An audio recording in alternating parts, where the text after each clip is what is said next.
Once upon a time, there existed a mythical fox endowed with 9 splendid tails, whose mere flick could incite cataclysmic landslides and tsunamis that quell this formidable creature. A band of valiant ninjas engaged in battle, culminating in the sacrifice of a ninja known as the Yellow Flash, who sealed the fox at the cost of his own life. Hey, Naruto, why would you undertake such reckless actions? Today's deeds will surely exact a toll upon you. 3 ninjas clad in vibrant green vests pursued a young boy, their voices laced with indignation. The boy, with his short, golden locks and protective goggles adorning his forehead, donned an orange tracksuit and brandished a paint bucket. He leaped nimbly between houses, laughing heartily and making faces in jest. Enough of your prattle. None of you could ever replicate such feats. I am truly exceptional. Gazing at the vividly painted statue on Hokage Rock, the boy wore a triumphant expression. Ebisu's anger 68. Shin's anger 79. Iame's anger 50. Hearing the notifications echo in his mind, Naruto Uzumaki realized that he had achieved his objective. 12 years had passed since he traversed into the world of ninjas. Upon awakening after a fateful fall from a cliff, he beheld a colossal fingernail, dripping with crimson, piercing the chests of a man and a woman. Naruto, do not be picky. Eat well and grow strong. Remember to bathe regularly and keep warm. And do not stay up late, ensure you get ample sleep. Make friends, there's no need for many. Just a few trustworthy ones will suffice. And so much more. Mother wishes to see you grow.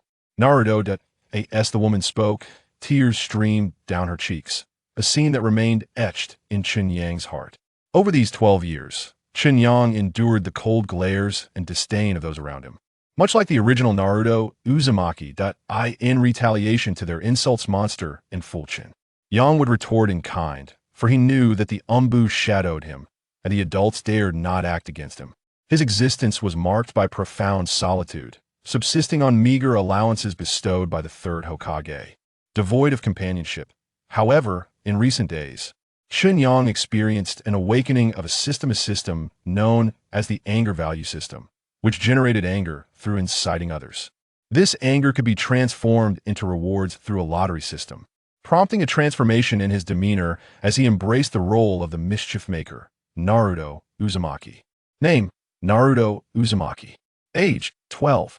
Chakra level: LV5 400 010000. Ninjutsu: Shadow Clone Technique, unable to perform normally. Taijutsu: LV110 3300. Jinjutsu: None. Ninjutsu Attribute: Wind. Kekkei Genkai: None. Anger value: 302. System: Commence the lottery. After evading pursuit, Naruto issued a command to the system within his mind, and a transparent virtual panel materialized before him. He pressed the lottery button. Anger value 100. The pointer on the virtual panel began to spin incessantly, and Naruto, filled with excitement, eagerly awaited his first prize. However, when the pointer eventually halted after a few seconds, his initially exuberant expression shifted to one of disappointment. Thank you for your patronage. You have not drawn any prizes. Please continue to strive. Naruto clicked the lottery button once more, and the pointer began to spin again. Anger value 100. Congratulations, you have drawn the Wind Release Great Breakthrough Ninjutsu Scroll. Tip: infuse chakra into the scroll to immediately acquire this ninjutsu. As the system's prompt resonated, a scroll emanating a gentle silver light suddenly appeared, descending into Naruto's hands. Hastily, he circulated the chakra within his body and infused a small amount into the silver scroll, causing it to transform into specks of starlight that surged into Naruto's being. In an instant, he felt a wealth of knowledge flood into his mind, including the hand seals for Great Breakthrough and the experiential wisdom on its application, all becoming second nature to him. Wind Release Great Breakthrough? Sounds quite impressive, Naruto murmured, clicking the lottery button again.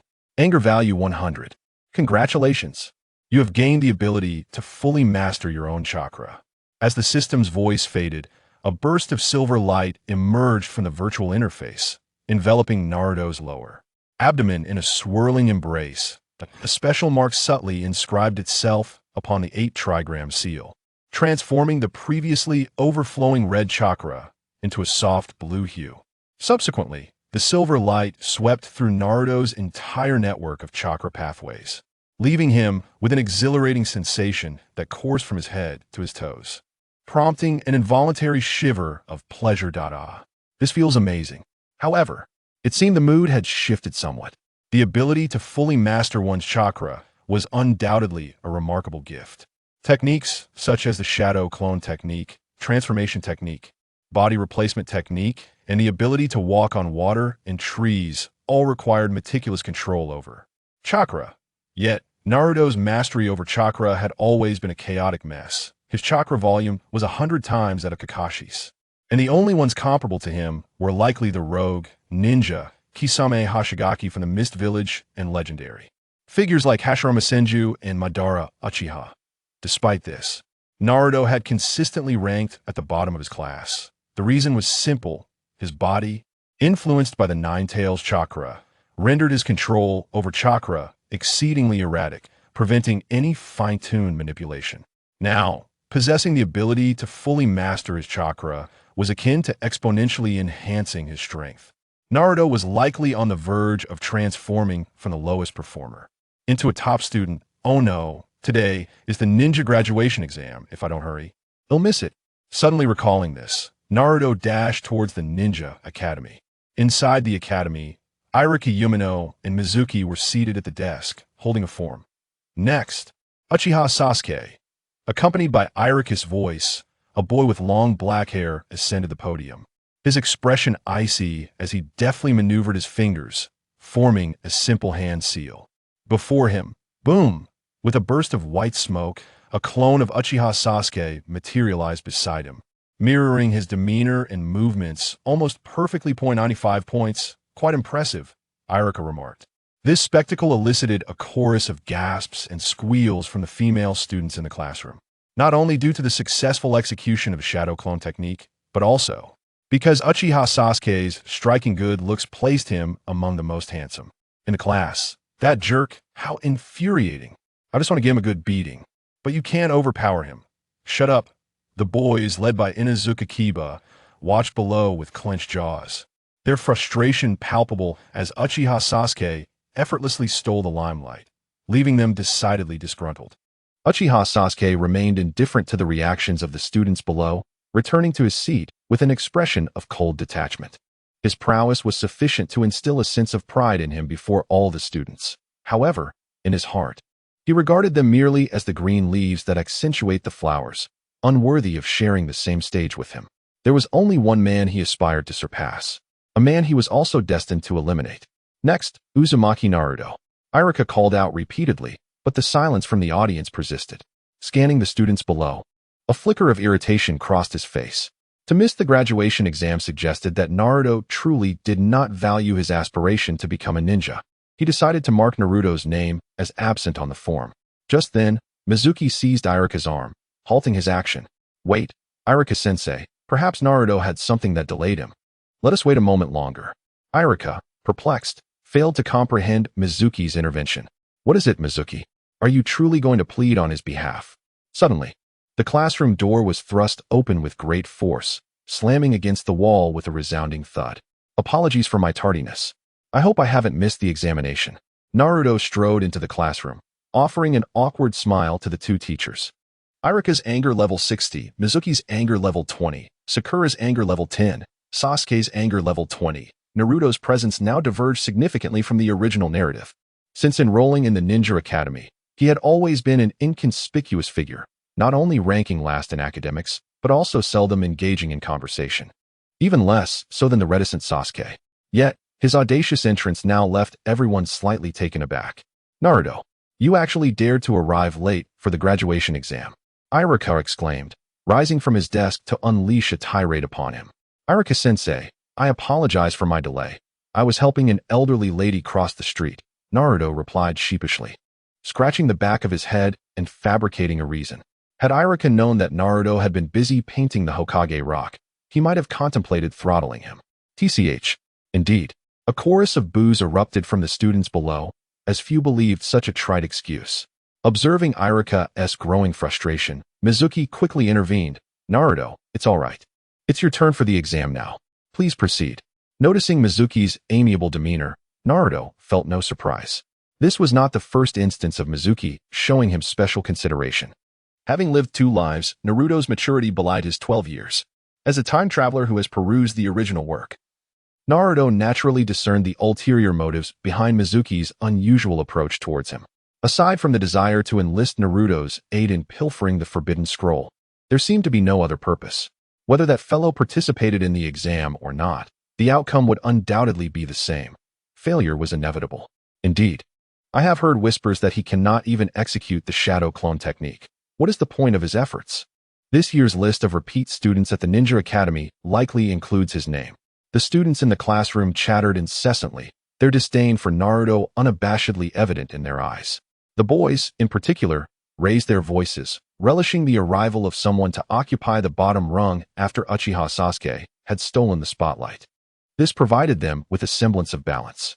No need for modesty. All of you are merely mediocre, Naruto thought, casting a scornful glance at the students below. He gestured with a thumbs down towards several of the most vociferous critics. You're nothing but a loser. Brace yourself for a beating after school today. Don't even think about showing your face in Konoha again. I'll make it my mission to confront you every time I see you.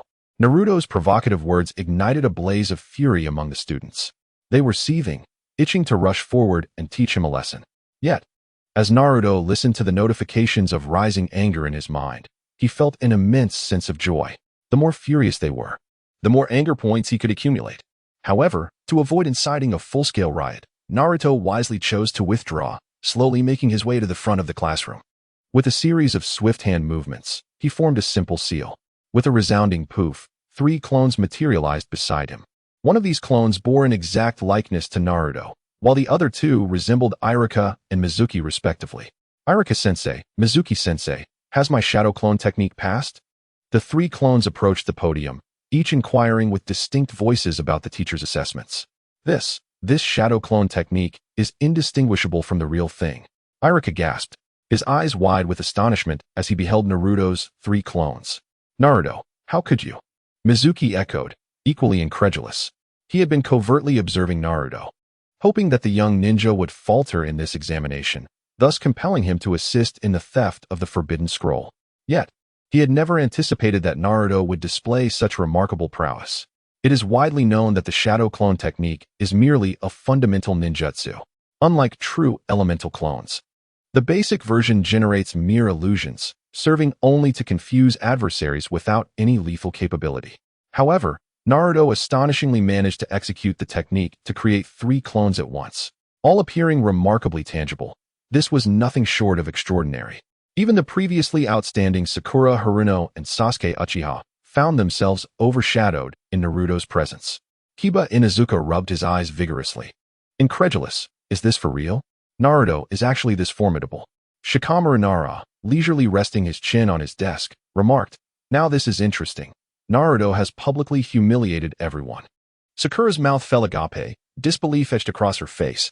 Is this truly the same Naruto Uzumaki who was at the bottom of our class? Sasuke's expression darkened.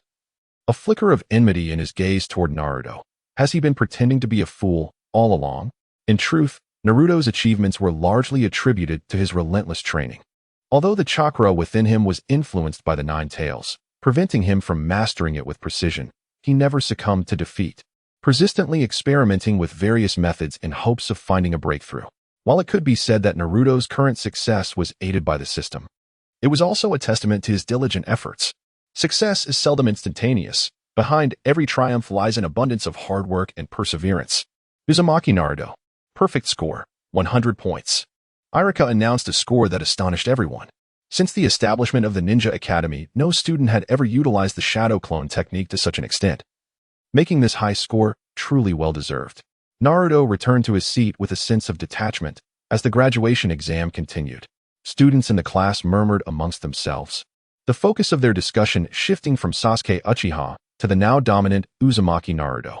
Ignoring the whispers, Naruto checked his anger points, which had unexpectedly reached 303. System.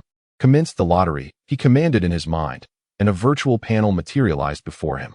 Anger points minus 100. As Naruto's fingertip pressed the lottery button, the red pointer began to whirl. Congratulations, you have obtained Fire Release Attribute Physique. With the system's announcement, a vibrant red light enveloped Naruto, coursing through his body's meridians before converging in his lower abdomen. He felt a strange, fiery energy welling within him, instigating peculiar changes. Anger points -100. Clicking the lottery button once more, the red pointer spun again. Congratulations, you have acquired Fire Release, Great Fireball Technique. An ancient, dark red scroll adorned with intricate designs floated into Naruto's hand. Upon channeling his chakra into it, the scroll transformed into sparkling light, surging into Naruto's body. The hand seals and techniques for the Great Fireball Technique instantly manifested in his mind. It is as if Naruto has employed this ninjutsu countless times, fully aware of its myriad advantages and disadvantages. The third lottery yielded no prizes, only the system's polite thank you for your patronage. Nevertheless, Naruto felt a profound sense of contentment. Throughout his 12 years of traversing this world, he had encountered naught but misfortune, enduring a relentless streak of bad luck. Perhaps he had exhausted all his good fortune in these years, which is why he continuously drew such remarkable items. As the graduation assessments concluded, Irika and Mizuki were stationed at the podium, distributing ninja headbands to the students. However, as Naruto descended from the platform with his headband in hand, he was suddenly intercepted by an individual.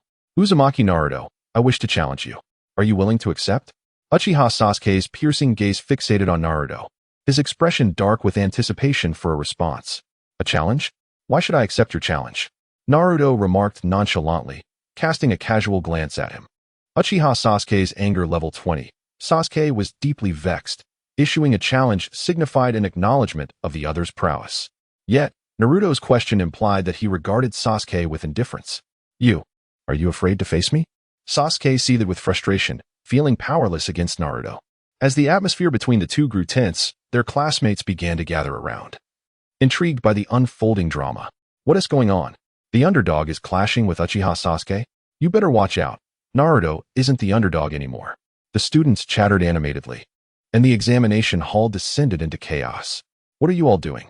Return to your seats immediately, Irika exclaimed, slamming his hands on the desk, rising to unleash his authoritative voice upon the gathered students.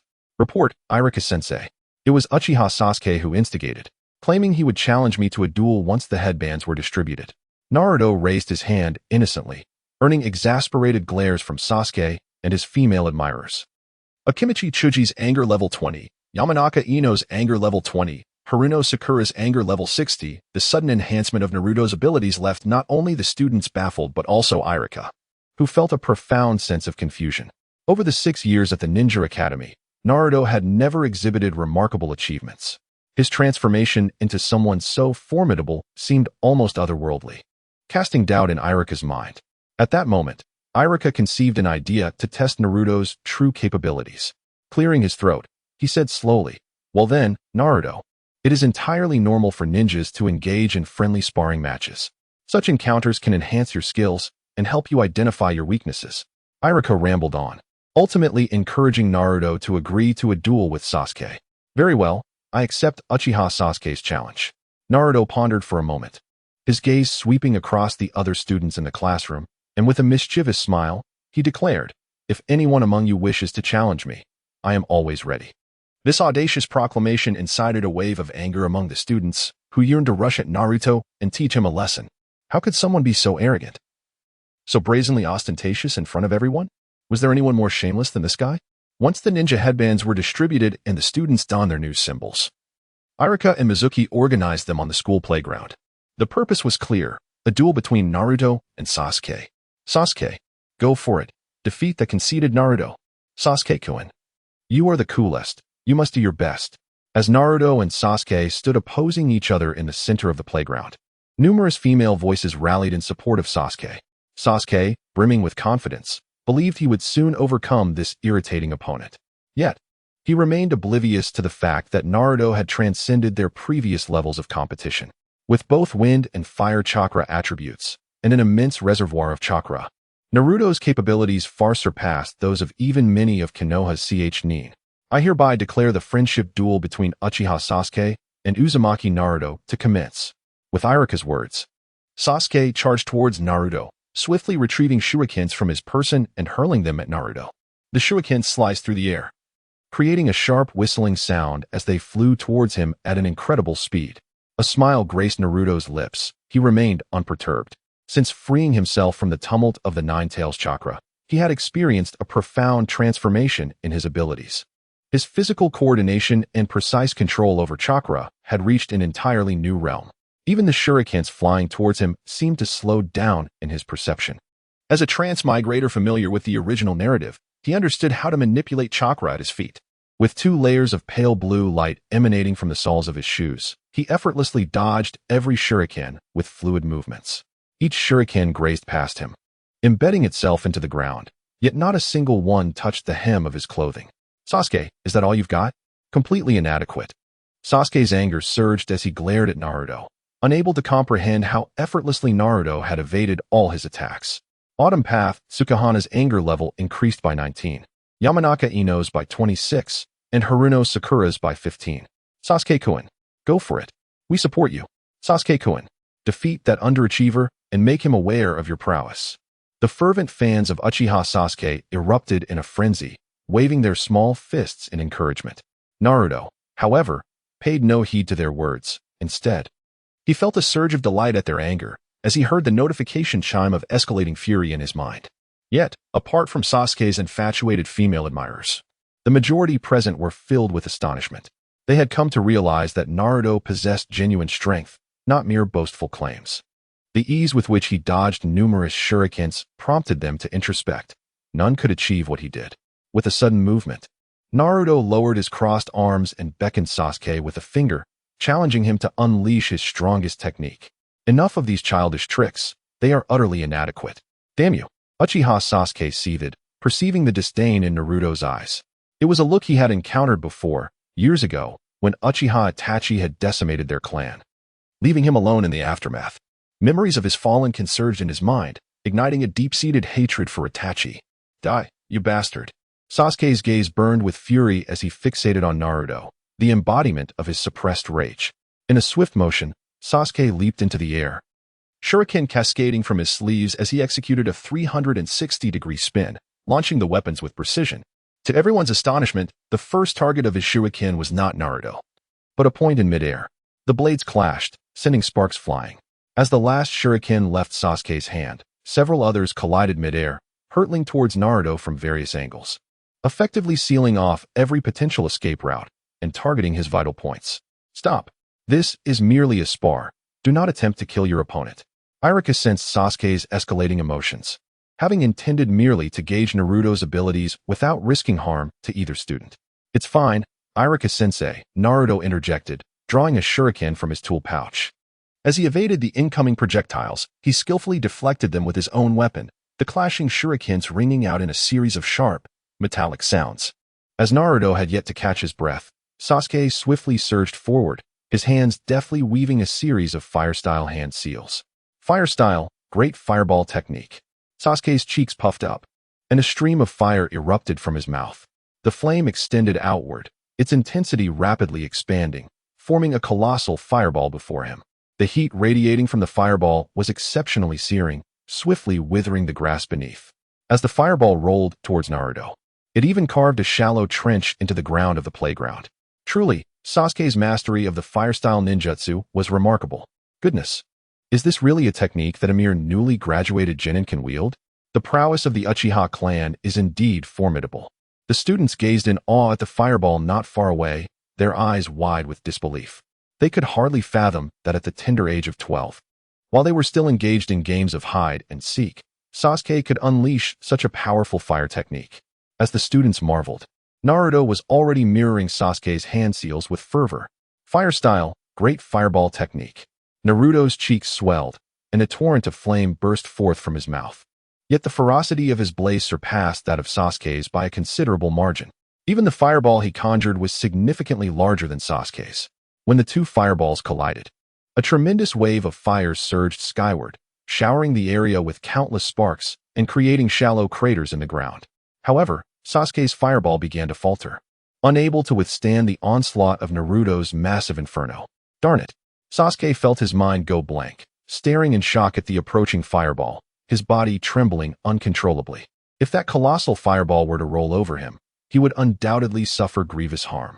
Though he desperately wished to flee, fear gripped his entire being, rendering him paralyzed. Sasuke-kun, be careful.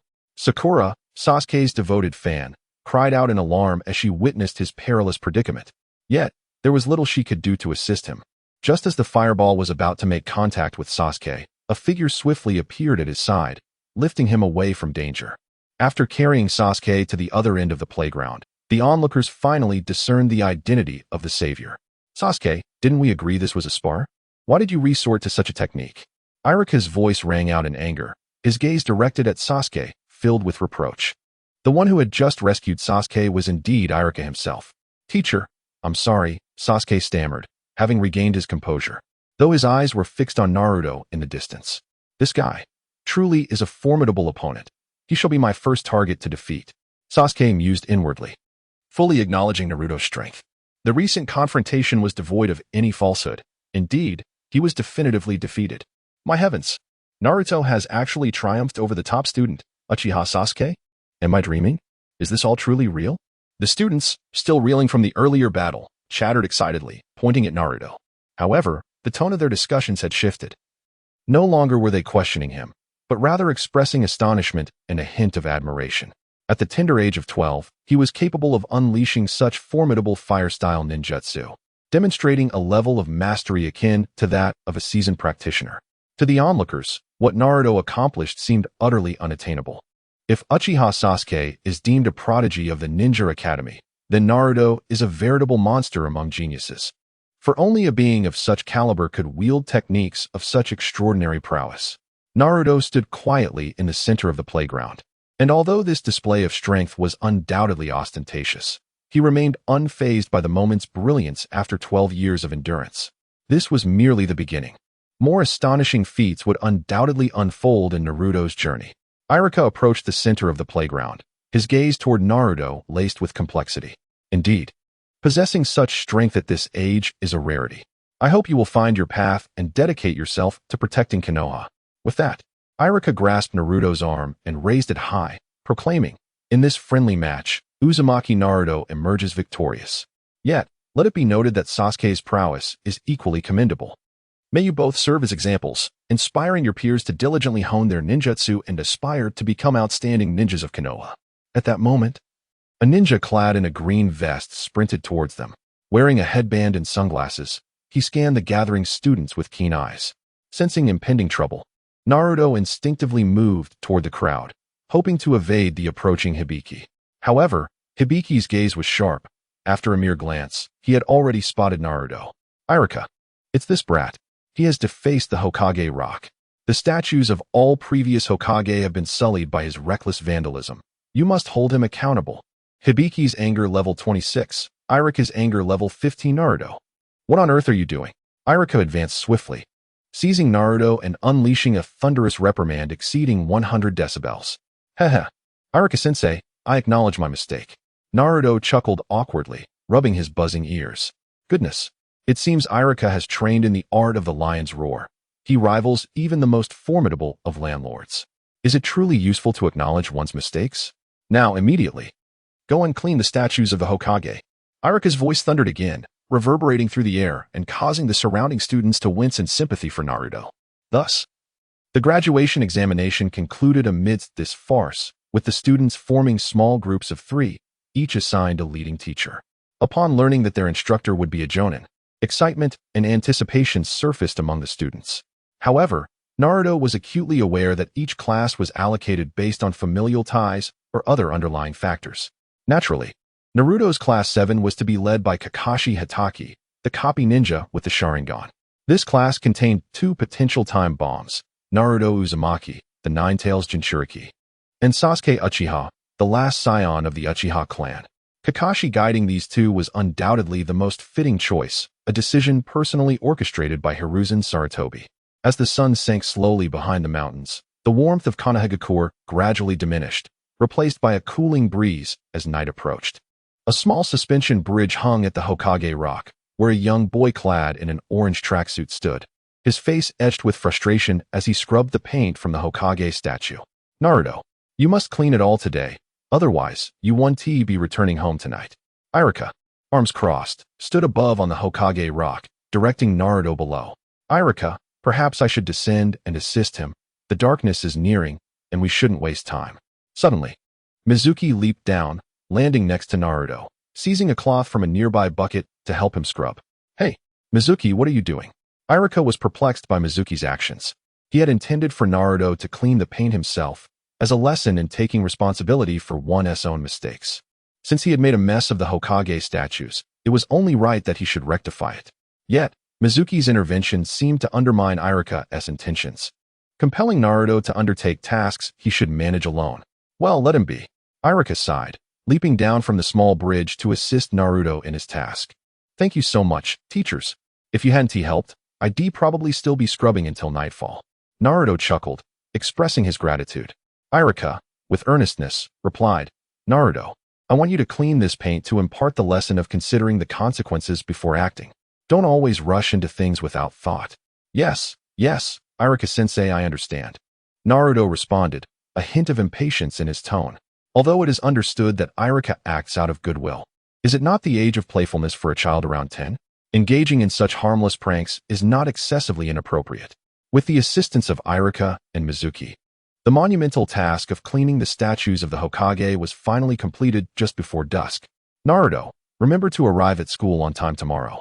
The teacher leading Team 7 will be coming, Irika earnestly reminded as the three descended from the Hokage statue, before turning to head towards his residence. Yes, goodbye, Irika-sensei. Naruto replied with a nod, preparing to visit Ichiraku Ramen for a meal. The dinner hour had long passed, and Naruto's stomach was already growling with hunger. He was determined to treat himself to 2 bowls of his favorite chashu ramen. Wait, Naruto, why are you leaving without saying goodbye to me? Mizuki exclaimed, covered in sweat, feeling utterly disregarded by Naruto. After all, he had just helped Naruto scrub the paint, nearly wearing his hands raw.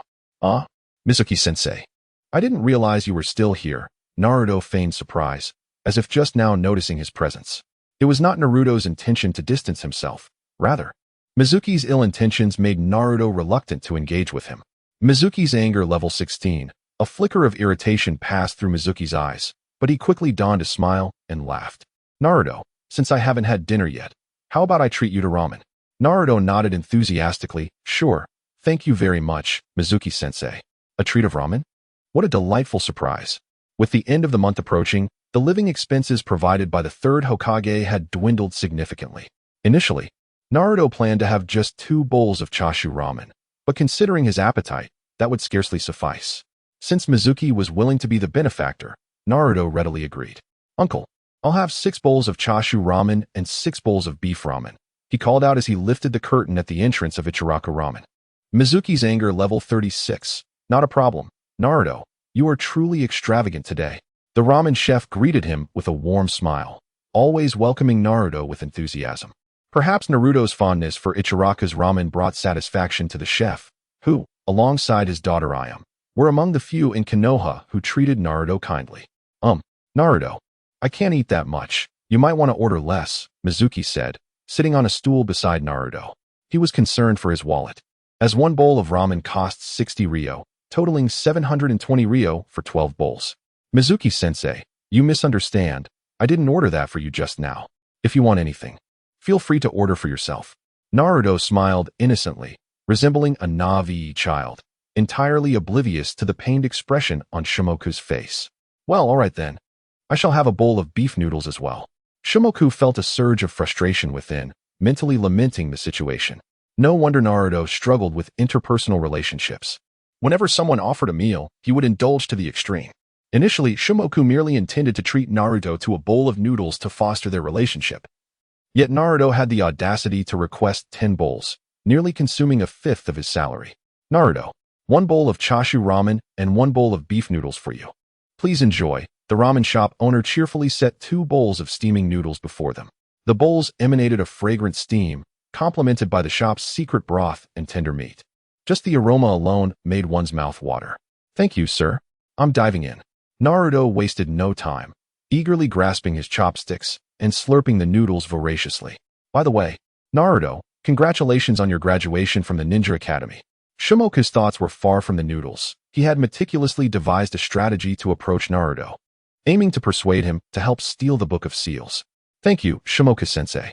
Naruto was preoccupied with the delectable ramen, hardly inclined to engage with Shimoku, responding only with a cursory remark.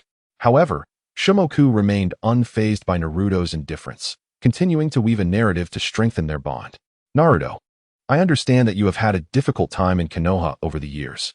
You have endured numerous grievances and faced scorn and rejection from many. I empathize with your feelings. I too faced similar trials in my youth. But eventually, I discovered a method to silence all dissent, which was to enhance my own strength. Shimoku rambled on, even feigning a few tears for dramatic effect. Having lived 2 lives, Naruto's mind was far from that of a child. He was well aware of Shimoku's ulterior motives behind such words. Enhancing my strength? Shimoku is merely a chunin. How formidable can he truly be? It was evident that his intentions were far from pure. Moreover, with the system at his disposal, why would Naruto fear an inability to grow stronger? Yet, Shimoku's true nature began to surface, and to maintain the fade, Naruto feigned interest. Really? Shimoku-sensei, how did you become stronger? I wish to be as powerful as you, so I won't be bullied anymore. Upon seeing Naruto finally take the bait, a fleeting glint of satisfaction flickered in Shimoku's eyes, though he quickly regained his composure. Naruto, focus on your noodles for now. Once you finish, I shall share my secrets. All right. Naruto cheerfully agreed, continuing to devour the delicious noodles. Shimoku, reluctant to divulge his plans here, presumed that Naruto could surmise his intentions. The art of sealing is a matter of utmost secrecy. Thus, he could not openly solicit Naruto's assistance in such an endeavor. Soon, the bowls of noodles before Naruto were stacked one atop another, and after consuming 12 bowls, his belly swelled to the size of a small watermelon. Thank you for your hospitality, dear sir, Naruto said, patting his round belly and letting out a hearty belch. Once the well-meaning Watawood had settled the bill, he led Naruto to a secluded grove on the outskirts of Konoha. Watawood-sensei, where exactly are we headed? It's quite dark, and I feel a bit frightened. Naruto feigned the demeanor of a timid lamb, quietly inquiring as he trailed behind. Upon reaching a desolate area, Watawood finally halted, wearing a look that seemed to tempt the young boy into mischief. I brought you here because the matter I wish to discuss is exceedingly confidential and must not be overheard by others. Naruto, while I am unsure why your strength has surged recently, such power alone is insufficient. This level of ability will not elevate you to the pinnacle of the ninja world.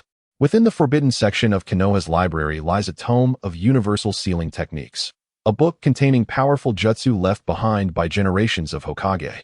If you manage to acquire this sealing book, you too could ascend to the formidable status of the Hokage.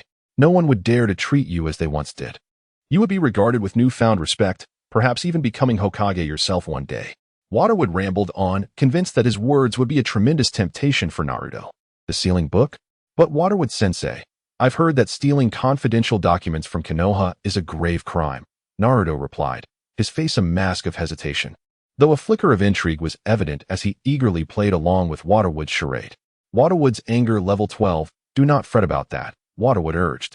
As long as you can procure the sealing book and discreetly note the jutsu within, I will ensure it is returned unnoticed. This will remain our secret. Watawood, increasingly anxious, began to fidget, struggling to comprehend how a mere 12-year-old could possess such knowledge. This was far from his expectations. Naruto appeared to be less gullible than he had anticipated. Naruto paced back and forth, visibly conflicted, until he finally seemed to reach a decision, fixing his gaze on Watawood. Watawood-sensei, to be honest, I am rather unambitious and have little interest in that sealing book. However, if it is something you desire, I would be willing to assist you in obtaining it. But you must offer me some form of compensation. What do you say? Stealing the sealing book? Naruto would never stoop to such treachery. That would brand him a traitor, leading to imprisonment, an absolute no-go. Yet, this could serve as a splendid opportunity to extort Watawood. The frog's purse was nearly empty, and if a solution was not found soon, the last few days of the month would once again be spent subsisting on instant noodles. What? Shuei Mu exclaimed in astonishment, his gaze warily fixed on Naruto, his hand instinctively reaching for the pouch of ninja tools at his waist. How could Naruto possibly know that he desired the sealing book? Had he inadvertently let something slip? After reflecting on their earlier conversation, Shuei Mu found no apparent flaw in his words. He scrutinized Naruto for a considerable time, and seeing the latter gazing innocently at his wallet, he finally felt a sense of relief. Very well, Naruto, let us proceed as you suggest. How much silver do you wish for? With a broad smile, Naruto raised his right hand, fingers splayed. This amount. 500 taels? No problem, that's a trivial sum. Shuei chuckled as he reached for his wallet, ready to withdraw the money. No, I meant 5,000 taels. To his surprise, Naruto abruptly shook his head and declared an astonishing figure. Shuei anger level 99. What? Naruto, you truly are asking for a king's ransom. Shuei felt a surge of indignation, nearly bursting into expletives. Did this brat know he had just received his salary today, precisely over 5,000 taels? How dare he demand such a hefty sum in one go? Shuei-sensei, why do you look so grim? Perhaps it would be best to forget this. I should head home now. Naruto pretended to be frightened, turning to leave. Yet internally, he could hardly suppress his laughter. You think I would help you steal the sealing book without some cost? Not a chance. Wait. Shuei realized he had lost his composure and quickly rubbed his cheeks, striving to adopt a more genial demeanor. Naruto, let us proceed as you wish. Take it all. Naruto turned back, noticing Shuei handing over his entire black leather wallet, and he couldn't help but feel elated. Ignoring Shuei pained expression, he grasped the wallet firmly and tugged it away.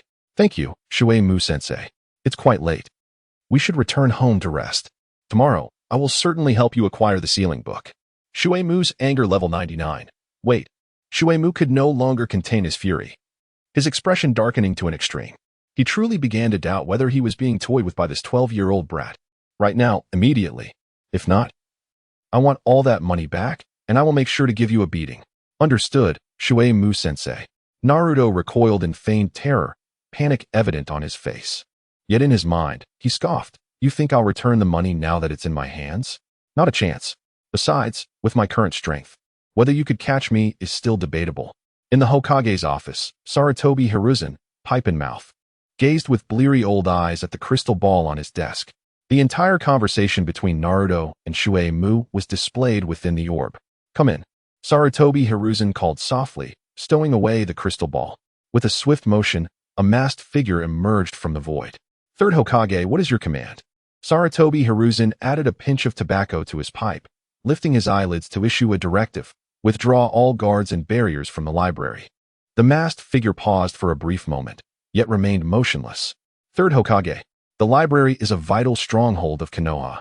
What if an unscrupulous individual infiltrates it? Sarutobi Hiruzen, with a cunning smile, waved his hand dismissively. Do not worry. Simply remove the visible guards. Those who remain in the shadows should stay on standby. If Naruto attempts to steal the Book of Seals, allow him to take it. I will bear the consequences. Understood, Third Hokage. Although the masked figure did not grasp the underlying intention, he voiced no further objections and vanished in a flash.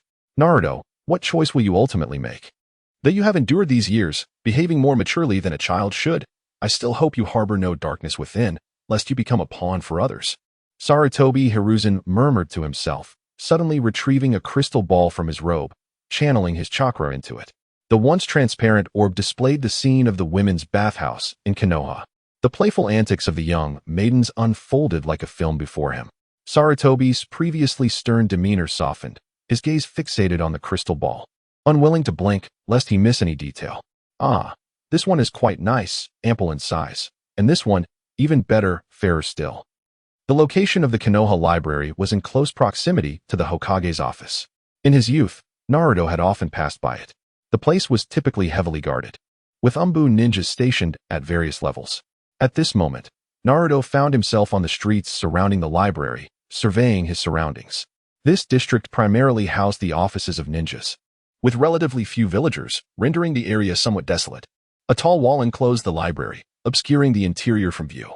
Following the narrow path through the district, he could see the central gate of the wall ajar, yet no personnel were in sight. Naruto, hurry up and return. I'll be waiting for you here, called Mizuki, his face cast in shadows from behind a wall.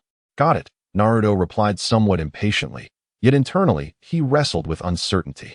What should he do now? The Book of Seals must not be stolen. With the system he possessed, he was not reliant on that troublesome shadow clone.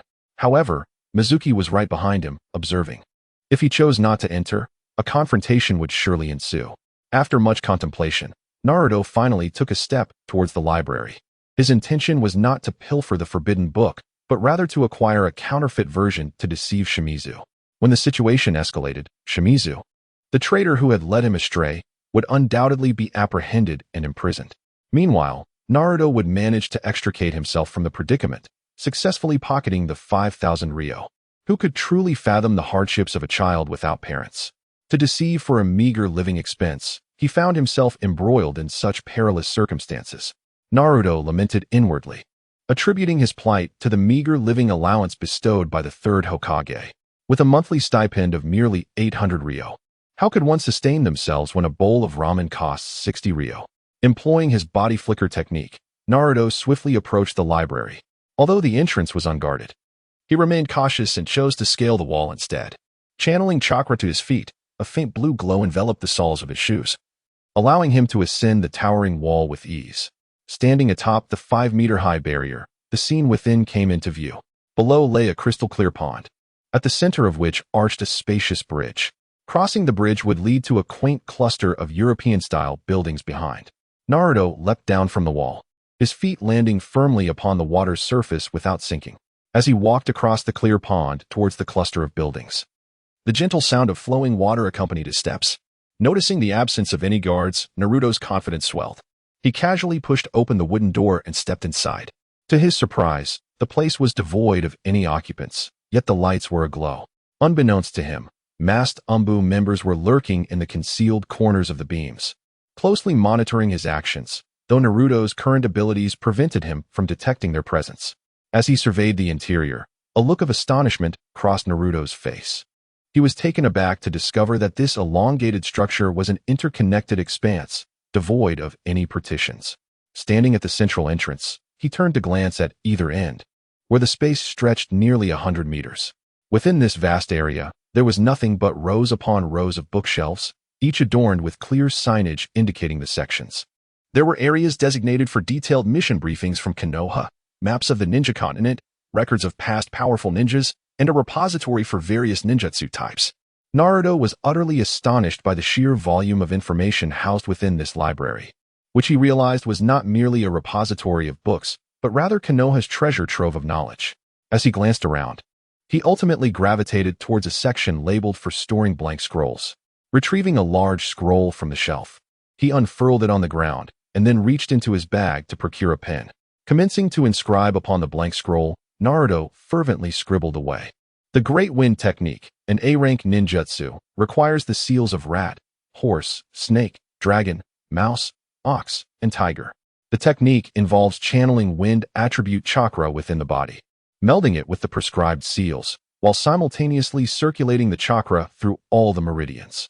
The ultimate infinite shadow clone technique, an S-rank ninjutsu, necessitates the seals of ox, dog, dragon, mouse, dog, and boar. This technique, based on the shadow clone method, requires the chakra to flow into the bladder while traversing the meridian points of the posterior. With a mischievous grin subtly gracing his lips, Naruto scribbled eagerly on the blank scroll. As a mere chunin, Mizuki had little access to advanced ninjutsu knowledge. Drawing from his past life's understanding of Hokage, Naruto believed that concocting a few fanciful details would suffice to deceive Mizuki. Even if discovered, Mizuki lacked the means to confront Naruto decisively. The most he could do would be to sever their camaraderie and take action against him. Concealed within the rafters, the Umbu operatives vigilantly monitored Naruto's activities.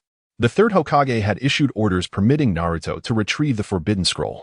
Yet, rather than obtaining it, Naruto chose to engage in his own creative endeavors, leaving the Umbu ninjas utterly bewildered. What on earth was Naruto up to? They pondered, gazing at the chaotic scrawl he had produced.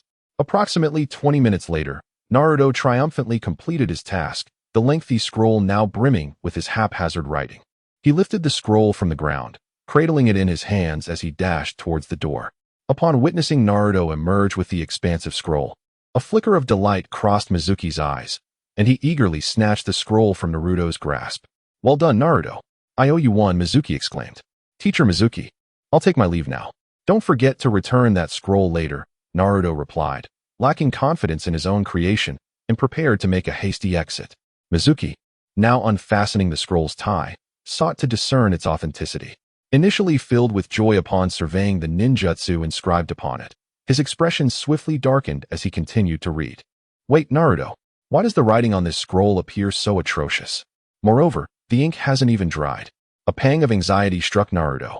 Although Mizuki had little exposure to formidable ninjutsu, he was not without intellect. Naruto's ruse would hardly pass muster with him.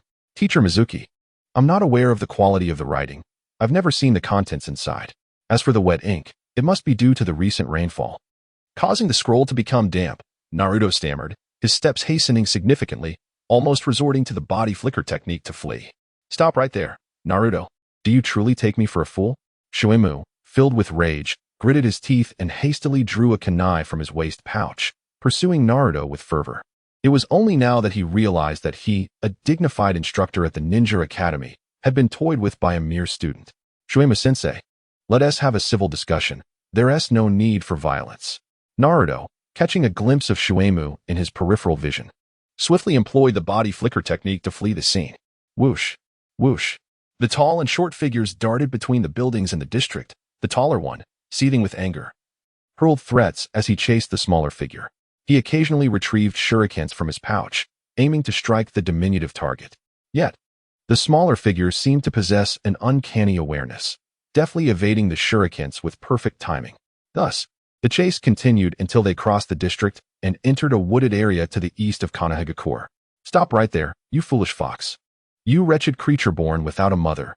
You shall not escape today. Suddenly halting at the base of a large tree, Naruto chose not to flee any longer and turned back with a chilling gaze. Shuemu, the moment you uttered those words, you were inscribed on my death list. From this moment forth, anyone who dares to call me a monstrous fox will pay the price. And you, having insulted me and my parents, shall bear a heavier burden, that is, to forfeit your life. How impressive, Shuemu scoffed, as if he had heard a most amusing jest. Naruto, do you truly believe I would welcome you with open arms? Unlike anyone else, countless families in this village have perished at the hands of your demonic kind. No one in Konoha will accept you. You will forever remain the despised fox, hiding in the shadows and licking your wounds. As Shuemu spoke, he produced a scroll from his person. With a resounding bang, the scroll erupted in a plume of white smoke, revealing an enormous shuriken in his grasp. Die, Naruto. Shuemu hurled the oversized shuriken with ferocity. The shuriken spun rapidly, slicing through the air with a whistling sound, hurtling directly towards Naruto. With a sharp thud, it cleaved through a tree trunk, sending a thick branch crashing to the ground. However, Naruto was prepared. He leaped to the side, evading the attack by landing on another tree trunk. Simultaneously, he began to weave a complex series of hand seals. Wind release, great breakthrough. Naruto's cheeks puffed as he expelled a powerful gust of wind from his mouth. The force of the wind swirled forward, gaining speed, resembling a miniature tornado emanating from Naruto, surging towards Shuemu. Nanny, this guy, he actually knows wind-release ninjutsu. Shuemu found himself momentarily blinded by the swirling winds of the tornado. A profound shock coursed through him. Yet he swiftly employed a series of body flicker techniques to evade the perilous wind vortex. The fierce tornado swept past the towering tree, sending countless verdant leaves swirling chaotically through the air. The tree bore deep gashes, as if it had been ruthlessly sliced by numerous sharp blades. When the tumultuous winds finally subsided, the once majestic tree had been utterly transformed, resembling a trunk that had endured countless cuts. Such an assault upon an ordinary individual would likely result in instant demise. A glint of malice flashed across Shuemu's face as he flung several shurikens towards Naruto, then abruptly yanked his hand back into the void. Naruto, wielding his kunai, swung it vigorously to deflect the incoming shurikens, producing a cacophony of metallic clinks. However, a sudden sense of danger prickled at Naruto's instincts, prompting him to leap upwards towards the trunk. Just then, the oversized shuriken that had severed the tree branch hurtled towards him from behind, grazing the hem of his clothing as it passed. A chill of apprehension washed over Naruto. He was fortunate to have been alert enough to hear the disturbance behind him, or else he might have fallen victim to Shuemu's treacherous scheme. What kind of technique was this? Naruto pondered, bewildered by how Shuemu's oversized shuriken could launch an attack from behind. Upon closer inspection, he noticed a thin, nearly invisible thread coiled around Shuemu's right hand, connecting to the massive shuriken. This villain truly was insidious. Now understanding Shuemu's intent, Naruto realized that the earlier barrage of shurikens was merely a feint, designed to lower his guard. With the thread, Shuemu intended to manipulate the oversized shuriken for a lethal strike from behind. Naruto, perish! Shuemu exclaimed, raising his arm once more as the massive shuriken whirled towards Naruto with alarming speed. A sardonic smile crept onto Naruto's lips. Did Shueimou truly believe he could ensnare him twice with the same trick? Did he assume Naruto was merely a freshly graduated novice? As a time traveler familiar with the strategies of ninjas from his previous life, Naruto understood all too well that sometimes the weak could outmaneuver the strong through cunning and guile. Kakashi had wisely stated that the essence of ninjutsu lies in deception. In an instant, Naruto vanished from sight, executing a body flicker technique, and hurled his kunai towards the delicate thread that Shueimou controlled. Striking true, the kunai severed the thread, which was no thicker than a strand of hair. Shueimou's ploy had failed, and shock flickered across his face. He could scarcely believe that Naruto had discerned his scheme so swiftly. Naruto was resolute in denying Shueimou any opportunity for retaliation. Mercy towards an enemy is but cruelty towards oneself. Fire release, great fireball technique. As Naruto dashed towards Shueimou, his hands deftly formed a series of hand seals for the fire jutsu. His cheeks swelled slightly as he unleashed a thin stream of flames from his mouth. The fiery tendrils surged forward, intensifying into a tumultuous blaze. A colossal fireball materialized before Naruto, rolling swiftly towards Shueimou. The previously dark forest was instantly illuminated as bright as day, sending the birds perched in the treetops into a panicked flight. Although this was not Shueimou's first encounter with the fire jutsu, experiencing it firsthand left him astounded by Naruto's prowess. Such a formidable fire technique could only be wielded by a ninja of Ch-nin rank or higher. Shueimou leaped onto a tree trunk, narrowly evading the oncoming inferno. However, he soon felt a sharp pain in his lower back, as if a blade had pierced through him. Without time for contemplation, he instinctively swung his kunai behind him, only to witness Naruto extracting the bloodied kunai from his own body as he swiftly maneuvered away.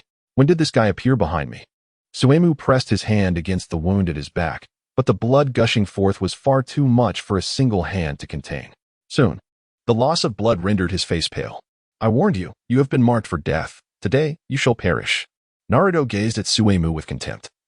Unhurried in his advance to attack, it seemed he relished watching Shueimou succumb to despair, allowing him to feel the chilling grip of death. You, very well. Rage and hatred filled Suemou's eyes, bloodshot and wild as he stared at Naruto. Suddenly, he rummaged through his ninja tool pouch and retrieved a small red vial. With trembling hands, he removed the stopper and poured the crimson liquid into his mouth. Suemou suddenly let out a cry of anguish, his body quaking violently. Veins bulged beneath his skin, and he began to swell rapidly. In mere moments, he transformed dramatically, resembling a gigantic humanoid tiger, covered in a coat of yellow fur. His arms and thighs thickened like barrels, exuding an overwhelming strength that was intimidating even to behold.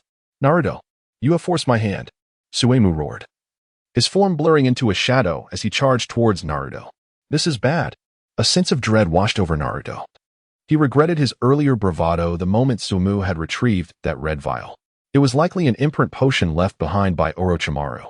Though considered a discarded product, it could still propel Suemou's speed and strength to extraordinary heights. Various counter-strategies raced through Naruto's mind. Should he resort to jutsu to suppress his opponent? This endeavor is utterly futile. Mizuki's speed is exceedingly swift, leaving no time to complete the necessary hand seals. To confront him directly with physical techniques? At this juncture, Mizuki possesses an overwhelming force that renders Naruto no match for him. Delaying for time until the effects of Mizuki's potion subside? This strategy may prove viable. As the cursed seal potion Mizuki ingested merely enhances his abilities at the cost of his life force for a brief period. Although the precise duration remains uncertain, Naruto speculates it should not exceed 10 minutes. In the blink of an eye, Mizuki has closed the distance, his fist, akin to a heavy sandbag, hurtling towards Naruto's face. Yet Naruto had already enveloped his feet with a chakra-infused membrane, leaping into the air and swiftly scaling the tree trunk. Naruto, don't even think about escaping. Mizuki roared in anger, ascending the tree in pursuit. His speed surpassed Naruto's by at least double, quickly closing the gap and delivering another blow aimed at the back of Naruto's head. The resounding impact grazed Naruto's hair as it struck the tree trunk, splintering the wood into fragments and causing it to shatter. A cold sweat broke upon Naruto's forehead as he deftly navigated through the towering trees, narrowly evading Mizuki's relentless attacks. Each dodge was a hair's breadth from disaster, nearly resulting in his demise at Mizuki's hands. Meanwhile, within the Hokage's office, Sarutobi Hiruzen furrowed his brow as he gazed intently at the crystal ball. The translucent orb projected the scene of Mizuki relentlessly pursuing Naruto. How did Naruto become so formidable? Sarutobi, always astute, had long suspected the presence of traitors within Konoha. Mizuki's scheme to lure Naruto into stealing the sealing book had been orchestrated from the shadows by Sarutobi himself. The decision to withdraw the umbu and the protective barriers from the library was a deliberate ploy to enable Naruto to access the sealing book. One of Sarutobi's objectives was to expose Mizuki, the traitor. Another was to utilize the sealing book to gauge whether Naruto harbored darkness within his heart, and if he posed a threat to Konoha. As the Jinchuriki of the Nine Tails, Naruto represents the village's greatest power. Sarutobi was acutely aware of the arduous environment that shapes a Jinchuriki. Individuals nurtured in such circumstances often emerge with twisted and peculiar temperaments, carrying a desire for vengeance. Should Naruto ever become a threat to Konoha, Sarutobi would consider replacing this Jinchuriki in due course. However, Naruto's previous actions had instilled a sense of reassurance in Sarutobi. Not only did Naruto refrain from seizing the sealing book, but he also bravely confronted Mizuki, the traitor. This filled Sarutobi with considerable relief. Lord Third Hokage, it seems Naruto is nearing his limit. Will you not issue an order to apprehend Mizuki? Inquired an umbu member standing beside Sarutobi, who too was observing the unfolding events in the crystal ball. He watched as Naruto narrowly evaded countless attacks, a cold sweat forming in his heart for the young ninja. Sarutobi Hiruzen shook his head slightly, lighting his pipe and taking a deep drag. There is no need to rush. I believe Naruto still has untapped potential. He instructed. Ensure that those on the other side remain close to them. If Naruto truly finds himself in danger, intervene immediately. Yes, Hokage-sama. The masked figure nodded in agreement and vanished with a soft whoosh. Naruto, will you forever act like a coward? Mizuki seethed, his teeth clenched.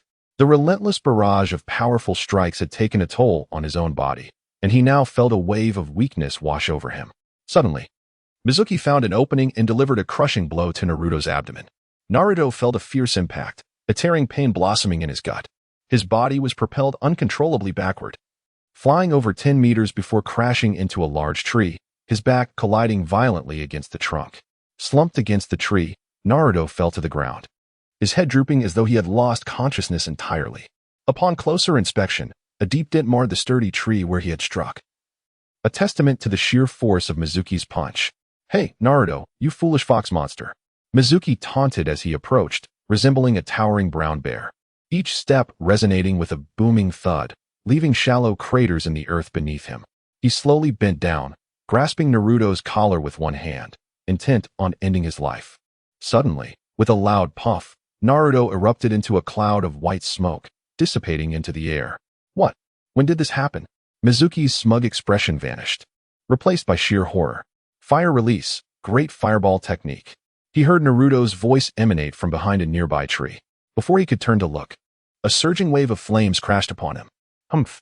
Do you think such trivial tricks can harm me? Impossible. With no time to evade. Mizuki turned to face the oncoming attack, raising his arms to shield his forehead, protecting his most vulnerable area in preparation to endure the fire jutsu. He had consumed a cursed seal potion, enhancing not only his speed and strength, but also his physical resilience for a brief period. While this level of fire release would inflict some damage upon him, it posed no lethal threat. Wind release, great breakthrough. Just as the fiery orb struck Mizuki, a powerful whirlwind followed closely behind. The swirling tornado drew in the surrounding air, amplifying the original fireball's intensity manifold. The scorching heat seemed to escalate, as the towering waves of flames surged and erupted in the atmosphere. As I gazed into the distance, it appeared as though a colossal fire-shaped tornado was surging directly towards Mizuki. With a thunderous roar, Mizuki was engulfed by the fiery whirlwind, his body spinning uncontrollably as he was propelled backward, his once robust muscles rapidly withering and decaying. The ferocity of the fire tornado was insatiable, only subsiding after it had shattered several trees, each as thick as a water barrel. Upon turning my attention back to Mizuki, I found him lying motionless on the ground, entirely unclothed, his skin charred and barely concealing the raw, crimson flesh beneath. Naruto, retrieving a kunai from his ninja tool pouch, approached Mizuki with a chilling demeanor. The punch he had received from Mizuki was no mere illusion. Even now, waves of searing pain coursed through his abdomen. However, Due to the influence of the Nine Tails, Naruto's physical resilience far surpassed that of an ordinary person, preventing him from losing consciousness. Earlier, when Naruto was sent tumbling to the ground, he had only capitalized on a moment when Mizuki's line of sight was obstructed by a tree, seizing the opportunity to employ the shadow clone technique and feign unconsciousness, leading Mizuki into a trap. With a swift and unyielding motion, Naruto swung the kunai, its sharp edge slicing through Mizuki's throat. A crimson jet of blood erupted forth, and Mizuki, in his stupor, emitted a pained groan before falling silent. Naruto, clutching his wounded abdomen, turned and swiftly executed the body flicker technique, racing back home. A short distance away, concealed in the shadows, 8 members of the Umbu were observing the unfolding events, their expressions frozen in disbelief at the spectacle before them. Was this truly the Naruto who had graduated from the Ninja Academy? He had demonstrated an understanding of nature transformation, merging 2 jutsu in a manner that was seemingly impossible. Such skills had not yet been taught at the academy. They resolved to report this incident to Lord Hokage. However, Sarutobi Hiruzen, the 3rd Hokage, needed no such report. He had already witnessed the entire scene unfold. Naruto's transformation from a mere underachiever to such a formidable ninja had left everyone astonished. Yet, through this trial, Hiruzen had dispelled all doubts regarding Naruto's abilities. On the contrary, he felt a sense of joy at Naruto's remarkable progress. Young people are the hope of the future. The older generation must trust and protect them. The sacrifices of the older generation are not in vain. They serve to inspire the youth, becoming the pillars that bear the weight of the future. This was the will of fire passed down from the first Hokage, a lesson that Hiruzen had always kept close to his heart. The newly graduated ninjas, including Naruto, were the bearers of this new generation of the will of fire. Suddenly, the shrill sound of an alarm clock pierced the air, rousing Naruto from his slumber. Groggily, he opened his eyes and sat up, stretching lazily. Typically, this would be the time to rise and head to school, but today held a peculiar exception. Today marks the day when all the graduates of the ninja school are assigned to their respective classes, where they will meet with the leading instructors of each group. If Naruto's memory serves him correctly, Kakashi is notoriously tardy. Should he rush to the school now, he would likely miss him entirely and would have to wait for a considerable time. Never mind. He decided to indulge in another brief slumber. With a yawn, Naruto flopped back onto his bed and drifted into sleep once more. It was not until 2 hours later, when the alarm clock rang again, that he finally emerged from his slumber, making his way to the bathroom to freshen up. Oh my goodness, I reside in this village. I am a native of this place. Naruto clasped his hands behind his head, leisurely humming a tune as he strolled towards the ninja school. The injuries inflicted by Mizuki's punch had completely healed after a night's rest. Naruto was acutely aware that this was due to the influence of the Nine Tails. Each time he sustained injuries, a mere nap would restore him to his former self. Ah, right, his anger points had exceeded 500, and he had yet to redeem them.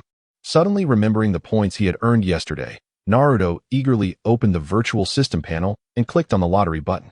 Anger points minus 100. Congratulations. You have won a bowl of Loasafen. Enjoy your meal. What? Loasafen? Before Naruto could comprehend the situation, a burst of light illuminated the virtual panel, and a bowl of Loasafen, exuding a peculiar aroma, materialized in his hands. Is this even possible? Staring blankly at the bowl, Naruto was astonished that the system could yield a local delicacy from his homeland. The strange scent wafting from the Loasafen attracted curious glances from passers-by, yet Naruto was oblivious. Overwhelmed with tears of joy, the system truly understood his longings. Since his arrival in this world 12 years ago, he had constantly yearned for the flavors of home. To his surprise, he had actually won a bowl of Loasafen today, rendering him nearly speechless with emotion. Grabbing his chopsticks, he eagerly began to slurp. Spicy, refreshing, savory, and sour, each flavor melded together to create an exquisite delight. The meticulously brewed broth was equally exceptional, clear yet rich, numbing yet not overwhelming, spicy yet not fiery, fragrant yet not greasy, simply divine. Mom, why is that brother eating poop? Does he have no food at home? A little girl, around 5 or 6 years old, passed by Naruto, innocently looking up at her mother with curiosity. Naruto felt his cheeks flush with embarrassment and deliberately adopted a fierce expression, glaring at the girl. You better watch your mouth, or I'll take you and sell you. The little girl immediately burst into tears. Her young mother quickly comforted her, casting a disdainful glance at Naruto before leading her away. As Naruto continued on his path to school, he resumed his lottery endeavors. Anger level -100. Congratulations. You have drawn an attribute-less A-rank ninjutsu, Rasengan. As the system's voice fell, a radiant orb of light floated from the virtual panel and entered Naruto's body. He felt a torrent of knowledge surge into his mind, mastering the various techniques of the Rasengan with remarkable ease. The Rasengan? What a formidable ninjutsu! Naruto's spirit soared. This system was truly a miraculous boon. In just 2 short days, Naruto's strength had undergone a monumental transformation. Anger level -100. Thank you for your patronage. You did not receive any prizes. Please continue your efforts. After 3 consecutive attempts with no prizes, Naruto felt quite satisfied with having drawn the Rasengan, a powerful weapon in his arsenal. There was still ample time ahead for more attempts. Navigating through the bustling streets, Naruto arrived at the entrance of the ninja school. Naruto, why are you so late? Nara Shikamaru greeted him with his trademark laziness. Beside him were 3 others, Yamanaka Ino, Akimichi Chuji, and their teacher, Asuma. The 4 of them were slowly walking out of the campus, appearing as though they had just concluded a meeting. Shikamaru, Chuji, good morning, Naruto chuckled and greeted them. Over the years at the ninja school, if anyone had genuinely talked to Naruto, it was Shikamaru and Chuji, his true friends. Naruto, we're heading out, Chuji said, munching on a large bag of chips. All right. Naruto smiled and nodded at them as they brushed past each other. As Naruto stepped onto the campus and approached the classroom, he spotted a familiar figure pushing the door open. The person had short silver hair and wore a mysterious black mask, with an unconventional forehead protector covering his left eye. Undoubtedly, it was the copy ninja, Kakashi. That shameless guy Kakashi is really late, Naruto muttered, hastening his pace towards the classroom. Teacher, you're so slow. Sasuke and I waited for you for 3 hours. As Naruto reached the classroom door, he heard Sakura Haruno's complaint from inside. Well, I got lost. So I arrived a bit late, Kakashi replied, awkwardly smiling as he concocted a childish excuse. Liar. Sakura and Sasuke pouted, turning their heads away in disbelief at such a flimsy excuse. Just then, Naruto stepped into the classroom, scratching the back of his head and grinning. Sorry, teacher. I had a bit of a stomach issue today. I was in the restroom for 3 hours, so I hope I'm not late. Hatake Kakashi's anger level 56, Haruno Sakura's anger level 49, Uchiha Sasuke's anger level 50 deceitful. Naruto, why haven't you pulled your intestines out? Haruno Sakura's forehead was pulsating with rage, nearly driven to unleash her fury upon Naruto. Although Uchiha Sasuke remained silent, he too glared at Naruto with evident ire. Both were consumed by frustration. Kakashi, as their guiding instructor, was already late, which could be overlooked. However, it was unacceptable that Naruto, a fellow student of Team 7, arrived even later than Kakashi. Is this truly the Ninetales brat? Kakashi mused inwardly, turning to scrutinize Naruto. Hokage Sarutobi Hiruzen had summoned him to the office the night prior, instructing him to pay special attention to nurturing Naruto and Sasuke, as both were of immense significance to Konoha. As for including Haruno Sakura in Team 7, it was originally Sarutobi's intention to serve as a mediating force between Naruto and Sasuke to prevent excessive friction between the two. However, judging by the current state of the trio, it seemed a far cry from instilling the importance of teamwork in them. Very well, you 3, follow me. Kakashi's gaze swept over the trio, forming a preliminary impression. With a smile in his eyes, he beckoned them and led the way outside the classroom. Sasuke-kun, where's the teacher taking us? Haruno Sakura sidled up to Sasuke, seizing every opportunity to be near him. I don't know, was Sasuke's cold response, showing little interest in her. As Sasuke passed by Naruto, he suddenly turned to him with a serious expression. Naruto, I will challenge you again next time. Anytime, Naruto replied nonchalantly, a grin on his face. Uchiha Sasuke carried an air of pride about him. Although the Uchiha clan possessed remarkable talent, all his skills were honed through relentless practice. His defeat against Naruto the day before had shaken his confidence. He could not accept that all his hard work paled in comparison to someone who had always been at the bottom of the class. Yet, the reality of his defeat forced him to acknowledge Naruto's superiority. Thus, Sasuke intensified his training regimen, determined to surpass Naruto and reclaim his self-assurance. In a secluded square to the east of the Ninja Academy, Kakashi leaned against a railing overlooking a wide stream. Today marks the official establishment of Team 7. Let us commence with self-introductions. Naruto, Sasuke, and Sakura sat side by side on a set of steps, exchanging glances, seemingly waiting for one another to speak first. Naruto had anticipated this scenario. It appeared that every team's inaugural meeting unfolded in this manner. Customary introductions to become acquainted. If Naruto's assumptions are correct, after Kakashi and the others have introduced themselves, they will certainly send the three of them back first. Tomorrow morning, there will be no breakfast, and he will commence the first ninja qualification test. Haruno Sakura was the first to raise her hand, her excitement evident as her cheeks flushed a rosy hue. My name is Haruno Sakura, and what I cherish. I should say the person I admire is. Sakura's face blushed even more intensely, and she instinctively turned to glance at Sasuke. My interests are, my future dream is. Is that so? Kakashi remarked, somewhat speechless, realizing that she was purely a love-struck girl. For someone of her age, romance seemed to eclipse even ninjutsu. Next, Sasuke slowly raised his eyelids, an air of indifference subtly emanating from his gaze. I am Uchiha Sasuke. There are many things I despise, and nothing that I particularly like. My dream is to restore the Uchiha clan.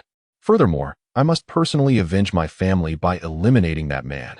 A flicker of astonishment crossed Kakashi's eyes. Indeed, it was just as he suspected. The orphan left behind after the massacre by Uchiha Itachi, filled with a burning desire for vengeance.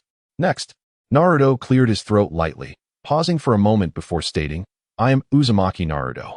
The things I enjoy include Ichiraku ramen, the various delicacies of Konoha, and also, sensei, the make-out paradise in your bag, along with the money in your wallet. As Naruto spoke, a mischievous grin spread across his face as he continually glanced at the bags hanging from Kakashi's waist. What? Kakashi was taken aback. How did this kid know about make-out paradise? Such literature is forbidden from being sold to minors, and it is scarce, often unattainable for the average person. However, as a seasoned veteran, Kakashi would not be easily rattled by Naruto's antics. After a fleeting moment of embarrassment, he quickly regained his composure. Is that so? Anything else? Naruto rested his chin on his hand, pondering carefully. What I detest is the cold indifference from the adults in Konoha. My principle is, if one does not offend me, I shall not offend them. However, should one offend me, I will surely retaliate double. Is that so? Kakashi was not overly surprised. From the information provided by Sarutobi Hiruzen, it was evident that Naruto was indeed this type of person. He would argue back against the villagers who criticized and insulted him, even going so far as to engage them in conflict. He appeared more mature than most children, spending his afternoons not in play, but in rigorous training alone. Even when progress was elusive, he persevered day after day. All the information indicated that Naruto was a remarkably profound individual. A gentle smile graced Kakashi's lips as he crossed his arms over his chest and began his own introduction. My name is Hitaki Kakashi. As for what I like and dislike, I prefer to keep that to myself. Dreams of the future. Interests are indeed manifold. Both Haruno Sakura and Sasuke simultaneously let out a scoff, expressing their exasperation at Kakashi's introduction. After all that time, the man had merely uttered a single name, with the rest being mere nonsense. Well then, that concludes my self-introduction. Starting tomorrow, we shall embark on our missions. Naruto, having read the original work, was fully aware of what Kakashi had said and refrained from voicing any opinions. Instead, Sakura and Sasuke incessantly inquired about the tasks at hand. Kakashi candidly articulated the significance of the survival exercise. Out of the more than 30 students who had just received their forehead protectors from the Ninja Academy, only 9 would pass this exercise. Additionally, before departing, Kakashi specifically cautioned the trio not to eat anything in the morning, lest they be compelled to expel it. Sasuke, do not heed his words. Make sure to eat well in the morning. As they each made their way home, Naruto suddenly turned back to Sasuke, offering a kind-hearted reminder. Oh, why? Sasuke was perplexed by the reasoning, yet he discerned sincerity in Naruto's gaze, which did not seem to be a jest. Do not ask so many questions. Simply do as I say. Naruto flashed a mysterious smile and turned to leave, leaving Haruno Sakura to continue her relentless chatter with Sasuke. Informing Sasuke about the importance of eating was Naruto's well-meaning suggestion. In truth, Naruto held a reasonably positive impression of Sasuke, aside from his somewhat arrogant demeanor. He was quite agreeable. As lunchtime arrived, Naruto made his way to Ichiraku Ramen, devouring 10 bowls of chashu ramen. At that moment, Naruto's wallet was sufficiently plump, allowing for a period of indulgence without concern. It was only after he had filled his stomach to the point of resembling a small watermelon, unable to consume another morsel, that he leisurely headed towards a grove to the east. This was a place Naruto frequented daily, not far from the dilapidated building he called home. Upon traversing the bustling streets and entering the woods, he began to unleash a flurry of strikes against the sturdy trunks. This was the site of his past training sessions. Should anyone pass through here, they would undoubtedly be astonished to find countless indentations upon the robust tree trunks. Most of these marks were the result of punches and kicks. Some bore fresh scars, the bark recently scraped away, with which shavings scattered at the base of the trees. However, the majority were remnants of years past, with the indentations having healed, now covered by new bark. Bang bang Naruto, like an indefatigable beast, relentlessly struck the surrounding trees. It was not until his orange training outfit was thoroughly soaked with sweat that he finally paused. Removing his shirt, he hung it on a nearby branch and resumed his physical training. This had become a habitual practice over the years. Whenever he found himself with free time, Naruto would invariably choose to train here. After enduring such training, a profound sense of fatigue and weakness envelopes the body. Upon returning home, one finds solace in lying down, succumbing to the desire for sleep, oblivious to the harrowing experiences endured in Konoha. Even with the newly acquired system, Naruto harbors no intention of relinquishing this habit. After a rigorous afternoon of practice, the daylight gradually succumbed to darkness, enveloping the surroundings in an inky blackness. Naruto's energy was nearly depleted, prompting him to finally cease his exertions. Suddenly, amidst the shadowy forest, a figure darted past. However, the poor lighting rendered it difficult for Naruto to discern the identity of the individual, whose movements were too swift. Who is it? He instinctively pursued. Who was that person? Could it be an umbu sent by the third Hokage to surveil him? Naruto had suspected this early on, as the Jinchuriki of the Nine Tails. He would undoubtedly attract special attention. Yet, the members of the umbu were exceptionally skilled, adept at concealing their presence, and had seemingly never been detected by Naruto. As thoughts swirled in his mind, Naruto activated his body flicker technique, leaping among the towering trees. Suddenly, he felt droplets of water land on his face, and instinctively wiped them away, only to find his palm stained crimson. Was the individual injured? As he drew closer, he began to hear the faint sound of a girl sobbing. What was happening? In a state of confusion, he infused his feet with a surge of light blue chakra, propelling himself forward with utmost speed towards the shadowy figure ahead. As he neared, the silhouette of a ninja became clearer. Clad in dark attire, the figure was notably tall, and under one arm, he clutched a girl. She was dressed in the attire of the Hyuga clan, her hands bound behind her back, her feet ensnared by ropes. Through her desperate struggles, Naruto caught a glimpse of her profile illuminated by the soft moonlight. Hinata Hyuga? Indeed. The girl trapped under the ninja's arm was none other than Hinata. A cloth had been stuffed in her mouth, rendering her voiceless. Her only sounds were muffled whimpers as she fought against her restraints.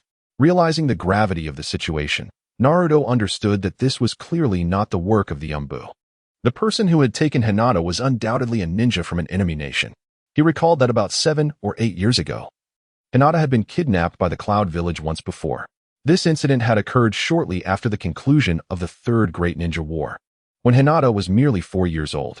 Konoha was then under siege from a combined assault by the Sand and Sound villages.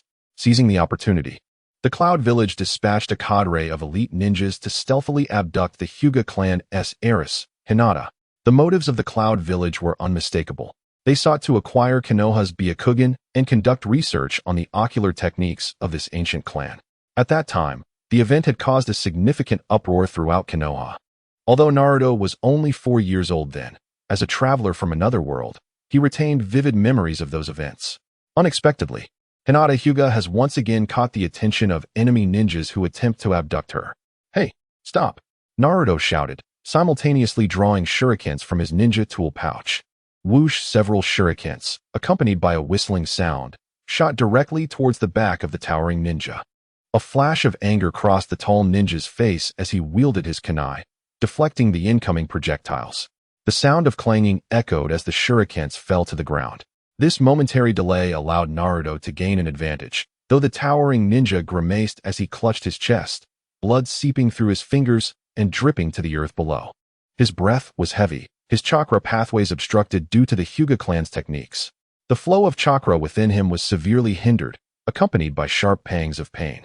In his pursuit of the purest bloodline of the Byakugan, he had already lost over 10 elite companions. all-season jonin from his village. With the weight of his comrades' hopes resting upon him, he felt a burning anger as this blonde boy obstructed his path. Lumber's anger value 36. Kid, if you want to live, get lost.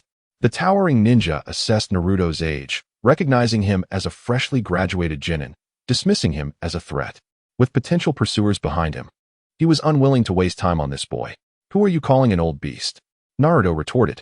He noticed the desperate plea in Hinata's tear-filled eyes. Her gaze fixed intently upon him. Yet, he could not discern the true strength of the lumbering ninja before him, unsure if he could contend with such an opponent. However, given that this adversary had managed to abduct Hinata from the Hyuga clan, he must possess considerable skill. Despite his bravado, Naruto instinctively adopted a defensive stance, bracing for an imminent attack. Lumber's anger value 66. Die, kid. Lumber suddenly reached into his robe, producing 4 kunai embedded with explosive tags.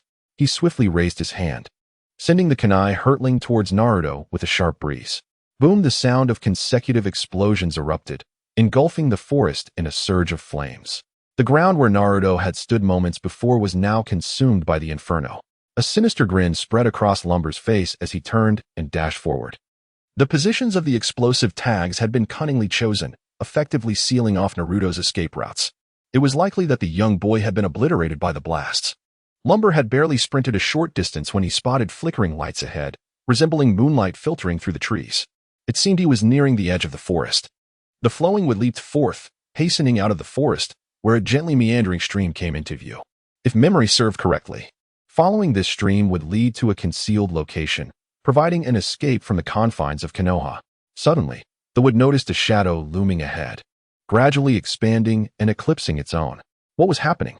Raising its gaze, the wood beheld a figure plummeting directly towards it, clutching a swirling blue sphere of chakra in its grasp. The energy emanating from the sphere instilled a sense of dread within the wood. Should it be struck by that orb, it would undoubtedly suffer grave injuries. Without a moment's hesitation, the wood executed a backward roll, cradling the girl in its arms, narrowly evading the attack of the sphere. With a thunderous explosion, the sphere crashed into the ground, sending yellow earth flying in all directions. The wood felt a heavy layer of dirt enveloping its face, forcing it to shut its eyes. Shaking its head vigorously, years of ninja experience alerted the wood to the peril of losing its sight, prompting an urgent retreat. When the wood finally regained clarity of its surroundings, a flicker of astonishment crossed its eyes. The boy, who should have been incapacitated by a detonating tag earlier, was now wielding a kunai, swinging it toward the very spot where the wood had just stood. Had it not been for the wood's quick reflexes, it might have had its throat severed by the boy's weapon. The location where the boy's chakra sphere had struck now bore a massive crater. Such a potent attack, if it had truly landed upon the wood, would not have been fatal, yet it would have rendered it incapacitated. This adversary was no trivial foe. The wood began to regard the boy with increasing seriousness, furrowing its brow as it brandished a kunai, engaging in close combat. The clash of their weapons rang out with a series of sharp, clear sounds, the sparks produced by their blades illuminating the night by the stream in an enchanting display. How infuriating! The pressure points across its body throbbed with pain, impeding the flow of chakra and hindering the wood's true potential. In former times, as a seasoned jonin, the wood could have effortlessly dispatched the boy before it. For in the wood's eyes, although the boy's attacks were formidable, he clearly lacked combat experience, revealing far too many vulnerabilities. With a slight delay in its response, the wood felt the sting of the kunai as it grazed the arm cradling the girl, leaving a long, gaping wound. Crimson blood gushed from the torn flesh, accompanied by a wave of excruciating pain. Yet even in such agony, the wood gritted its teeth, unwilling to relinquish the girl. She was the embodiment of a pure, Byakugan lineage, recovered at the cost of its comrades' lives. If this boy were to abscond with her, the wood could never return to face its peers. Thus, it resolved to demonstrate the true disparity that exists between ninjas. With a furious roar, Ryuki swiftly retreated, extracting a slender rope from his ninja tool pouch and binding the girl to his back. He then began to weave intricate hand signs with remarkable speed. Earth-style, armor of rock. As Ryuki's voice echoed, a tangible circle of rock surged upward from beneath his feet, enveloping him entirely, including the girl on his back. A cruel smile flickered across Ryuki's lips. This armor channeled earth chakra from the pressure points at his feet, extending to encase his entire body in a thick layer of protection, impervious even to shurikens. Although this was the only jutsu he could currently employ, it was more than sufficient to deal with the little brat before him. Fire style, great fireball technique. Simultaneously, Naruto seized the opportunity to perform a series of rapid hand signs for his fire technique. With Ryuki having bound Hinata to his back, Naruto felt no concern about collateral damage affecting her. He unleashed a long stream of fire from his mouth, which intensified as it surged forward, rapidly transforming into a massive fireball that rolled across the ground towards Ryuki. The roaring flames illuminated the riverside, yet Naruto was astonished to see a look of disdain curve Ryuki's lips. Without any intention of evasion, Ryuki charged directly toward the fireball. The seething heat enveloped him. But to Naruto's astonishment, Ryuki emerged unscathed from the inferno, advancing with heavy strides toward him. What? How is this possible? Naruto could hardly believe his eyes. Was his great fireball merely made of paper?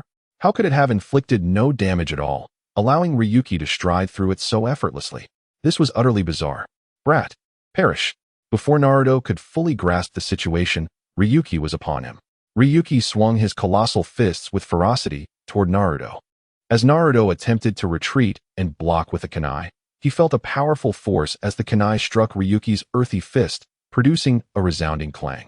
The impact jolted through Naruto's hand, causing him to lose his grip on the kunai, which flew from his grasp. Boom. Seizing the moment, Ryuki delivered another fierce punch. Smashing into a nearby boulder, the rock shattered with a thunderous roar, sending countless shards flying in all directions. Naruto was struck by the debris, feeling a sharp pain in his back. It was evident that even a mere brush with the fragments caused such agony. Had Ryuki's punch connected directly, it would have surely been fatal. This foe is indeed formidable. Naruto clenched his jaw, unwilling to engage Ryuki in a direct confrontation any longer. Although his attacks were undeniably fierce, the earth-toned armor significantly hampered Ryuki's speed. Your prowess is hardly remarkable, as long as I do not confront you directly. You are powerless against me. A faint smile graced Naruto's lips as he swiftly retreated. The ninjas of Konoha are not to be underestimated. If he could buy enough time, his comrades would surely come to his aid. Curse you, you wretched little brat. Fury etched on his face. Ryumaku hastily pursued Naruto, intent on attacking. He understood all too well that prolonging the confrontation would only serve to his detriment. Fire style, great fireball technique. Ryumaku charged forward, yet the weight of his armor impeded his speed, preventing him from capturing the agile child. However, upon witnessing the boy retreat to the creek's edge, he unleashed another round of the fire technique. A cold smirk crept across Ryumaku's face. Would the same fire attack yield different results the second time around? He thought it beneath him and seized the opportunity to eliminate this vexing child. Ryumaku charged directly toward the massive fireball. The searing heat enveloped him, inducing considerable discomfort. Although the flames could not breach his rocky armor, the intense heat made it hard for him to breathe. As he passed through the fireball, his vision finally cleared. Yet, to his astonishment, the child who should have been at the creek was nowhere to be found. Where is he? Rasengan. Ryumaku suddenly heard a shout. The boy leapt from a deep pit at his feet, wielding a swirling blue sphere of chakra, and swung it fiercely toward him. Damn it, there is no escaping. Thoughts raced through Ryumaku's mind, but he could devise no means of evasion, for the blue chakra sphere was already upon him. He barely had time to shut his eyes before feeling a tremendous impact to his head, plunging him into unconsciousness forever. This was his final sensation of the world, and he would never awaken again, as his head erupted in a mist of crimson and white, his body collapsing lifelessly to the ground. Blood seeped from his shattered skull, and the once unyielding layer of yellow armor cracked, scattering fragments across the earth. Buying time? You thought wrong. A smile appeared on Naruto's face. His earlier words were a deliberate ploy to unsettle Ryumaku's mind, allowing him to find the perfect moment to strike. While awaiting the Konoha ninja's rescue might be a prudent strategy, it was not Naruto's style. Hinata, slung over Ryumaku's back, had succumbed to unconsciousness, her body smeared with dirt and grime. Hey, Hinata, wake up. Naruto gently lifted her from Ryumaku's back and patted her cheek. Yet, her eyes remained tightly shut, offering no sign of response. Cradling her in his arms, he approached the creek and cupped some clear water, ready to cleanse her of the filth that clung to her. Subsequently, Naruto embraced her and utilized the body flicker technique to hasten his return home. Before long, he arrived at his modest residence. Gently placing Hinata upon the bed, he proceeded to remove her outer garments for inspection. Fortunately, there were no visible injuries. However, as Naruto's gaze lingered upon Hinata, an involuntary blush crept across his cheeks. Shaking his head vigorously to dispel the inappropriate thoughts, he retreated into the bathroom, turning on the shower to cleanse himself. The cool water cascaded down from above, finally quelling the fiery turmoil within his heart. After a lengthy duration, Naruto completed his ablutions. He opened the refrigerator, retrieving a box of milk and some bread for a simple meal before returning to the bedside. "Hey, Hinata, wake up," he called softly while squatting beside the bed. But the girl remained deeply asleep, impervious to his attempts. "Well, it's your own fault for not waking up. You can't blame me," he muttered, lying down next to Hinata. With no alternative in his dilapidated abode, which boasted but a single bed without even a couch, it was out of the question for Naruto to relinquish the bed to Hinata and sleep on the floor. After an entire afternoon of rigorous training, coupled with the recent skirmish with the rogue, Naruto's body was thoroughly exhausted. As soon as he lay down and closed his eyes, a wave of profound fatigue enveloped him, and within mere moments, he succumbed to slumber. The following morning, Naruto was roused by a piercing beam of light striking his face, pulling him from his dreams. Turning to his side, he beheld Hinata lying next to him, her limbs draped over him like an octopus. Her cheek rested closely against his, and the gentle rhythm of her breath brushed against his neck, stirring his heartstrings. Startled, Naruto pondered whether something untoward had transpired between them the previous night. Glancing down, he noted that both their clothing remained intact, with the only peculiarity being Hinata's disheveled attire. Relieved, Naruto exhaled deeply, grateful that he had not sullied Hinata's honor. Had anything inappropriate occurred, he was certain that Hayashi Hyuga would not hesitate to take his life. Checking the bedside clock, he saw it was 7:05 a.m., with an hour remaining before the 7th Squad's assembly. Cautiously, he grasped Hinata's delicate arm, attempting to shift her away without waking her, fearing the embarrassment of their current predicament. Yet, as he lifted her wrist, she suddenly opened her eyes, locking gazes with him. A piercing scream erupted from her lips, startling him. Hinata bolted upright in bed, her hands pressed firmly against her chest, her cheeks flushed with anger as she glared at Naruto. What did you do to me?" she exclaimed. "Hinata, don't be afraid. I didn't do anything," Naruto stammered, his face flushed with embarrassment as he scrambled to his feet, hastily trying to explain. "It was I who rescued you yesterday, yet you remained in slumber, which led to your staying the night at my home." "Is it truly so?" Hinata glanced down at her intact attire, beginning to accept the situation with a degree of belief.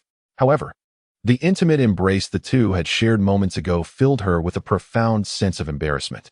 At that moment, her cheeks flushed a deep crimson, and she felt a rush of blood that hinted at the possibility of fainting. "Hinata, are you all right?" Naruto observed her swaying form, sensing something amiss. Could it be that this shy girl would faint from sheer embarrassment? "And no, I'm fine. Thank you for saving me. I should be going now." Hinata shook her head, hastily grabbing her outerwear and fleeing towards the door.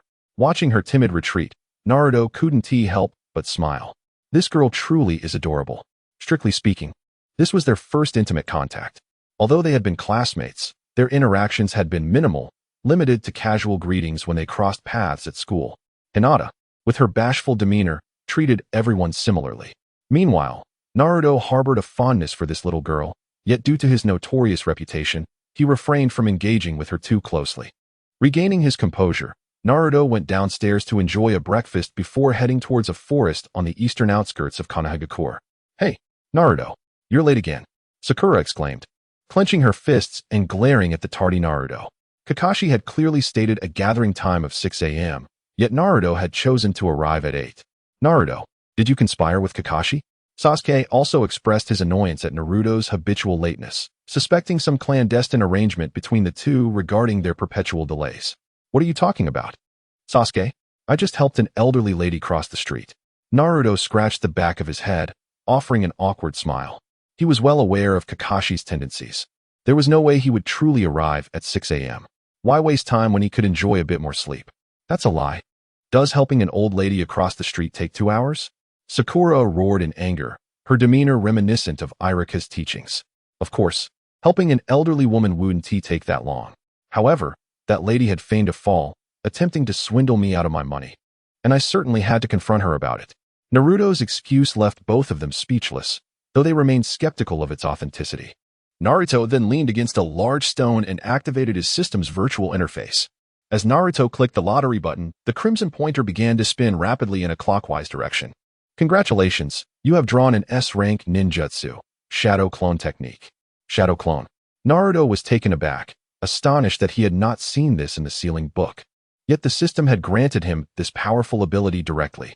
As a wave of silvery light flowed into Naruto's body, the hand seals and the intricacies of the Shadow Clone Technique materialized vividly in his mind. After a brief moment of surprise, Naruto eagerly clicked the lottery button once more. Anger level -100. Thank you for your patronage. You did not win any prizes. Please keep trying. After exhausting 400 points of anger, he was unable to draw any further prizes. Nevertheless, acquiring the Shadow Clone Technique left Naruto feeling quite satisfied. This signature ninjutsu, originally belonging to him in the story, was now rightfully learned by Naruto, and in a twist of fate, this turned out to be a fortuitous event, with Naruto's chakra being of shadow-level potency. Even if he could not match his opponent, he could employ the Sea of Clones strategy to counter. Over half an hour passed before Kakashi finally made his appearance, leisurely holding a copy of Ica Paradise, perusing it while sauntering towards the group. I sincerely apologize. A black cat obstructed my path. Liar. Sakura and Sasuke clenched their fists, venting their dissatisfaction. However, they felt powerless against Kakashi, as they were stuck with such a nonchalant teacher. Kakashi-sensei, I believe you weren't lost, but rather engrossed in Ica Paradise all night. Hence your tardiness, Naruto remarked with a smirk, as if he had seen through everything. What? Kakashi was taken aback. How did Naruto know of his habit of staying up all night reading? Could it be that he had been secretly watching him? This thought briefly crossed Kakashi's mind before he dismissed it. Although Naruto displayed exceptional strength and intellect compared to his peers, the ability to surveil him undetected was a skill he had yet to acquire. Kakashi scratched the back of his head, chuckling awkwardly, before producing 2 bells from his pocket and fastening them to his waist. All right, the survival exercise begins now. Your objective is to seize the bells from me before noon. Only then will you pass the assessment. Sakura, eyeing the 2 bells hanging from Kakashi's waist, displayed a look of confusion. Wait, Kakashi-sensei, you only have 2 bells. But there are 3 of us. Sasuke rested his chin on his hand, seemingly struck by a realization.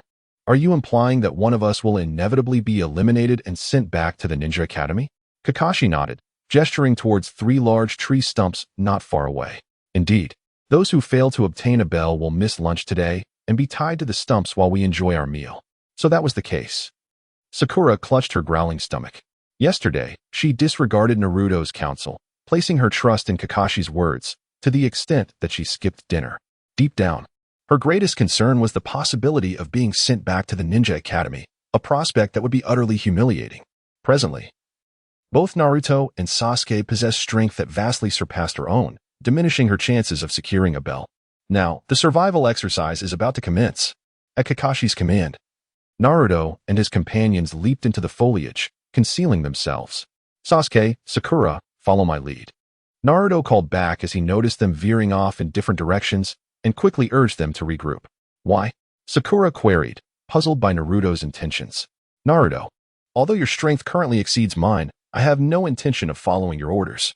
Sasuke felt a surge of irritation at the notion of being commanded by another.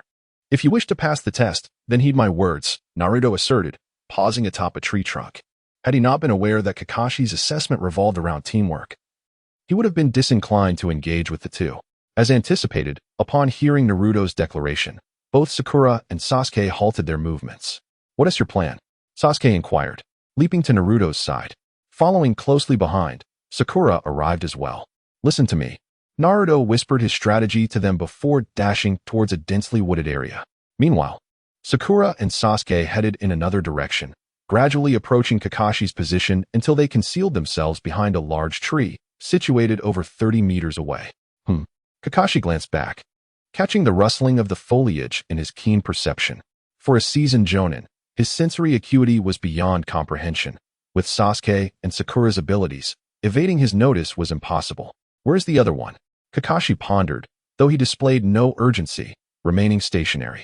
Come, let us settle this. Suddenly, an orange figure burst forth from behind a tree on the left, kunai spinning in hand as it charged swiftly at Kakashi. Oh, it seems I have overestimated him. Kakashi, initially surprised by Naruto's stealthy tactics, now felt a sense of exasperation as he observed Naruto's straightforward approach. With a mere glance at Naruto, Kakashi resumed his engrossed reading of Ica Paradise, eager to delve into the thrilling latter half, which he had yet to savor. As Naruto closed in on him, Kakashi effortlessly dodged the attacks while continuing to peruse the book. After several exchanges, a sly smile crept across Kakashi's lips as he swiftly maneuvered behind Naruto, fingers poised in a specific formation aimed at Naruto's rear. Is this the Tiger Seal? Is Kakashi-sensei preparing to use a fire jutsu? Sakura, hidden behind the tree, gasped in astonishment. She could not comprehend why Kakashi would employ such a formidable jutsu against a student. Naruto, is this your so-called plan? Sasuke, drenched in sweat, inwardly criticized the strategy, realizing that it was utterly futile against the overwhelming prowess of a jonin. The Leaf Village's taijutsu's secret art, 1,000 years of pain. A smirk of triumph graced Kakashi's lips as his fingers, poised like daggers, lunged toward Naruto's posterior. Naruto felt a tightness and his face turned an alarming shade of green. Yet, in less than a heartbeat, the orange-clad Naruto erupted into a cloud of white smoke, vanishing from sight. Was that a shadow clone? A glimmer of astonishment flickered in Kakashi's eyes. Only a shadow clone could have engaged him in combat for such a duration before disappearing under assault. Before Kakashi could fully recover from his astonishment, he sensed a disturbance in the air behind him, as if someone were approaching rapidly. Kakashi's personal technique, the Leaf Village's taijutsu's secret art, 1,000 years of pain. As one clone was dispersed, another Naruto descended from a tree, landing behind Kakashi.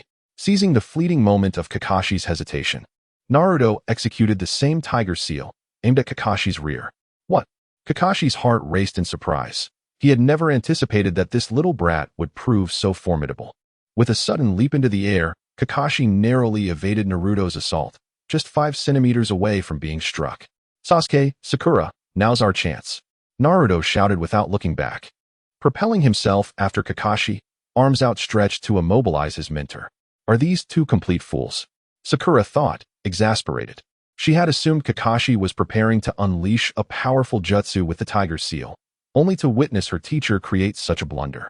Meanwhile, Naruto's behavior was even more outrageous. Instead of seizing the opportunity for a sneak attack, he chose to mimic Kakashi's lewd tactics. Sakura, stop daydreaming.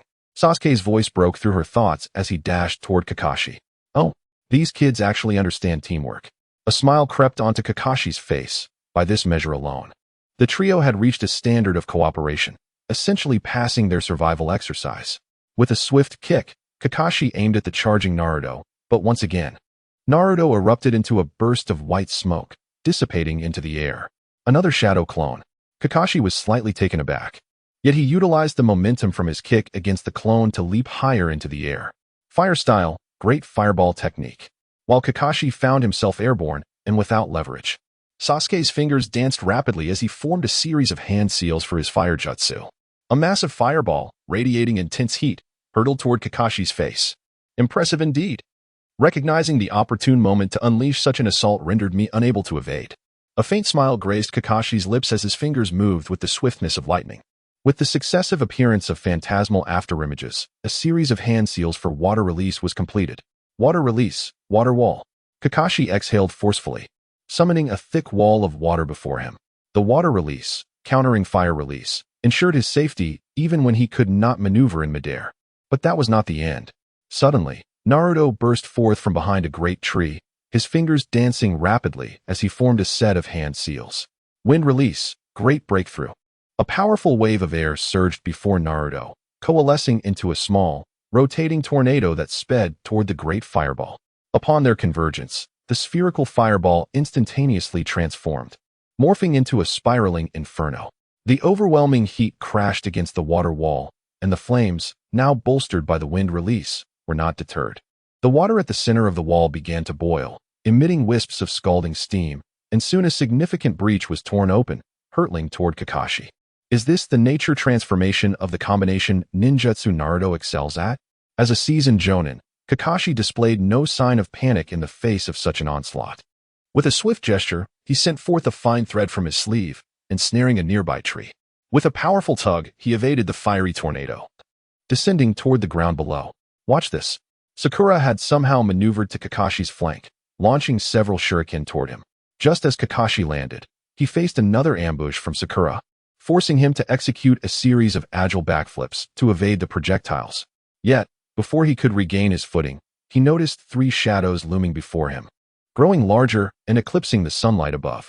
Upon glancing upward, Kakashi beheld three Narutos, each clutching a rotating blue sphere of chakra, descending upon him.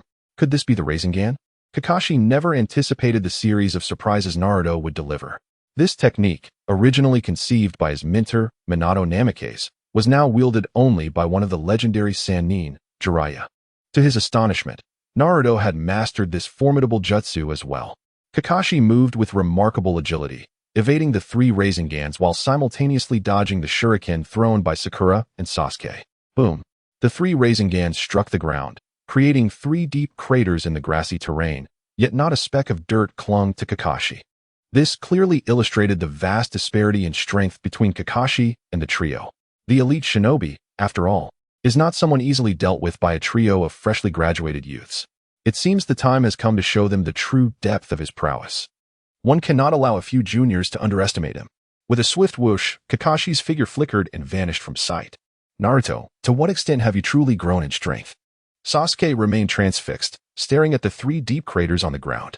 He was aware that Naruto's abilities surpassed his own. Yet he never anticipated the vast chasm of their disparity. At this moment, he comprehended that Naruto's strength was not something he could surpass merely through rigorous training. What then? Was that swirling blue sphere of chakra? Could such destructive power truly be wielded by a mere freshly graduated genin? A barrage of questions surged within Sasuke, further undermining his confidence. Everyone retreat. Hide. Naruto, oblivious to Sasuke's days, called out as he swiftly dashed into the woods. Kakashi's sudden disappearance surely indicated his intention to pick them off one by one. Sakura, clutching her kunai, scanned her surroundings, her gaze darting about in search of Kakashi's presence. It was only upon Naruto's warning that she snapped back to reality and hastily plunged into the thicket. Surely, this way, she would remain undetected. Sakura crouched amidst the dense underbrush, vigilantly observing her surroundings. However, she was suddenly startled by the rustling of leaves. Sasuke appeared before her, his body drenched in crimson, staggering slowly towards her. His form was riddled with kunai. "Sakura, help me," as he extended his hand in a plea for salvation. He collapsed to the ground with a thud. Sakura's heart shattered, tears streaming down her face in a torrent of panic. "Sasuke, what has happened?" A gasp escaped her lips as she realized Sasuke lay lifeless on the ground, prompting a scream of terror to erupt from her, her consciousness fading into darkness. Upon closer inspection, it became evident that Sakura had remained motionless in the bushes, while Kakashi crouched just beyond, his hands still forming a seal that had yet to dissipate. One of the ninja's tactics, Jinjutsu. "Sakura, given your performance at the Ninja Academy, you should have easily seen through that," Kakashi remarked. Sasuke, once lost in thought, finally regained his senses upon hearing Sakura's scream. Yet, at this point, he was utterly devoid of fighting spirit, ensnared in profound self-doubt, standing still without taking any action. As a competent ninja, one must never expose oneself to the enemy's line of sight. Sasuke Kakashi's voice suddenly resonated, stealthily approaching from behind Sasuke. Although Kakashi could have effortlessly subdued him at that moment, he merely continued to peruse his book, Ika Paradise. How infuriating! Sasuke charged forward, creating distance between himself and Kakashi. Observing Kakashi's nonchalant demeanor, he once again tasted the bitterness of being underestimated. That self-doubt morphed into a blazing fury.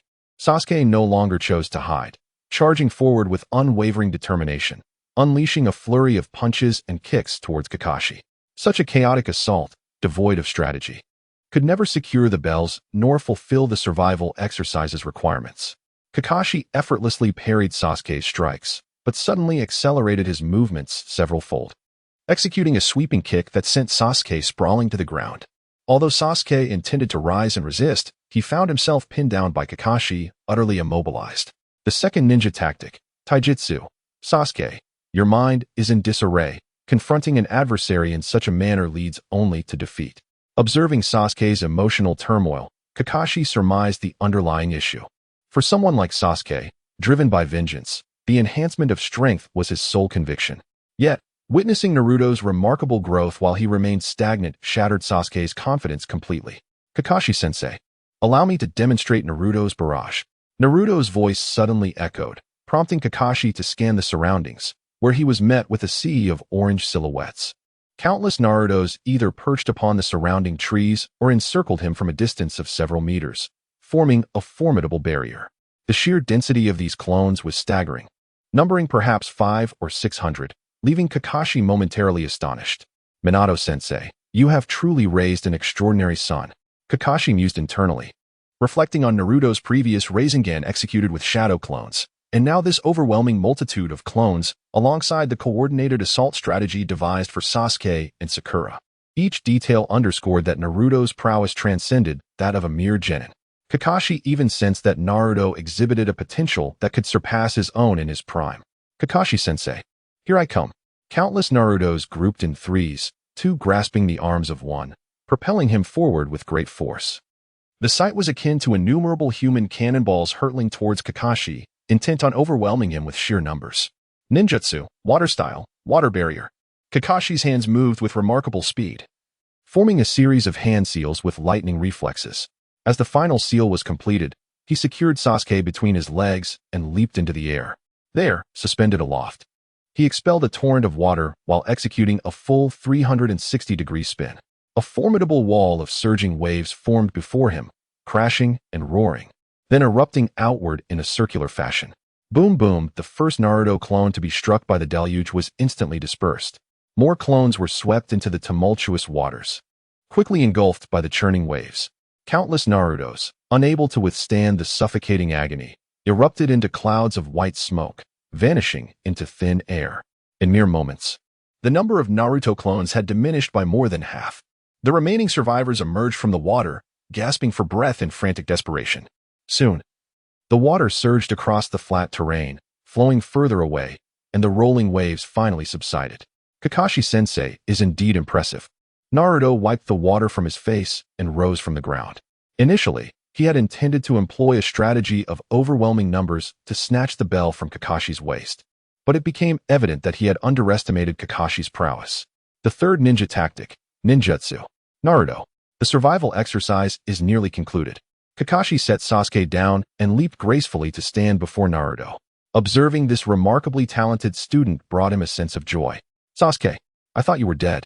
How wonderful. Sakura, lost in her thoughts, suddenly emerged from the thicket. Upon seeing the bewildered Sasuke standing behind Kakashi, she rushed over and embraced him, bursting into tears. Sakura. Sasuke had no inclination to console her. He pushed her away with mild annoyance and approached Naruto. Naruto, why? Why what? Naruto replied, utterly perplexed. Sasuke clenched his jaw tightly, his fists balled in frustration. Why do you possess such strength? Why did you accept my challenge? He simply could not fathom it. With Naruto's current abilities, he could easily overpower him, yet Naruto still chose to accept his challenge. What did this mean? Was it a deliberate humiliation? Or perhaps it was a display of contempt from a stronger individual towards a weaker one.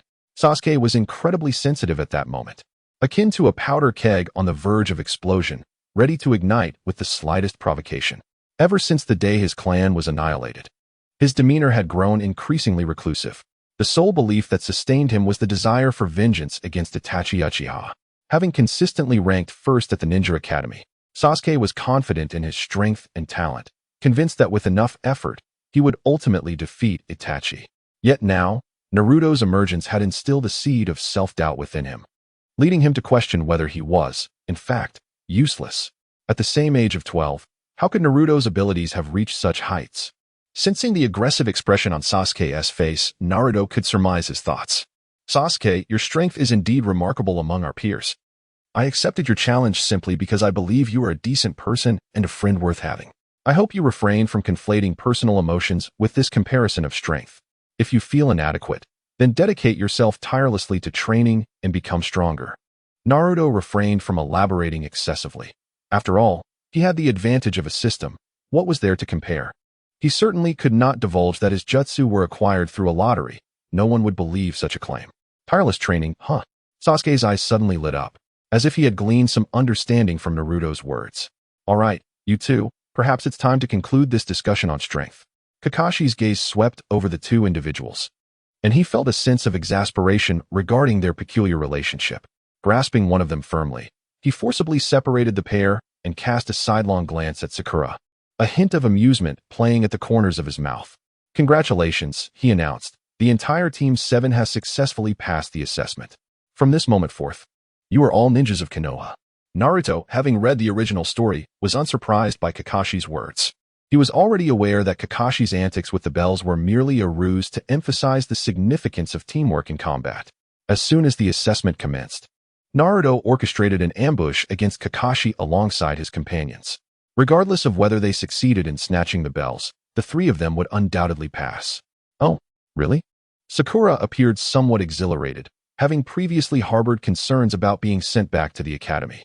Although the news of passing the assessment left her feeling somewhat dazed, the mere fact of their success was cause for celebration. Kakashi then elucidated the reasons behind their passing, echoing Naruto's assumptions about the necessity of cooperation and valuing one's comrades.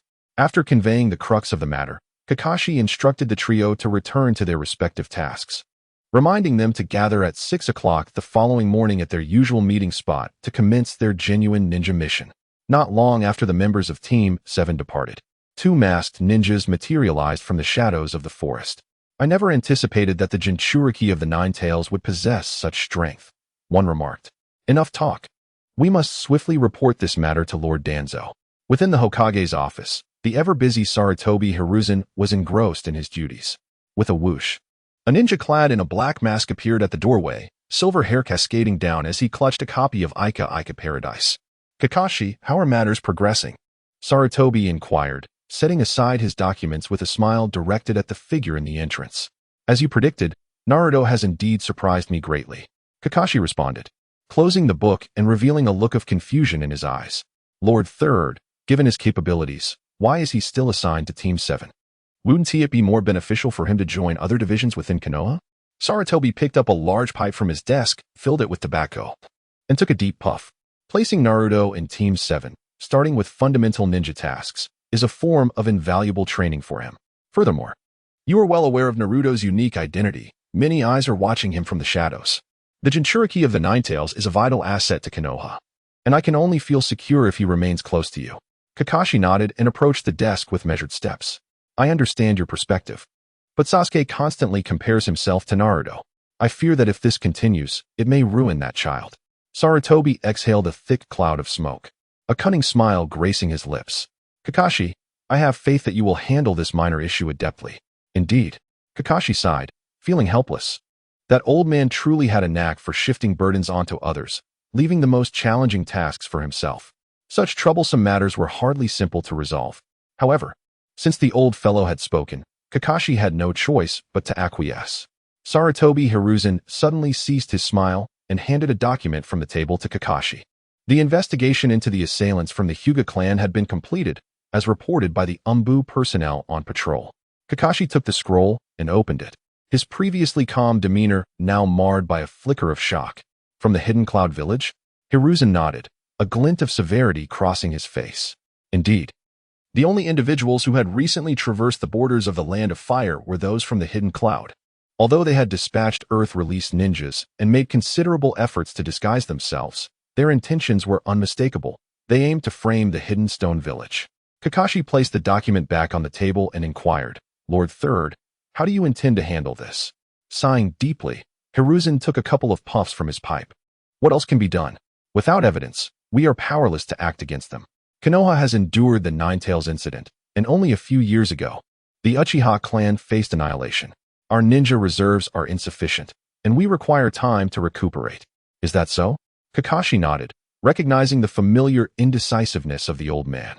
Even with the threat at their doorstep, he still advocated for recovery. While the old man always considered Konoha's welfare, his cautious approach sometimes felt excessive.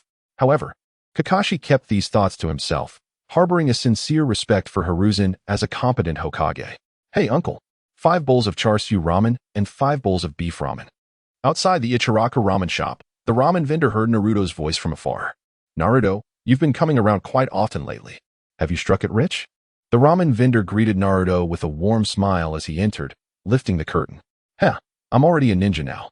I'll be frequenting your establishment regularly. Naruto proudly pointed to the forehead protector adorning his brow as he sat at the counter. Oh, how impressive, Naruto. Being a ninja comes with a high income. The girl making the noodles paused her work to come closer and admire Naruto's protector. Of course, sister.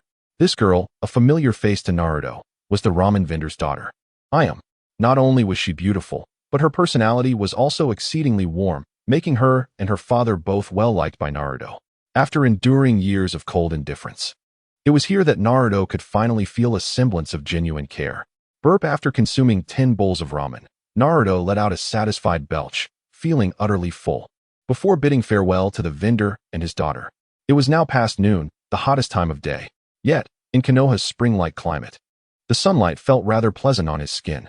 With nothing to occupy his time, Naruto leisurely strolled through the streets, cradling the back of his head. After acquiring some daily necessities, he felt no urgency to return home. There was little to do there. In the life of a ninja, beyond the execution of missions, most time was devoted to training.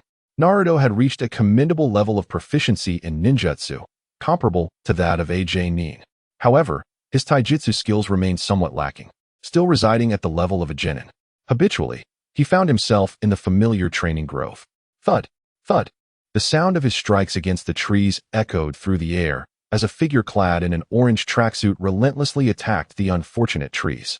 Each punch left a shallow indentation, with strips of bark flying off with every hit. The afternoon swiftly slipped away, the sun gradually descending behind the mountains. Suddenly, Naruto sensed a gaze fixed upon him from a distance. Turning to look, he caught a glimpse of a petite figure swiftly hiding behind a tree. The silhouette appeared to be that of a girl, but she vanished too quickly for him to see clearly. Who could it be? Sakura? Naruto pondered, suspecting that Sakura would hardly take the time to watch him train. Hey, I see you, come out, he called out, halting his movements and slowly approaching the spot. A small head peeked out from behind the tree, a girl with short hair and large eyes devoid of black pupils. Her cheeks flushed crimson, seemingly overwhelmed by shyness. Her gaze towards Naruto evasive.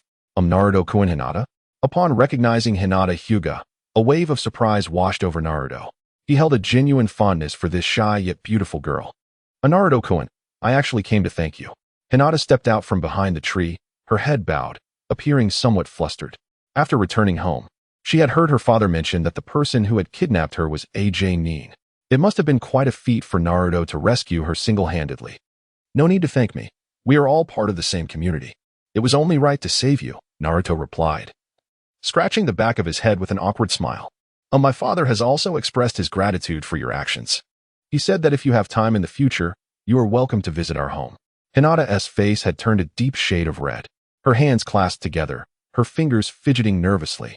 It was uncertain whether her shyness stemmed from Naruto or if she was simply shy around everyone. Oh, really? Then I will definitely come by, Naruto responded, pleasantly surprised. Establishing a connection with a prominent family like the Hyugas was undoubtedly advantageous for him. Having such ties would provide him with additional support in the future. The Hidden Leaf Village was not as peaceful as it appeared on the surface, and Hiruzen Sarutobi was not the omnipotent Hokage that many believed him to be. Shimura Danzo, Mito Gate-on, and TKSH Shun each command their own domains.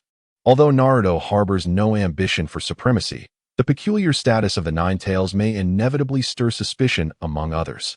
Would it be possible for me to train here with you in the future? Hinata shyly fumbled for words, ultimately revealing the purpose of her visit. Yes, of course. As long as you have time, feel free to come here and find me, Naruto replied with a smile. What does this little girl mean? Is she contemplating a deeper connection with me? Though outwardly composed, Naruto's heart was brimming with joy. Ever since acquiring the system, fortunes have been cascading upon him, even attracting the attention of the girl he admired. I will come, Naruto-kun. Goodbye. Before Hinata could finish her sentence, she turned and dashed away, a clear indication of her overwhelming shyness. Watching her retreating figure, a smile crept across Naruto's lips. After collecting the daily necessities he had purchased that afternoon, he turned and headed towards his small residence. Creak, the aged door of the small building emitted a sound as Naruto stepped inside. Before he could steady himself, two figures suddenly appeared before him. You are Uzumaki Naruto, correct? Our superiors wish to see you. Please accompany us. The two individuals, one tall and one short, donned silver vests and masks, with ninja swords strapped to their backs.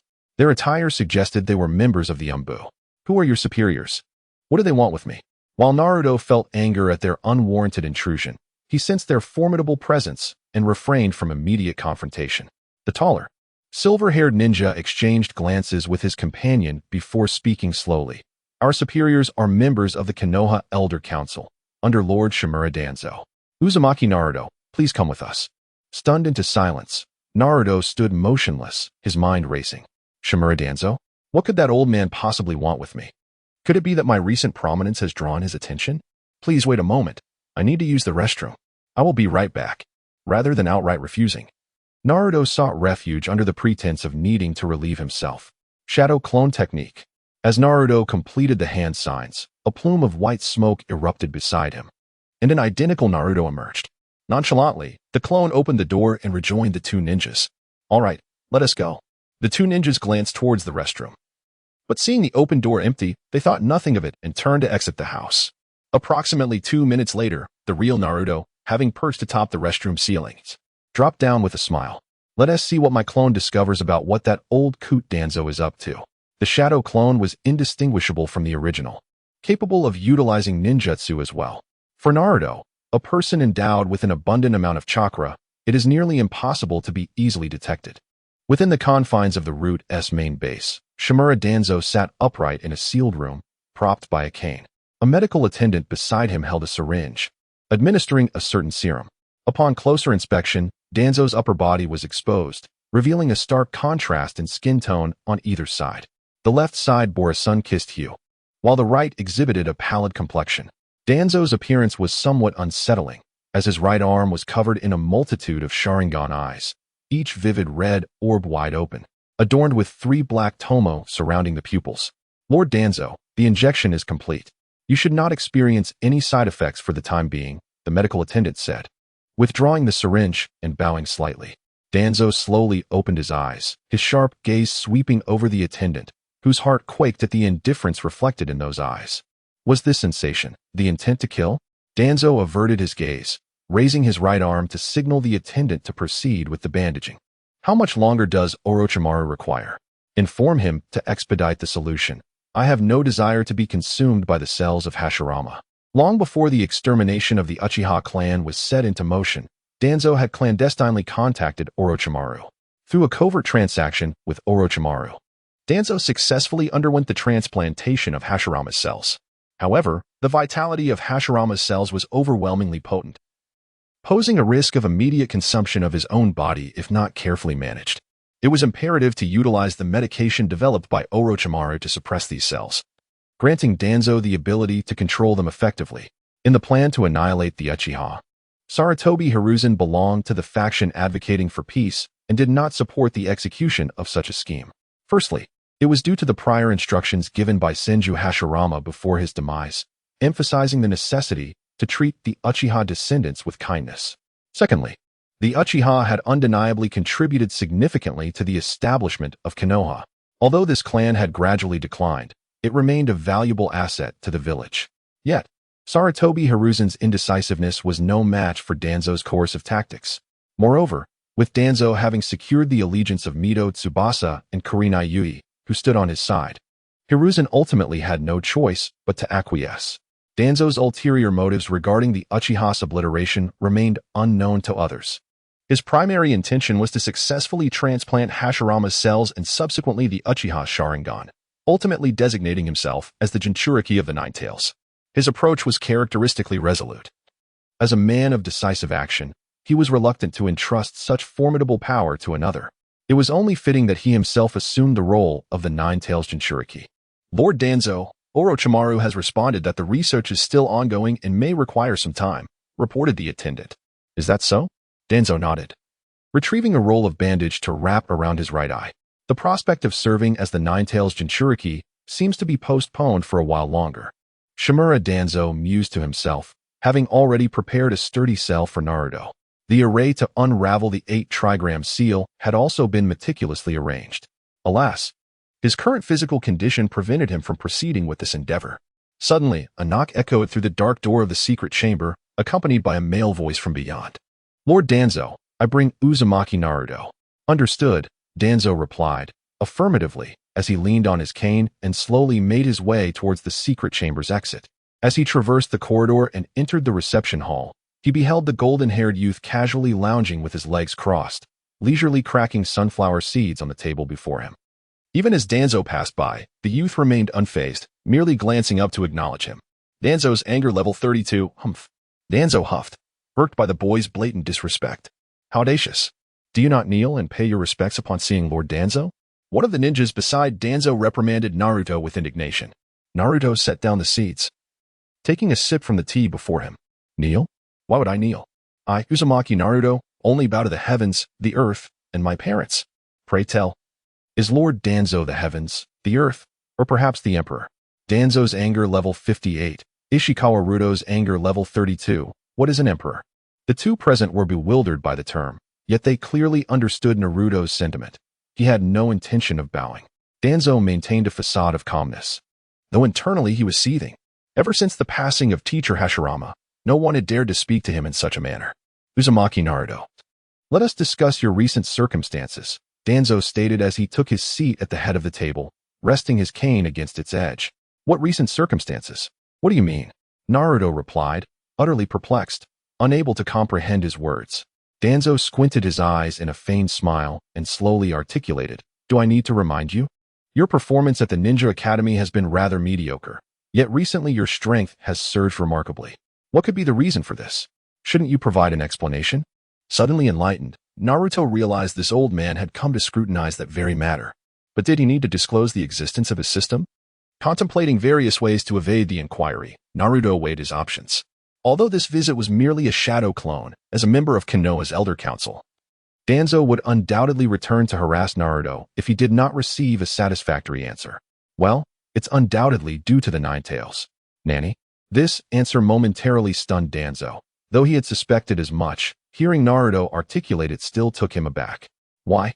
How could the Nine Tails enhance your strength so rapidly? Naruto nonchalantly swung his legs, a carefree smile gracing his face. Certainly, I have reached a consensus with the Nine Tails, who is willing to provide me with guidance from within. With such a knowledgeable companion as the Nine Tails, my strength has undoubtedly surged. It makes sense. Regarding this assertion, Shimura Danzo has come to believe it to a considerable extent. He could hardly conceive of any other means by which Naruto could achieve such rapid advancement in power. It seems imperative to urge Orochimaru to expedite his research.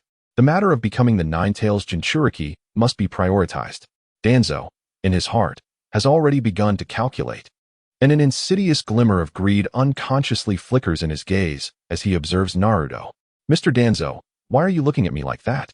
I certainly have no intention of complying with any such demands, nor will I betray my own body. Naruto clutches his hands tightly against his chest, his eyes brimming with fear and wariness, as if apprehensive of Danzo's potential ulterior motives. Cough, Shimura Danzo clears his throat, realizing his lapse in composure, and once again dons a facade of feigned benevolence. In that case, Naruto, you may return for now. Feel free to visit me whenever you have the time. All right, farewell then. With a resounding bang, Naruto abruptly vanishes from the chair, leaving behind a swirl of white smoke. To meet with me, he resorted to a clone? Danzo's amiable smile evaporates in an instant, his gaze turning cold as he fixes it on the ninja beside him.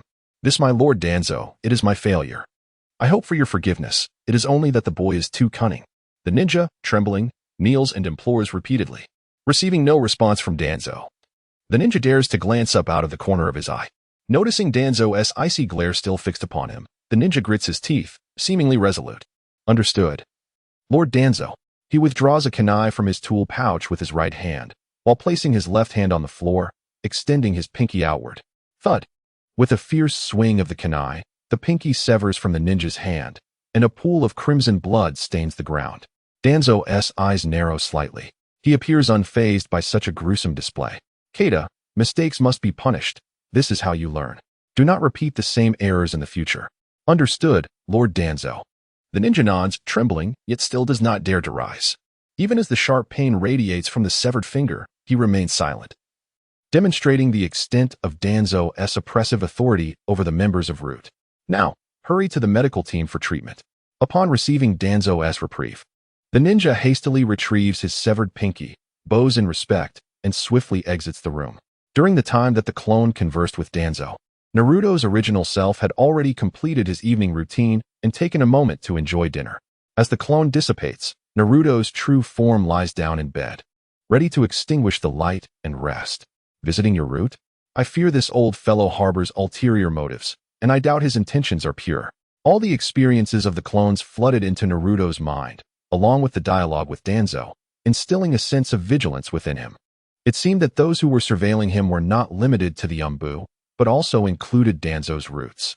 It was merely unfortunate that Naruto, at this moment, lacked the strength to detect those masters who concealed their presences. However, dwelling on such matters was futile. If they wished to monitor him, so be it. After all, he had nothing to hide. A night passed in silence, and the following morning, shortly after 7, Naruto made his way to the plaza located to the east of the Ninja Academy. This was the traditional gathering place for Team 7. To his astonishment, their first assigned mission was to capture a cat. For Naruto, this task was utterly mundane. Without exerting any effort, he swiftly caught the mischievous feline that delighted in scratching. As the portly owner of the cat smothered it in affection, Naruto felt a pang of sympathy for the creature. Yet, the sight of 800 Ryo gleaming in his frog-shaped wallet brought a smile to his face. Sister SHBU was indeed correct. Undertaking such a D-rank mission yielded surprisingly high rewards. It appeared that ninjas were truly among the highest earners in the land of Rain. For the next 3 months, Team 7 undertook missions every few days, all of which remained at the D-rank level. Most involved tasks such as collecting litter from the river or assisting farmers in weeding their gardens. They helped Old Man Lee with his fields and fed chickens for Widow Wong. These tasks, aimed at aiding the villagers of Konoha or maintaining public hygiene, were funded by the higher-ups in Konoha to train the newly promoted genin. Naturally, there were also some transport and escort missions that were commissioned for a fee. During this period, Hinata Hyuga frequently visited the small grove to meet Naruto. Not quite. That was a mistake. They trained together. Naruto and Hinata often exchanged insights on ninjutsu and practiced their taijutsu techniques in the grove. Occasionally, they would engage in playful sparring, practicing moves like the flirtatious sword and the affectionate palm, and even the passionate blade. In summary, over these 3 months, Naruto and Hinata's relationship blossomed immensely, teetering on the brink of officially becoming a couple. This period marked some of the happiest days of Naruto's life, not only gaining comrades, but also a potential girlfriend.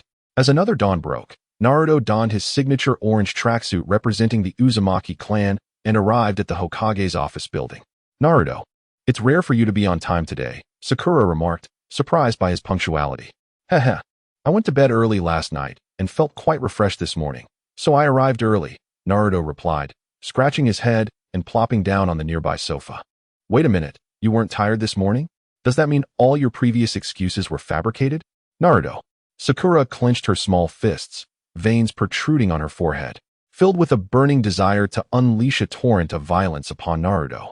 With a swift motion, Kakashi leaped through the window, positioning himself beside Naruto.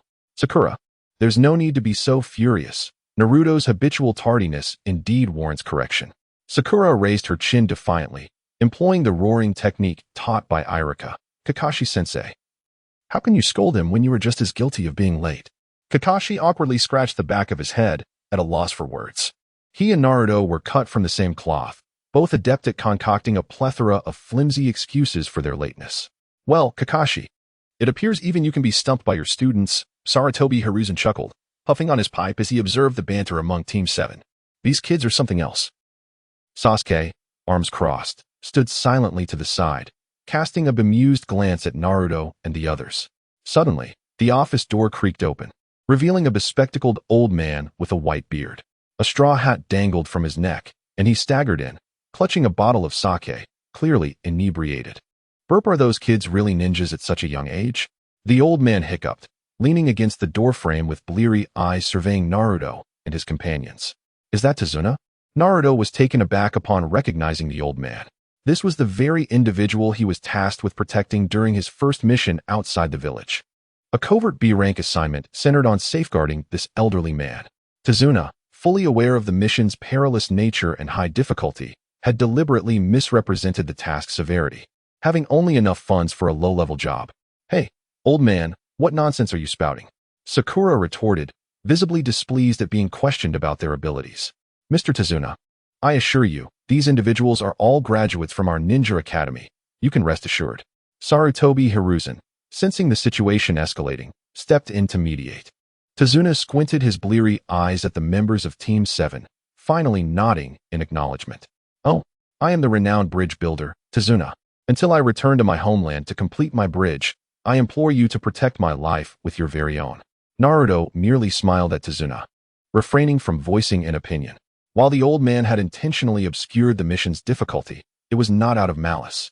One could only lament that the land of waves was so impoverished, subjugated by the tyrant Gato, who monopolized all the nation's resources.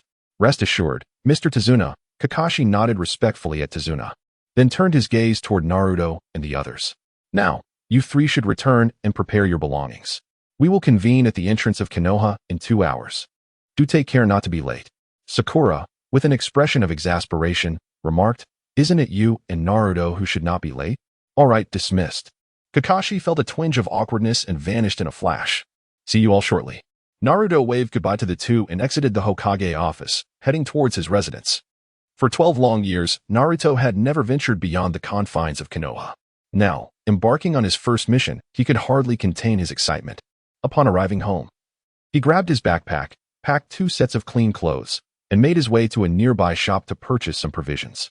Once all preparations were complete, as Naruto reached the gates of Konoha, the remaining 3 members of Team 7 arrived almost simultaneously. This time, not a single person was late. Kakashi would not falter in such vital matters. However, a thought crossed his mind. Were these young ones truly capable? Their abilities appeared somewhat lacking. Tazuna was the first to arrive at the gates, and, observing the youthful trio, still harbored doubts. His words elicited a wave of displeasure from the others. Yet none chose to voice their irritation. Rest assured, Mr. Tazuna. With me, AJ Nin. By your side, there will be no issues, Kakashi assured confidently. The 4 walked side by side, gradually making their way out of Konoha. The broad path extended straight ahead, flanked by dense thickets of trees. The Land of Fire boasts the largest expanse among the ninja continent, yet much of it remains untamed forest, primarily due to the perpetual conflicts that plague the ninja world, leading to significant population decline. Otherwise, such vast areas of pristine wilderness would not exist. After approximately 20 minutes of walking, faint sounds emerged from the thicket. Naruto's ears perked up, detecting the anomaly, and glanced toward Kakashi. Kakashi, too, sensed something amiss and, recognizing Naruto's gaze, understood that he had noticed. He subtly shook his head, signaling Naruto to remain silent for the moment. Although Naruto was puzzled by Kakashi's intent, he complied without making any sudden moves. As they continued onward, a puddle unexpectedly appeared in the center of the path. TCH, what a clumsy attempt at disguise, Naruto thought with a smirk. The sun blazed high in the sky, and it hadn't rained in days. How could there be a stagnant pool of water in the middle of the road? Anyone interested in skipping stones? Naruto picked up a stone from the ground and threw it at the puddle.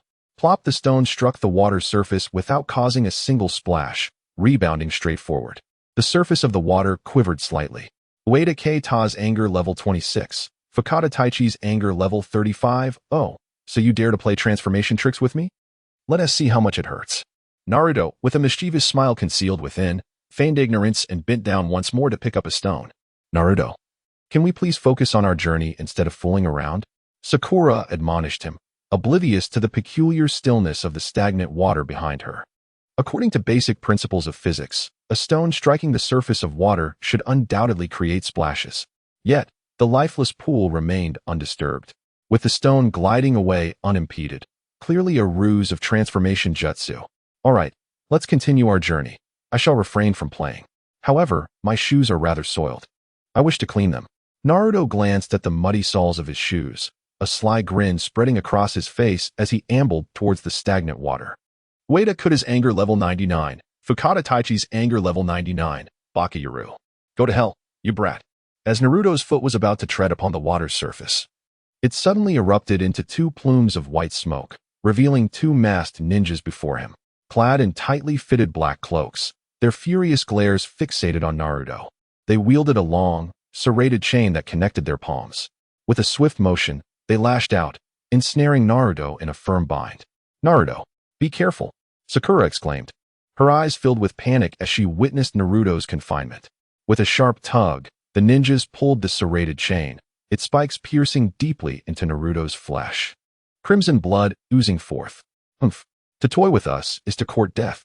The ninja's taunt was abruptly interrupted as Naruto, bound by the chain, erupted into a cloud of white smoke, leaving behind a large tree stump. Gentlemen, your disguise is rather inadequate, with no rain. How could such a large puddle possibly exist in the middle of the road? Naruto chuckled, reappearing atop a tree trunk 5 meters away. He had recognized the ruse long ago. Sasuke, slightly astonished, acknowledged once more that Naruto had bested him in this realm of common sense and experience. Well done, Naruto. Kakashi, shielding Tazuna behind him, turned to address Sakura and Sasuke. Sakura, Sasuke, these two are your responsibility.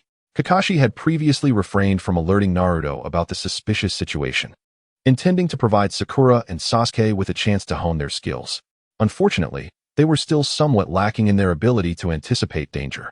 The two masked ninjas appeared to possess the strength of Nin.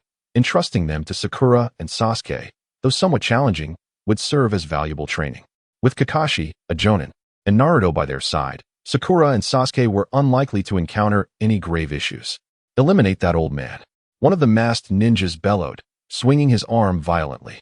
The serrated chain, resembling some contraption, detached from their grasp. Subsequently, the two ninjas dashed toward Tazuna with great speed, intent on eliminating their target. Your opponent is me. Sasuke clenched his teeth, swiftly positioning himself before the two ninjas, marking his first genuine confrontation with adversaries. From the faint aura emanating from them, he could distinctly sense their superiority. And I too. Sakura, her brow furrowed, swiftly retrieved a kunai, its blade spinning in her grasp as she stood resolutely beside Sasuke. However, her anxiety rendered her body slightly tremulous. What a bothersome little brat. One of the ninjas, undeterred, lashed out with a serrated chain, aiming directly for Sasuke's face. Aware of the chain's formidable power, Sasuke refrained from a direct clash, executing a roll to the side to evade the assault. In a fluid motion, he unleashed a sweeping kick aimed at the ninja's lower body. The masked ninja, thwarted in his advance, leapt into the air and retrieved several kunai from his pouch, hurling them toward Sasuke. The metallic clang of the weapons reverberated as Sasuke skillfully dodged and deflected the projectiles with his own kunai. The ground beneath him soon littered with numerous shuriken and kunai. Humph! The masked ninja descended, a disdainful laugh escaping his lips. Sasuke sensed a shift in the atmosphere and glanced down, discovering that among the shuriken embedded in the ground, several bore yellow papers, explosive tags. Boom! Boom! The earth erupted with deafening explosions, flames illuminating the air as the once flat yellow soil gave way to deep craters. Yet, Sasuke had vanished, leaving behind a splintered wooden stump where he had stood. Nanny, a substitution technique? The masked ninja was taken aback, unable to fathom that someone so young could react with such swiftness. Just before the explosive tags detonated, Sasuke had executed a substitution to evade the blast. Where is he? The ninja turned, searching frantically, but Sasuke was nowhere to be seen. Suddenly, he felt an intense heat behind him and spun around, only to be met by a colossal fireball that enveloped him in a torrent of scorching flames. Agonizing pain surged through his body, and he gasped for breath amidst the suffocating heat. A series of anguished cries echoed as the inferno gradually subsided. The ninja lay on the ground, grotesquely disfigured and barely clinging to life. Meanwhile, Sakura faced her own adversary, struggling considerably more. Lacking Sasuke's innate talent and the relentless dedication to honing her abilities, she found herself constantly evading the attacks of the other masked ninja, who wielded the serrated chain with precision. Time and again, she narrowly escaped fatal strikes that could have claimed her life in an instant. Yet, with Kakashi and Naruto present, such a dire fate would certainly be averted. The situation at the scene lay firmly within the grasp of the two combatants. How infuriating! The masked ninja, witnessing the defeat of his comrade, furiously launched a more ferocious assault upon Sakura. Seizing the opportune moment, he violently swung the chain in his hand, ensnaring one of Sakura's arms. Instantly, her arm was lacerated by the sharp teeth of the chain, causing her to cry out in agony. Die, you brat! Just as the masked ninja prepared to violently yank on the chain to sever Sakura's arm, a shuriken, whistling through the air, arrived before him. The sound of metal piercing flesh echoed as the shuriken lodged itself into the ninja's wrist. The excruciating pain compelled him to instinctively release the chain, thereby sparing Sakura from becoming a one-armed girl. The masked ninja glared at the direction from which the shuriken had come, only to find the blonde boy who had previously toyed with him. Damn you all. He seethed, his teeth clenched. Fully aware of his inferior strength and momentarily at a loss for how to proceed. In that case, let us all perish together. He roared in fury, producing 2 black orbs from his cloak. Just as he was about to hurl the orbs to the ground, Sasuke, arriving just in time, drove a shuriken into the back of his neck. With a thud, the masked ninja fell, unable to enact his desperate final gambit. The 2 orbs still tightly clutched in his hand. Sasuke, Sakura, well done, Kakashi remarked, slowly approaching to offer encouragement. Kakashi-sensei, if you possess the strength to effortlessly deal with those 2, why must we confront them? Sakura, whose arm continued to bleed, let tears fall as she expressed a hint of reproach. Sakura, I hope you come to understand that as a ninja, these are the challenges you will inevitably face. Injuries are merely a commonplace occurrence for ninjas. A moment's carelessness could even lead to death, Kakashi gently advised, recognizing her turmoil. Typically gentle in demeanor. He retrieved ointments and bandages from his pack to tend to Sakura's wounds. What are these things? Naruto inquired, curiously picking up the 2 black orbs and examining them. They must be akin to explosive tags, likely possessing explosive properties, Sasuke suggested, having been influenced by Kakashi's guidance. Though he still enjoyed competing with Naruto, he had come to regard him as a true comrade. An explosion? Let me give it a try, Naruto exclaimed, tossing one of the black orbs towards a distant tree. With a resounding boom, a small mushroom cloud ascended, enveloped in a thick plume of black smoke, and within a 5-meter radius, the surrounding trees collapsed with a thunderous crash. Goodness, this truly is a means of mutual destruction. Naruto was filled with profound astonishment as he concealed another black orb within his bosom. Such an object could prove useful in the future. Speaking of which, you little ones truly possess remarkable abilities. It seems I misjudged you earlier. Tazuna stepped forward, chuckling as he engaged in conversation with Naruto and the others. At that moment, Kakashi had already tended to Sakura's wounds. His piercing gaze fixed upon Tazuna as he spoke slowly. Mr. Tazuna, shouldn't we first ascertain the targets of these 2 ninjas? Oh, what do you mean by that? Tazuna's eyes darted away nervously, yet he stubbornly refrained from divulging the matter. Kakashi approached the lifeless ninja, inspecting him thoroughly before stating, Mr. Tazuna, it is evident that these 2 ninjas were after you. Furthermore, the mission you entrusted us with is to protect you from armed groups such as thieves and the underworld. Given the current circumstances, it appears your mission is at least of B-rank difficulty. I understand you may have your reasons for withholding the truth, but unless you are forthright, we cannot continue to safeguard you. Sighing deeply, Tazuna ultimately revealed the intricate details of the situation. Essentially, the Land of Waves is an island nation, completely surrounded by the sea. Thus, Tazuna aspired to construct a grand bridge connecting the Land of Waves to the Land of Fire. This project would not only open the gateway to the outside world, but also invigorate the economy, allowing the impoverished populace to lead better lives. However, the bridge was only halfway completed when the tyrant Kato dispatched individuals to forcibly halt further construction. Kato, the wealthiest merchant in the Land of Waves, obstructed the bridge's construction to ensure his maritime transport resources remained unaffected. Should the bridge be completed, Kato would lose a lucrative opportunity to exploit the people of the Land of Waves, unable to afford the commission for a higher-ranked mission. Tazuna resorted to exaggerating the mission's difficulty. Tazuna's vivid recounting moved Sakura to tears. I know you wouldn't abandon this poor old man, would you? Tazuna looked at Kakashi and the others with a cheeky grin. Through their brief interactions over the past half-day, Tazuna had discerned that Kakashi's team comprised kind-hearted individuals. Naruto smiled broadly, refraining from voicing any objections, for he was already aware of the underlying reasons from the original narrative. Kakashi-sensei, Mr. Tazuna is too pitiable. We should continue to assist him.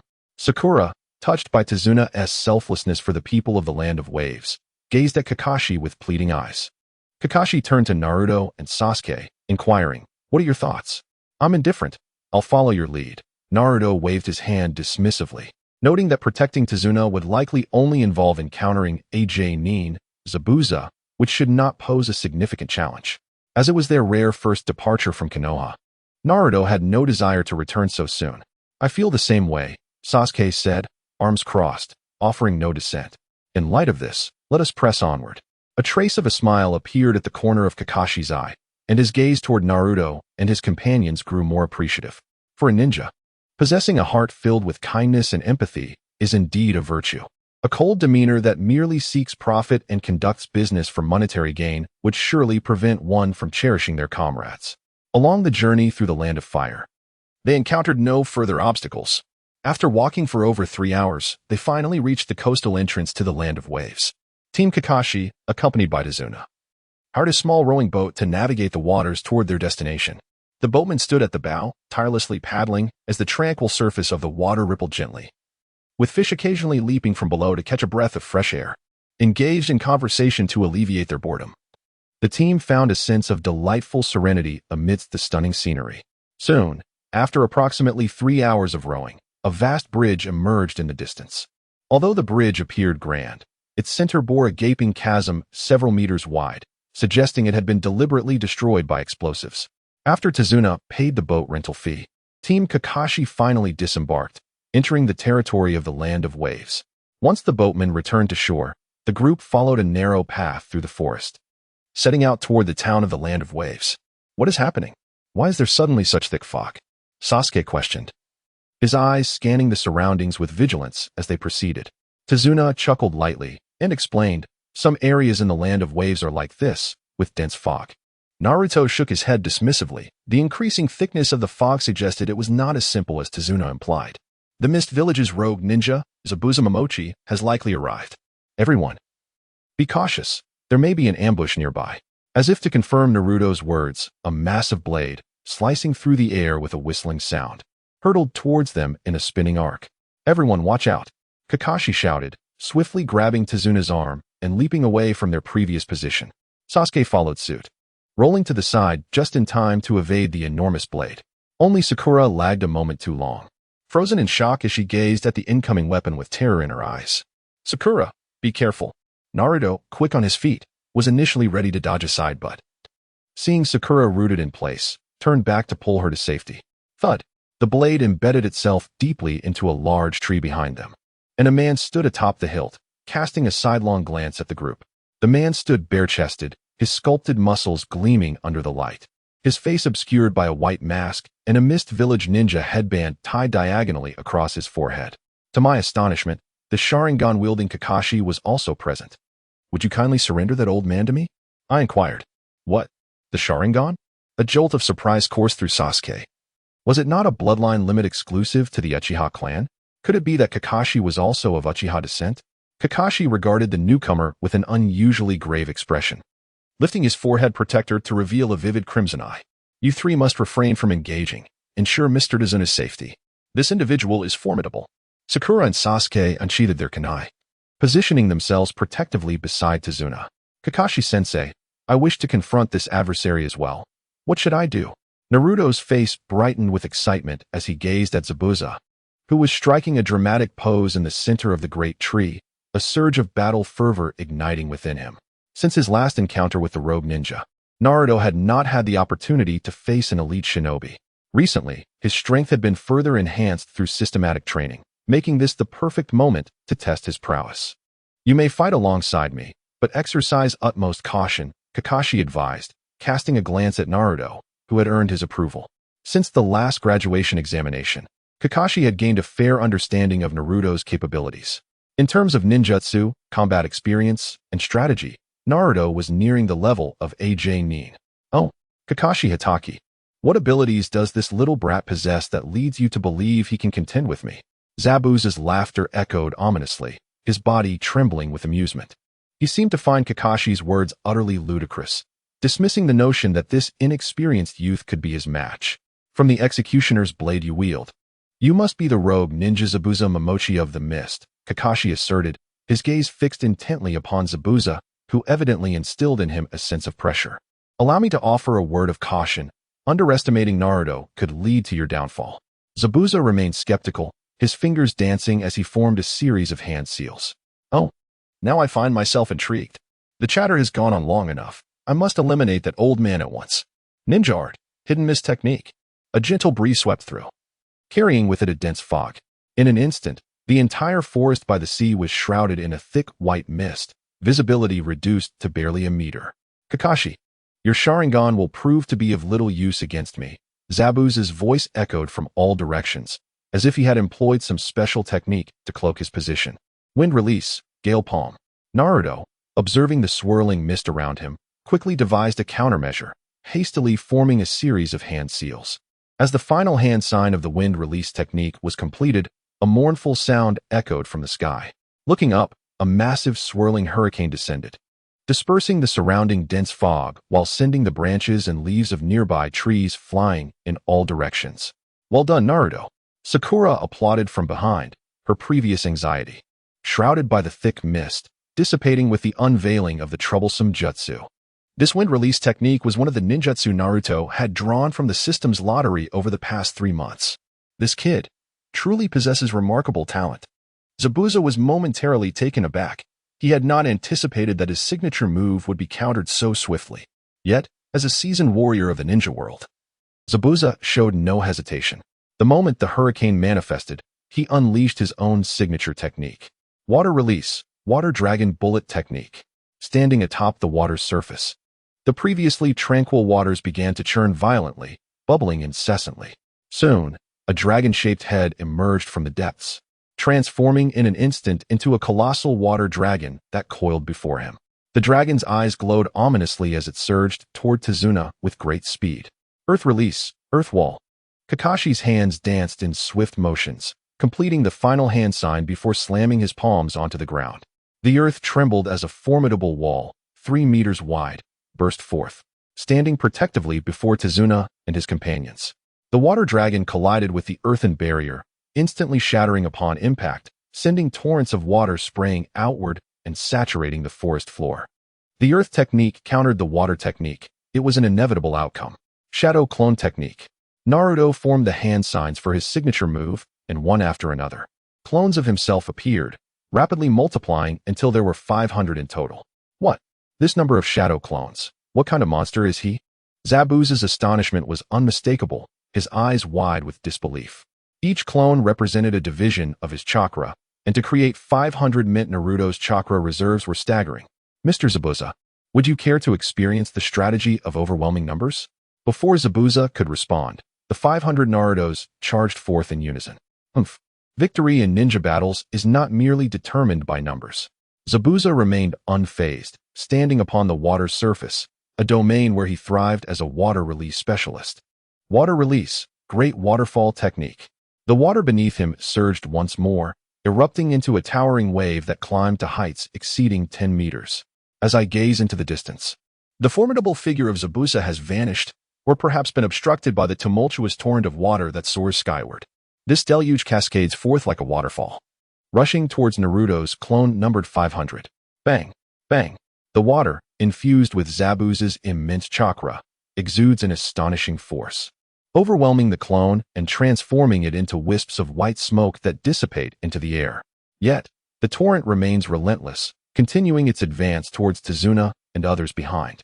Sasuke, Sakura, Kakashi leaps to the treetops, simultaneously alerting his companions.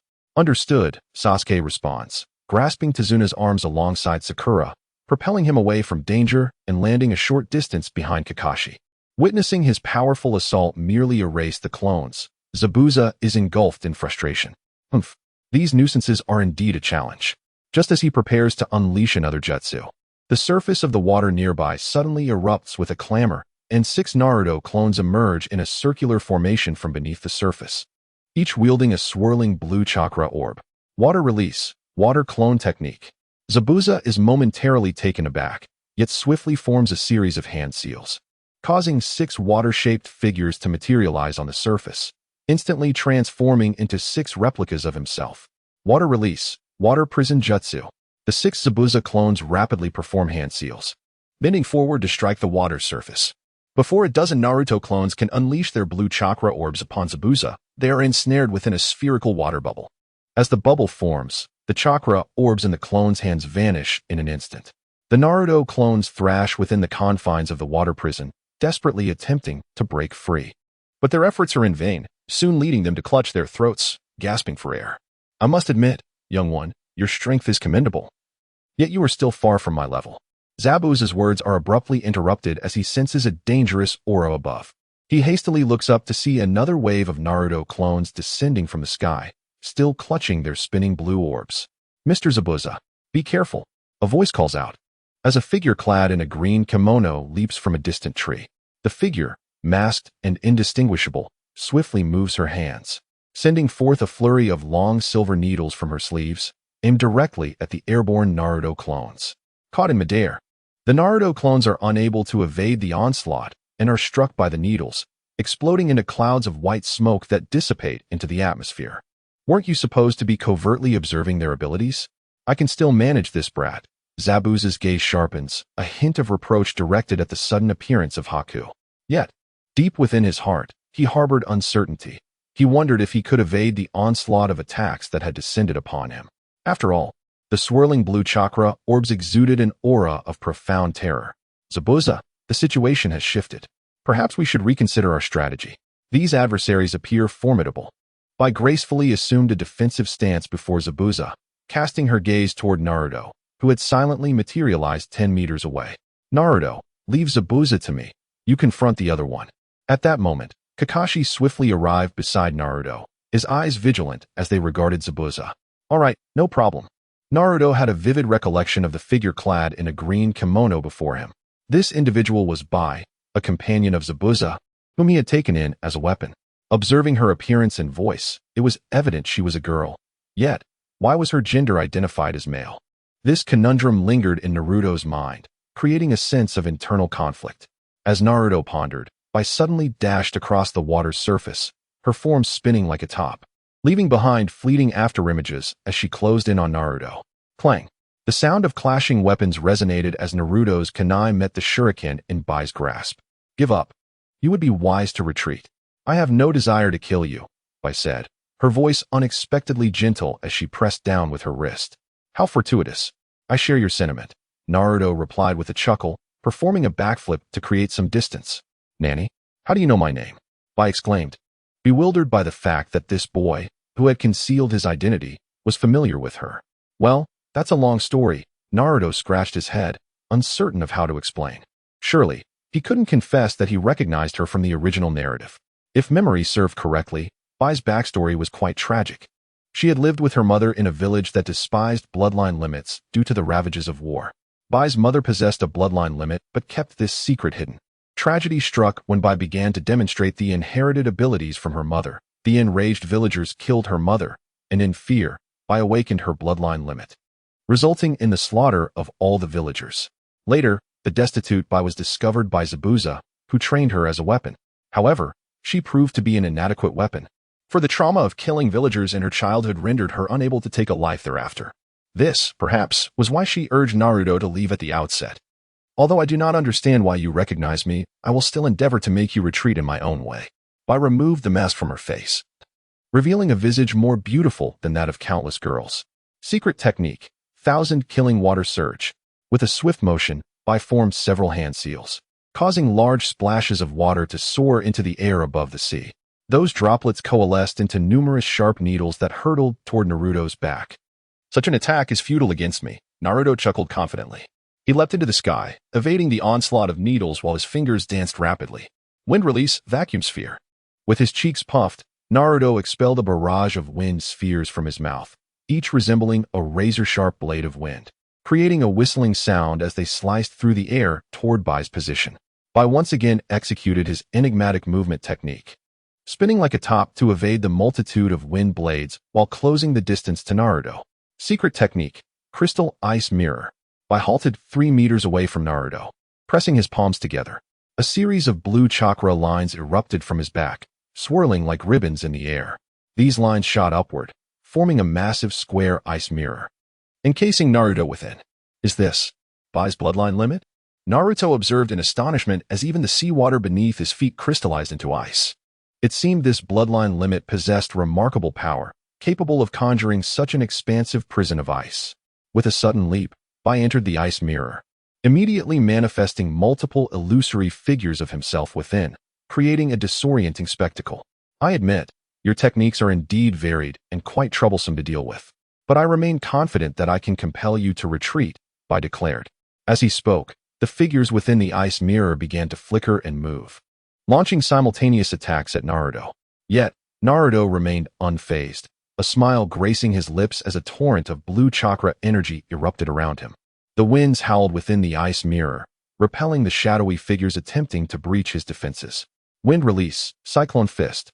The overwhelming chakra rapidly gathered around Naruto's right fist, forming an enormous blue chakra punch.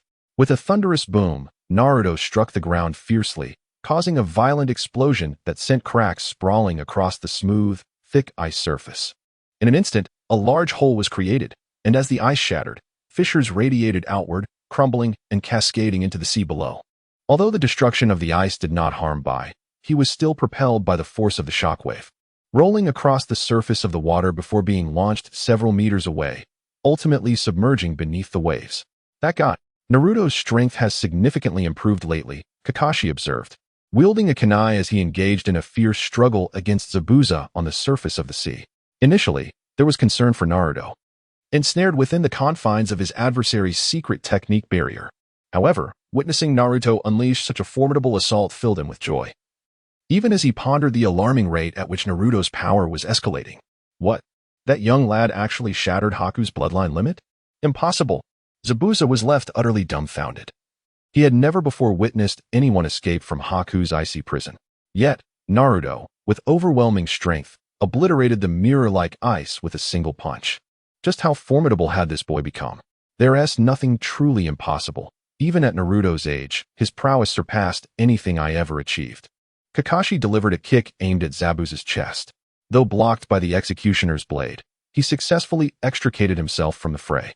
This was not indicative of Kakashi's intention to abandon the battle, but rather a recognition that the intensity of Zabuza's attacks was too formidable, putting him at a disadvantage in close combat.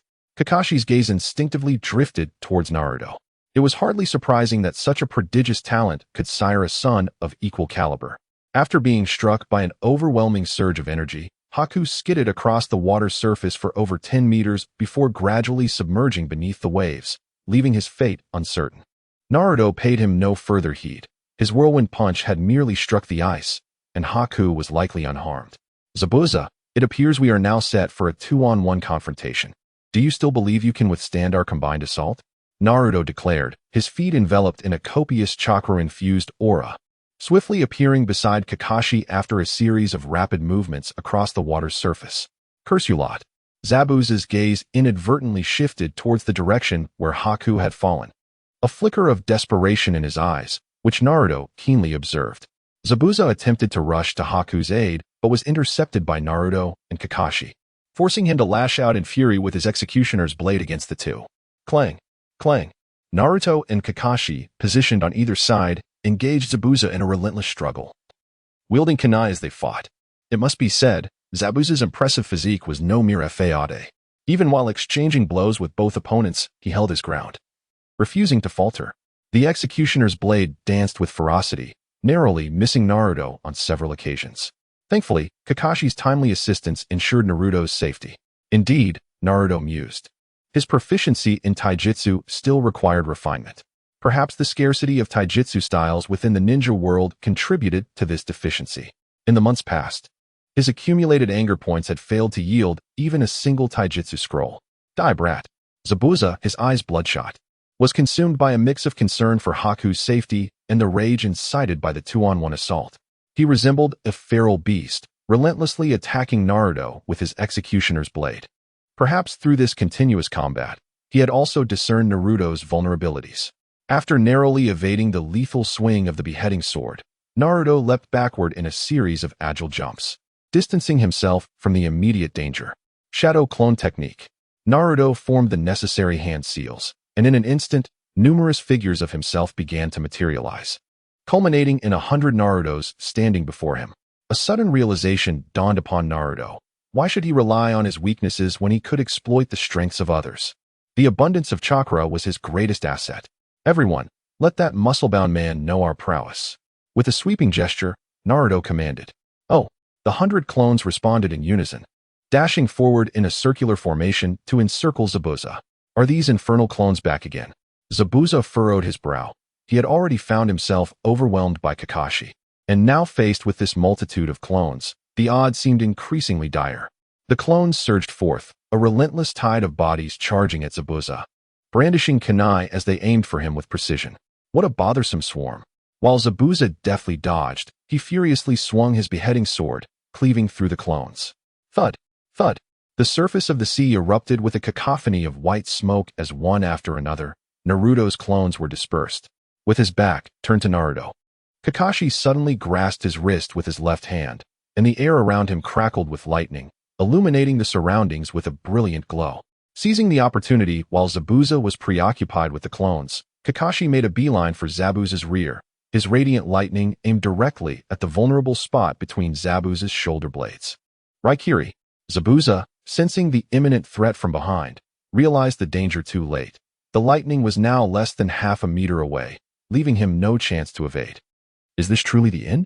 His mind went blank as he reflected on a life spent in battle, never anticipating that it would culminate in this moment.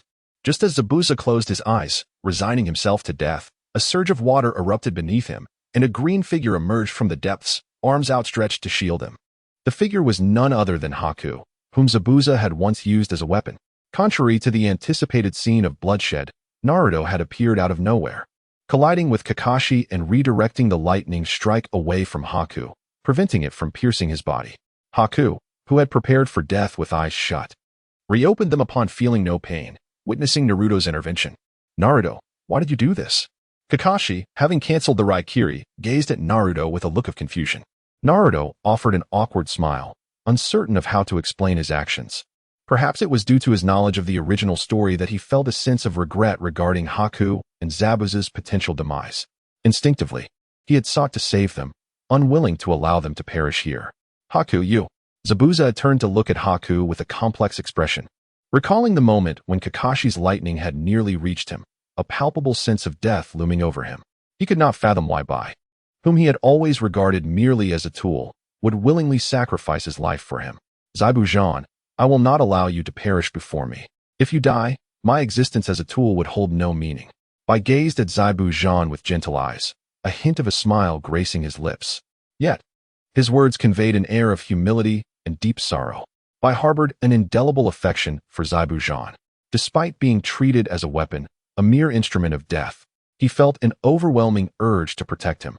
Perhaps from the moment Zabujan decided to keep Bai by his side, an unbreakable bond had been forged between them. For Bai, Zabujan had become everything from that point onward. If Kakashi were to truly eliminate Zabujan, Bai would find himself devoid of purpose.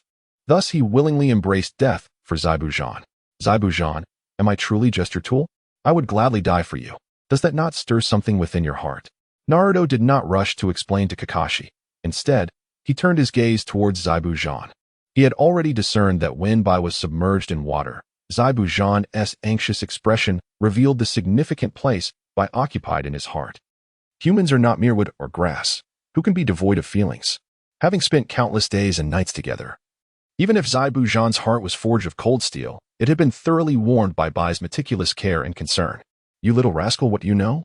Though Zabujan felt grateful for Naruto saving Bai, he was too proud to openly acknowledge the bond between himself and Bai. Yet, as he looked at Bai, his gaze softened. Bai, you need not go to such lengths for me. I am not worthy of your sacrifice. From the moment he faced death, when Bai stood behind him with the intent to die, Zabujan finally comprehended his own feelings. For him, Bai held an equally significant place in his heart. Zabujan, I have declared that I will not allow you to die. At the very least, I will not let you perish before me. Bai's face remained adorned with a warm smile, yet his words were resolute. Gentlemen, perhaps it would be best to save your reminiscing for later. I believe you both understand each other's significance by now. My act of saving Bai's life was not intended to spare you, so that you may continue to harm old Tazuna. Naruto stepped forward, a smile illuminating his face as he regarded the two. Little rascal, what do you mean? Why did you save us? Zabujan still could not grasp why Naruto had chosen to rescue Bai. Consider it my strong affection for this charming fellow, which compelled me to save him. I propose a transaction. Are you interested in hearing more? Naruto pondered for a considerable time before articulating such a rationale. He certainly could not admit to having perused the original work. Oh, what manner of transaction might that be? Pray, do enlighten me. Zabuza, with a hint of skepticism, found himself increasingly intrigued by the enigmatic yet formidable youth before him. I am aware that your intent to assassinate Tazuna stems from an engagement with Kato. You must comprehend Kato's nefarious actions. He is nothing short of a tyrant in the land of waves. In his relentless pursuit to seize the nation's resources, he has gone to great lengths, even resorting to demolishing the bridge that connects the land of waves to the outside world. Do you truly believe such a villain deserves your assistance? Moreover, our mission from the land of fire is precisely to safeguard Mr. Tazuna. As you have just witnessed, our capabilities render it rather effortless to confront you. At this juncture, Zabuza let out a disdainful snort, clearly perturbed. Yet, he recognized the veracity of Naruto's claims, hence refrained from interjecting. Your purpose in harboring Haku within the land of waves, I surmise, is to elude the pursuit of the ninja from the land of water. Concurrently, you seek to undertake missions as a means of survival. However, a bully like Kato is not a figure you should support. I implore you to aid the land of waves in establishing its own ninja village. Once the bridge to the outside world is reconstructed, the citizens of this nation could collectively fund your endeavors, providing sufficient resources and manpower to ensure their safety. Naruto's words left the others present astounded. Young man, do you comprehend the vast implications of what you have just proposed? Do you possess the authority to make such determinations? Zabuza's tone was laced with skepticism, as if he found Naruto's notions preposterous. Naruto shook his head gently, responding, I certainly do not possess the authority to make such decisions. These matters must be deliberated with Tazuna and his associates. Yet, this is the sole solution available. Otherwise, our confrontation will persist. His declaration carried an unmistakable air of threat. The opportunity for survival had already been extended. While he felt sympathy and regret for the character's demise in the original narrative, should Zabuza insist on aiding Kato in his malevolence, Naruto would not hesitate to take his life. Naruto, I must concede. You are indeed the most resourceful and powerful youth I have encountered. I shall acquiesce to your proposition. Zabuza smiled faintly, his gaze towards Naruto suffused with admiration. Thus, the altercation drew to a close. Zabuza and his companion reconciled with Kakashi's team and returned to the shore. Upon hearing Naruto's intention to assist in establishing a ninja village, Tazuna was overwhelmed with emotion, nearly kneeling in gratitude before Naruto. The land of waves, devoid of a feudal lord, is a destitute nation where all viable resources are firmly held by the tyrant Kato, who, like a leech, incessantly drains the lifeblood of its citizens. If the tyrant Kato could be vanquished, it would indeed be a tremendous blessing for the people of the land of waves. Thus, upon hearing Naruto propose the establishment of a ninja village, Tazuna wholeheartedly supported the idea. As for Naruto's suggestions regarding fundraising and manpower, there were no objections whatsoever. Once the grand bridge connecting the land of waves to the outside world was completed, the prosperity of the people would undoubtedly flourish. The funds raised would scarcely amount to even a fraction of what Kato had exploited. Naruto, I find myself increasingly perplexed by your ingenuity. How do you conceive such a multitude of ideas? On their way to Tazuna's home, Sasuke cast a questioning glance at Naruto. He was not only astonished by Naruto's terrifyingly rapid growth and strength, but also by his remarkable judgment, convincing Zabuza and Haku to defect and join Tazuna's cause. It's nothing. I just thought it through, Naruto chuckled, offering no further explanation. Such matters, after all, could not be easily elucidated. It wouldn't do to admit that he had read the original story and was well versed in many of its intricacies. Tazuna's home was a uniquely styled wooden house, nestled behind a tranquil pond. By the time the group arrived, night had fully descended. Tazuna warmly welcomed Naruto and his companions, and to everyone's surprise, Zabuza chose not to return to his own place, but instead stayed with Kakashi's team in Tazuna's home. Though the reasons behind his decision remained a mystery, no one dared to inquire further. Tazuna's household comprised only 3 members, his young grandson Inari and Inari's youthful mother. Upon seeing Inari, Naruto noticed the young boy squatting beneath the eaves, sobbing softly. Much like in the original tale, this little fellow was a sensitive soul. However, Naruto had no intention of approaching to console him. As a time traveler, he could not realistically embody the nurturing older brother figure depicted in the story. As long as Naruto's vision of establishing a ninja village in the land of waves came to fruition, the challenges faced by the nation would surely dissolve. Inari's mother prepared a sumptuous feast, laying out nearly all the finest dishes from their home to entertain Naruto and his fellow ninjas.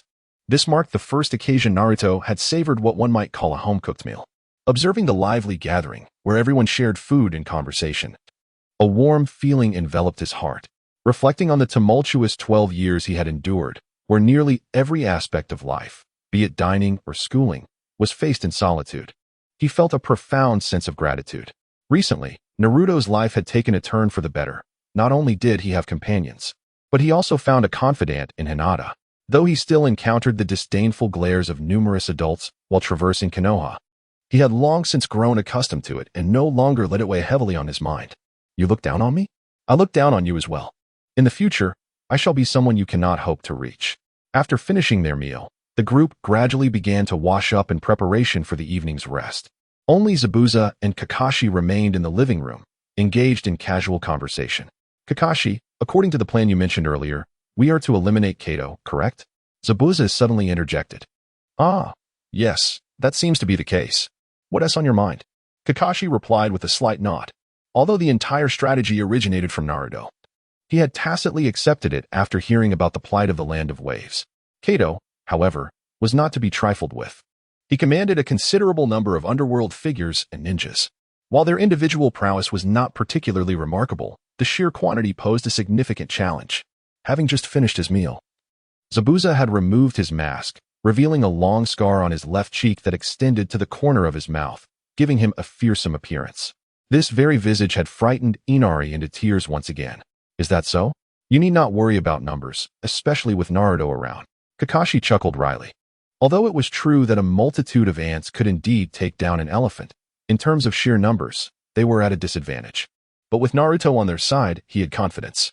That young man's physical constitution was a mystery. His chakra levels were terrifying. It should not be a problem for him to create 1,000 shadow clones.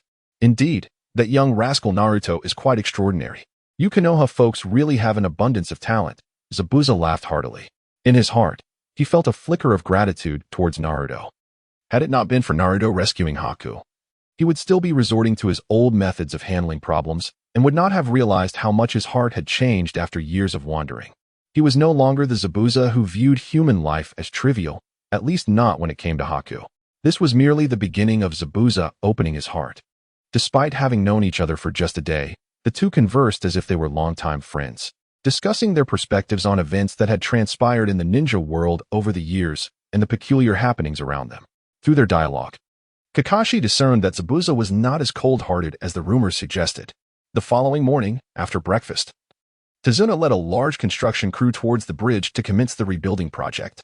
Meanwhile, Naruto and his companions discreetly hid in the shadows, waiting for Kato and his men to create a disturbance. According to Zabuza, Kato's subordinates numbered in the thousands, mostly comprised of mobsters and samurai. After deliberation, the group, adhering to the principle of avoiding unnecessary conflict, ultimately decided to lie in wait for their opportunity. If Kato intends to bring a group to create chaos, then Naruto and his companions will subdue those individuals and impose sanctions on Kato. There is no need to directly assault Kato's stronghold and engage in a protracted battle against thousands. While Kato is indeed detestable, his subordinates are not virtuous either. However, if Naruto and his team were to annihilate those thousands, it would undoubtedly incite turmoil across the ninja continent, attracting countless onlookers. This would be detrimental not only to the impoverished Land of Waves, but also to Kakashi's team, who are here on a mission. Moreover, there is a critically significant matter to consider. The plan proposed by Naruto to establish a ninja village in the Land of Waves hinges on the execution by Zabuza and Haku, both of whom are rogue ninjas from the Mist Village. If a great upheaval were to arise, it is likely that they would no longer be able to conceal their identities in this nation and would have no choice but to flee.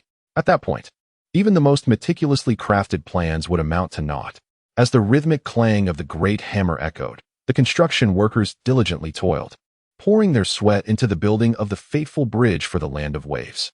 Everyone, let us work hard to complete the bridge within 3 months, Tazuna commanded, watching as the Land of Waves approached its new dawn, a knowing smile gracing his face. Oh, rest assured, boss, we will finish it soon, the workers cheerfully replied, elated by Tazuna's announcement of the impending establishment of their own ninja village. About an hour later, a throng of dark figures approached the bridge, numbering around 300. Armed with steel pipes and large cleavers, their expressions were menacing as they advanced swiftly toward the construction team. Tazuna, you stubborn old fool. Why won't you heed my advice? The leader, a balding man in his 40s, glared at Tazuna with wide eyes. Though clad in an expensive suit, his bulky frame did little to convey an air of sophistication. Recognizing him from the original story, Naruto, hidden in the shadows, immediately identified this man as Kato. one of the few wealthy magnates on the ninja continent. Kato, you have exploited the people of the Land of Waves for so many years, inflicting suffering on countless innocents. Today, it is time for you to pay your dues. Tazuna showed no fear, regarding Kato with an expression akin to that of a man staring down death.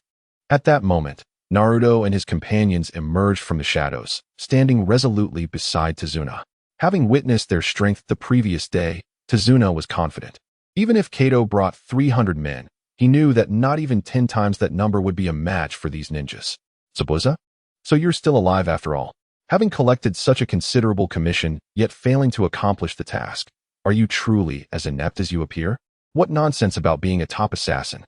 Hurry and deal with that old man, Tazuna. When Kato witnessed Zabuza's sudden appearance, his expression momentarily shifted in surprise. But he quickly reverted to a state of furious agitation. The actions Tazuna intended to undertake were utterly intolerable to him. Should Tazuna successfully construct this bridge, Kato's wealth would diminish significantly. His maritime transport vessels would become obsolete, transforming into mere scrap assets. I have no intention of accepting your task any longer, and I shall return the commission you entrusted to me, tripled, as originally promised. However, given your recent manner of speech, I shall undoubtedly take your life. Zabuza's gaze turned frigid once more as he reached for the hilt of his executioner's blade. What do you intend to do? Kato stammered, retreating several steps and pushing his underlings in front of him for protection. He was well aware of Zabuza's notorious reputation as a remorseless killer. I have declared that I will take your life. As for the tripled commission, I shall deliver it to your grave when the time comes. Zabuza unsheathed his executioner's blade and charged headlong toward the throng of approximately 300 individuals. Stop him, stop him. Kato, terrified, stumbled backward in a panic, directing his subordinates to shield him.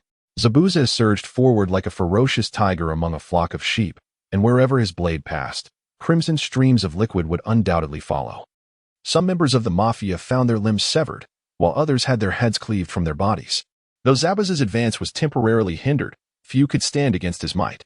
Naruto, Sakura, Sasuke, let us assist as well, Kakashi called out, following closely in Zabuza's wake. However, Naruto chose not to engage with the mafia, but instead utilized the body flicker technique, deftly leaping over the crowd in pursuit of the fleeing Kato. Kato was the mastermind behind this group. If he were to be dealt with, the rest would surely fall apart. Block that kid, do not let him pass. Some sharp-eyed mafia members discerned Naruto's intent. A few armed with katanas rushed towards him, attempting to obstruct his path. Fire style, fireball jutsu. Naruto swiftly formed hand seals, and upon completing the final sign, a stream of flames erupted from his mouth. The flames coalesced into a massive fireball, surging forward with overwhelming heat towards the approaching warriors. Everything transpired too swiftly. The warriors barely had time to flee before the searing heat engulfed them. They felt intense pain coursing through their bodies, instinctively emitting piercing cries amidst the flames. Before collapsing to the ground, their bodies charred and consciousness lost. Kato, already terrified, found himself in a state of panic, fleeing in disarray as water dripped from his pant legs. As he turned around and caught sight of the youth clad in an orange tracksuit pursuing him, he could not help but resent his parents for endowing him with 2 legs that could not carry him away swiftly enough. Kato, a corpulent and out-of-shape middle-aged man, was soon overtaken by Naruto. A swift kick to his back sent him staggering and crashing to the ground. Please, do not kill me. I have a great deal of money. I will give you whatever you desire. I beg you, spare my life. Kato, eyes wide with terror, watched as Naruto approached with menacing strides, trembling as he crawled desperately along the ground. For this top-tier tycoon, these may well have been the most humiliating and degrading words he had ever uttered. Yet, at that moment, he cared little for dignity. Survival was all that mattered, and he would do anything to achieve it. Evil deeds bear consequences. While I hold a fascination for wealth, I disdain money acquired through such vile means, Naruto declared, planting his foot firmly on Kato's back, while his right hand retrieved a shuriken from his ninja tool pouch. With a swift motion, the razor-sharp edge of the shuriken sliced through Kato's throat. Grasping at the gushing wound, Kato's face contorted through a myriad of emotions within mere seconds: panic, resentment, helplessness, and sorrow. Ultimately, as his breathing grew increasingly labored, he collapsed, convulsing for a brief moment before falling eerily still. The boss is dead. Everyone, run. With the shout of one mafia member, the others quickly realized Kato's grim fate. Already demoralized by the onslaught of Zabuza and his companions, they found themselves devoid of any courage to continue fighting. The remaining members of the mafia scattered in disarray, fleeing in all directions. Some, in their panic, leapt from the bridge itself. With the demise of the source of chaos in the land of waves, the calamity that had plagued the region was effectively brought to an end. As for Kato's remaining underlings, they would likely seize all of Kato's assets and make a hasty escape. Such matters were no longer the concern of Kakashi and his team. They could leave it to Zabuza and Haku, the future captains of the ninja guard in the land of waves, to handle. Kakashi's team remained at Tezuna's home for a few more days, but eventually found themselves with nothing left to do. Kakashi led his companions back to the Hidden Leaf Village. Years later, when Naruto returned to the land of waves, he was pleasantly surprised to find that the bridge leading to the Hidden Leaf was still named Naruto Bridge, just as it was in the original tale. Even the ninja village in the land of waves bore a connection to him, named Naruto Hidden Village. However, those developments would be a tale for another time. Oh, so this mission was indeed of A rank or higher. Sarutobi Hiruzen mused from behind his desk, puffing on his pipe. He was taken aback upon hearing Kakashi's report regarding the mission's progress. If it had merely involved ordinary ninjas, it would already classify as a B-rank mission. However, with a formidable J-nin such as Zabuza involved, it undoubtedly escalated to an A-rank mission or beyond. Indeed, it is thanks to Naruto that we have managed to resolve these matters so smoothly. Kakashi diverted his gaze from the pages of Intimate Paradise and turned towards Hiruzen Sarutobi. He had conveyed to Hiruzen the mature manner in which Naruto handled the situation this time. As the morning bell chimed, Naruto was roused from his slumber by the persistent sound of his alarm. He opened his bleary eyes and climbed out of bed. It was time to embark on their mission once more. After entering the washroom and performing a quick routine of washing his face and brushing his teeth, Naruto set out towards the designated meeting point. Upon arriving at the wooden bridge on the eastern side of the Hidden Leaf Village, he discovered that Sakura and Sasuke had already arrived. It was puzzling how they would choose to appear so early, fully aware that Kakashi was invariably late. Sakura leaned against the railing of the bridge, her eyes half closed, appearing quite drowsy. In stark contrast, Sasuke was diligently utilizing the weight to train. Channeling chakra into his right hand, where faint sparks of lightning flickered. I neglected to mention earlier that Sasuke's resurgence of confidence was largely attributed to Kakashi's guidance over the past 3 months. He had awakened the Uchiha clan's bloodline and successfully activated his Sharingan. The method to awaken the Sharingan was no trivial feat. It seemed Kakashi had contemplated for quite some time before devising a plan. He spared no expense in securing a secluded chamber for Sasuke to train in daily. This room was equipped with numerous automatic launching mechanisms. Though the weapons were not lethal, merely blunt kunai and shuriken, the impact of those hard objects still stung painfully, leaving bruises upon contact. Under such rigorous conditions, it took Sasuke a full 2 months to successfully activate his Sharingan. Subsequently, Kakashi generously imparted his renowned technique, Chidori, to Sasuke. However, Sasuke was still in the process of mastering this formidable jutsu. "Good morning, Sakura and Sasuke," Naruto greeted as he approached. "Morning," Sakura replied feebly. She had been dieting and had not eaten dinner the previous night, leaving her devoid of energy. "Naruto, I will catch up to you soon," Sasuke declared with a confident smile. Sasuke suddenly infused his right hand with chakra, causing a dazzling orb of lightning to flicker in his palm, accompanied by an ear-piercing crackle. The arcs of electricity danced in a manner comparable to Kakashi's Chidori. "Oh, have you completed it already?" "Sasuke, congratulations." A genuine smile spread across Naruto's face. He was genuinely pleased with Sasuke's progress and strength. Sasuke, despite his tendency to compare himself with Naruto, possesses many admirable qualities. At least he genuinely regards Naruto as a friend, a sentiment that is evident in their daily interactions. Just last night, he completed his training in the lightning blade. Sasuke nodded, elated to master such a powerful ninjutsu. Yet, he was acutely aware that there remained a significant gap between his strength and Naruto's. After engaging in light conversation with the two, Naruto leapt onto the railing of a wooden bridge and opened his system panel. Name, Uzumaki Naruto. Age, 12 years. Chakra level, LV5, 4000, 10,000. Ninjutsu, Shadow Clone Technique, Great Fireball Technique, Rasengan, Body Flicker Technique, Big Breakthrough, Wind Fist, Wind Release. Vacuum Sphere Taijutsu, LV1, 485, 500. Genjutsu, None Ninjutsu Attributes, Wind, Fire Kekiai Jinkai, None Anger Value. 1620 His taijutsu experience was nearing the threshold for promotion to CH9, and he believed that success would be within reach in a matter of days. Furthermore, he had accumulated over 1,600 points of anger value without having utilized them yet. Bored, Naruto decided to activate the lottery panel. Anger value -100. Congratulations, you have obtained Earth Attribute Chakra Physique. As the system's voice faded, a swirl of earthy yellow light enveloped Naruto. He felt his chakra undergoing a transformative baptism, gradually tinged with a subtle hue of yellow. Earth Attribute Chakra Physique? Does this mean I have now gathered 3 types of ninjutsu attributes? Naruto was filled with delight. The system truly was remarkable. He would be able to harness earth release techniques in the future. Anger value -100. Congratulations, you have drawn a bowl of stinky tofu from Huaxia cuisine. What? Stinky tofu? While he had drawn river snail noodles frequently over the past 3 months, this stinky tofu was an entirely new experience. It seemed the system had concocted something novel. However, why was it always these odorous delicacies?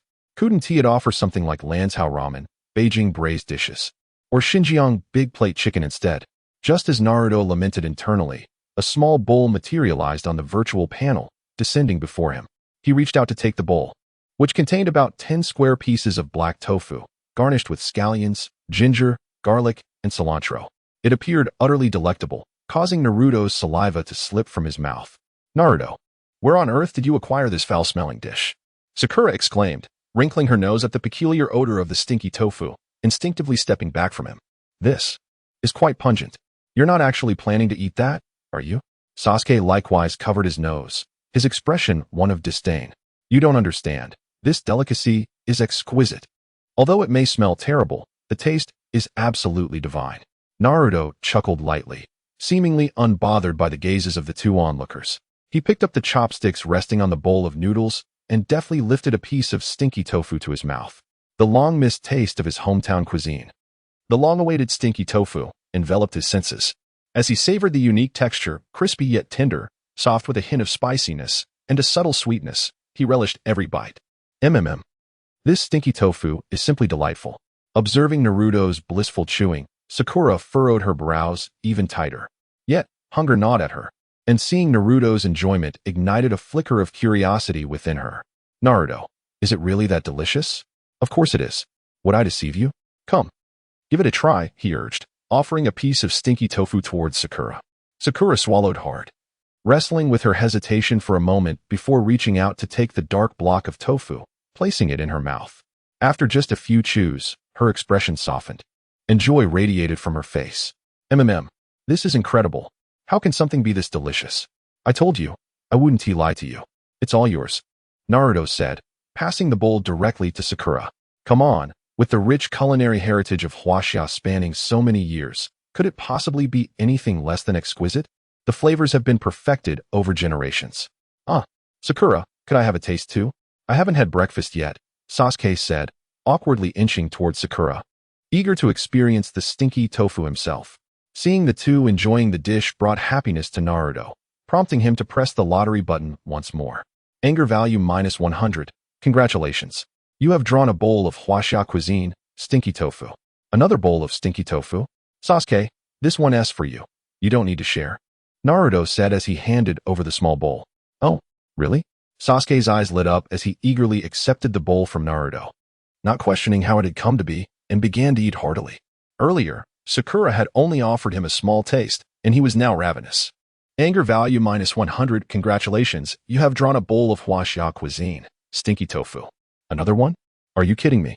Naruto felt a wave of frustration wash over him. A few bowls of stinky tofu were fine, but this endless cycle was becoming untenable. He was counting on the anger value to draw techniques to enhance his strength. Setting the small bowl on the railing, he resumed his attempts at the lottery. Anger value -100. Congratulations, you have drawn the Earth-style technique, Earth Dragon Bullet technique. Finally, he obtained a ninjutsu. Naruto's heart soared with joy. The Earth Dragon Bullet was a B-rank technique, a remarkable accomplishment indeed. Anger value -100. Congratulations, you have drawn a bowl of Huaxia cuisine, snail rice noodles. Seriously, what a letdown. Naruto felt an urge to curse. Stinky tofu had vanished, replaced by snail rice noodles. In the forthcoming 11 draws, Aside from acquiring a C-grade ninjutsu known as the Earth Release, Earth Spike, the remainder consists solely of stinky tofu and snail noodles. Although such an outcome was anticipated, Naruto was still taken aback by the sheer misfortune of his luck. Naruto, where on earth did you procure this vast quantity of stinky tofu? Sakura exclaimed after consuming 5 bowls of the foul delicacy along with a bowl of snail noodles, finally noticing the oddity of the situation. When Naruto had arrived moments ago, he was entirely empty-handed. How could he suddenly produce such a plethora of food? This was indeed perplexing. Burp yes, Naruto, you came here without bringing anything, Sasuke remarked, patting his distended belly. Well, as long as you have food to eat, why bother with the details? Naruto stammered, at a loss for words to provide an explanation. Fortunately, at that moment, Kakashi appeared at the wooden bridge, offering his usual excuse as a greeting. Good morning, everyone. I accidentally got lost again, which is why I am late. Shut up, Naruto, and the others clenched their tiny fists, roaring in anger. Being late is one thing, but using such a poor excuse every time is truly infuriating. Kakashi smiled awkwardly, scratching his head, realizing that these youngsters had grown bold enough to speak to him in such a manner. He then wrinkled his nose, catching a whiff of the strange odor wafting from the bridge. What is that? It smells terrible. Naruto lifted the last bowl of stinky tofu remaining on the railing and presented it to Kakashi. Teacher Kakashi, this is a delicacy I specially prepared for you. Do give it a try. Kakashi, much like Sakura earlier, displayed a look of disdain. Naruto, are you trying to pull a fast one on me? Did you choose the wrong person to prank? Teacher Kakashi, I assure you, it's truly delectable. I've already had 5 bowls. Sakura pointed to the small bowls left on the ground, and had she not been so full, she likely would have devoured the last bowl as well. Is that really true? Kakashi still appeared somewhat skeptical, but upon seeing the earnest expressions on the faces of Naruto and the others, he picked up chopsticks and sampled a piece. After chewing a few bites, his eyes lit up, and he eagerly took the bowl from Naruto's hands, devouring it heartily. This is truly a culinary delight. It's simply exquisite. All right, I have an important matter to discuss with you today. The annual Chunin exams are about to commence. I have brought the registration forms for you. Whether or not to participate is entirely up to your decision. Kakashi wiped the grease from his mouth and handed 3 forms to Naruto and his companions. By the way, registration for the Chunin exams requires 3 members in a team. This means if any one of you is unwilling to participate, the other 2 will automatically forfeit. This was the directive given to Kakashi by Hiruzen Sarutobi the previous night. According to Sarutobi, the Hidden Leaf Village is in dire need of talent at this juncture. The 9 recently graduated genin have each demonstrated exceptional abilities, which should inspire them to actively participate in the upcoming CH-NIN exams. I am signing up, Naruto declared, a smile unconsciously gracing his lips as he gazed at the registration form in his hand. Given his strength, he was confident he would pass the examination effortlessly. I feel the same. I must participate, Sasuke chimed in, equally eager to seize such a splendid opportunity. Do you really think I can succeed? The CH-NIN exams. Sakura's voice faltered, her confidence wavering as she felt she was the weakest among the trio. Despite her remarkable talent for precise chakra control, it had not significantly aided her in combat. You'll be fine, Sakura. Besides, you have me and Sasuke here, right? Naruto reassured her with a gentle pat on the shoulder. We will support you, Sakura, Sasuke added, momentarily shedding his usual aloof demeanor to offer encouragement. Through their time together, he had developed a certain fondness for Sakura, the girl who adored him. All right, I'll trust you both, Sakura nodded vigorously, feeling more assured with these 2 strong allies by her side. The trio began filling out their forms, exchanging them with Kakashi, and then stood waiting for further instructions. You 3 may head back for now. We won't be taking any missions for the next few days. It's best to consolidate your skills and prepare for the upcoming exams, Kakashi said, accepting the forms with a satisfied smile. He had anticipated that the 3 would join the exam. Naruto and Sasuke, being fiercely competitive, would never let such an opportunity slip away. With a swift motion, Kakashi vanished from sight, leaving Naruto and his friends staring at each other in silence atop the bridge. Well, I'll head back now. Goodbye. Naruto waved farewell and made his way home, eager to enhance his taijutsu experience. The bustling streets of Konoha were alive with activity, and an 8-year-old boy wandered aimlessly. He wore goggles on his forehead and a long scarf around his neck. Konohamaru, where are you taking us? Class is about to start, urged another boy trailing behind him, sporting thick black glasses and a runny nose. Annoying. What is the point of that class? We learn nothing useful, Konohamaru retorted impatiently, continuing onward. If you're scared, Udon and Moegi, just head back on your own. I'm not going back, he added dismissively. Suddenly, he collided with a solid figure. Looking up, he found himself face to face with a tall man clad entirely in black, his face adorned with peculiar purple markings and the forehead protector of Sunagakure. Behind him was a long object wrapped in white cloth, obscuring its contents. You stepped on my foot. That really hurts, you little rascal. The tall figure in black seized Konohamaru by the collar with one hand, lifting him effortlessly and glaring at him with fierce eyes. Hell, let go. Konohamaru felt himself suspended, gasping for breath. His legs flailed in desperation while his hand struck against the large hand, striving for freedom. Stop it, Kankuro. Otherwise, you'll end up being taught a lesson again. At that moment, a female voice rang out, revealing a striking figure behind the tall man in black. The girl donned a yellow skirt with slits, her golden hair styled in twin ponytails, and around her neck, she wore a forehead protector from the Sunagakure. What captivated the attention was not merely her beauty, but the enormous fan she carried on her back. Oh dear. Are the Sand Village folks bullying our little friends from the Leaf right off the bat? Naruto, accompanied by Kakashi and two others, strolled in from around the corner. With his hands behind his head, Naruto observed the tall figure with an amused expression, although it was his first encounter with them. Having read the original story allowed him to recognize Kankuro and Temari at a glance. Naruto, how do you know they are from the Sand Village? Sakura inquired. Confusion etched on her face. While she had discerned that they were ninjas, she had never seen a Sand Village forehead protector before. Kankuro's anger points 15. Oh? Here come three little ones. What's this? Are the Leaf ninjas stepping up? A hint of derision curled at the corners of Kankuro's mouth, dismissing Naruto and his companions. Naruto felt a surge of irritation at his words. Kankuro was rather full of himself, mocking others for their height, right off the bat. Uncle could endure, but Aunt could not. Put him down quickly, or I will show you what cruelty is. Haha. Kankuro laughed heartily, clutching his stomach. What will you do to me? Cruelly? I'd love to see. Ugh, these guys are really something. I can't be bothered, Temari sighed, crossing her arms and standing aside. Naruto, undeterred, charged straight at Kankuro. Since he had made such a demand, Naruto felt compelled to oblige. Kankuro continued to regard Naruto with disdain, his fingers subtly shifting. Invisible strands of chakra weaving through the air toward Naruto's ankles. Naruto, watch out. Sasuke had activated his Sharingan, and under its powerful gaze, the energy radiating from those chakra strands did not escape his notice. Shadow Clone Jutsu. Naruto recognized Kankuro's movements, although the chakra strands were invisible to the naked eye. Having read the original story provided him some insight into Kankuro's techniques. 20 Narutos emerged in a flurry of shadowy transformations, charging in unison toward Kankuro. What?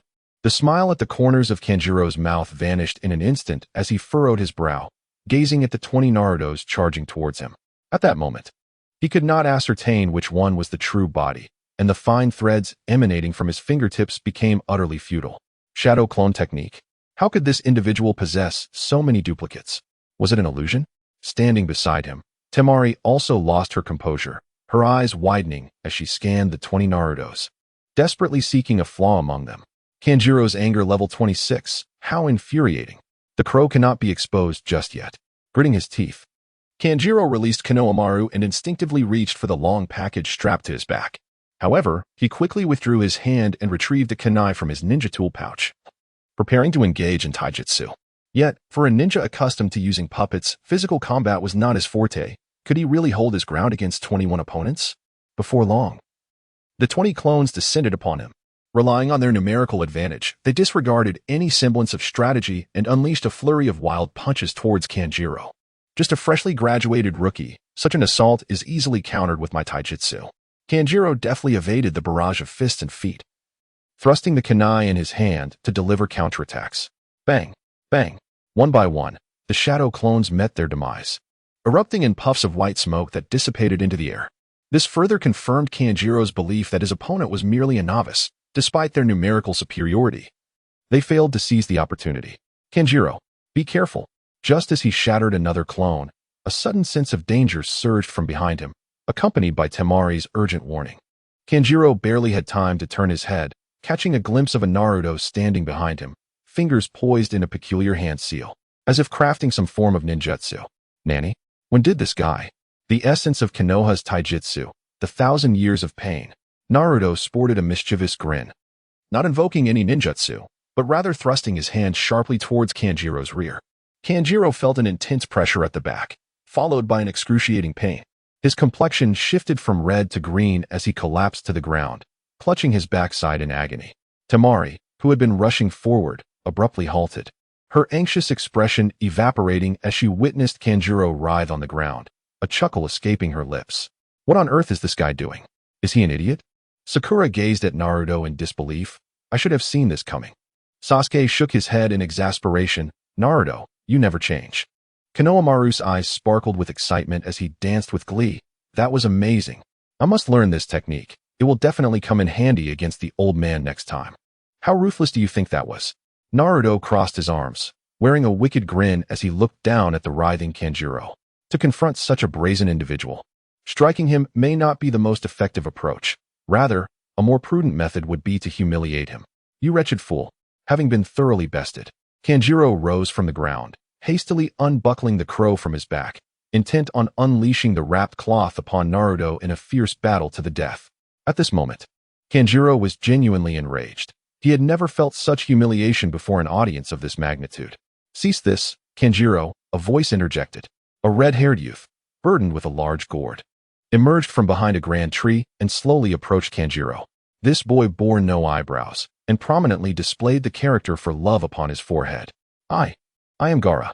Upon seeing Gaara approach, Kanjiro's furious demeanor instantly dissipated, replaced by a sycophantic expression. Even Temari, who had been laughing heartily, now wore a nervous countenance as she gazed at Gaara, as if he emanated an invisible pressure. Listen to me, Gaara. They initiated this conflict, Kanjiro stammered, attempting to explain. But Gaara interrupted with a sharp rebuke. Silence. Gaara advanced towards Naruto, his expression devoid of emotion as he scrutinized him before turning his gaze to Sasuke. The indifference and disdain in his eyes creating an uncomfortable atmosphere. The Uchiha clan possesses the Sharingan, do you? You utilized the shadow clone technique just now. Quite impressive. I hope to encounter you both in the Chunin exam arena. With that, Gaara turned and walked away. Kanjiro, Temari, let us depart. Once the trio had left, Sasuke approached Naruto. Naruto, did you sense the murderous intent emanating from that guy? Ah, of course, Naruto nodded, well aware of Gaara's arrogant disposition. Like Naruto, he too was a Jinchuriki, yet Gaara had veered onto a dark path, deriving pleasure from the act of killing. Only by witnessing the fear in others as they faced death could he find amusement in their demise. Naruto did not intend to employ the same verbal tactics as in the original narrative to sway Gaara, hoping to guide him back to a righteous path. If Gaara dared to provoke him, Naruto would not hesitate to ensure that the world of shinobi would henceforth be rid of the One-Tail. Sakura, Sasuke, I shall take my leave. You both should return swiftly as well. Naruto waved farewell and prepared to return to his dwelling. Wait, big brother. I wish to learn that impressive technique you just used. Just a few steps later, Naruto was halted by Konohamaru, who displayed a toothy grin, revealing a gap where a tooth once resided. Impressive technique? What do you mean? The shadow clone? Naruto was bewildered, uncertain of the boy's intentions. No, I mean that 1,000 years of death technique you just executed. Could you teach me? Hee. Konohamaru mimicked the gesture with his fingers, thrusting them forward. Konohamaru, are you foolish? You wish to learn such vulgar moves? The little girl with 2 sky-high pigtails approached with an expression of indignation, delivering a sharp rap on Konohamaru's head. Subsequently, she seized the nape of his collar, forcibly dragging him away, as if fearful that Naruto might lead him astray. These little rascals are indeed amusing, Naruto thought with a wry smile as he continued towards his residence. The current flow of people in the Hidden Leaf Village was bustling, with numerous ninjas adorned in various headbands visible throughout. Most of these ninjas operated in groups of 4, with the leader being slightly older, while the 3 following closely behind were generally under the age of 20. Some bore weary expressions, as if they had just arrived from outside the village, while others strolled leisurely through the vibrant streets of Konoha, appearing quite at home. Before long, Naruto arrived at the outskirts of the ever-expanding forest.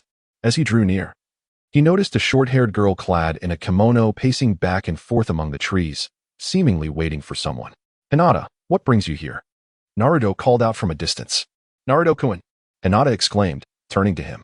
Upon recognizing Naruto, her face brightened with joy, and she hurried towards him. Naruto-kun, I heard you had returned, so I came here to find you. How long have you been waiting? Naruto asked, chuckling awkwardly as he playfully pinched her little nose.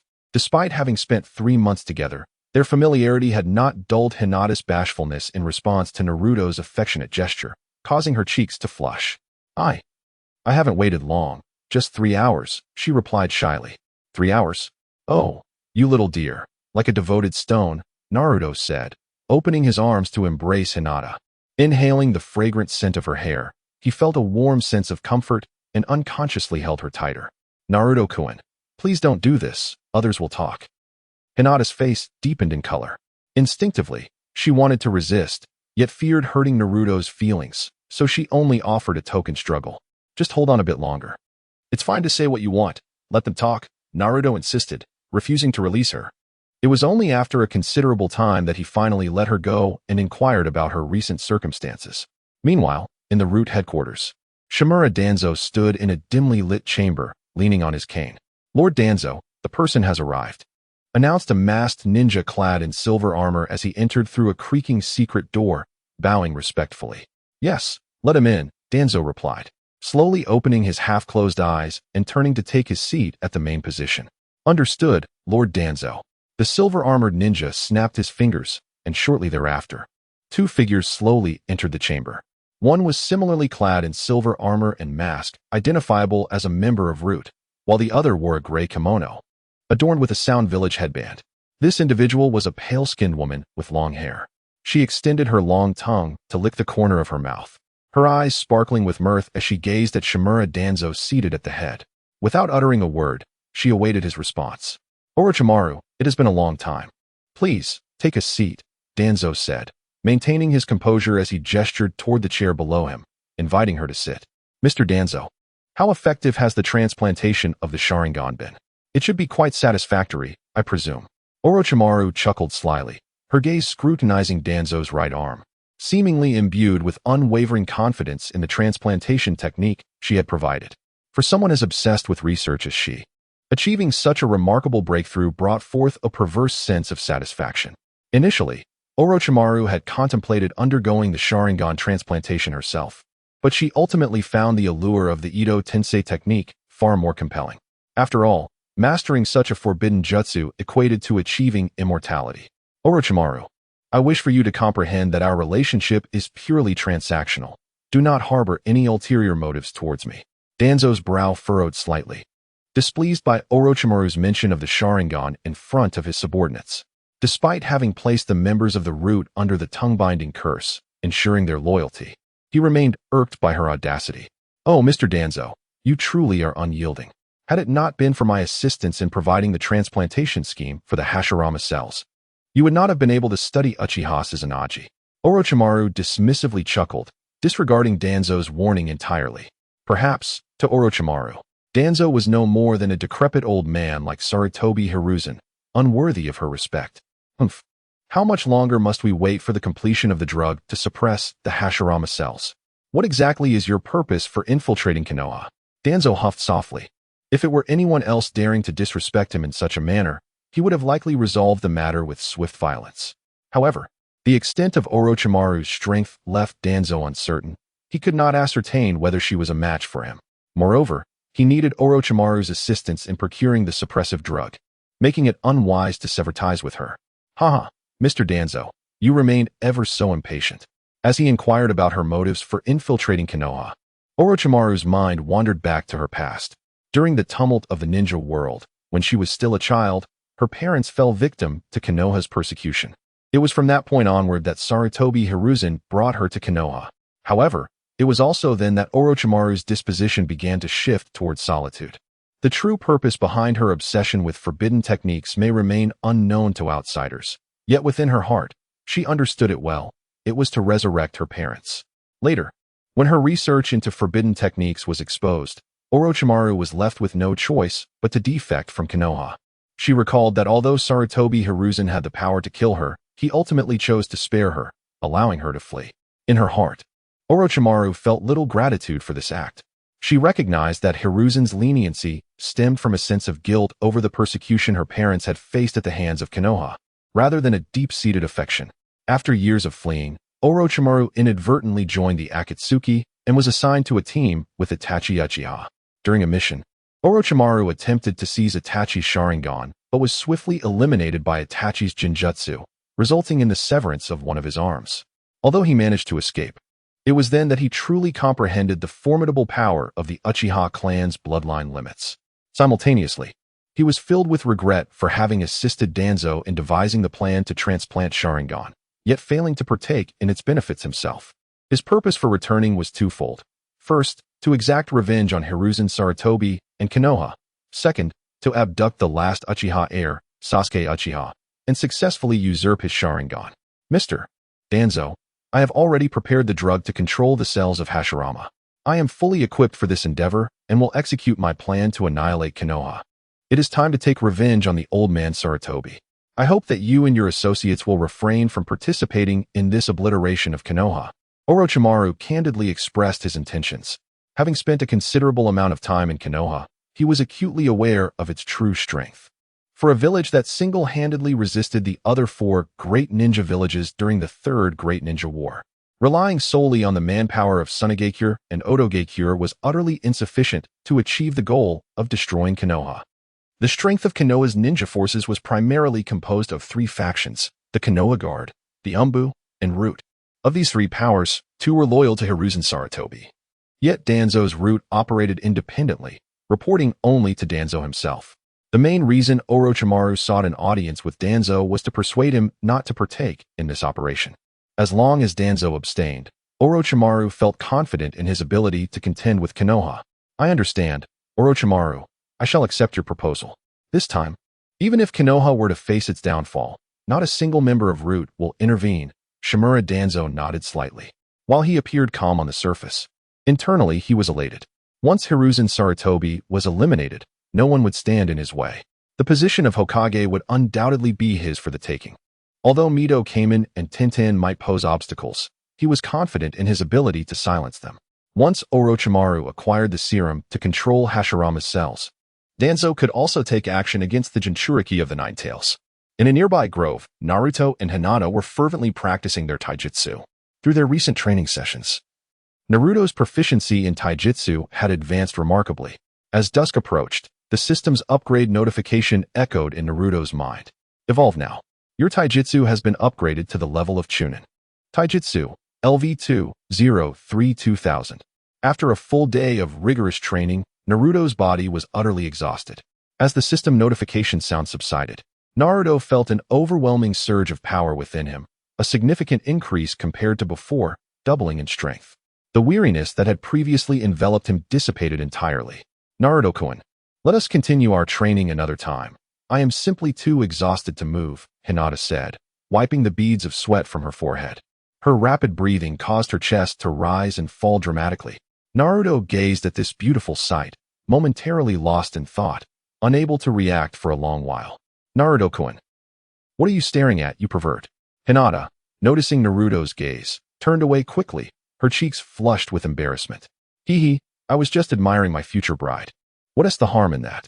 Naruto replied with a cheeky grin, seemingly unfazed. Who is your future bride? I never agreed to that. Hinata's cheeks reddened even more, resembling a ripe apple, tempting one to take a bite. Come on, let me take you out for a meal, Naruto said, grasping Hinata's small hand and leading her out of the forest. Hey, uncle, 5 bowls of chashu ramen, please. Naruto's voice echoed from afar as they approached the Ichiraku ramen shop. Naruto, it has been quite a while since you last visited. The ramen uncle's face lit up with a smile upon hearing his voice. When he saw Naruto holding Hinata's hand, his smile widened, and he teased, Naruto, I never expected you to have a little girlfriend. Sitting at the counter, Naruto chuckled. Come on, uncle, don't say that. She'll get shy. Hinata, already reserved by nature, felt her face heat up even more from their playful banter, a sensation that almost made her faint. In this blissful atmosphere, Naruto treated Hinata to her favorite Ichiraku ramen. Afterwards, he accompanied her back to the Hyuga clan's residence, reluctantly bidding her farewell. Over the next few days, with little else to occupy his time, Naruto spent most of his moments with Hinata, whether training together or strolling hand in hand, watching movies. Life was indeed pleasant and carefree. On the morning of the fourth day, Kakashi's team arrived at the venue for the Chunin exams. Upon reaching the entrance of room 301, they discovered a multitude of participants already gathered inside. Each person donned unique and colorful attire, adorned with various ninja headbands. Clearly hailing from different villages to partake in the Chunin assessment in Konoha. Among the crowd, Naruto recognized several familiar faces. Asuma's team, consisting of Shikamaru, Choji, and Ino. Kurenai's team, including Kiba, Shino, and Hinata, and Guy's team, featuring Lee, Niji, and Tenten. It seemed the events were unfolding just as in the original narrative, with the 9 newly appointed genin having successfully passed their trials and come to participate in the Chunin exams. Additionally, aside from Gaara's team from Sunagakure and the glasses-wearing Yakushi Kabuto, others were present as well. Though those ninjas appeared somewhat familiar, most names eluded recognition. Naruto-kun, please come here. Hinata, her cheeks flushed, approached to greet Naruto. Naruto replied with a smile, playfully pinching her rosy cheeks. Hey, Naruto, in just a few months, you've managed to capture the heart of the only girl in our group. Kiba Inuzuka laughed heartily as he approached, his canine companion Akamaru barking in agreement atop his head. Kiba, from my observations, even if Hinata weren't with Naruto, you would stand no chance, given your overwhelming dog-like scent that would repel any girl from approaching you. Shino Aburame remarked, partially concealing his face within his collar, his tone laced with sarcasm. Baka, Shino, do you think that your swarm of insects would attract any female attention? Kiba retorted, clenching his fists in indignation. Naruto, it's only been a few months since we last met, and I hear your strength has increased significantly. Shikamaru Narao approached leisurely, his hands cradling the back of his head, followed closely by Choji Akimichi and Ino Yamanaka. Upon spotting Sasuke, Ino's eyes sparkled with hearts as she excitedly rushed forward to cling to his arm. Sasuke-kun, it's been so long. How have you been? Ino, let go of Sasuke this instant. Sakura yelled, her forehead vein prominently throbbing, ready to confront Ino. After a brief exchange of pleasantries, a bespectacled man, Kabuto Yakushi, suddenly approached. He surveyed the group and slowly stated, you must be the 9 newly promoted genin. Honestly, you all look so exuberant. Making such a racket, this isn't a vacation. His words elicited some discontent among the group. Who do you think you are, speaking so arrogantly? Ino shot back at him. Kabuto adjusted his glasses, a smirk forming at the corners of his mouth. I am Kabuto Yakushi, but let's not dwell on that. Take a look around you. Following his suggestion, the 9 cast their gazes towards the other ninjas. Indeed, most of them wore menacing expressions, glaring unfavorably at the newcomers. Everyone seems rather tense before the exam. You must be cautious of those seeking trouble, Kabuto warned as he moved closer to the group. If they want to cause trouble, let them come. I'm eager to see who can gain the upper hand against me. Naruto chuckled dismissively, deliberately raising his voice so that all could hear. What a joke. I possess the strength of a jonin. Do I really need to bow before these mere genin? Moreover, Naruto was well aware of Kabuto's true nature. As a trusted aide of Orochimaru, Kabuto's proximity to them likely had to do with Sasuke. 2's Fury 56, Sak's Fury 49, Jin's Fury 52. Indeed. Upon hearing Naruto's words, the remaining ninjas present were mostly incensed, each gritting their teeth and glaring at him. In just this exchange, Naruto garnered a substantial 900 points of fury. It appears that publicly displaying bravado is quite effective. Naruto felt a surge of delight in his heart. It was astonishing to accumulate such a wealth of fury in such a brief span. In the past, it would have taken at least half a month to amass this much. What is the matter? Are you all too timid to confront me? This is hardly surprising, considering you are all ninjas from smaller nations, and thus your courage is understandably limited. If you are afraid, you may come at me together. I do not mind facing many at once. Listening to the sound of the fury points accumulating in his mind, Naruto seized the opportunity to unleash another wave of taunts. Kanjuro's Fury 99, Gaara's Fury 67, Hokuto Yusho's Fury 36. Hey, Naruto, you are being excessively audacious. Are you not afraid they might truly come together to strike you? Yamanaka Ino, shaking her small fists, roared in indignation.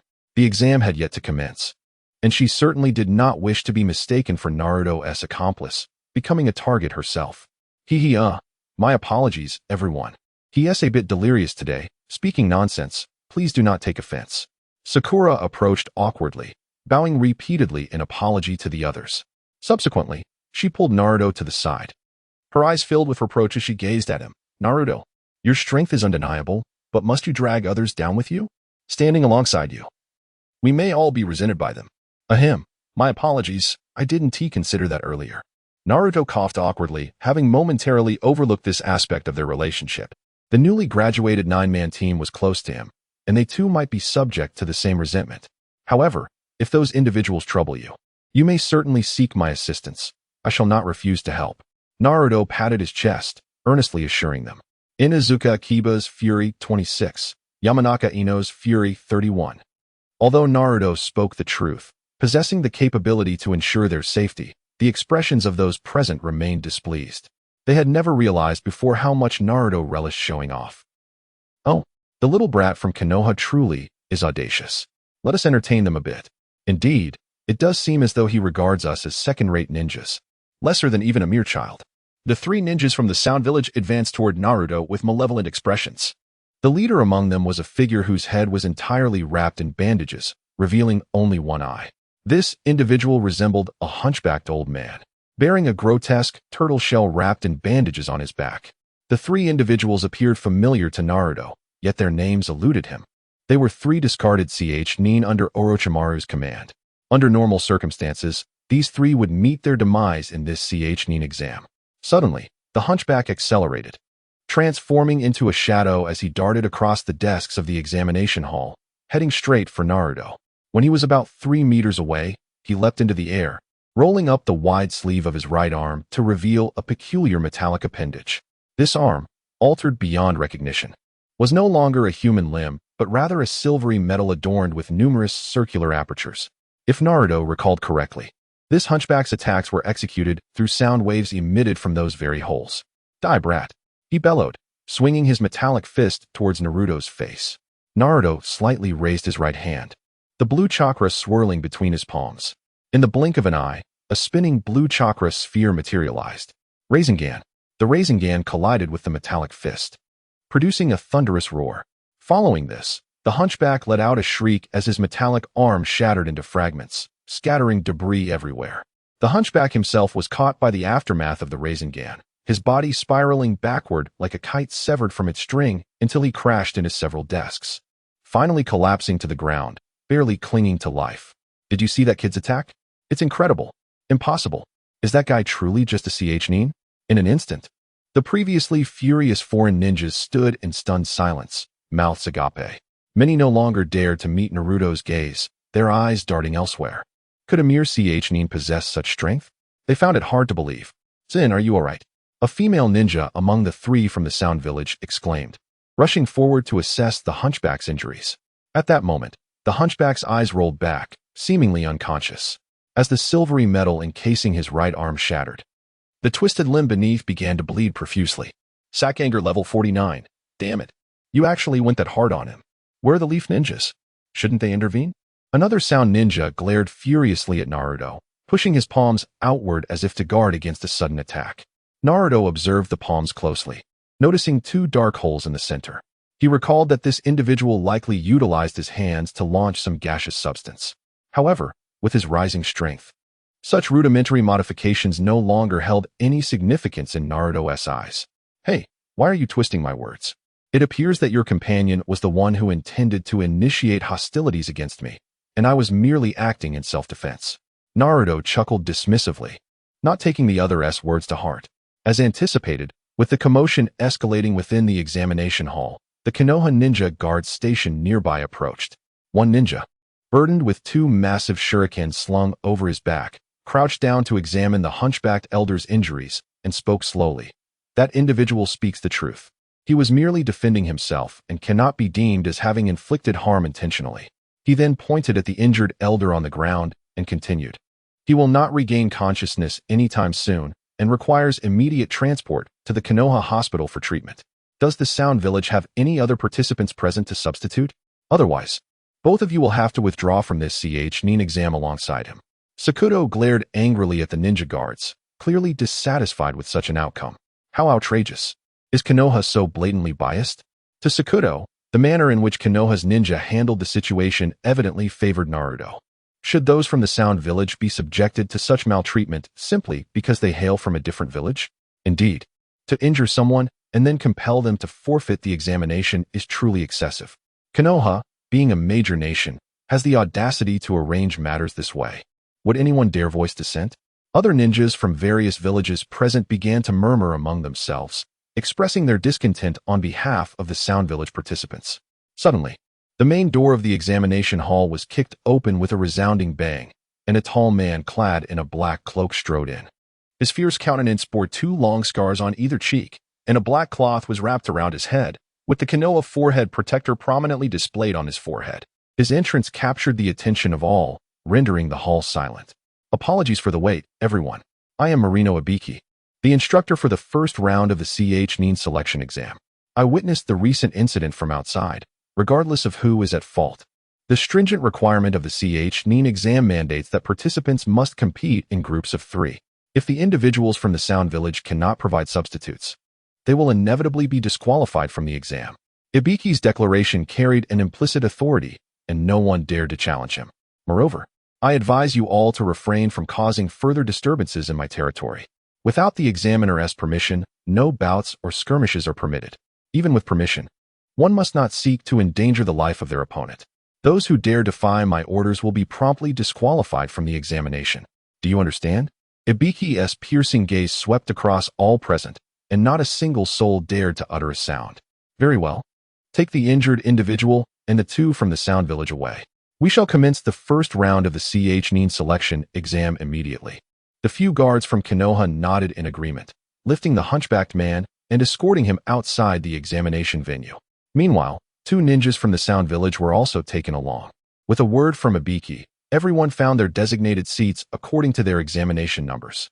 Shortly thereafter, a large group of Konoha ninjas entered, distributing stacks of test papers to each candidate. They then settled into chairs surrounding the examination area, their vigilant eyes fixed on each examinee to prevent any cheating. Naruto was well aware of the examination's theme, an assessment of one's intelligence-gathering capabilities. The questions on the test were predominantly obscure and complex, with only a scant portion covered in the Ninja Academy's curriculum. Among the candidates present, many were Konoha's own personnel. They were privy to the answers and would complete the test in no time. The written examination revolved around these correct answers, under the watchful eyes of the proctors. Those capable of surreptitiously acquiring the correct answers could pass, while those whose methods were too clumsy would be swiftly identified and disqualified from the examination, promptly escorted from the venue. Soon, the ninjas began to showcase their talents, surreptitiously copying the correct answers. Uchiha Sasuke utilized the powers of his Sharingan to mimic the pen strokes of the individual in front of him, diligently writing down the answers. Inuzuka Kiba relied on his telepathic bond with Akamaru to receive accurate information. Gaara employed his sand-eye, suspended above the examination room, to observe the papers of others.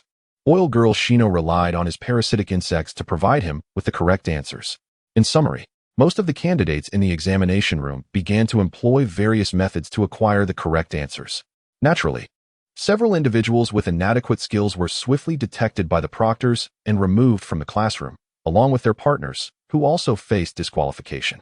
As the examination progressed, nearing 2/3 of its duration, Naruto remained leisurely seated, not having touched his pen. "Hurry up and copy mine." Naruto, Hinata, sitting beside him, whispered after completing her paper and nudging it toward him.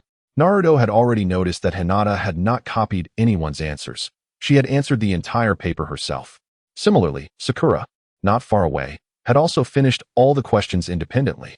It appeared that both girls were academic powerhouses, effortlessly tackling the challenging problems. "No need, Hinata. I have my own way of passing the exam." Naruto gently declined her offer, playfully pinching her cheek. If memory served, in the original story, Naruto had submitted a blank paper, yet still managed to qualify. Since passing was so straightforward, there was no reason for him to exert effort in copying. Before long, the examination time came to an end. In the examination hall, among the 153 candidates, after excluding the 3 who were the first to be dismissed from the venue, the number dwindled to just over 120 due to the subsequent discovery of cheating. Ibiki stood up from his chair beside the podium and waved his hand with authority, declaring, "All right, the time for answering has come to an end. Everyone, please put down your answer sheets. Next, I shall announce an examination rule. In addition to the 9 questions on the paper, you are required to fulfill this rule in order to pass the first assessment. The rule is, you must decide whether to participate in the examination of the 10th question. If you choose not to participate, your score will be recorded as 0, and you will exit the CHNIN exam alongside the other 2 candidates. Conversely, if you opt to take the exam but fail to provide the correct answer, you will forever forfeit your eligibility to partake in the CHNIN exam. Ibiki, renowned as Konoha's infamous interrogator with a background in intelligence work, was exceptionally skilled in psychological warfare. Most of those present began to waver, displaying signs of reconsideration. How can this be? Have we come for nothing? If I choose not to take it, does that mean I lose my eligibility for the CHNIN exam forever? What a ludicrous regulation. I give up. So do I. As the first person raised their hand and exited the examination room, many others followed suit, opting to withdraw. Naruto, should we also withdraw? At least if we do, we might have the chance to participate in the CHNIN exam in the future, Hinata suggested. Her voice tinged with uncertainty as she tilted her head for Naruto's opinion. Hinata, there's no need to withdraw. Trust me, we should stay and continue with the exam. Naruto reassured her, gently patting the back of her hand. If memory serves, it seems that remaining would ensure a smooth passage through this initial assessment. Although the specific reasons had faded from his mind due to the passage of time since he last read the original work, Naruto understood that by staying and answering the 10th question, they could indeed pass. Turning his gaze, he noticed that Sasuke and Sakura also wore expressions of hesitation. With a smile, Naruto nodded encouragingly at them. Seeing the affirmation in Naruto's eyes, Sakura and Sasuke understood his intent and remained seated. Soon, the number of candidates dwindled further, with only 78 remaining as the majority chose to leave, unwilling to risk their eligibility for the CHNIN exam. Those who departed acted in accordance with a common psychological response. Only through successful advancement to CHNIN could they attain greater honor, undertake more advanced missions, and earn higher rewards. Yet, tragically, they were oblivious to the fact that they had missed a golden opportunity for promotion, having to wait until the following year to participate in the CHNIN assessment once more. Congratulations, everyone is qualified. Ibiki scanned the remaining candidates with a knowing smile playing at the corners of his mouth. What? Everyone is qualified? Wasn't it stated that one must answer the 10th question to pass? Why is this so? In the examination hall, the remaining ninjas began to chatter in confusion over the inexplicable nature of their qualification. Silence. Ibiki raised his hand slightly, signaling for quiet. With a cool demeanor, he slid his hands into the pockets of his trench coat and spoke slowly. The choice I presented regarding whether to answer question 10 was the essence of this assessment. Only those with unwavering resolve would choose to remain and continue the examination. Becoming a CHNIN signifies that one is destined to become a leader. A person lacking in fortitude could easily endanger their comrades. A wave of murmurs rippled through the audience as realization dawned on them. Even Naruto was taken aback by Ibiki's cunning approach. Fortunately, he was aware of the narrative, otherwise, he might have been intimidated into retreating and forfeiting his chance at the exam. Suddenly, 2 shuriken flew through the air, embedding themselves into the ceiling above the podium. Their tails entwined with crimson ribbons. These ribbons unfurled, revealing a banner that fluttered gracefully at the center of the stage, emblazoned with the words, Chief Examiner of the Second Exam, Mitarashi Anko. Accompanying the banner was a woman clad in a netted outfit, accentuating her impressive figure. Over her ensemble, she wore a yellow cloak that lent her an air of spirited elegance. This woman, still so impulsive, Ibiki thought, bemused by Anko's abrupt entrance. Apologies for the wait, young ones. I am Mitarashi Anko, the chief examiner for the second stage of your CHNIN assessment. She struck a striking pose, though her manner of speaking bore a somewhat juvenile flair. Observing the wide-eyed students below, who seemed momentarily taken aback, Anko felt a hint of embarrassment. What is going on? Why are there still 78 of you? 26 teams. Ibiki, did you intentionally let some through? Ibiki shook his head slightly, casting an appreciative glance at the aspiring ninjas. No, this year's candidates are more exceptional than ever. A fleeting look of astonishment crossed Anko's face before she quickly regained her composure. As her gaze swept over all the students, a confident smile graced her lips. Is that so? How exhilarating. Now, for the upcoming second stage, I will eliminate more than half of you. The details will be discussed tomorrow. You may inquire with your Jonin instructors about the assembly point for the second stage. Until then, you are dismissed. Anko certainly had a flair for the dramatic. Upon hearing that more than half would be eliminated, the remaining students gasped in shock. Yet, their purpose for coming to Konoha was clear, to successfully advance to the rank of CH-9. Even though the assessment proposed by Hondo sounded somewhat cruel, they would not relent. Hinata, let us take our leave. As the crowd gradually dispersed, I grasped Hinata's hand and made our way outside. The sky was nearing dusk. After bidding farewell to Hinata, Sasuke led Naruto and Sakura to Kakashi's residence. Naruto had never visited Kakashi's home before, while Sasuke was quite familiar with it, having trained alongside Kakashi on numerous occasions. Upon arriving at their destination, Naruto felt a flicker of surprise. Kakashi's abode was nestled on the outskirts of Konoha village, a modest wooden cabin surrounded by a simple wooden fence. Within the enclosure, the yard was overgrown with lush green grass and adorned with 2 towering trees.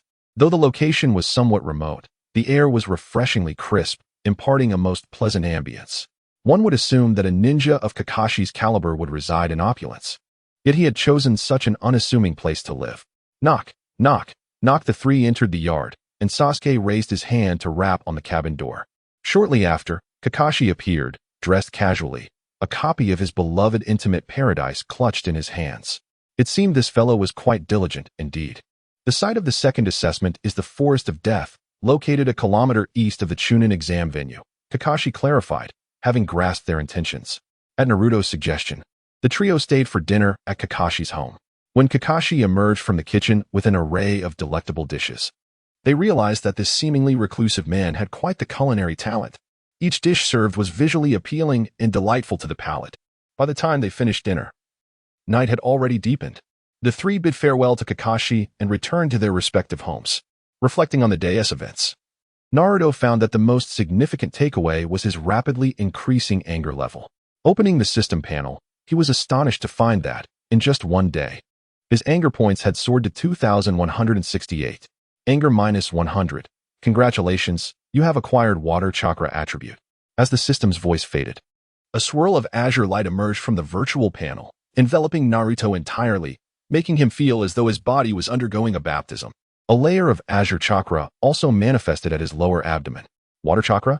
Naruto's heart raced with excitement, for he had now amassed 4 elemental attributes. Anger minus 100. Congratulations. You have acquired lightning chakra attribute. A silver orb of light emerged once more from the virtual panel, crackling with a fierce, tempestuous energy. As Naruto was enveloped by the luminous orb, he felt no discomfort. Rather, he experienced a delightful expansion of the meridians throughout his body. Soon, as the electric energy coursed through him, it ultimately converged at his lower abdomen. Naruto's spirits soared, and he couldn't contain his excitement, bouncing on the spot. This was truly an extraordinary stroke of luck, having drawn 2 consecutive attributes. More importantly, Naruto had now amassed 5 elemental attributes. This meant that he could wield any ninjutsu from any elemental category at will. Anger level minus 100. Congratulations, you have drawn the A-rank lightning technique, Lightning Dragon. Lightning Dragon? This jutsu seemed unfamiliar, and it was never mentioned in the original work. However, Naruto did not dwell on it for long, being an A-rank technique. It surely could not be subpar. Anger level minus 100. Thank you for your patronage. You have not drawn any prizes. Indeed, even good fortune has its limits.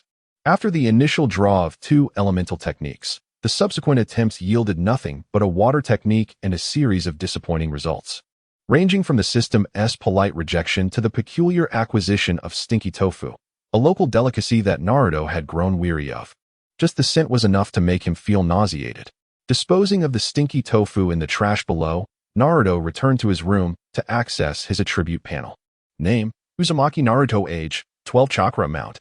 LV5, 4009, 10,000. Fire techniques, Great Fireball technique, Phoenix Fire technique, Water techniques, Water Dragon Bullet technique, Wind techniques, Wind Release, Gale.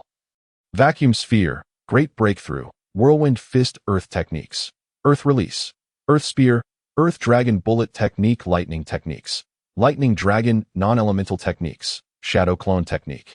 Spiraling Sphere, Taijutsu, LV2, 99 2000, Jinjutsu, None ninjutsu attributes, Wind, Fire, Earth, Lightning bloodline limit, none remaining anger level, 68 not too shabby. Naruto closed the attribute panel, feeling a sense of satisfaction with his current strength. At the age of 12, possessing such prowess was indeed rare in the entire ninja world. After a quick wash in the bathroom, he changed into his pajamas and fell into a deep slumber. The following morning at 7 a.m., all 78 participants who had passed the first assessment arrived punctually at the periphery of the Forest of Death. Many even reached the location at dawn. The interior of the Forest of Death was a vast expanse of trees, with towering ancient trunks, some measuring 5 to 6 meters in width. Surrounding the forest's perimeter was a formidable iron fence. Beyond this barrier, at a distance of several meters, stood numerous tall watchtowers. The Leaf Ninjas stationed atop these towers leaned over the railings, gazing down at the aspiring candidates below, many of whom held binoculars in hand. According to Naruto's conjecture, it is highly probable that after the commencement of the second exam, they will utilize telescopes to observe the activities within the Forest of Death. Should any unforeseen circumstances arise, they would be able to respond promptly. Suddenly, Mitarashi Anko appeared, her sharp gaze sweeping over the assembled ninja trainees as she spoke slowly. This is the venue for the second exam, the 44th practice ground, also known as the Forest of Death. At this juncture, Anko retrieved a form from her trench coat pocket and raised it before her. This is a consent form. Anyone wishing to participate in the second exam must sign it here. Entering the Forest of Death poses the real possibility of fatalities. Hence, your consent is imperative, otherwise, the responsibility will fall upon me. A smile graced Anko's lips, yet her words left the audience momentarily stunned. Is it really necessary to risk our lives just to partake in an exam? Why? Are there truly perilous elements within? Indeed, why is the Chunin exam so stringent? Many voiced their concerns, struggling to accept such arrangements. Silence. What do you think this is? A circus? If you are frightened, you still have the opportunity to withdraw now. Anko admonished sharply, her gaze provocatively scanning the crowd. Nevertheless, despite the dissatisfaction of many amongst the 78 attendees, no one chose to abandon the exam. After all, succeeding in advancing to Chunin would significantly enhance their wealth and status. Haha, excellent. Since no one has opted to withdraw, allow me to elucidate the rules of the second exam. Anko chuckled, signaling the ninja beside her to distribute the forms to the participants before she began her detailed explanation. Naruto, however, did not take this matter too seriously. For him, passing such an exam was a trivial endeavor given his current strength. Anko's explanation indicated that the entire Forest of Death was a circular area, vast in scope, surrounded by 44 distinct entrances. The terrain within the forest was intricate, featuring rivers, dense woods, and cliffs. At the very center of the forest stood a tower, and each team of 3 would be given a scroll. There were 2 types of scrolls, the Heaven Scroll and the Earth Scroll. To pass the second exam, one must collect both the Heaven and Earth Scrolls within a span of 5 days and ultimately reach the tower in the heart of the Forest of Death. Any means necessary could be employed to seize the scrolls, including the elimination of opponents, without interference from the Leaf Village. Additionally, prior to entering the forest, each participant would receive an emergency scroll. If they felt their life was in jeopardy, they could activate this scroll, and rescue personnel from the Leaf would arrive immediately. Naruto, let us keep our scroll with you for safety, one of his teammates suggested. Sasuke observed as the members of each team made their way towards the location to collect the scrolls and approached Naruto with a suggestion. Indeed, it was most fitting to place the strength of our team in Naruto's capable hands. Sakura also stepped forward to Naruto, whispering her agreement. No worries. You two need not be so anxious. With me around, nothing will go amiss, Naruto replied cheerfully, exuding an air of ease and confidence. Soon, it was the turn of Kakashi's trio to proceed to the designated room, lining up to enter. The process of acquiring the scroll was shrouded in intrigue. Although each team was permitted to collect only 1 scroll, all 3 members were required to enter the room. This was essential to ensure that other teams would remain oblivious to which individual bore the scroll. Once the scrolls were obtained, each trio was guided to different entrances leading into the Forest of Death. Lord Orochimaru has dispatched the trio assigned to eliminate Uchiha Sasuke from the examination site. What shall we do next? One of the companions inquired as they stepped into the ominous forest. Fear not, Lord Orochimaru's plan shall remain unperturbed. Since Sasuke and his companions have not arrived, we shall execute Lord Orochimaru's initial strategy, Kabuto replied, pushing his glasses up the bridge of his nose, a sinister smile playing at the corners of his lips. Orochimaru sought to possess Uchiha Sasuke, but first, he needed to ascertain Sasuke's true capabilities. Was he sufficiently formidable to become Orochimaru's next vessel? Should Sasuke's strength fall short of Orochimaru's expectations? The latter would resort to an alternative method, capturing Sasuke and enhancing his abilities through drugs, maximizing the potential of his Sharingan. Ultimately, he would extract Sasuke's eyes and implant them into his own body. With the original trio, Tasuke and his companions, eliminated, Kabuto would adapt and proceed with the next phase of the plan. He would personally test whether Uchiha Sasuke possessed the requisite strength. After all, Kabuto's undercover operations in Konoha were destined to culminate with the initiation of this plan to annihilate the village. Naruto, this exam is exceedingly perilous. Is what we are doing truly prudent? Sakura remarked, exasperation evident as she trailed behind Naruto. Other teams delved into the forest of death, opting for either the most concealed routes or lying in wait and hiding. Yet Naruto, without a care in the world, strutted boldly into the most conspicuous areas, hands clasped behind his head. Even more infuriating was the fact that he whistled nonchalantly, as if eager for others to take notice of him. Naruto, I believe Sakura has a point. Our approach seems rather reckless, Sasuke concurred, finding Naruto's ostentatious behavior inappropriate yet feeling compelled to follow along. Rest assured, those incompetent participants wouldn't dare to cast their eyes upon us. As long as we do not trouble them, we'll be just fine. Naruto nonchalantly shook his head and continued his leisurely progress through the most expansive area of the forest.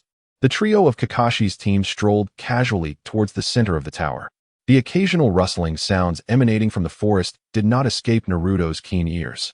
It was evident that some ninjas were lurking in the shadows, waiting for the opportune moment to launch an ambush on those who passed by. However, despite Naruto and his companion's brazen demeanor, none dared to strike. This caused Naruto to feel a twinge of regret. Perhaps he should not have been so ostentatious during the first exam. While he had relished taking down the hunchbacked man, it had also instilled a sense of caution in the other ninjas, who now hesitated to approach him. This situation threatened to diminish the excitement of their journey. Hey Naruto, you noticed, didn't you? Sasuke quietly approached Naruto's side. With his significantly enhanced abilities, he had not overlooked the unusual circumstances they encountered along the way. Oh, just a bunch of timid fellows, too scared to do anything but watch from the sidelines, Naruto replied dismissively, showing little interest in those lurking figures. Given that Anko had issued a 5-day survival challenge, it was clear that the forest was vast, and there was no rush to obtain the scrolls from other teams. After walking for 2 or 3 hours, still no one approached to seize their scroll. The sun hung high in the sky, and it was nearing noon. All three felt a pang of hunger. Let us take a break here, Naruto suggested, coming to a halt and surveying the area. Beyond the forest lay a rushing stream, where he could see numerous fish swimming in the clear water. It seemed that their lunch was secured for the day. The trio set up camp by the stream, with Sasuke diving into the water to catch fish for their meal. Meanwhile, Naruto and Sakura gathered some dry twigs to kindle a fire beneath a large tree. Before long, Sasuke returned with several large fish, having already cleaned them with his kunai and washed them in the stream. The crackling fire emitted a delightful aroma as the fish roasted on the makeshift grill. It should be ready to eat now.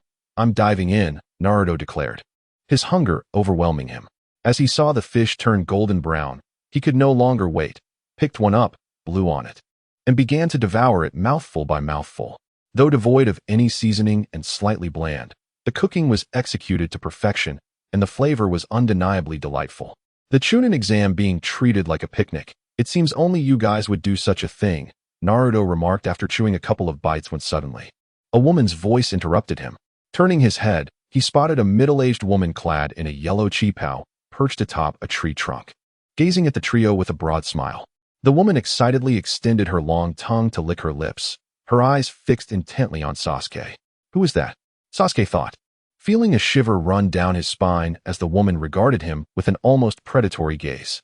Despite being preoccupied with grilling fish, he remained vigilant of his surroundings. The woman's ability to approach him unnoticed indicated her superiority in strength. A formidable adversary. Naruto observed the woman with a grave expression. Her elongated tongue was a trait only Orochimaru possessed in the entire shinobi world. It was not just Sasuke who was oblivious to her presence. Even Naruto had failed to detect her. Naruto, do you know her? Sakura, sensing the dangerous aura surrounding the woman, turned to Naruto. Summoning technique. Before Naruto could respond, the woman raised her hand, bit her thumb, and forcefully struck the trunk of a large tree. A circle of black patterned seals rapidly spread across the bark. Then, with a resounding bang, a thick cloud of white smoke erupted. A serpent, measuring over 10 meters in length, materialized, crashing into the surrounding trees, causing them to creak and topple. How enormous! What does she intend to do? Sakura exclaimed, her eyes wide with astonishment.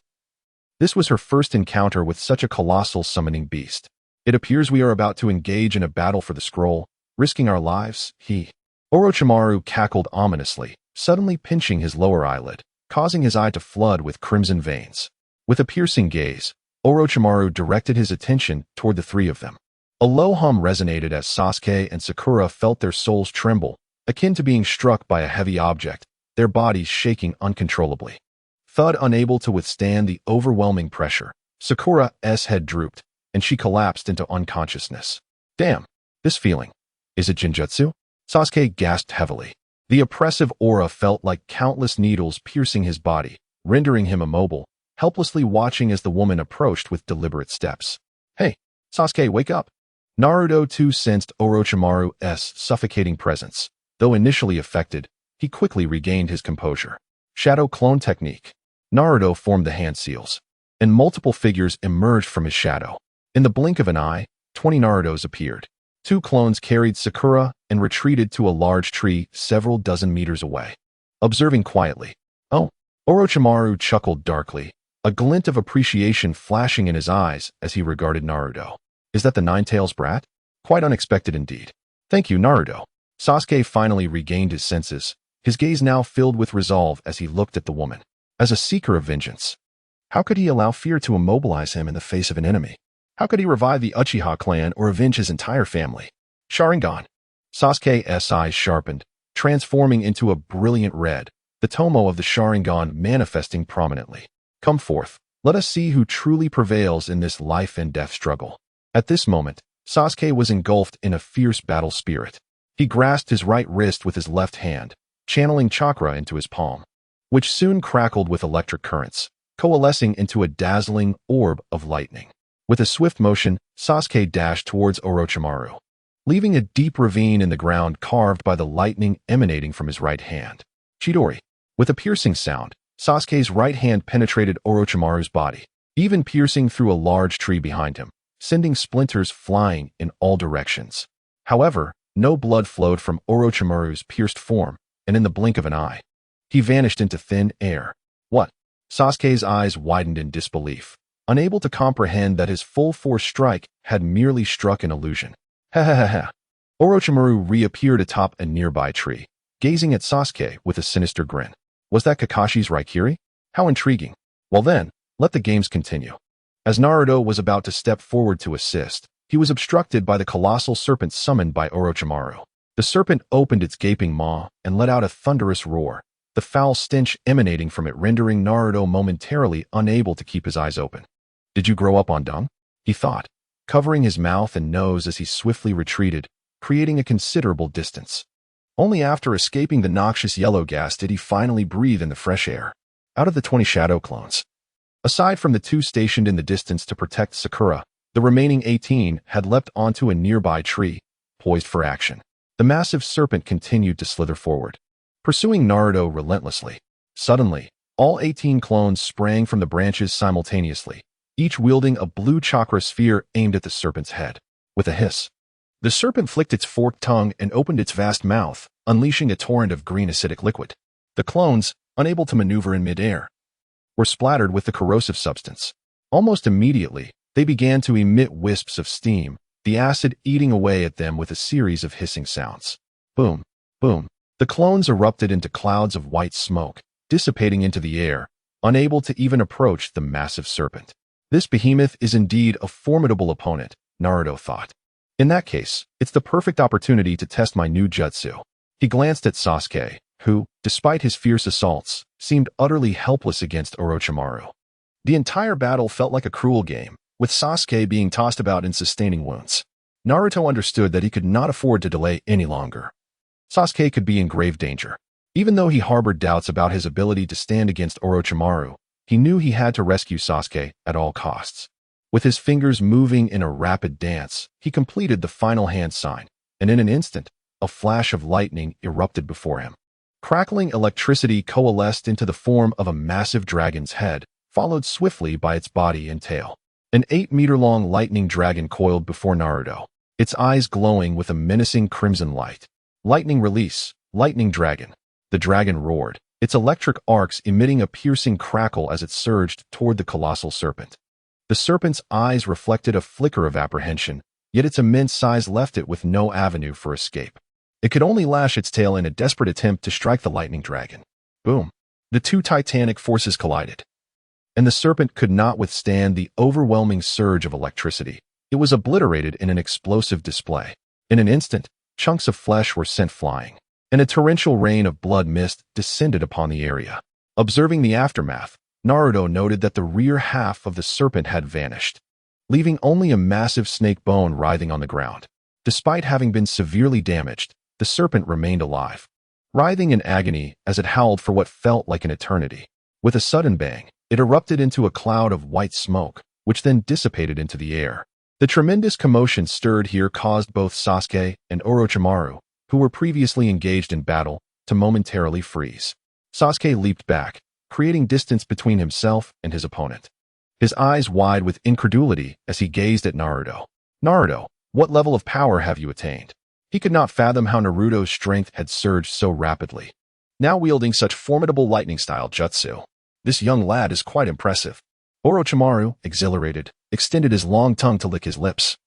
His gaze upon Naruto now infused with a hint of greed. Were it not for the knowledge that this boy was the Jinchuriki of the Nine Tails, Orochimaru would undoubtedly seek to capture him, intending to use him as a vessel in the future.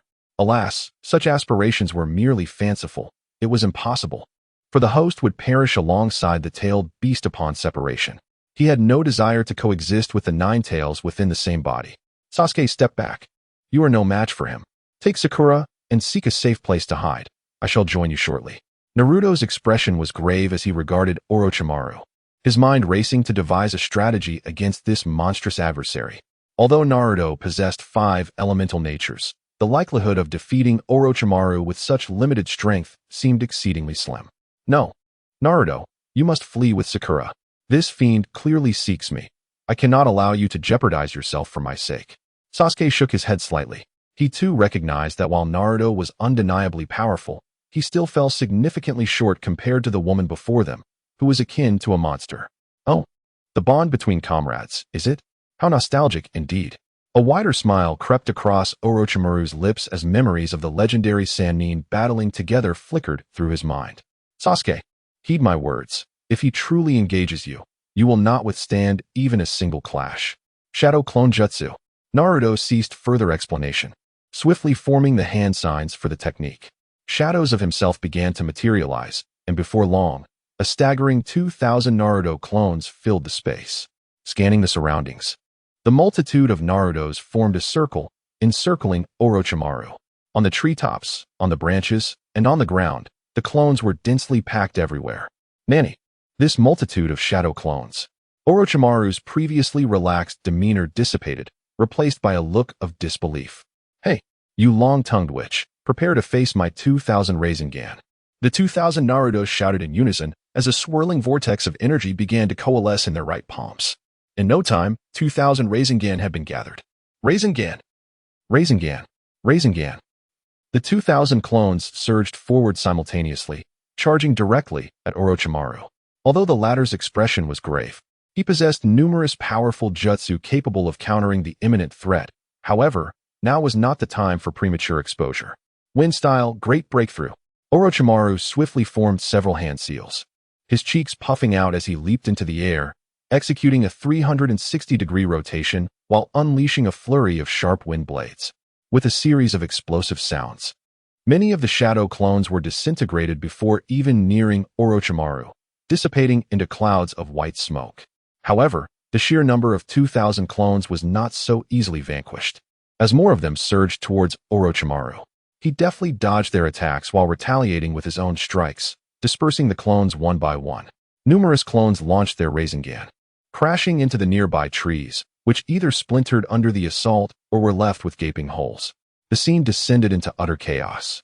Suddenly, As Orochimaru evaded the attacks from Naruto's clones, he opened his mouth and violently regurgitated a sharp long sword. Grasping the slick hilt, he wielded the Kusanagi with remarkable agility. True to his reputation as a formidable shadow-level ninja, Orochimaru remained undaunted amidst the onslaught of countless clones, effortlessly dispersing them into wisps of white smoke. Water Style, Water Dragon Jutsu. Naruto, having found the optimal position, completed the hand seals for the Water Dragon technique. As the final seal was formed, a torrent of water surged forth, coalescing before him. Within a mere breath, a spiraling water dragon manifested in front of Naruto, launching itself towards Orochimaru without hesitation. Simultaneously, without a moment's pause, Naruto initiated another series of hand seals. Lightning Style, Lightning Dragon.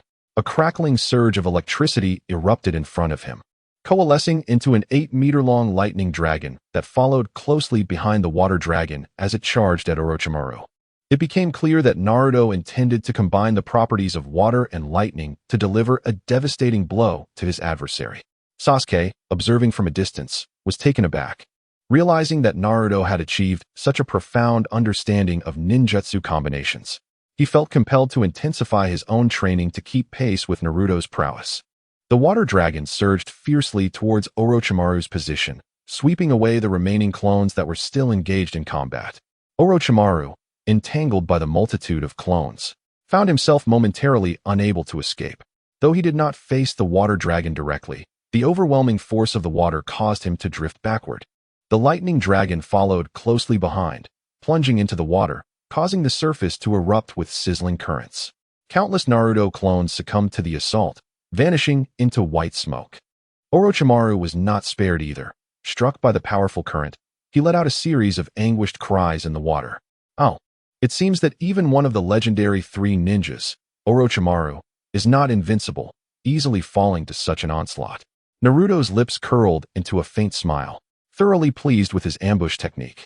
However, in the blink of an eye, that smile faded, replaced by a look of sheer astonishment. The anguished cries of Orochimaru had ceased, his form dissolving into a muddy, yellowish puddle, sinking into the depths below.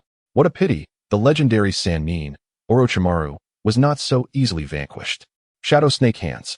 Orochimaru's chilling voice echoed from behind Naruto, and in an instant, Naruto felt an unyielding grip tighten around him. Orochimaru's right hand transformed into a serpent, lifting Naruto off the ground. The constricting serpent coiled around him, and Naruto could hear the ominous cracking of his bones, as if they might shatter under immense pressure, sending waves of excruciating pain coursing through him, rendering him incapable of even a scream. Naruto! Sasuke cried out in desperation, his eyes wide with horror as he charged toward his friend. In that moment, he disregarded everything else, no matter the odds against the creature before him. He was determined to save Naruto, even at the cost of his own life. Was this the mutual rescue of the weak? Orochimaru let out a sinister chuckle, forming several hand seals with a single hand. Suddenly, his neck elongated, his head darting toward Sasuke. Crack! Taken by surprise, Sasuke felt the sharp bite of Orochimaru's fangs sink into his shoulder, an intense pain surging through him as if a torrent of energy was coursing into his body. Ah! Sasuke let out a piercing scream, collapsing to his knees. The cursed seal had taken root, and Orochimaru's head retracted back to its original form. Gazing at the nearly lifeless Naruto ensnared in his grip. Though he was unsure how Naruto had uncovered his identity, it mattered little now. He let out a malicious laugh, and the serpent coiling around Naruto constricted once more. Naruto felt the air leave his lungs, his consciousness beginning to fade into darkness. Was this truly the end? A deep sense of regret welled within Naruto. He had traversed the ninja world, enduring countless hardships, and just as life began to show promise, he was to perish in this manner. His eyelids grew heavier, and finally, he succumbed to unconsciousness. The sound of dripping water echoed in his ears. When Naruto opened his eyes, he found himself standing in a strange yet familiar space. It resembled a sewer, but peculiarly. He was able to stand upon the water's surface without the aid of chakra. It was strange because it was his first time here, yet familiar because he had read about it in the original story. This was the space where the Nine Tails was sealed. As he took a step toward the dark expanse ahead, a dim yellow light followed him, illuminating his path. After walking a short distance, a massive iron door loomed before him. A colossal red-skinned fox lay curled within the iron gate. Upon Naruto's arrival at the gate, the fox suddenly opened its eyes. Hey, brat, swiftly help this old man tear off the talisman above. I will assist you in dealing with that fellow outside. Is that so? Naruto found it amusing in his heart. Did the Nine-Tails think him a mere child of 3, easily deceived? If he tore off the talisman, the beast would break free from its seal, and then his own life would be in jeopardy.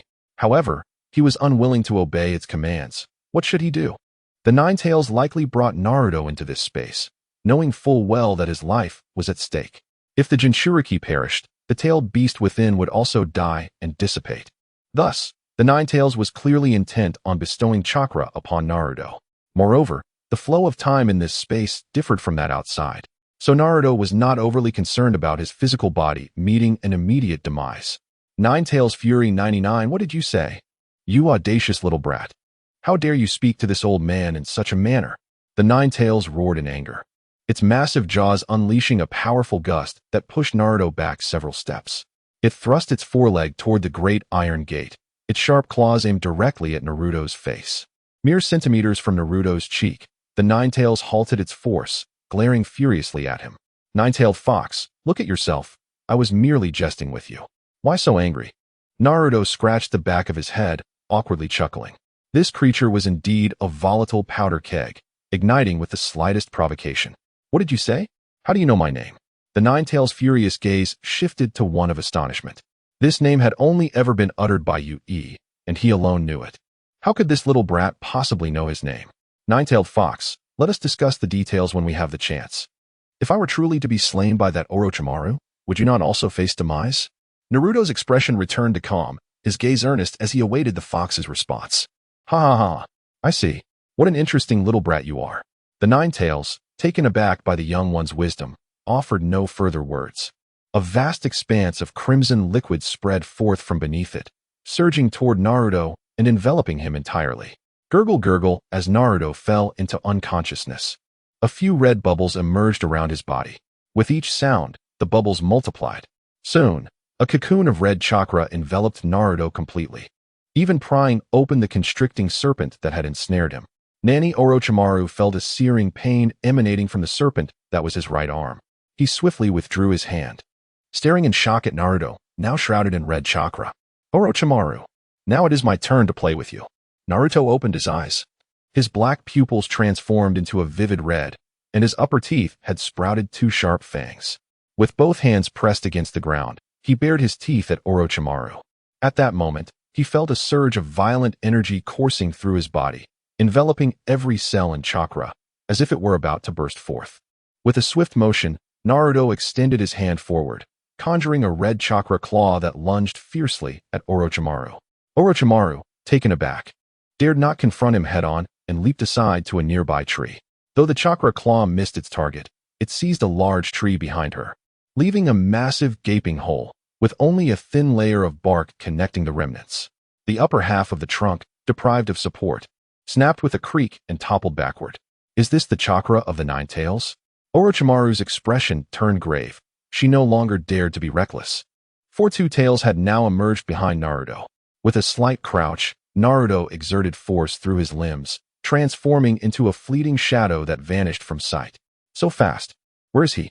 Orochimaru stood atop the tree trunk, scanning the surroundings, but failing to locate Naruto. Suddenly, a dangerously potent aura descended from above, prompting her to look up. There, she saw Naruto plummeting from the sky toward her. Realizing he had been spotted, Naruto swung his 2 extended red chakra claws once more in her direction. The tree trunk erupted under the relentless grip of the chakra claws, splintering into a shower of wood chips. Yet, Orochimaru had already evaded, having leapt to the ground in time to avoid the debris. As Naruto landed, his limbs struck the earth with such force that they created a massive crater. A cloud of dust enveloped him, obscuring the view. Shaking his head, he extricated his limbs from the pit and stepped away from the swirling dirt. Just as his vision cleared, he beheld Orochimaru, her arms dangling limply as if dislocated.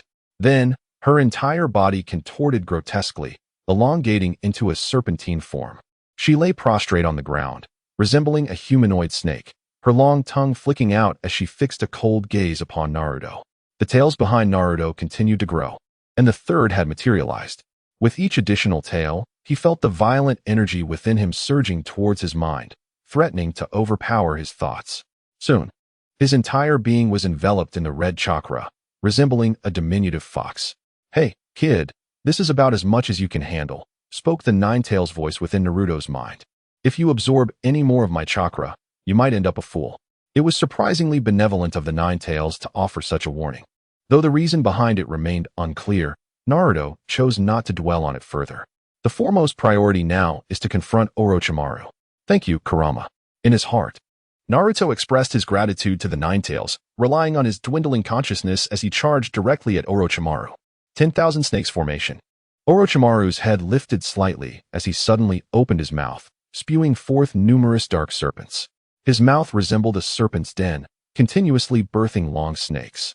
In a short span, a dense multitude of serpents appeared before him, slithering toward Naruto. The sight was akin to a towering wave of serpents, reaching heights of 5 to 6 meters, relentlessly surging forward. As the serpentine tide approached Naruto, now only 5 meters away, they suddenly raised their heads, mouths agape, releasing sharp blades. Naruto halted his advance, abruptly raising his arm to deliver a powerful punch to the ground. Boom! A deafening explosion echoed as the ground was shattered, creating a massive crater. While a formidable shockwave erupted from the depths, the dense tide of snakes could not withstand the impact of the shockwave, being obliterated in a flurry of blood mist that burst forth. Crackling, the shockwave did not relent, surging outward to assault the surrounding trees. The trees were first battered, their branches snapping and leaves scattering, toppling to one side. Soon, even the deeply rooted giants could not withstand the force, being uprooted and sent flying to distant locales. Orochimaru was not spared from this calamity. He was tossed about on the ground, rolling until he finally grasped a protruding rock, stabilizing himself just barely. So this is the power of the Nine-Tails? Truly astonishing. Orochimaru gazed at the once lush woodland now rendered barren, his expression turning gravely serious. Indeed, the power of the Nine-Tails is formidable. The curse mark has been implanted. It would be prudent to vacate this place. He glanced in Sasuke's direction, preparing to flee when he suddenly noticed Naruto's head held high, a black sphere coalescing at his lips. As the sphere spun, an abundant flow of red and blue chakra converged into it. Things seemed to be taking a turn for the worse. Orochimaru sensed the perilous aura emanating from the sphere, his mind racing as he contemplated his next move. It might already be too late to escape. As the luminous sphere from Naruto's mouth became increasingly concentrated, and with a sudden exhalation, he launched the massive sphere toward Orochimaru. Tail Beast Bomb. Boom! As the tailed beast bomb surged forward, its radiance expanded, reducing any tree touched by it to mere powder, scattering into the air. What on earth? What an incredibly formidable means of assault this is. Orochimaru's eyes widened in astonishment as the tailed beast bomb hurtled towards him at breakneck speed. Without a moment's hesitation, he brought his hands to his mouth, biting down hard on both thumbs until crimson blood flowed forth. Summoning technique. Triple Gate of Hell. As Orochimaru bent low and struck the ground with great force, 2 concentric circles of black patterns began to spread beneath his palms, causing the very earth to tremble. Before him, 5 meters away, the ground fractured into jagged pieces, the rocks thrust upwards, and a massive blue demon-faced iron gate erupted from the earth, ascending to a height of over 10 meters before finally halting. Almost immediately, a second demon-faced gate rose from the ground 5 meters further, followed by the emergence of a third, each towering ominously. Boom! The tailed beast bomb collided with the demon-faced gate, unleashing a thunderous roar that reverberated through the air. Simultaneously, the space surrounding the gate of hell turned a vivid crimson, enveloped by the explosive energy of the tailed beast bomb. Trees and earth were swept away by the shockwave, creating a whirlwind of debris that rendered visibility nearly non-existent. As a gentle breeze swept through, dispersing the dust and carrying it far away, the once barren space began to regain its clarity. The triple gate of hell was now askew, its once menacing visage marred and cracked, having lost its former grandeur. Even the ground within a 50-meter radius was left with a massive crater from the explosive aftermath.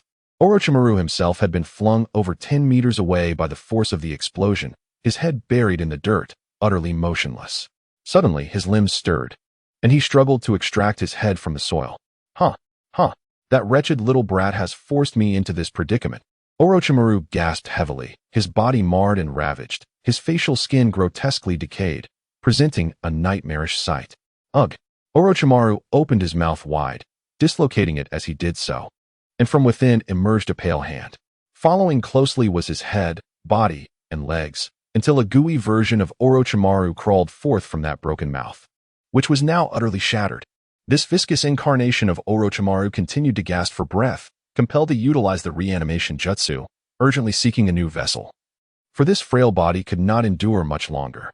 Swish, Orochimaru twisted his body, slithering like a serpent towards the dense thicket. Has he fled? Naruto dashed toward that location, standing atop the gate of hell and scanning the surroundings. Upon seeing the grotesquely disfigured Orochimaru, it became abundantly clear to Naruto that he had indeed resorted to that forbidden jutsu and successfully escaped the scene. At last, the monstrous presence had been driven away. And only then did Naruto allow his tense spirit to finally relax. As the chakra of the Nine Tails gradually dissipated, Naruto reverted to his original form. Upon closer inspection, his skin bore no unscathed areas. It was marred by the fierce chakra of the Nine Tails, covered in shades of red and blue. He could barely hold on. A profound weakness coursed through his body, rendering him unable to control himself. With a closing of his eyes, he fell backward. Thud. Naruto plummeted from the top of the Rashomon, landing in a deep pit below, succumbing to unconsciousness. Meanwhile, atop the watchtower at the periphery of the Forest of Death, Konoha ninjas equipped with telescopes observed the battle unfolding below with clarity. How could this be? What level of combat is this? Enough talk. We must report this to the higher-ups immediately. Two Konoha ninjas leapt down from the watchtower, racing toward the Hokage's office. Hey, what are you two doing in such a flurry? Akamichi Kirui, savoring a skewer of dango, was returning from the direction of the Konoha streets, intending to inspect the Chunin exams. This is bad, Captain Kirui. A large-scale battle has erupted within the Forest of Death, and we are preparing to report to Lord Hokage. The two ninjas halted, anxiously explaining the situation. What? Tell me what happened. Kirui's expression shifted with alarm, causing her to fumble and drop her dango onto the ground. A sense of impending doom loomed over her. It appears Naruto broke the seal, transforming into the Nine Tails and battling a figure controlling a giant snake. However, it seems that there is now silence in that area. The two ninjas relayed the situation in hurried fragments. Kirui's complexion darkened significantly as she instinctively reached toward the nape of her neck. Controlling a giant snake. Could it be Orochimaru? After a fleeting moment of distraction, Kirui regained her composure and instructed the two, "You must quickly inform Lord Third to mobilize the Umbu. I will investigate the situation." Understood. Captain Kirui. The two nodded in agreement and sped off toward the Hokage's office. Orochimaru, what do you intend to accomplish upon your return? Kirui's face was grave as she gazed toward the direction of the Forest of Death, then swiftly darted off that way. Inside the Forest of Death, all participating ninjas from various nations were equally struck with astonishment, their eyes fixed on the source of the explosion. For these ninjas, whose abilities barely reached the Chunin level, such a scale of combat was beyond their comprehension. Yet as time passed with no further commotion, their curiosity was piqued, prompting them to take to the skies and head toward the epicenter of the explosion to uncover the truth. On the periphery of the blast, the previously unconscious Sakura was awakened by the fierce shockwave. As she beheld her most trusted allies, Naruto and Sasuke, both fallen, tears streamed uncontrollably down her cheeks. Sakura leapt down from the towering tree and dashed toward Sasuke. Upon seeing him covered in ominous black runes, she could not help but cry out in despair. "Sasuke, what on earth has happened? You must not be in danger." At that moment, Sakura felt utterly helpless. In this perilous forest, devoid of Naruto and Sasuke's protection, her life was precariously at risk. Yet, her foremost concern was the safety of her comrades. If enemies were to arrive now, Team Kakashi would find themselves in grave peril. She first rushed towards the direction of the Rashomon gate, mustering all her strength to lift the battered Naruto onto her back and return to Sasuke's side. In the past, Sakura had relied heavily on her companions, believing that her clever mind made her a vital member of their trio. However, now that her friends were in peril, she found herself in a state of panic, struggling even to carry her comrade. "I must gather my strength. I need to get them out of here quickly." Sakura fashioned a makeshift stretcher, securing Naruto onto it before hoisting Sasuke onto her back, exerting every ounce of energy to drag them onward. With each step, her legs trembled. Yet she dared not pause, for she was unaware of when danger might strike. After approximately half an hour of relentless effort, Sakura found herself utterly exhausted but finally spotted a hollow tree ahead. She wiped the beads of sweat from her brow and paused momentarily, dragging both men towards the tree hollow. Ah, thank goodness. I finally found a place to take refuge. At last, Sakura managed to pull them both into the hollow and sighed in relief. Completely drained, Sakura felt an overwhelming fatigue wash over her. As her eyes fluttered shut, she leaned against the tree root and succumbed to a deep slumber. Hours passed, and suddenly, 3 figures racing through the dense forest came to a halt. Kisame. Those individuals should be nearby. My sensory abilities are never wrong. A ninja wearing a leaf village headband released his sensory technique and nodded to Kabuto. Is that so? Then let us search this area thoroughly and see if Lord Orochimaru's chosen ones are worthy of his attention. Kabuto adjusted his glasses with a sinister chuckle. Sakura remained in a state of heightened alertness. Though she initially slept soundly, she was soon jolted awake from a nightmare. Glancing at Naruto and Sasuke, who were safe beside her, she leaned against the tree and closed her eyes, attempting to feign rest. Suddenly, her eyes flew open, alerted by the faint rustling of footsteps outside the hollow. What is happening? Have we been discovered? Sakura's hand instinctively reached for her pouch of ninja tools, grasping a shuriken tightly as she peered cautiously outside. As she spotted 3 figures approaching, fear washed over her. There are 3 enemies. Can I truly protect both of them? Sakura harbored profound doubts regarding her own abilities, convinced that it was impossible for her to contend against 3 opponents. Yet, glancing back at her 2 companions, she resolutely rose to her feet and advanced toward the opening of the tree hollow. Who are you? She exclaimed, her vigilance easing slightly upon the appearance of Kabuto. From the circumstances of the initial exam, it was apparent that this fellow leaf ninja bore no ill will toward her. Sakura, where is Sasuke? Hand him over. Kabuto stated bluntly, having discarded any pretense of emotional manipulation. His sole intention was to locate Sasuke and assess his potential as the next vessel. What do you intend to do with Sasuke? Sakura interposed, arms outstretched to block the entrance, keenly aware that the trio harbored nefarious intentions. Oh, such overt hostility indicates that Sasuke must be inside that tree hollow, Kabuto remarked with a sinister smile, advancing with his companions toward the hollow. Sakura, do not dare to obstruct us, or you shall face dire consequences. Drawing a kunai, he quickened his pace. Die, little girl. The other tall, lean ninja shouted, rushing forward and unleashing a barrage of shuriken with swift hand movements. Clang, clang. As Sakura deftly evaded, she wielded her kunai to deflect the shuriken one by one. I won't allow you to come closer. Is that so? I fear your skills may fall short, the tall ninja scoffed, swiftly closing the distance to Sakura and bringing his kunai down with force toward her head. Sakura attempted to block the blow, but her youthful strength proved inadequate against his might, sending her kunai flying far from her grasp. In sheer terror, she shut her eyes, trembling as she braced for the inevitable. Bang! The anticipated scene of bloodshed did not unfold. A green figure appeared just in time, delivering a kick that struck the tall ninja's jaw, sending him sprawling away. When Sakura finally opened her eyes, she beheld a young man clad in a tight green suit, striking a combat pose to shield her. Thank you for saving me, she stammered, somewhat disoriented.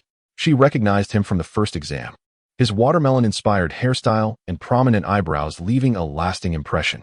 She had never expected him to arrive at such a critical moment. Are you all right, Sakura-chan? I am Rock Lee. Ever since the first exam, I have been captivated by your adorable appearance. However, as you were engaged in lively conversation with your new teammates, I could only observe from afar, he confessed, a rosy blush blooming on his cheeks. Sakura-chan, I love you. No, I absolutely detest that drooping eyebrow, Sakura retorted, scrunching her arms and rubbing her goosebumps in agitation. Has this fellow succumbed to adolescent delusions? To proclaim such feelings at this moment, and before so many witnesses, it is utterly mortifying. Sakura, you are my angel. Lee Rock, undeterred by Sakura's rejection, tossed her a playful kiss, a heart floating gently towards her. No. Are you a demon? Sakura, terrified, collapsed to the ground, retreating in fear. Hey, Lee, perhaps you should consider the occasion when making such declarations. Day after day, a helpless expression adorned Ten's face as she emerged from the bushes, utterly at a loss regarding Lee's juvenile antics. This guy. Let us not pretend I know him. Hyuga Niji appeared next, casting a disdainful glance at Lee Rock. Oh, are you 3 here to join the fray as well? Kabuto smirked slyly, his gaze sweeping over the gathered crowd, revealing a hint of malice. Kabuto, let us deal with these four little brats together, lest they delay us further. The tall, slender ninja brushed the dust from his attire, glaring at Lee Rock with enmity. But there are not just four of them. Sakura, dear, how can you fail to protect even the formidable Naruto and Sasuke? If this continues, Sasuke might end up favoring me. Yamanaka Ino smiled as she stepped from the foliage, her gaze at Sakura bearing a hint of provocation. This is truly troublesome, yet Naruto is in danger, and I cannot simply stand by. Nara Shikamaru appeared. A stalk of grass clamped between his teeth, sauntering beside Ino.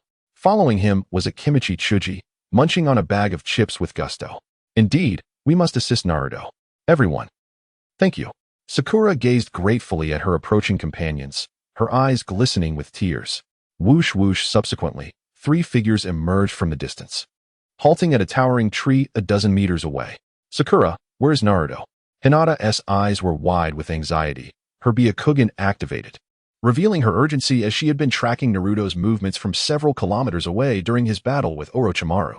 When she witnessed Naruto fall, her heart clenched painfully. Rushing to rally her comrades for aid, she encountered obstacles from other ninjas along the way, causing delays. He is inside. Sakura pointed towards the hollow of the tree. Is that so? Thank you. In truth, Hinata's Byakugan could discern that Naruto was indeed within the hollow. Her inquiry towards Sakura was merely to confirm his safety. Hinata dashed towards the tree hollow, oblivious to Niji's hostile glare directed at her. Hey, Hinata, there's no need to be this frantic. Wasn't it said that Naruto is not in life-threatening danger? Inuzuka Kiba, exasperated, could only follow alongside Shino towards Shikamaru and the others. Oh, is the entire lower ninja cadre of Konoha gathering? The pharmacist though surveyed the few individuals present without hurrying to take action. For someone of his caliber, on par with Kakashi, these individuals did not pose a significant threat. Naruto, what has happened to you? Hinata's tears flowed as she tightly grasped Naruto's hand. Shoo, Hinata. I'm fine. Naruto suddenly opened his eyes, gazing at Hinata with a smile. After 3 hours of rest, the burns inflicted on him by the Nine-Tails chakra had fully healed. While the pharmacist still conversed with Sakura, Naruto had already regained consciousness. He had intended to rescue Sakura, but it was Lee Rock who acted first. Soon, the gathering of Konoha's lower ninjas ensued, and Naruto wished to assess their strength, curious if they were more formidable than in the original narrative. If Do truly posed a threat to them, Naruto would intervene at the appropriate moment. I'm so relieved you're all right, Hinata exclaimed, throwing herself into Naruto's embrace, sobbing uncontrollably. It's all right, little one. There's nothing to be upset about. Naruto gently patted Hinata's back, softly comforting her. The two shared a warm embrace, cherishing the moment. Hey, Kurama, are you there? Naruto called out internally, yet received no response. What was happening? Previously, they could communicate, and he could regulate the amount of chakra from the Nine-Tails. Naruto found this perplexing. He intended to inquire further, only to discover that Kurama was ignoring him. Was the Nine-Tails intentionally acting aloof? Little Kurama, are you there? Naruto called out once more within his mind. Shut up, you insufferable brat. If you continue to make such irritating noises, I will make you regret it. The Nine-Tails' irritable voice echoed in Naruto's mind. Finally, the creature was willing to engage in conversation. Kurama, I have a question. How is it that you can bestow chakra upon me while simultaneously restricting it to just 3 tails? Moreover, I can distinctly sense the violent aura within your chakra clashing against my mind, yet it has not driven me to madness. Why is that? These were the perplexities that Naruto could not comprehend. Under normal circumstances, he would retain some semblance of rationality only when the chakra cloak initially manifested. However, during his first battle with Orochimaru, Naruto had inexplicably manifested 3 tails while maintaining his consciousness, which was truly astonishing. Humph, how dare you ask? To aid you, I exhausted a significant portion of my energy to break through the constraints of the seal. Controlling my dark chakra to imbue you is no trivial task. The Nine-Tails, now agitated, unleashed a tirade upon Naruto. Dark chakra? What is that? Naruto disregarded Kurama's furious outburst and continued to voice his lingering questions. This matter cannot be elaborated upon at this moment. Suffice it to say that I have expended considerable mental and physical effort to assist you. Therefore, I require a prolonged period of rest, and during this time, I would prefer not to be disturbed. After the Nine-Tails uttered these words, no matter how much Naruto inquired, it remained unresponsive, as if it had truly fallen into a deep slumber. Very well, I shall wait until you have recuperated before seeking you out, Naruto lamented in resignation. In truth, even Naruto was unaware that the Nine Tails had undergone such a transformation to aid him solely because of the name Kurama. This is a name known only to the Sage of Six Paths. Thus, Kurama instinctively deduced that a certain bond existed between Naruto and the sage. Meanwhile, outside the tree hollow, several individuals had already confronted Yakushi Kabuto and his two companions, poised for battle. As ninjas of Konoha, why would you wish to harm your own comrades? Rock Lee extended one arm outward, adopting his most frequently used taijutsu stance. His gaze fixed sternly upon Kabuto and his companions. What we intend to do does not require your approval, Kabuto replied, raising his hand slightly. With a resonant hum, two visible blue chakra membranes materialized between his palms, gleaming like razor-sharp blades. Without hesitation, Kabuto lunged towards Rock Lee, followed closely by his two allies. Byakugan. Niji Hyuga's eyes narrowed, veins protruding around his temples as his eyes turned completely white. This is a shape akin to chakra blades. Lee, be careful. Niji sprinted forward, intent on rescuing Rock Lee, having realized that this bespectacled man was not to be underestimated. I will not back down. I will protect Sakura. Lee disregarded Niji's warning and charged swiftly toward Kabuto. He leaped into the air, executing a sweeping kick aimed at Kabuto's face. Leaf Great Whirlwind. Kabuto's expression shifted to one of alarm. He barely managed to raise his arms to shield his head before being sent reeling backward by the force of Lee's kick. His feet dug into the ground, leaving long trails in the earth until he collided with a large tree, finally coming to a halt. I see, a practitioner of taijutsu? Quite a troublesome opponent indeed, Kabuto mused, a smirk gracing his lips. As his words fell, Lee felt a sharp, tearing pain in his calf. Lee crumpled to the ground, clutching his knee in agony. The chakra pathways in his right calf had been severed by a surgical blade. Lee, are you all right? Niji arrived just in time, but it was too late. He quickly rolled up Lee's pant leg to assess the injury. There are no external wounds. But the surface of your calf has extensive bruising. Could it be the result of that guy's defense against Lee's attack? Through the perspective of Hinata Hyuga's Byakugan, the severed meridians and major arteries in Rock Lee's calves became apparent. Everyone, exercise caution around that bespectacled fellow, Hinata shouted, simultaneously adopting a combat stance to confront Yakushi Kabuto. For him, endowed with the Byakugan, dealing with this bespectacled adversary would prove considerably easier.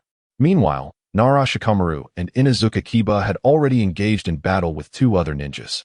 Although it appeared to be a case of many against few, each of Yakushi Kabuto's companions possessed formidable strength, nearing the level of elite ninjas.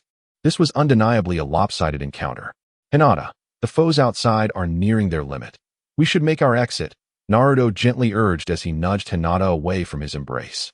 All right, Naruto-kun, Hinata replied obediently, rising to stand beside him. Thank you all for your hard work. As for these three traitors from Konoha, oh no. They should be referred to as spies. Leave them to me, Naruto declared, taking Hinata's hand as they emerged from their hiding place, smiling and greeting the others. Naruto, you're safe. That's wonderful news. Sakura exclaimed, rushing forward to envelop Naruto in a hug. Hey, be mindful. Don't take advantage of me. My wife is right here. Naruto responded, somewhat bemused, as he pushed Sakura away, thinking to himself that she was a devoted fan of Sasuke and shouldn't be so freely affectionate with another male. How could you think that way? Sakura felt unjustly accused. After all, their bond had deepened throughout their journey together. Seeing Naruto unharmed was merely an emotional reaction, not an attempt to take advantage of the situation. Sakura, don't take it to heart. Naruto-kun always enjoys joking around. I'm used to it, Hinata interjected, understanding and taking Sakura's hand to offer reassurance. Shadow clone technique. Without further regard for the girl's conversation, Naruto raised his hand to form the hand seal for the technique, summoning 20 shadow clones of himself. Each group of 10 dispersed in different directions to assist Kiba and Shikamaru in their battles, while Naruto's original form gradually approached Yakushi Kabuto. Kabuto, what is your true intention in seeking Sasuke? Are you planning to take him away? No, Kabuto replied tersely, though his mind raced with thoughts. The large-scale battle that had previously unfolded in this area was evidently instigated by Orochimaru and this young man with the nine tails. He had anticipated that Orochimaru's strength would suffice to eliminate Naruto, yet here he stood, unharmed. Had something gone awry with Orochimaru? It seemed this was not the moment for a direct confrontation. Resolutely, Kabuto began to retreat, preparing for an escape. Hidden shadow snake hands. A serpent darted forward, swiftly coiling around him, prompting Kabuto to roll away in a hurry to evade the attack. As the pharmacist Do regained his awareness of his surroundings, he noticed Hong Do leaping down from a great tree, her expression stern as she gazed at him. In a low voice, Hong Do inquired, "Is it true what that little brat just said? Are you truly a spy from Konoha?" Oh dear. Just when dealing with Naruto was already challenging, now a Konoha Jonin has appeared as well. Do shook his head with a smile, seemingly unfazed by Hong Do's presence. "Whether or not I am a spy is something I cannot disclose. Farewell." He formed a hand seal, and a cloud of white smoke erupted in front of him, causing him to vanish without a trace. To think he would betray his comrades so easily. What a disgrace, Naruto remarked, shaking his head in disbelief. At that moment, Do's two companions remained pinned to the ground by Naruto's shadow clones, entirely unable to move, and it was unexpected that Do would escape so effortlessly. "You must be Naruto. Tell me what transpired over there," Hong Do said, her delicate features creased with concern as she approached him slowly. The area devastated by the explosion of the tailed beast bomb had already been explored by Hong Do. There, she discovered the body of the woman with a torn mouth and the fallen Rashomon, which led her to surmise much about the situation. Yet, she still sought confirmation from Naruto regarding the return of Orochimaru. Moreover, as Hong Do was not a sensory-type ninja, it took her some time to locate Naruto. What happened over there? There's not much to elaborate on. Orochimaru has indeed returned, and he has placed a cursed seal on Sasuke, Naruto replied candidly, feeling no need to conceal the truth. "Nanny, it really is that guy." Hong Do's expression shifted in surprise, her silver teeth clenched tightly. She did not even inquire how Naruto was acquainted with Orochimaru, for it was evident that Orochimaru cast a significant shadow in her heart. "You mentioned a cursed seal? What kind of cursed seal? Take me to see it." After a moment, Hong Do finally snapped back to reality, stepping forward to grasp Naruto's arm in earnest inquiry. "Follow me. He is inside," Naruto instructed, leading Hong Do towards the hollow of the tree, offering no further explanation. After all, Hong Do herself bore a cursed seal, and with a mere glance at the tattoo-like markings on Sasuke, she would comprehend the gravity of the situation. This is indeed Orochimaru's doing. What could he possibly want upon his return? Hong Do's expression darkened considerably, her hand instinctively reaching toward the cursed seal at the back of her neck once more.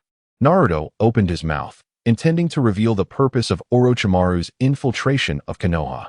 However, after a moment's reflection, he reconsidered, despite being a traveler from another world.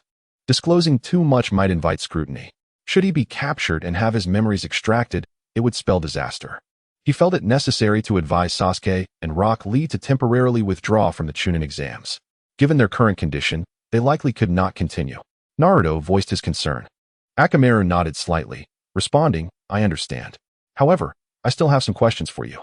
When you fought Orochimaru, you utilized the power of the Nine Tails, correct?" Naruto did not deny it, affirming, "Indeed, it was the power of the Nine Tails.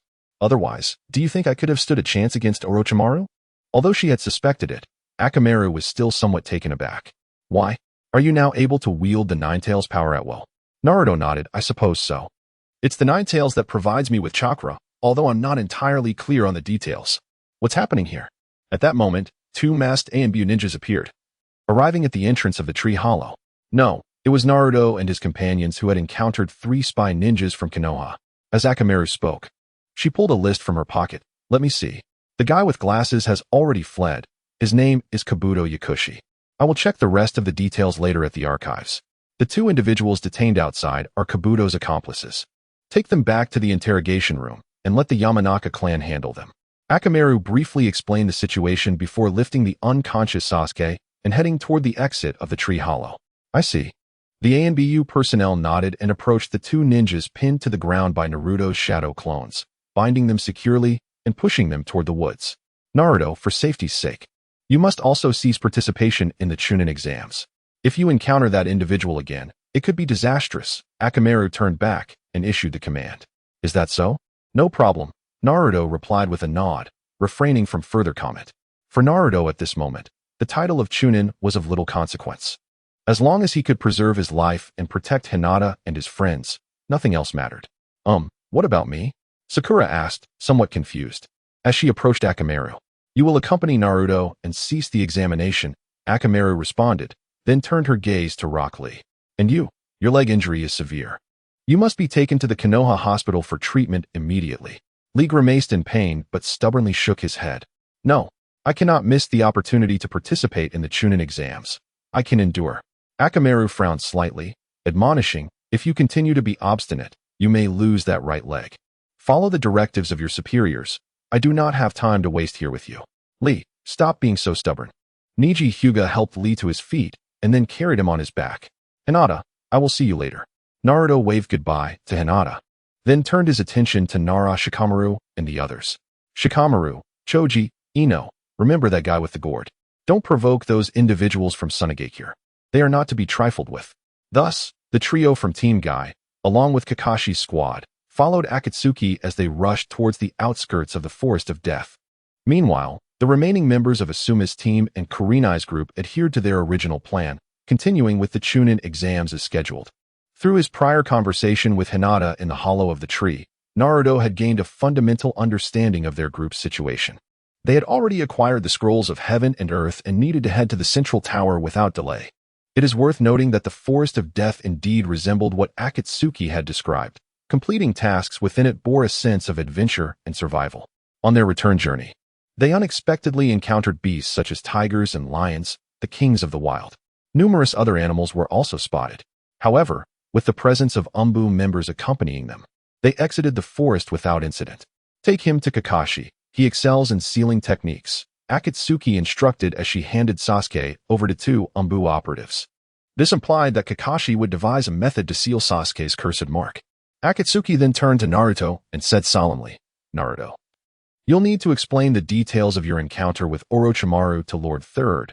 This is of utmost importance." "Sure, no problem," Naruto nodded in agreement. He had anticipated that this was a standard procedure. Orochimaru, as an S-rank rogue ninja from Konoha, suddenly appearing would undoubtedly cause quite a stir. "What? You have reached a coexistence with the Nine Tails and can utilize its chakra?" Sarutobi Hiruzen exclaimed in astonishment within the Hokage's office. "Of course. You must have known that all my abilities are granted by the Nine Tails," Naruto confidently replied, fabricating a lie effortlessly. It was unavoidable. He couldn't very well disclose that he possessed a system. Moreover, Naruto's previous deceit to Danzo had likely reached the ears of the third Hokage, who had come to learn of Naruto's extraordinary bond with the Nine Tails. Lord Third, in any case, this is a good thing. At least Naruto will become a formidable asset for Konoha, Akatsuki said with a smile, harboring admiration for the younger generation. "Haraha." Sarutobi Hiruzen laughed heartily. "Akatsuki, you were right. It seems Naruto has already surpassed you all." At that moment, he felt immense joy. Throughout Konoha's history of Jinchuriki, there had never been an individual capable of peacefully coexisting with their beast.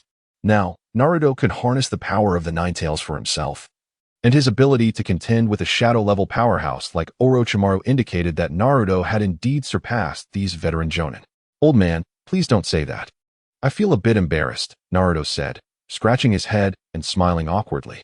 Hongdo bowed respectfully, speaking in a solemn tone. "Lord Third, I propose that you grant Naruto special promotion to join our guard department. I wish to investigate Orochimaru's infiltration alongside him." Yuan Fei Rizhane exhaled a puff of smoke, scrutinizing Naruto before shaking his head. "No, the matter of Naruto's promotion is overdue for execution. However, it is unnecessary for him to accompany you in investigating Orochimaru." With that, Yuan Fei Rizhane's smile faded as he turned to Naruto, speaking earnestly. "Naruto, I hereby grant you a special promotion to Special Jonin, allowing you to join the Umbu for missions. Do you accept?" Naruto paused in surprise. Joining the Umbu? Wouldn't that mean wearing a mask daily, training at the Umbu base, and sharing cramped quarters with burly men? This was not what Naruto had envisioned. "Old man, what exactly will I be doing in the Umbu?" Out of curiosity, he refrained from outright refusal. Yuan Fei Rizhane pondered briefly before responding in a deep voice. "Your duties will be straightforward. You will serve as my bodyguard, following my orders at all times. Naturally, as my protector, you will generally not face any particularly demanding tasks." "Is there such a good deal?" Naruto's spirits lifted, and he rubbed his thumb and forefinger together. "Old man, the salary for being your bodyguard must be considerable, right? After all, I've endured poverty for too long. Now, When it comes to promotions, my first thought is the pay. Yuan Fei Rizhane blinked in surprise before chuckling softly. Naruto as the bodyguard of the Hokage. The salary is certainly substantial, 100,000 Rio per month. 100,000 Rio? A bowl of ramen costs 60 Rio. That means I could eat over 600 bowls of ramen in a month. Even if I tried, I couldn't possibly finish them all. All right, old man, I will take the position of Hokage's bodyguard. Naruto declared confidently, waving his hand in agreement. Being a Hokage's bodyguard was essentially a leisurely job. Rarely would someone foolishly attempt to assassinate the Hokage. Even if there were, they would likely be dealt with by the Umbu lurking nearby before getting close. Thus, Naruto was essentially securing 100,000 Rio each month without much effort. Very well, Naruto. You may return to prepare and report to me in 3 days. Yuan Fei Rizhane displayed a benevolent smile, gesturing for Naruto to leave. Yes, old man. Senior Hongdo, farewell. Naruto waved goodbye and strode out of the Hokage's office. Lord Third. Your decision to keep Naruto close likely has other implications, Hongdo remarked, her brow furrowing, as if she had already sensed some underlying significance. Yuan Fei Rizhane nodded. Letting out a deep sigh, Hongdo, the current Konoha is not as simple as it appears. Danzo, with his grip on the root's power, is becoming increasingly restless. According to my spies, Danzo seems to have intentions regarding Naruto. Hongdo gasped in shock, exclaiming, what? Intentions towards Naruto? Why? He is the Jinchuriki and a vital asset to Konoha. Sarutobi Hiruzen nodded solemnly and remarked, indeed, he belongs to the martial faction of Konoha, seeking to wield the strongest power of the village in his grasp. In other words, he aspires to become the next Jinchuriki. Akamichi Karui, somewhat perplexed, nodded in response. So, by keeping Naruto close, you intend to provide him with better protection? Precisely, Sarutobi Hiruzen replied, as he refilled his pipe with tobacco, lighting it once more to indulge in its calming smoke. You should continue to focus on the Chunin exams. As for investigating Orochimaru, I will leave that to the Umbu. I understand that Orochimaru has inflicted deep wounds upon you, but given your current strength, you are far from being his match. Thus, I advise you to refrain from involving yourself in this matter. Understood, Akamichi Karui nodded slightly. Though reluctant, she would not dare to contradict Sarutobi Hiruzen's orders. As Naruto exited the Hokage building, he was greeted by a pitch-black night. The hour was late, and the ordinary villagers of Konoha had long extinguished their lights and drifted into slumber. He picked up a takeout of pork trotter rice from a convenience store and made his way back to his modest residence. Reflecting on the day's events felt surreal. He had initially believed he would meet his demise at Orochimaru's hands, yet fortune smiled upon him, granting him the acknowledgement of the Nine Tails. Although the beast currently lay in slumber, this state would not last indefinitely. In the days to come, even if Naruto faced adversaries he could not defeat, he could call upon the Nine Tails' formidable power for assistance. No one would pose a threat to him anymore. 3 days swiftly passed. During this time, Naruto visited the central tower of the Forest of Death to witness the second round of assessments. Rock Lee's legs had not sustained serious injury. Under the care of medical ninjas, he returned to the competition the following day. All other participants, with the exception of Team Kakashi, competed as per usual.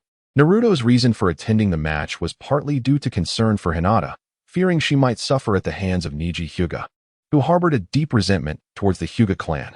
However, the duel between the two unexpectedly astonished Naruto. Through extensive training with him, Hinata's gentle fist technique had reached a level comparable to Neji's. The contest saw an exchange of blows, and although Hinata ultimately fell short, she did not sustain any serious injuries. As for the other matches, there were no significant surprises. Rock Lee faced Gaara and lost. Tintin battled Temari and lost. Shino Aburame fought Kankuro and emerged victorious. Inazuka Kiba faced a ninja from the grass village and also triumphed. On the 4th day, when Naruto shed his iconic Uzumaki clan attire and donned the silver vest designated for the Umbu, he arrived at the Hokage office building only to be informed by Sarutobi Hiruzen that today marked the commencement of the 3rd round of the Chunin exams. Wearing a tiger mask, Naruto eagerly trailed behind Sarutobi Hiruzen, heading toward the arena for the Chunin assessments. The participants in the first match are Hyuga Neji and Gaara. The arena is constructed in a circular formation, surrounded by towering walls that reach over 10 meters high, adorned with rows of spectator seats. At this moment, The audience is already brimming with eager spectators, many of whom have traveled from distant villages solely to witness the thrilling battles of ninjas during the annual Chunin exams. The crowd erupts in cheers, fervently rallying behind their favored contenders. Naruto, who do you think will emerge victorious? Inquires Sarutobi Hiruzen, seated at the highest vantage point. A smile gracing his lips as he seeks Naruto's opinion. The primary external economy of Konoha heavily relies on the influx generated by this annual Chunin assessment. Observing the crowded seats below fills him with joy. It must be that guy with the gourd, he muses, acknowledging Niji's formidable prowess. Yet recognizing the significant disparity in strength compared to Gaara. Resting his chin on his hand, Naruto expresses his thoughts. What? Exclaims Orochimaru, who is seated nearby masquerading as the fourth Kazekage, momentarily taken aback. That brat is Naruto, the one with the 9 tails? Orochimaru recalls the previous encounter where he suffered a considerable setback at Naruto's hands. With that imp guarding Sarutobi, might it necessitate a shift in plans? After a brief contemplation, Orochimaru discards the notion. As one of the legendary Sannin, it is indeed laughable to feel deterred by a mere child. Furthermore, with several formidable individuals present, even if the boy remains close to the old man, the ultimate outcome will remain unchanged. The announcement for the 8 candidates who have successfully passed the preliminaries to enter the main selection matches is made. Please enjoy the show, states Sarutobi Hiruzen from the podium at the top of the stands, providing a succinct overview of the assessment's content. As his speech concludes, the audience erupts into enthusiastic applause. The first battle commences. Hyuga Niji from the land of fire faces off against Gaara from the land of wind. Nara Shikamaru, with a toothpick in his mouth, leisurely strides to the center of the arena and signals the start. Gaara, maintaining his characteristic disdainful demeanor, stands with arms crossed, calmly awaiting Niji's assault. During the second preliminary match, Niji had garnered insights into Gaara's capabilities. The sand surrounding Gaara automatically forms a protective barrier, rendering standard attacks ineffective. Thus, upon activating his Byakugan, Niji swiftly darts to Gaara's side, adopting a peculiar stance. The ground beneath Niji erupts with a pattern resembling the 8 trigrams, enveloping Gaara within it. Niji then unleashes his most potent technique, the 8 trigrams 64 palms. Lacking the blinding speed of Rock Lee, Niji relies on the precision of his strikes to target the same point repeatedly. He aims to breach Gaara's absolute defense before the sand can reconstitute itself for counteraction. Remarkably, Niji manages to shatter Gaara's formidable defense, landing a series of 10 strikes to his chest. On the competition stage, the gamblers who bet on Niji's victory erupted in a fervent cheer. At that moment, a masked member of the Umbu stealthily appeared behind the stands. It was almost time. He clasped his hands together, forming a peculiar hand seal for a jutsu, the technique of Nirvana. As he completed the seal, the crowd in the circular stands began to battle drowsiness, uncontrollably collapsing onto the seats in front of them, falling into a deep slumber. Lord Orochimaru, everything is ready. The Umbu ninja removed his mask and cast a glance towards the 2 figures of significant authority at the top, revealing himself to be Kabuto Yakushi. Boom. Suddenly, a guard beside the 4th Kazekage hurled a black sphere, and thick smoke billowed up into the sky. With this signal, the 4th Kazekage, who had long been waiting for the opportunity, swiftly appeared behind Sarutobi Hiruzen, brandishing a kunai against the old Hokage's throat. The 4th Kazekage leaped lightly, taking Sarutobi Hiruzen with him to the rooftop. Old man 3rd. Naruto gasped, taken aback by Orochimaru's sudden move, realizing he had missed the perfect moment to protect Sarutobi Hiruzen. Yet, Naruto chose not to retreat. He leaped onto the rooftop, standing at a distance to quietly observe Orochimaru. Hey, Orochimaru, are you truly going to betray your master and kill your own teacher? Meanwhile, outside the Hidden Leaf Village, the Sound Village ninjas had already formed a circle. They unfurled the prepared scrolls, and a torrent of sealing chakras surged forth, channeling into the circular formation before them. Bang! Bang! A series of immense white smoke clouds erupted, revealing 10 colossal pythons, each several dozen meters long, coiled atop the circular formations. The pythons moved autonomously, slithering directly towards the walls of the Leaf Village. Everyone, halt the invasion of those monsters. Give it your all. We cannot let them inch closer. A multitude of guarding ninjas on the walls grasped their kunai, hurling them fiercely at the approaching pythons. The relentless barrage of kunai struck the pythons like a torrential downpour. Yet they failed to breach their defenses. Many kunai, Even those laced with explosive tags merely tickled the serpents. Roar! The pythons opened their massive jaws and let out a thunderous roar, their tails crashing down upon the protective walls of the Leaf Village. Boom! The nearly 10-meter-high sturdy wall crumbled under the impact of the python's tail, collapsing as if it were mere tofu. Numerous ninjas stationed on the wall were crushed, buried beneath the debris. Soon, the pythons breached the city, wreaking havoc upon the structures of the Leaf Village, devouring unsuspecting passersby. As the pythons broke through the defenses, a throng of ninjas from the Sound Village and Sand Village surged in, launching a fierce assault on the various guard outposts of the Leaf Village. Lord Hokage, the covert operatives lurking around the arena, upon witnessing the high platform shrouded in thick smoke, immediately discerned an assassination attempt and rushed towards the elevated stage. Nani? Orochimaru? Naruto? Did you already know he was Orochimaru? Sarutobi Hiruzen, despite having a kunai pressed against his throat, exhibited no sign of alarm. Perhaps such tactics were beneath his notice. Naruto nodded affirmatively. Indeed, I had already perceived this foul serpent's methods. With a resounding bang, a plume of white smoke erupted, revealing the fourth Kazekage, unmistakably Orochimaru. Infiltration. Your students are truly impolite, showing no respect for their seniors, Orochimaru remarked, extending his long tongue to lick his lips, his gaze towards Naruto betraying a hint of murderous intent. A dozen Umbu members soared to the rooftops, intent on rescuing Sarutobi Hiruzen. Yet once more, four figures emerged from the white smoke, effectively barring the Umbu from entry. As Naruto glanced back, he recognized the four as lower-ranking members of the Sound Five: Jirobo, Kidomaru, Taiyuya, and Sakon.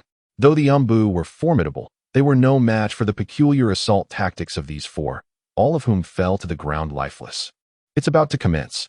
The inner circle must be activating the barrier, someone observed. Swiftly, the four lower-ranking members reached each corner of the rooftop, their hands moving rapidly to form a series of seals. Ninjutsu, for purple flames formation. They simultaneously bowed and struck the rooftop, and a circle of strange black patterns emerged, quickly spreading and connecting. Subsequently, for purple barriers shot skyward, enveloping the entire rooftop.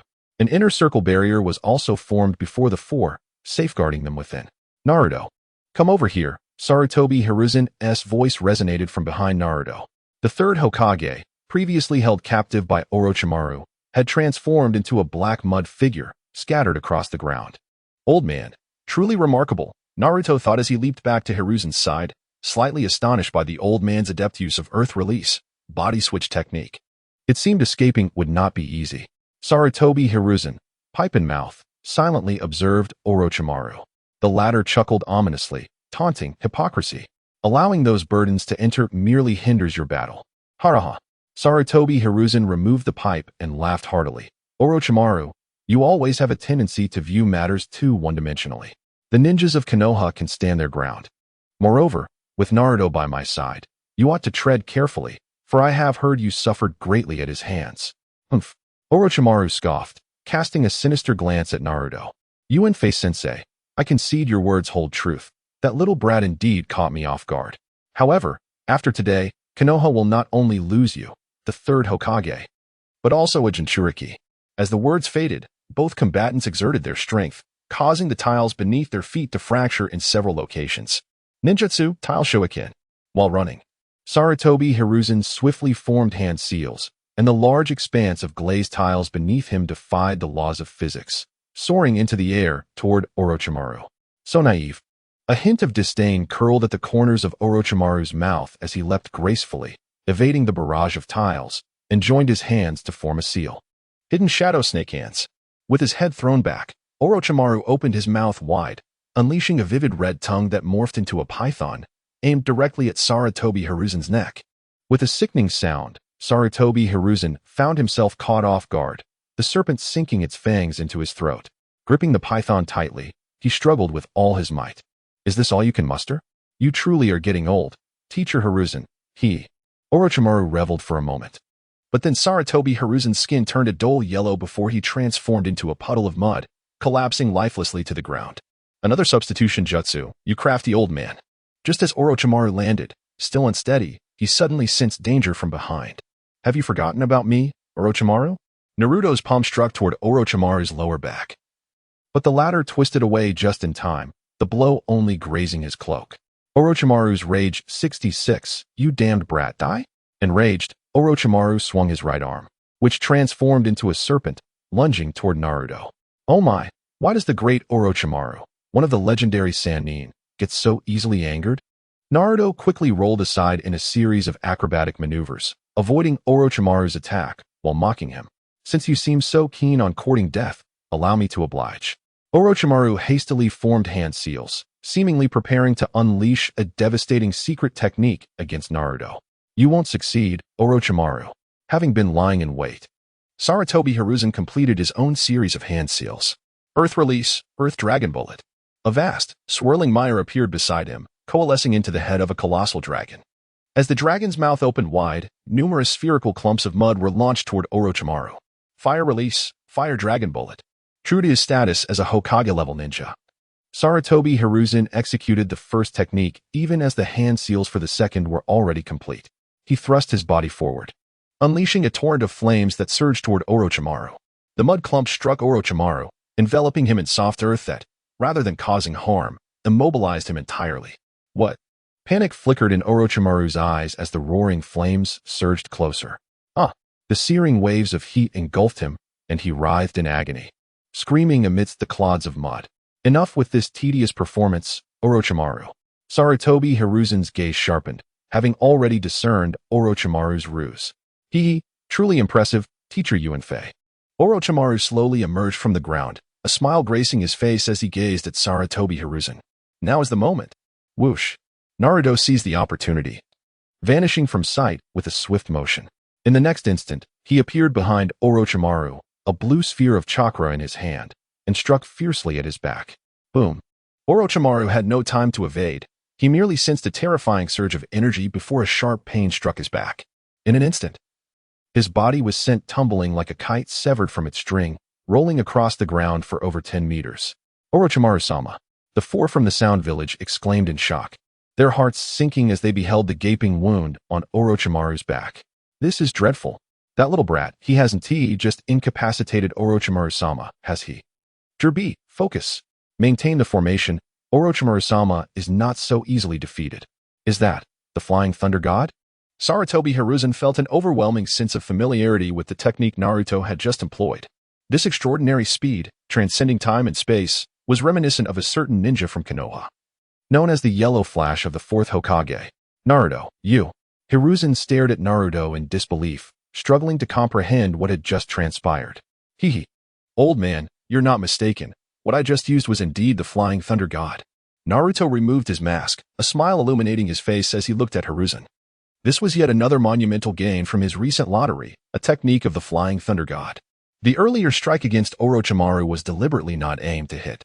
Against a seasoned ninja like Orochimaru, a fatal blow could only be struck when he was entirely relaxed and unsuspecting. Is that so? I suppose this could be seen as inheriting the family legacy. Sarutobi Hiruzen gazed at Naruto in astonishment. Perhaps it was merely an illusion, but for a fleeting moment, he fancied he saw Minato smiling foolishly at him. Minato, your fears will not materialize. This lad has already acquired strength akin to yours. In time, Naruto shall undoubtedly become a pivotal figure in Konoha. Hiruzen murmured to himself, his words unheard by those around him. Suddenly, the fallen Orochimaru stirred, propping himself up with his hands, his eyes blazing with fury as he glared at Naruto. You little brat, I will make sure you meet a gruesome end. Naruto, startled by Orochimaru's fierce countenance, innocently stepped back. Wow, how can you still be standing after such a beating? Are you a cat or something?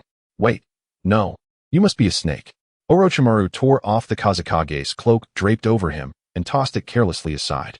For someone so well-versed in the world, he understood that the Flying Thunder God relied on sealing techniques to execute the space-time ninjutsu. Moreover, with just a modicum of thought, he could discern the intent behind Naruto's earlier approach and that decisive strike. Naruto, first, devise a way to plant the Flying Thunder God marks throughout this space. Sarutobi Hiruzen's gaze sharpened as he shouted towards Naruto, simultaneously discarding his Hokage cloak to reveal the black battle armor beneath. Fear not, old man, that is precisely my intention. Naruto replied with a smile, although he was currently unable to summon the power of the Nine Tails. The augmentation from the Flying Thunder God technique would surely bring him close to the strength of these two formidable figures. Humph. A futile dream. Orochimaru sneered, swiftly forming hand seals with his hands. Concurrently, both Sarutobi Hiruzen and Naruto employed their respective techniques. Ninjutsu, Shuriken Shadow Clone. Summoning Technique, Edo Tensei. Multiple Shadow Clone Technique. Sarutobi Hiruzen produced a shuriken from his person and hurled it towards Orochimaru. The shuriken multiplied, transforming from 1 to 2, then 4, resulting in hundreds of shurikens raining down upon Orochimaru. In response, Orochimaru brought his hands together in a unique seal, then bent forward and slammed his palms against the ground. A multitude of black lines began to spread from beneath his hands, twisting and crawling to form four circular patterns before him. The ground trembled violently, and a coffin slowly emerged from beneath, positioning itself in front of Orochimaru. Thud, thud, thud. The shurikens failed to strike Orochimaru, all being intercepted by the coffin's lid. Meanwhile, numerous figures began to materialize around Naruto, and in the blink of an eye, 2,000 Narutos stood present. These shadow clones did not charge at Orochimaru, for their strength would render any attack futile. Instead, the 2,000 clones rushed to various corners within the barrier, bending down to tap the ground lightly, planting the black marks of the Flying Thunder God. That technique is, could it be? Sarutobi Hiruzen's expression shifted with surprise as he beheld the character on the coffin lid, realizing the vile method Orochimaru was employing. Hee. 1. Orochimaru chuckled ominously, beckoning towards another black circular pattern on the ground. 2. With a rumbling sound, the ground shook violently again as a second coffin emerged, bearing the character on its lid. This is dire. The third coffin must be prevented from appearing at all costs. Sarutobi Hiruzen formed a seal for a certain sealing technique, aiming to suppress the emergence of the third Hokage. Rasengan, Rasengan, Rasengan. The 2,000 shadow clones had already coalesced a swirling blue sphere of chakra in their hands, all charging towards Orochimaru from various directions. Damn, that wretched little brat is truly bothersome. Orochimaru relinquished his attempt to summon the third coffin, leaping back to evade the onslaught of shadow clones. Boom, boom. The spiraling sphere of shadow clones either crashed upon the rooftop or struck the coffins below. In an instant, the sound of explosions reverberated, and the two coffins were shattered into splinters, scattering debris all around. The figures standing within were also reduced to mere paper-like fragments, drifting through the air. The entire rooftop was engulfed in swirling dust, creating a scene of utter chaos. However, as the dust gradually settled, the once fractured silhouettes swiftly reverted to their original forms. It has been a long time, Monkey, the first Hokage, observed quietly, fixing his gaze upon Sarutobi Hiruzen, without making any move. Ah, it's you. You've aged as well. Hiruzen, the second Hokage, stepped forward, scrutinizing Sarutobi from head to toe. I never expected to reunite with you two brothers under such circumstances. It fills me with regret. Sarutobi furrowed his brow slightly and let out a soft sigh. Is this my shadow clone? To think it could reach such a level. The second Hokage turned his gaze toward the multitude of Naruto's clones, a hint of astonishment flickering in his eyes. Lord Second Hokage, this is the son of the fourth Hokage. He has even mastered your Flying Thunder God technique. Sarutobi spoke, and at the mention of Naruto, a look of gratification finally crossed his face. He held a deep appreciation for this rising star. The fourth Hokage? Who might that be? The robust Senja Hashirama appeared somewhat perplexed, scratching his head in confusion. Hey, brother, we've been dead for quite a long time. It's no surprise you wouldn't know the fourth Hokage, Senju Tobirama sighed, accustomed to his elder brother's naivety. Nevertheless, it is impressive that this kid could learn my Flying Thunder God. Tobirama turned to look at Naruto, admiration evident in his eyes. Bang, bang, one by one. The Naruto clones dissipated into white smoke, leaving only the original Naruto beside Sarutobi. The shadow clones posed little threat to a master like Orochimaru.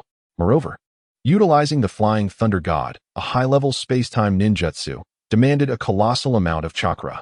Even with Naruto's vast chakra reserves, such energy could not be squandered freely, as the ensuing battle would undoubtedly be perilous. Naruto dispelled the clones, allowing his chakra to return to his main body, thus ensuring a modicum of safety. Tobirama turned to face Orochimaru. Is this young man the one who summoned us using forbidden techniques? He is quite remarkable. Hashirama sighed deeply, stating, In this case, monkey. We have no choice but to fight you. War has never been absent, regardless of the era. Lord First Hokage, Lord Second Hokage, this is all my fault. Allowing you to perish and then endure such suffering. Sarutobi lowered his head, engulfed in profound guilt, with tears brimming in the corners of his eyes. I must say, dear friends, the elderly chatter should come to a close. Orochimaru, wielding two kunai, slowly approached the two Hokage. Each kunai adorned with a talisman inscribed with a specific seal. With a swift motion, he plunged the kunai into the heads of the two Hokage, rendering them mute, as if they were mere corpses, silently awaiting Orochimaru's commands. Now, you two can comprehend the elation and sense of accomplishment that comes from inflicting harm upon one once revered as a teacher, Yuan-Fei Sensei, Go. Orochimaru thrust his hands forward, propelling the two Hokage towards Sarutobi, Hiruzen, and Naruto. Naruto, I will deal with the first Hokage, you handle the second. Sarutobi Hiruzen bellowed, simultaneously retrieving a scroll from his waist and unfurling it upon the ground. With remarkable speed, he formed a series of hand seals, summoning a billowing white smoke from the scroll, revealing a long golden staff before him. Understood. Leave it to me, old man. Naruto's fingers danced rapidly, and as he completed the final seal, crackling electricity surged around him. Lightning release, lightning dragon. With a roar, an 8-meter-long lightning dragon coiled in front of Naruto, soaring towards the second Hokage. Sarutobi Hiruzen's strategy was undoubtedly profound. He recognized that Senju Tobirama excelled in water release techniques. Conversely, Naruto was adept in lightning release. Thus, he sought to counter Senju Tobirama's abilities with an opposing force. At this moment, both the first and second Hokage had lost their autonomy, functioning solely under Orochimaru's command, launching assaults on their foes. Devoid of any cognitive thought, the second Hokage formed a series of hand seals, summoning a water dragon approximately 10 meters in length, which surged forth to collide with the lightning dragon. The clash erupted with a deafening explosion, splattering water everywhere within the barrier as droplets cascaded down like rain. Simultaneously, the lightning dragon dissipated upon contact with the water dragon, the crackling electricity coursing along the water, reaching the tendril of water released by Senju Tobirama. With a crackle, Senju Tobirama was struck by the formidable surge of electricity, his skin beginning to disintegrate into shreds of paper, spreading towards his head and body. Soon, the upper half of Senju Tobirama was reduced to fluttering fragments in the air. Now's our chance. Sarutobi Hiruzen kicked Senju Hashirama in the abdomen, forcing him to stagger back several steps. He then rushed towards Senju Tobirama's position, forming a series of hand seals to initiate a sealing technique against the second Hokage. Old man, you shall not succeed. Orochimaru, ever perceptive, discerned Sarutobi Hiruzen's intentions. He leaped to position himself before Senju Tobirama, swiftly raising his arm, transforming it into a serpent that coiled towards Sarutobi Hiruzen. Hidden Shadow Snake Hand. Sarutobi Hiruzen swiftly retreated to evade the entanglement of Orochimaru. Meanwhile, the arriving Tobirama Senju advanced to engage Hiruzen in combat once more. Naruto, these two are deceased. Mere physical attacks will prove ineffective against them. We must employ sealing techniques. Hiruzen, wielding his staff, danced with fervor while simultaneously cautioning Naruto. Sealing techniques? But I have no knowledge of such arts. Naruto lamented, his expression a portrait of frustration. Having read the original work, he understood how to counter the Edo Tensei, yet he lacked the requisite skills. Furthermore, his abilities had been acquired through the System S lottery, never once yielding a sealing technique. Indeed, it appears we must devise an alternative solution, Hiruzen mused, striking back against Tobirama, sending him staggering away before he leapt back to Naruto's side. Tobirama, too, withdrew, returning to the company of Orochimaru and Hashirama Senju. Water style, water surge wave. Tobirama clasped his hands together, forming the necessary hand seals for the water style. A tempestuous current began to swirl around the trio, rapidly coalescing into a fierce torrent that ascended skyward, morphing into a water vortex. The force of the water intensified, expanding outward in a circular fashion, sweeping towards the edges with tremendous might. In an instant, the rooftop was inundated with surging waves, reminiscent of a colossal ocean tide, crashing towards Hiruzen and Naruto. Truly, the second Hokage was formidable. Even in a parched environment, he could unleash such a powerful water style, showcasing the extent of his prowess during his lifetime. Moreover, this expanding water force rendered Naruto's lightning techniques ineffective. As he risked being struck by the very current, he sought to counter. Hiruzen stepped forward, forming a series of hand seals with equal determination. Earth-style, earth flow rampart. He exhaled sharply, unleashing a torrent of ancient mud from his mouth. The black earth spread out before him in a straight line. In an instant, it surged, coalescing into a formidable wall of earth, towering over 10 meters high. The crashing waves collided with the rocky barrier, producing a thunderous roar, yet they failed to inflict any damage upon the stone, flowing harmlessly along its sides. Behind this rocky shield, Hiruzen and Naruto remained unscathed by the torrent. They then leapt upwards, scaling the summit of the wall, successfully evading the onslaught of water rushing from the sides. Water-style, a hard vortex water blade. Before Naruto and Hiruzen could stabilize themselves, multiple streams of water shot towards the rock face. The strikes were incredibly sharp, akin to high-pressure water jets, capable of penetrating even the hardest stone. Standing atop the wall, Naruto and Hiruzen were compelled to dodge with all their might. A momentary lapse in their vigilance could lead to dire consequences, resulting in immediate demise. At the same time, the once-vanished Senju Hashirama had arrived beneath the rock. He stood firmly upon its surface, leaping upward with fervor. Just as he reached the summit, he suddenly clasped his hands together, and the rock began to shatter piece by piece, echoing with a resounding crack. Sturdy branches erupted from the ground, wildly extending and flourishing. Could it be that the first Hokage intends to employ that secret technique? Sarutobi Hiruzen was taken aback. If he truly unleashed it, it would spell disaster. This cannot be allowed.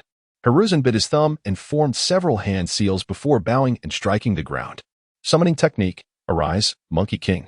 A circle of peculiar black patterns appeared beneath his palm, and with a resounding bang, a colossal 2-meter-tall ape materialized before him amidst a plume of white smoke. Would release. Birth of the World Tree. Hashirama shouted, as the roots beside him began to grow rapidly, thickening into towering trees while countless roots entwined towards Sarutobi, Hiruzen, and Naruto. Instead of retreating, Naruto surged forward, racing to Hiruzen's side. He summoned a torrent of powerful blue chakra energy in his right hand and struck the ground with a fierce punch. Wind release, Cyclone Fist. A thunderous explosion reverberated as the entwining roots were shattered by Naruto's blow. The overwhelming shockwave carried a multitude of sharp wind blades, slicing through the distant roots, sending debris hurtling towards the roof. A massive serpent, measuring several dozen meters, rampaged through Konoha, its form grotesque with 3 heads adorning its serpentine body. It appeared exceptionally fearsome. Team 3, Team 4, advance to the rear of that creature and deploy explosive tags. They needed to divert its attention and lure it away from Konoha. Swish, swish. A throng of Konoha shinobi scaled the rooftops, releasing their kunai towards the 3-headed serpent. In an instant, a barrage of kunai descended upon the beast like rain. The explosive tags attached to the kunai ignited in succession, erupting into brilliant flames in the air. However, the serpent's scales proved remarkably resilient. Such minor attacks failed to breach even a fraction of its defenses. Roar. The 3-headed serpent bellowed, evidently incensed by the guard's provocations, turning to pursue the group of shinobi. Everyone, retreat. Lead this creature away from Konoha. Captain, it seems we might be too late. A tall, slender ninja gazed up in astonishment. The 3-headed serpent, with its glistening eyes, glared menacingly at the diminutive humans below. In less than a second, the serpent covered the 100-meter distance, looming ominously before them. Summoning technique. Just as the tall, slender ninja closed his eyes, awaiting his fate, a sudden voice resonated from the heavens. Immediately thereafter, a colossal entity descended from the sky, crashing down upon the 3-headed giant serpent with a thunderous roar. The serpent emitted a chilling wail, thrashing its serpentine body against the ground, causing nearby buildings to collapse in a cacophony of destruction. However, it was unfortunate that the immense creature seemed to possess a weight of 1,000 pounds, pinning the 3-headed serpent firmly beneath it, rendering it incapable of escape. What is this, a toad? The tall ninja sensed something amiss and opened his eyes to survey the surroundings. He beheld an enormous red-skinned toad, its mouth clutching a large pipe, presenting a rather absurd appearance. Hey, you little rascals, I hope you haven't wet your pants in fear, ha ha ha. Atop the giant toad stood a man with spiky white hair, marked by 2 red symbols at the corners of his eyes, and carrying a large scroll on his back. This was none other than Lord Jiraiya. Is it truly him?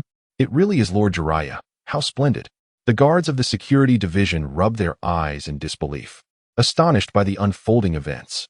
They had thought their demise was imminent, yet they had been fortuitously rescued by Jiraiya. The captain of the security division leapt forward a few steps, bowing respectfully towards Jiraiya. Lord Jiraiya, the third Hokage is currently under siege. The assailants appear to be Orochimaru, along with the first and second Hokages. What did you say? Jiraiya's expression shifted slightly, disbelief etched upon his face. It was hard to fathom. The first and second Hokages had perished long ago. How could they re-emerge to assault the third? What on earth is happening? Please clarify the situation. The captain nodded and spoke loudly. Lord Jiraiya, I am not fully informed myself. The entire village of Konoha is in a state of chaos. It seems that Orochimaru has disguised himself as the fourth Kazekage, trapping the third Hokage within a barrier. Furthermore, through some forbidden technique, Orochimaru has resurrected the first and second Hokages to serve as his aides. I see, I understand now. Jiraiya nodded slightly, then directed his gaze towards the giant toad beneath him. Bunta, deal with this pest. We must hasten to support the old man. Got it. You only know how to boss me around all day, Bunta replied impatiently, exhaling a massive smoke ring that caused the ninjas on the rooftop to erupt into fits of coughing. Then, Bunta unsheathed a colossal katana, and with a swift motion of the toad's forearm, the heads of the three-headed serpent were severed, crashing to the ground with a resounding thud. Old man, please don't die. Jiraiya's expression grew grave. Sarutobi Hiruzen was now frail and aging, no longer the ninjutsu professor of his prime. Faced with Orochimaru and simultaneously contending with the first and second Hokages, it was uncertain how long he could endure. Orochimaru's fury surged by 86 points. That damned little brat. How infuriating. Die. Orochimaru's eyes widened in anger, having had several opportunities to eliminate Sarutobi Hiruzen, only to have his threats neutralized by Naruto. He swiftly formed several hand seals and then lunged forward. Serpent's formation. He opened his mouth wide, unleashing a torrent of black serpents that slithered forth. The dense mass of serpents coiled and writhed, creating a wave of serpents towering 5 meters high, surging toward Naruto. Naruto furrowed his brow, facing such a multitude of serpents. Conventional ninjutsu would not suffice to inflict any significant damage. Moreover, the Nine-Tails was in a dormant state, preventing him from harnessing its power. Hang in there, old man. I'll take care of that filthy snake. Naruto thought for a moment before alerting Sarutobi. With a flash, Naruto vanished from sight. Rasengan.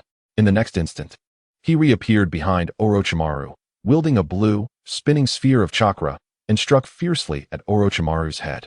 Orochimaru, still summoning the serpentine tide, had carelessly forgotten that Naruto had already planted flying thunder god seals throughout the barrier. With a thunderous crash, the Rasengan collided with Orochimaru's head, shattering it like a burst watermelon, splattering red and white fluids everywhere. You must be dead now. Wiping the blood from his face, Naruto gazed at the now motionless Orochimaru, a smile creeping onto his lips. The most troublesome of the legendary Sannin had ultimately fallen to his hands. Orochimaru-sama. The 4 members of Otoge exclaimed in unison, their eyes wide with horror as they beheld their idol's decapitation. They each looked as if they were about to burst, forgetting even to maintain the hand seals for the barrier. Suddenly, the purple light membrane that had surrounded the rooftop dissipated, and the 4 rushed toward Orochimaru's fallen form. You bastard! How dare you harm Orochimaru-sama? Die, you filthy brat! The Otoge quartet, consumed by rage, charged at Naruto, their idol and spiritual pillar having just been slain by him. Meanwhile, a piercing scream echoed from Sarutobi Hiruzen's direction. The serpentine tide summoned by Orochimaru did not vanish with his demise. Engaged in a fierce battle against the first and second Hokage, Sarutobi was already overwhelmed. Were it not for the summoning beast, Enma, fighting valiantly by his side, he might have succumbed within 10 exchanges. The serpent tide enveloped the 3 of them, baring its sharp fangs as it viciously gnawed and bit at them. Damn it! Third Hokage. Naruto watched as Sarutobi struggled against the serpents, momentarily thrown into a state of panic, unsure of what to do next. Multiple shadow clones. Earth release, Earth tomb. Secret technique. Spider's sticky gold. At this moment, the 4 members of the Sound Ninja arrived and launched their assault on Naruto. Get away from me! Naruto exclaimed in fury, his mind too preoccupied to engage with them. In an instant, he vanished from his position, reappearing behind Jiraiya, delivering a fierce kick to the back of his head. Ah! Jiraiya cried out, and as he raised his hands, a massive rock plummeted to the ground, sending him tumbling off the rooftop at an angle. "Sarutobi, wait for me. I'm coming right now," Naruto shouted, activating the Flying Thunder God technique once more, returning to the periphery of the writhing sea of snakes. He swung his kunai with fervor, slicing through the serpents, which fell to the ground, writhing and twisting in agony. Sarutobi was engulfed by the serpentine tide, rendering him nearly invisible.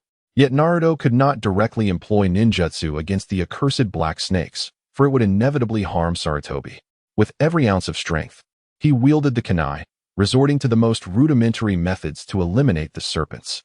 However, when he finally caught sight of Sarutobi again, the old man was already on the brink of death, barely clinging to life. His body was marred with grievous, gaping wounds, and even his abdomen had been pierced by the snakes, creating a gaping hole of blood. Several black snakes were still burrowing into him, gnawing at his insides. "Old man, are you all right?" Naruto's heart raced, horrified by the gruesome sight before him, perhaps the bloodiest scene he had ever witnessed in both of his lifetimes. "Naruto, you must flee. Seek help from the higher-ups of Konoha. The first and second Hokage will soon resurrect. We must seal them with the sealing technique to subdue them," Sarutobi rasped, suddenly breaking into a violent cough, blood spilling from his lips, as if to affirm Sarutobi's words. The shattered remnants of Hashirama and Tobirama Senju began to coalesce once more from the scattered pieces of paper, their lower halves already reformed. "Naruto, you must go. Cough, cough." Sarutobi shouted with great effort, but his exertion caused him to spit out more blood. "All right, I will go. Please, calm down."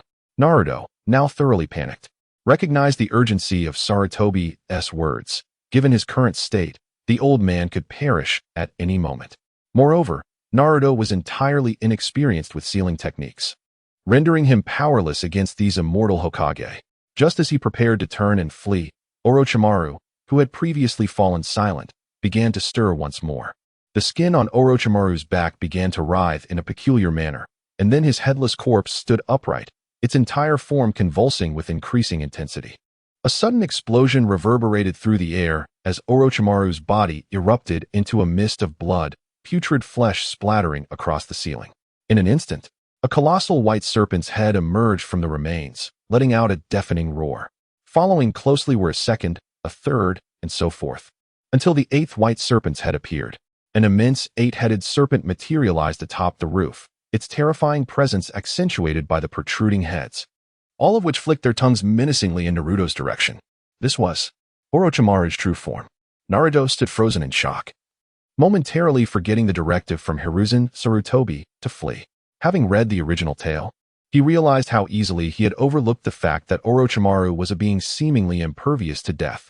It appeared he had become too engrossed in the battle, neglecting such crucial information. With a thunderous boom, a massive entity appeared in the center of the arena, causing the ground to cave in significantly. "Old man," Jiraiya exclaimed, his eyes locking onto the feeble form of Hiruzen Sarutobi lying on the ground, barely clinging to life. He leapt toward the roof, urgency propelling him forward. "Old man, how did things come to this?" Jiraiya's gaze fell upon the ghastly wounds adorning Sarutobi's body. Sorrow etched across his face as tears welled in the corners of his eyes. He knew all too well that such severe injuries left little hope for survival. The old man, it seemed, lingered only out of concern for Konoha's safety, holding on with sheer willpower. "Jiraiya, you have finally returned," Sarutobi murmured, his voice frail. "The ensuing matters I leave to your capable hands. You must ensure Konoha's safety." Jiraiya nodded vigorously, his voice thick with emotion. "Rest assured, old man, I will take care of everything. There will be no issues." Sarutobi's voice was faint, as if life could slip away at any moment. He raised a trembling hand, gesturing toward Naruto, and, "That child Naruto, he is a remarkable talent. You must nurture him properly." He continued, reflecting on the injustices Naruto had faced due to the Nine Tails. "Despite his hardships, he has grown into an exceptional individual. You must. As his words trailed off, Sarutobi's hand slowly fell lifelessly to the ground. "Old man, teacher," Jiraiya cried out, his voice breaking, tears streaming down his cheeks as he cradled Sarutobi's body, shaking it in desperation. Alas, his former mentor would never awaken again. "Third Hokage," Naruto rushed forward, crouching down to grasp Sarutobi's arm, his eyes glistening with unshed tears. Reflecting on the past, although the villagers of Konoha held him in disdain, Sarutobi Hiruzen still treated him kindly.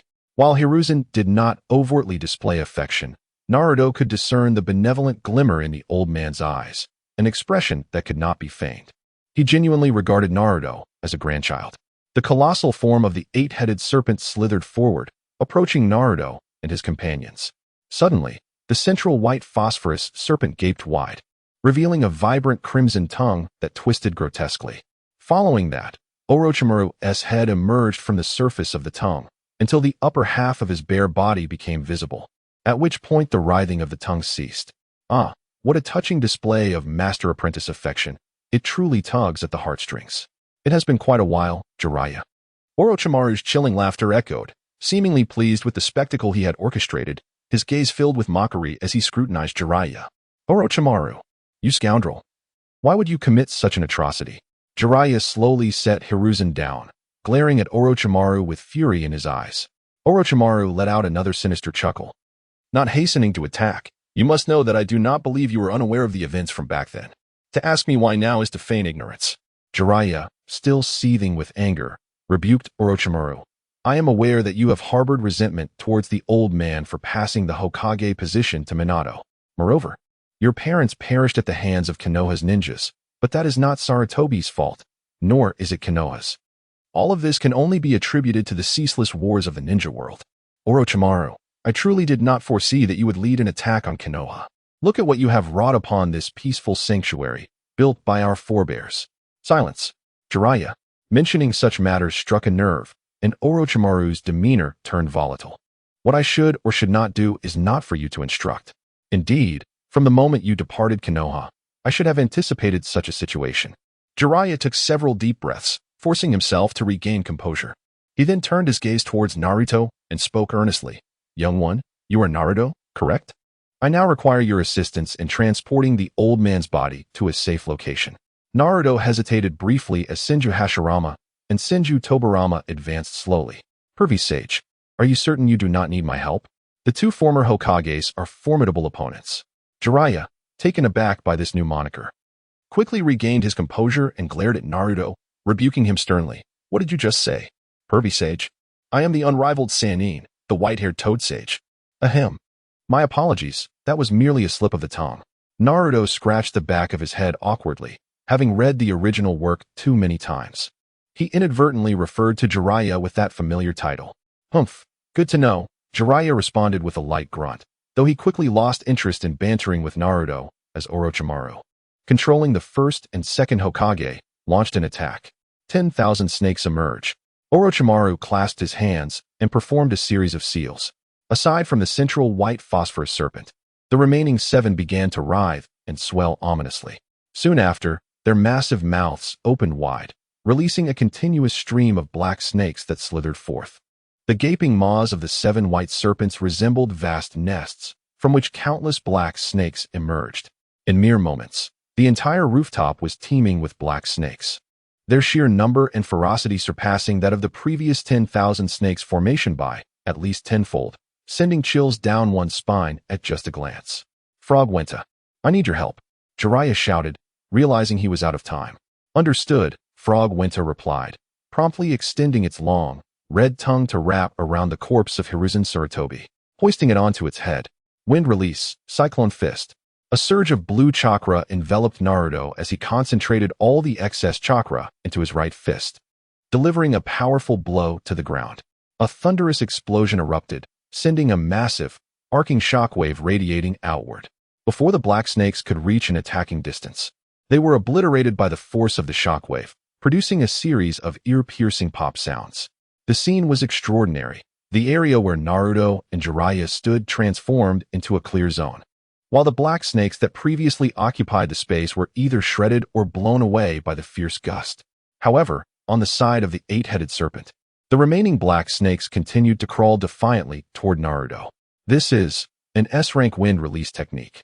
This kid is quite remarkable, Jiraiya observed, his expression shifting slightly in surprise and admiration. It seemed that Hiruzen's words were indeed true. This young lad possessed immense potential, showcasing such strength at a tender age. Unaware of Jiraiya's appreciative gaze, Naruto seized the precious moment to explain the current situation. Perverted Sage, time is of the essence. I must briefly inform you that the first and second Hokage are mere puppets summoned through the reanimation jutsu. Physical attacks will have no effect on them. We can only subdue them completely with sealing techniques. As for that fellow Orochimaru, he seems to possess an indestructible body, no matter the assault he endures. He can resurrect himself through a myriad of grotesque methods. I see, Jiraiya thought solemnly, his gaze sweeping over the trio in the distance, searching for any potential flaws.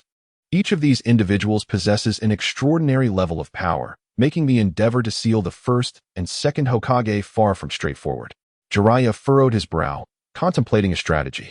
Darn it. This is the very heart of Konoha. I cannot allow One Tai to engage in battle, as it would cause widespread devastation. What should I do? Naruto paused slightly, having overheard Jiraiya's murmured words. However, before Naruto could respond, the first and second Hokage had already dashed toward them. Bang! Bang! In an instant, Naruto and the second Hokage were once again locked in combat, while Jiraiya and the first Hokage exchanged blows in a fierce back and forth. Naruto executed a Rasengan, forcing the second Hokage to retreat, and turned to Jiraiya, calling out loudly, "Perverted sage. Perhaps I have a solution." "What? Do tell." Jiraiya struggled to fend off the relentless attacks from Hashirama Senju. After all, Hashirama possessed an innate prowess, and in this physical confrontation, Jiraiya found himself at a distinct disadvantage. The reason Sarutobi Hiruzen could hold his own against the first Hokage was due to the enhancement provided by his staff. Otherwise, he would have surely been overwhelmed. Did you see that?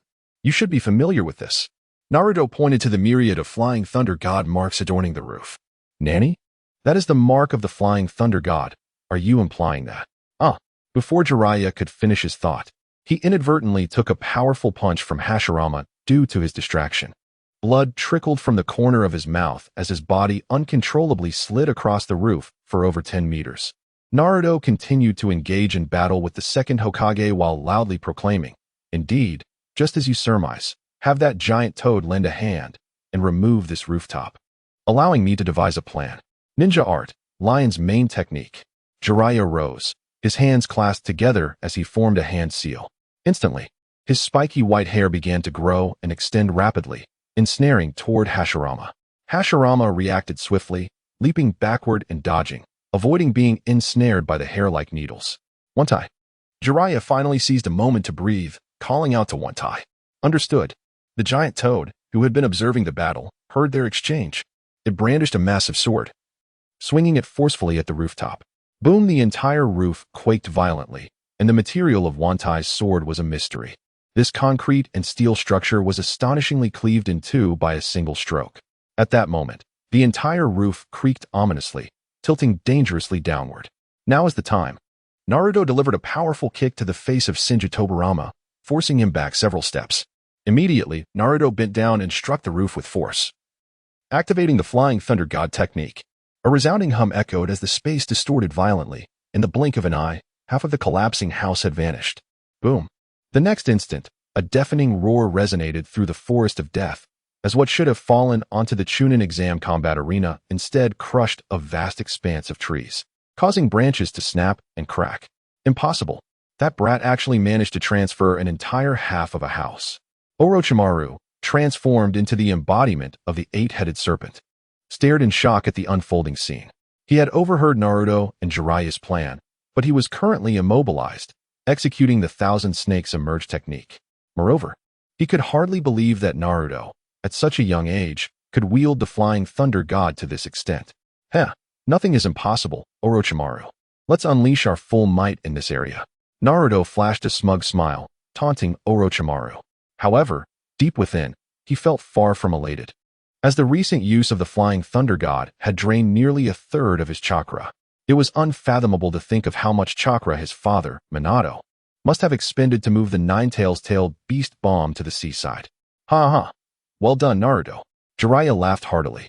The vastness of the forest of death meant that there was no need to worry about the destruction caused by their battle, inflicting excessive losses on Konoha. Simultaneously, Jiraiya shared Orochimaru's astonishment. Naruto, at such a tender age, had managed to hone his jutsu to this level. What an extraordinary prodigy he is. Even Minato, at this age, likely did not possess such prowess. Indeed, I once placed my hopes on Minato, never imagining that fate would bring me to encounter his child years after his passing. Could this all be destiny? A smile crept upon Jiraiya's lips as he pondered. Over the years, he had traversed every corner of the ninja world, seeking the prophesied child spoken of by the great sage of the Toads, one who could resolve the strife and turmoil plaguing the ninja realm. Perhaps this little brat before him is indeed the chosen one. Summoning technique. Jiraiya raised his hand, biting his thumb to draw blood, forming a hand seal before slamming his palm against the ground. A circle of black markings spread beneath him. With a resounding bang, a colossal plume of white smoke erupted, revealing a gigantic red toad in the forest. This majestic creature wielded a shield in its left hand and a large iron fork in its right, exuding an aura reminiscent of a Spartan warrior. Jiraiya leaped, landing atop the head of the enormous toad. Suddenly, he used the blood from his still-healing thumb wound to draw two strange circles beneath his eyes. Immediately thereafter, he clasped his hands together and struck them forcefully, bowing his head as he proclaimed loudly, "Next, I shall enter Sage Mode, Gamaken. During this time, my hands must not separate. You must cooperate with Naruto to thwart the onslaught of the three adversaries." Gamaken, taken aback, responded somberly, "Oh, though I may be of little use, let me contribute in whatever way I can." No sooner had Gamaken uttered these words than he leaped forward, charging at the monstrous Orochimaru. Wielding a massive iron fork, he spun it around, shattering swathes of the black serpent. He then swung a round shield fiercely toward the head of the eight-headed serpent. With a thunderous crash, the serpent was knocked back, yet its scales proved exceedingly resilient, preventing any severe damage. Roaring, the remaining 7 serpent heads bellowed, opening their gaping maws to lunge at Gamaken.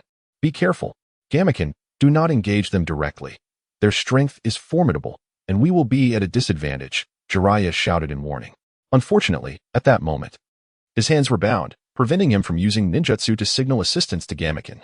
Gamaken continued to wield his fork and shield, diligently fending off the attacks from the phosphorescent serpent. However, the serpent's assault was cunning, and one of its heads managed to bite into Gamaken's thigh. With a cry of pain, Gamaken forcefully thrust the large fork downward. The serpent head that had bitten him was severed with a sickening sound, blood gushing from the wound like a fountain. Seizing the moment of hesitation from the eight-headed serpent, Gamaken leaped backward, panting heavily. "Indeed, I am quite clumsy. It is my fault for being so ineffectual." Is Jiraiya preparing to use that technique? Orochimaru observed Jiraiya standing atop Gamaken, his brow furrowing slightly. As a longtime comrade, he was well aware of Jiraiya's repertoire of techniques. He must not be allowed to employ that move. Orochimaru cast a glance at Hashirama Senju, his eyes narrowing. Hashirama's body stiffened, as if receiving an unspoken command. Would release, would golem technique. He swiftly formed seals with his hands, causing the ground beneath him to tremble violently. Countless boulders erupted upwards, shrouded in thick smoke that billowed skyward. As the dust began to settle, a colossal green wooden giant emerged, towering before Hashirama. This giant, standing several meters tall, with robust arms and a powerful physique, exuded an aura of immense strength. Perched upon the giant's shoulder was a wooden dragon. The very height of this wooden giant surpassed even that of Gamaken. With a burst of speed, Hashirama dashed and leaped, scaling the wooden giant to reach its head. He stood quietly with his arms crossed, awaiting Orochimaru's command. How infuriating! With his current mastery over the reanimation jutsu, was this the utmost extent of his capabilities? Orochimaru gritted his teeth, evidently dissatisfied with the wooden giant summoned by Hashirama. However, it should suffice to deal with Jiraiya. He chuckled sinisterly, his gaze narrowing slightly at Senju Hashirama, as if receiving some unspoken directive. Hashirama controlled the wooden giant to advance towards Gamaken. With each step the wooden titan took, the ground trembled as if an earthquake had erupted, producing a resounding roar. Towering trees appeared as mere blades of grass beneath its feet, crushed effortlessly into dust. Strangely, this time Senju Tobirama, seemingly under Orochimaru's influence, refrained from attacking Naruto. Instead, he raced forward and climbed atop the wooden giant, standing beside Hashirama. "Gamaken, I once heard the old man Yuanfei mention that the first Hokages with jutsu can absorb the opponent's chakra. We must be cautious in our approach," Jiraiya warned. His voice raised as he leapt slightly, bringing his palms together and rhythmically striking his feet against each other before landing back on Gamaken's head. "Fire release, dragon fire technique." Jiraiya leaned forward, inflating his cheeks before unleashing a long stream of fire from his mouth. The flames surged forth, growing increasingly fierce. A torrent of red heat racing towards the wooden giant.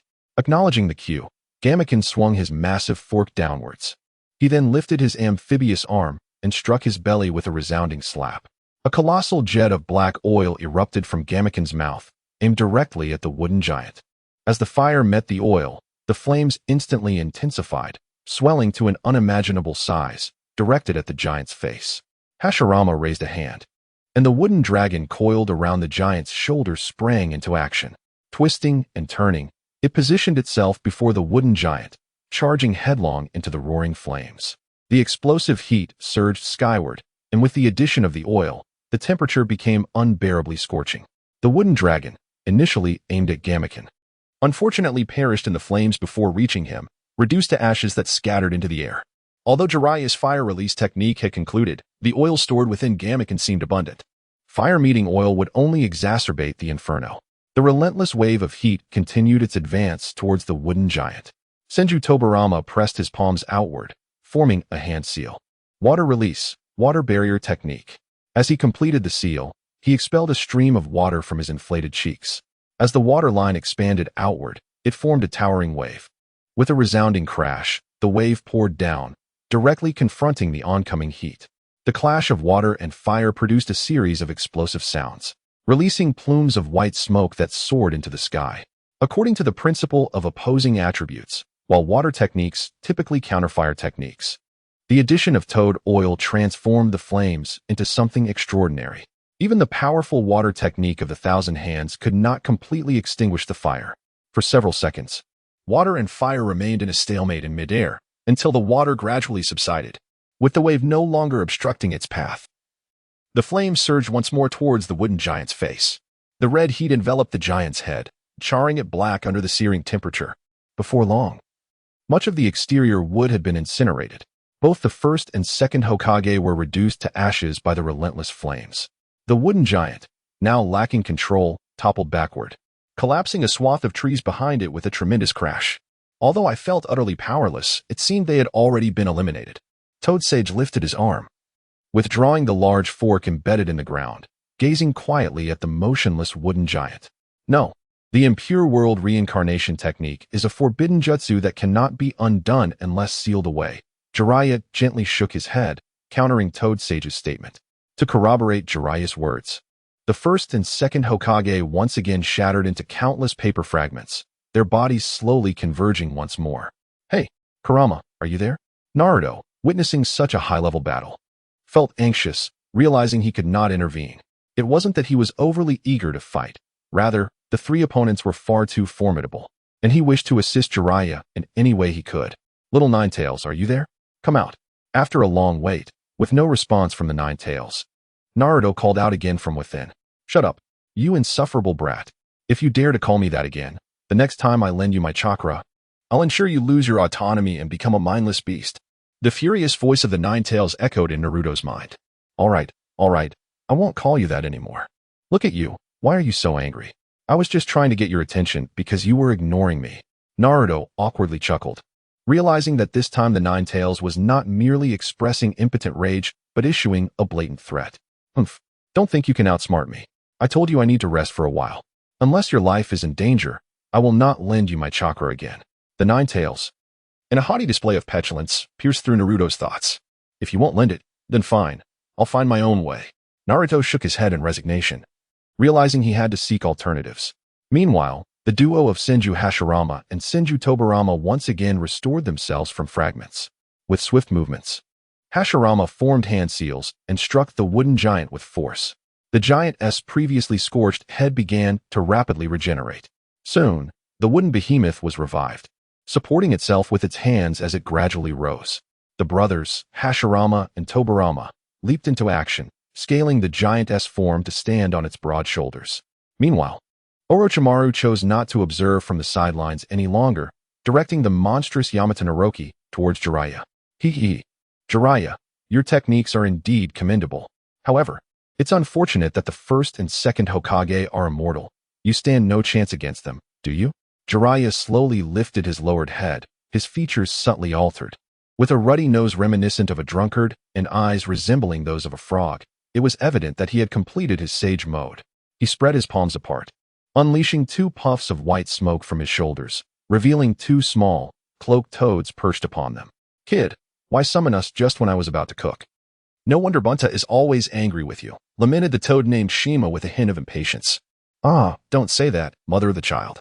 Little Jiraiya must have encountered some significant trouble. He has no choice but to call upon us. Fukasaku turned his gaze to survey the surroundings, quickly spotting the 2 colossal figures ahead. Little Jiraiya, what is that? Could it be? Jiraiya nodded slightly. Ah, it has been a long time. Boss and sister, as you can see, our adversaries are the first Hokage and the second Hokage of Konoha, along with one of the legendary Sannin, Orochimaru, who graduated in the same class as I. What did you say? Shima exclaimed in shock, finally directing her gaze toward the 2 figures standing on the giant's shoulder. How could this be? The first and second Hokage should have perished long ago. Jiraiya replied solemnly, indeed, but I cannot explain much further at this moment. The first and second have been resurrected by Orochimaru through forbidden techniques. Neither physical nor jinjutsu attacks can fully vanquish them. The only method to defeat them lies in physical combat, which will lead to a temporary revival stasis, during which we must employ sealing techniques to confine them completely. As for Orochimaru, he has transformed into that Yamata no Roki, which is presumably his true form. Shima gazed at the monstrous serpent, her brow furrowing in concern. As expected, they're our natural enemies. Just a glance sends shivers down my spine. At that moment, Naruto leaped onto the head of Gamaken, reaching Jiraiya's side. Perverted sage. If you need assistance, do not hesitate to ask. No, there should be no need for now. Jiraiya shook his head slightly before leaning forward, positioning himself with his palms subtly transforming to resemble the webbed feet of a frog. Elder brother and sister in charge, I will engage in close combat with all my might to vanquish the first and second Hokages. You must devise a sealing technique to contain them. Shinsaka formed a peculiar hand seal, seemingly awaiting Jiraiya's assault. Understood, young Jiraiya. You can trust this to me and the mother of my child. Here we go. With a surge of energy, Jiraiya charged towards the colossal wooden figure. Simultaneously, a spiraling orb rapidly materialized in his hands, expanding visibly as chakra continuously flowed into it. Sage Art, Super Large Rasen Shuriken. Hashirama manipulated the wooden dragon, swinging his hand forcefully towards Jiraiya. A thunderous crash erupted as the spiraling orb collided with the palm of the wooden giant. To everyone's astonishment, the once impenetrable wooden hand shattered under the impact of the Rasen Shuriken. Wood splinters erupted into the air, cascading like drifting feathers toward the ground. How is this possible? Naruto, standing atop Gamakichi's head, was taken aback. Jiraiya's sage art was indeed formidable. Yet, having read the original narrative, Naruto understood just how potent Hashirama's wooden jutsu was, capable of contending with the likes of Uchiha Madara's Susanoo, overpowering it in a crushing display. How could it be reduced to such a state by a mere sage art Rasen Shuriken? The previous wooden dragon had also been similarly feeble. Could it be that Orochimaru's mastery over the Edo Tensei was still lacking? You shall not succeed, Jiraiya. Orochimaru, aware of Jiraiya's intentions, commanded the Orochi. As the remaining 6 colossal serpent heads lunged at Jiraiya.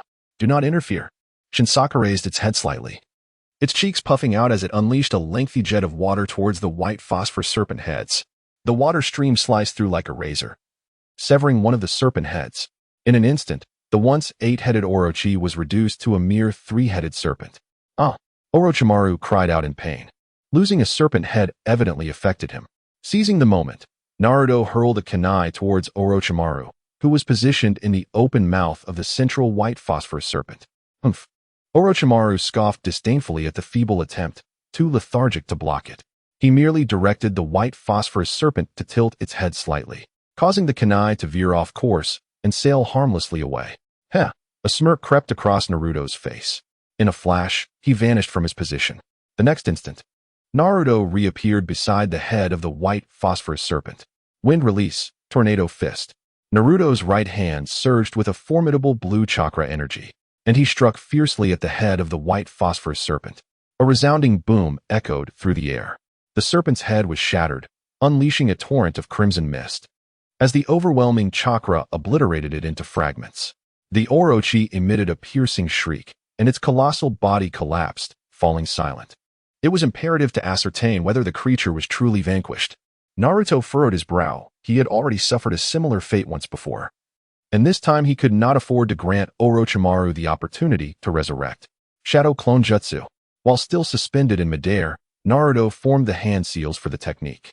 Hundreds of Narutos materialized, each conjuring a swirling blue chakra sphere in their right palms. Rasengan, Rasengan, Rasengan. Soon, the Rasengans coalesced, and the multitude of Narutos hurled them toward the body of the Orochi with tremendous force. Explosions reverberated as the Rasengans unleashed their might, tearing the serpent asunder. In an instant, the forest was enveloped in a thick, crimson mist, the scent of blood permeating the air, inducing a wave of nausea with even the slightest inhalation.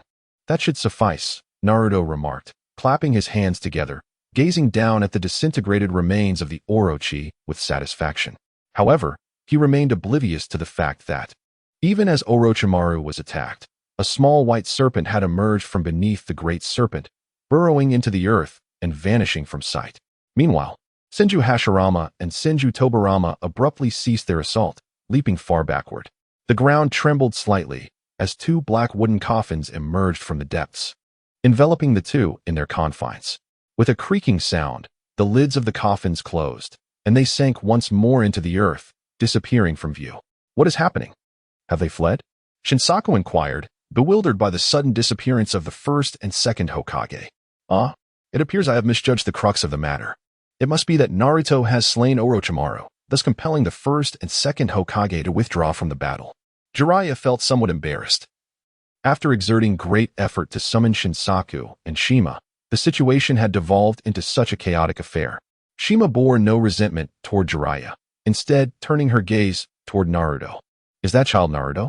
Jiraiya nodded slightly. Indeed, Naruto is the son of the fourth Hokage, and I believe he is the child of prophecy that the great sage frog instructed me to seek. What did you say? Shinsaku's face displayed astonishment as he scrutinized Naruto. However, I perceived that the boy appeared rather foolish, not quite resembling. Jiraiya shook his head. No, my friend. Naruto has already mastered the power of the tailed beasts at such a tender age and has inherited Minato's flying thunder god technique. Perverted sage, shouldn't we assist elsewhere? Naruto sprinted towards the wooden figure, waving and shouting at Jiraiya. Understood. I shall be there shortly. Jiraiya responded. Brother and sister, you need not trouble yourselves further with what comes next. Next time, I shall treat you to a feast of insects. Ha ha ha, little brat, remember your words. You still owe me from our last encounter. Although Shima said this, she did not linger in conversation with Jiraiya. She clasped her hands together, forming a hand seal. And with a bang, a cloud of white smoke erupted, causing her to vanish. Farewell, little Jiraiya. Shinsaku bid goodbye before also disappearing, returning to Mount Myaboku. Hey, perverted sage, how could you let them leave like that? The matter is not yet resolved. Naruto reached Jiraiya's side, looking up to inquire. Brat, how many times must I tell you not to call me perverted sage? I am one of the legendary Sannin, the white-haired toad sage of Mount Myaboku. Jiraiya glared, filled with impotent fury. Understood, toad perverted sage, let us hurry along. Naruto stepped forward, grasping Jiraiya's arm, and invoked the flying thunder god technique.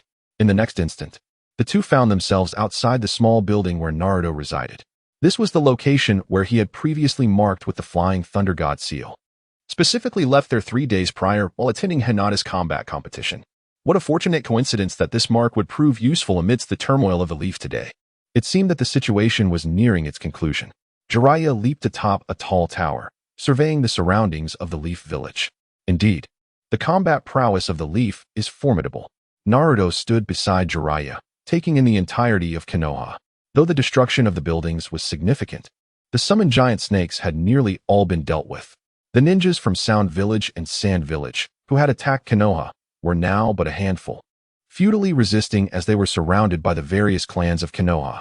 From a distance, countless bodies littered the streets, comprising many Leaf ninjas as well as numerous civilians. However, the majority were ninjas from Sound Village and Sand Village.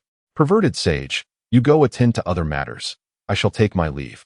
Naruto called out, not waiting for Jiraiya's reply before vanishing in a flash with the flying thunder god.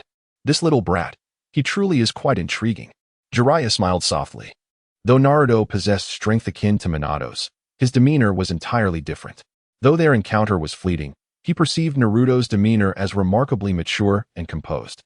Even when faced with formidable ninjas like the first and second Hokage, he exhibited no signs of trepidation, ultimately vanquishing Orochimaru and alleviating Konoha's gravest crisis.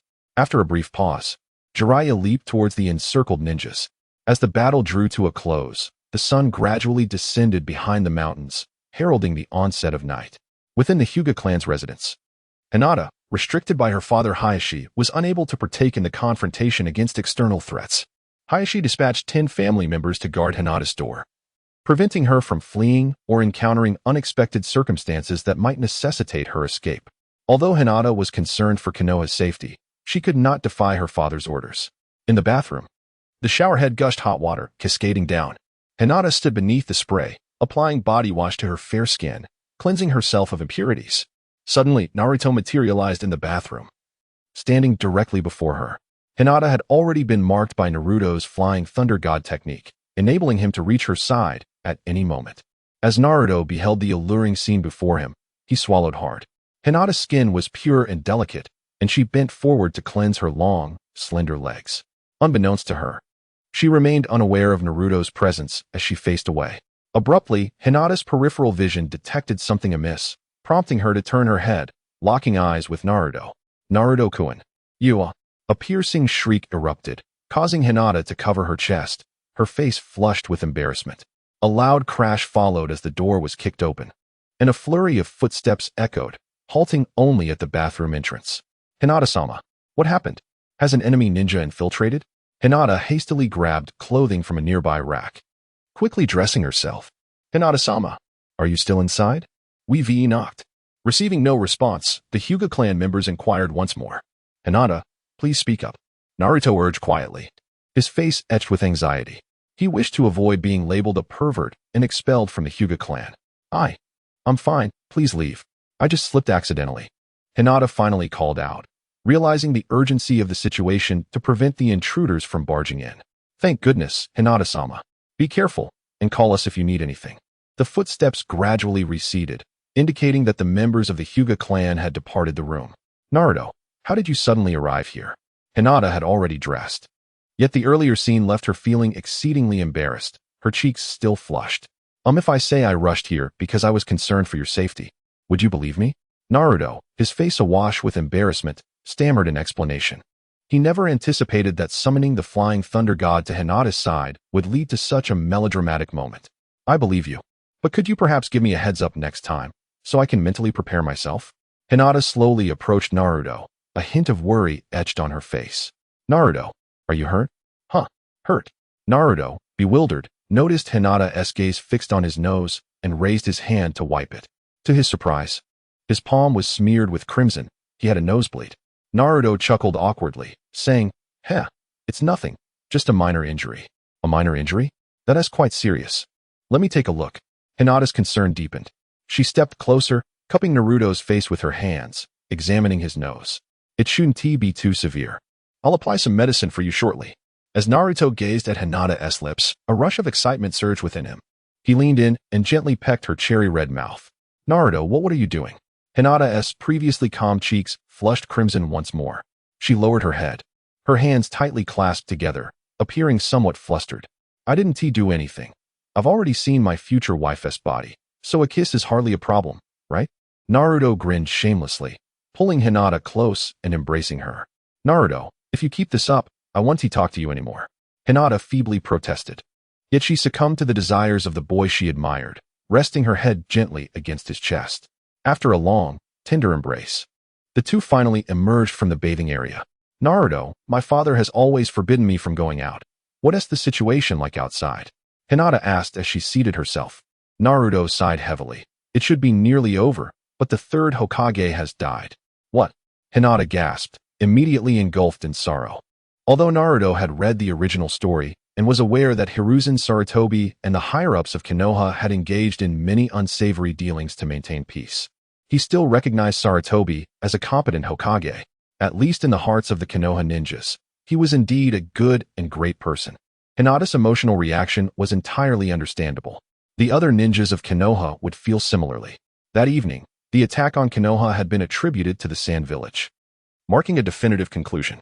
The Sand Village suffered devastating losses, with most of the ninjas who participated in the operation perishing in the conflict. The fourth Kazekage met his demise at the hands of Orochimaru, with over 300 elite nins sacrificing their lives. Aside from notable figures such as Temari, Kinkaro, and Gaara, only a little over 80 ninjas remained.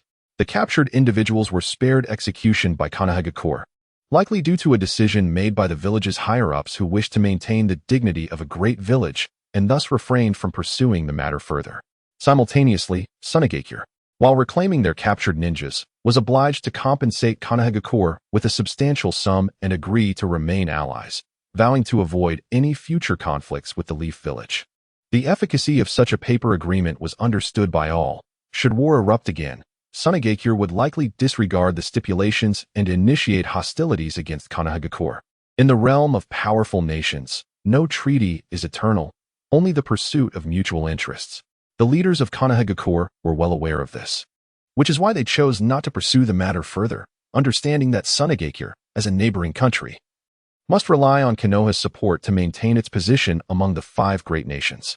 The following morning, Naruto donned a black attire and descended slowly from the second floor, making his way toward the flower shop. Outside the residence of Hiruzen Sarutobi, a crowd had gathered, all dressed in black and holding bouquets, forming a line to pay their last respects to the third Hokage. Many were unable to contain their emotions, weeping openly, as if the heavens sensed their sorrow. A sudden downpour of rain began, growing heavier as time passed. Though soaked, no one chose to leave or seek shelter. The ninjas merely bowed their heads, silently queuing in the rain. Root, Wind, accompany me to attend Sarutobi's funeral. In the Root headquarters, Shimura Danzo rose to issue commands to his subordinates. With Sarutobi's death, it was time to set the next plan into motion. First, to persuade the higher-ups of Konoha for the Hokage position. Then to seize the Nine Tails and become its Jinchuriki. Thus, the future of Konoha would rest solely in his hands. Inside the funeral hall, a black and white portrait of Hiruzen Sarutobi was prominently displayed on the offering table. Asuma and Konohamaru, being direct relatives of Sarutobi, stood beside the table, graciously thanking each guest who came to pay their respects. Meanwhile, Nara Shikaku and Mido Kazumi, both high-ranking officials of Konoha and longtime friends of Sarutobi, stood on the opposite side, quietly observing the solemn ceremony. Thank you, Third Hokage, for your unwavering guidance. May you rest in peace. Naruto bowed deeply 3 times before placing the bouquet he held gently on the offering table. Hinata, following Naruto, conducted the same memorial ceremony. The other ninjas present also approached one by one to pay their respects. As the funeral rites neared their conclusion, the sound of a cane striking the ground gradually drew nearer, capturing the attention of the attendees. Shimura Danzo, clad in somber black attire and flanked by 2 guards, strode directly towards the memorial hall. He placed the bouquet in his hand upon the altar, feigning a wipe at the corner of his eye. Sarutobi, I have arrived. As your longtime friend, I deeply mourn your passing. Once the memorial concluded, he turned to face Mido Gate-in and Uzumaki Koharu-in. Let the younger generation handle the matters ahead. I have some matters I wish to discuss with you. Koharu and In exchanged glances, a hint of uncertainty reflected in their eyes. However, they harbored a deep-seated apprehension towards the contemplative Danzo, and thus did not decline. What could this old man be scheming? Naruto pondered as he watched the trio depart, filled with confusion. Yet, such matters were not for him to fret over, so he refrained from inquiry. Hinata, let us go. Hinata nodded in agreement, gradually following behind Naruto. Naruto, many houses in Konoha have been destroyed, and the villagers have nowhere to reside. Just as they stepped onto the street, Hinata suddenly grasped Naruto's arm. I wish to go to the aid site and contribute my efforts. All right, I will accompany you. Naruto took Hinata's small hand and headed directly toward the areas most severely affected. The regions of significant destruction were located in the eastern part, where the Great Serpent had breached the walls. In contrast, Sarutobi Hiruzen's grand residence lay to the west, a considerable distance away. Traversing from the east to the west would require some time. Hinata's spirits were already low, so the pair ambled leisurely, unhurried in their pace. After crossing 3 blocks, Naruto inadvertently lifted his gaze and suddenly spotted a familiar figure. On the roof of a nearby 2-story building, Jiraiya was peering through a pair of binoculars, a lascivious expression on his face as he observed below. Naruto turned to see what Jiraiya was focused on. Kusatsu Onsen. This old pervert.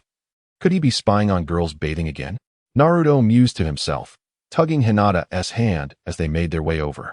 Hinata, let me introduce you to someone. Huh? Introduce someone? Hinata was somewhat bewildered, unable to comprehend Naruto's intentions, but obediently followed behind.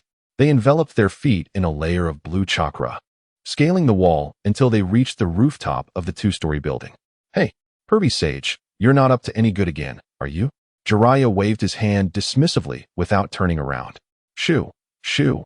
Little ones go play elsewhere. I'm busy with important matters.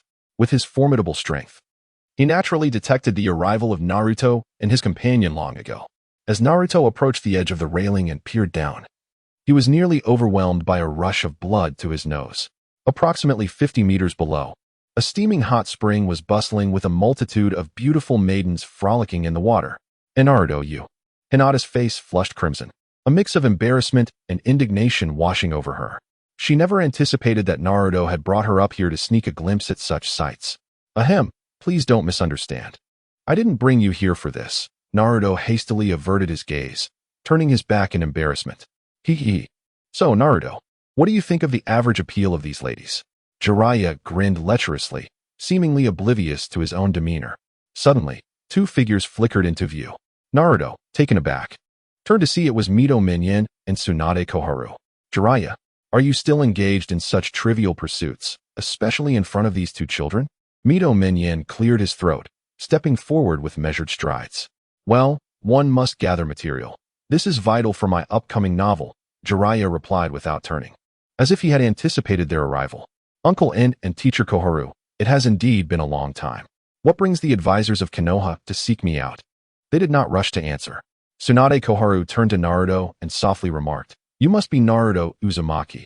I've often heard Yuenfei speak of you. Yes, that's me. What about it? Naruto, slightly bewildered, nodded in acknowledgement. Mito Minion took the lead. Naruto, we need to discuss some matters with Jiraiya. Would you mind stepping away for a moment? No, Jiraiya interjected, turning slightly and waving his hand dismissively. Uncle En, the old man Sarutobi has told me to prioritize Naruto and nurture his potential. If there is something to discuss, it's fine for them to hear it as well. The two advisors exchanged glances, appearing somewhat conflicted before ultimately nodding in agreement. Mito Minion clasped his hands behind his back and gazed intently at Jiraiya. Jiraiya, we believe you are already aware of why we have come to see you. The power of Konoha has dwindled to a frightening degree, and we cannot ascertain whether neighboring nations might dare to launch an offensive during this vulnerable period. Therefore, before our village can regain its strength, we must identify a trustworthy and capable leader to guide Konoha towards better development. Jiraiya sighed deeply, a hint of resignation in his tone. You needn't feel compelled to report such matters to me. If there is nothing pressing, I shall continue my research. Tsunade Koharu frowned deeply, her voice stern. Jiraiya, it is time you ceased your frivolous antics. Danzo has just approached us, attempting to coerce us into endorsing him as the next Hokage.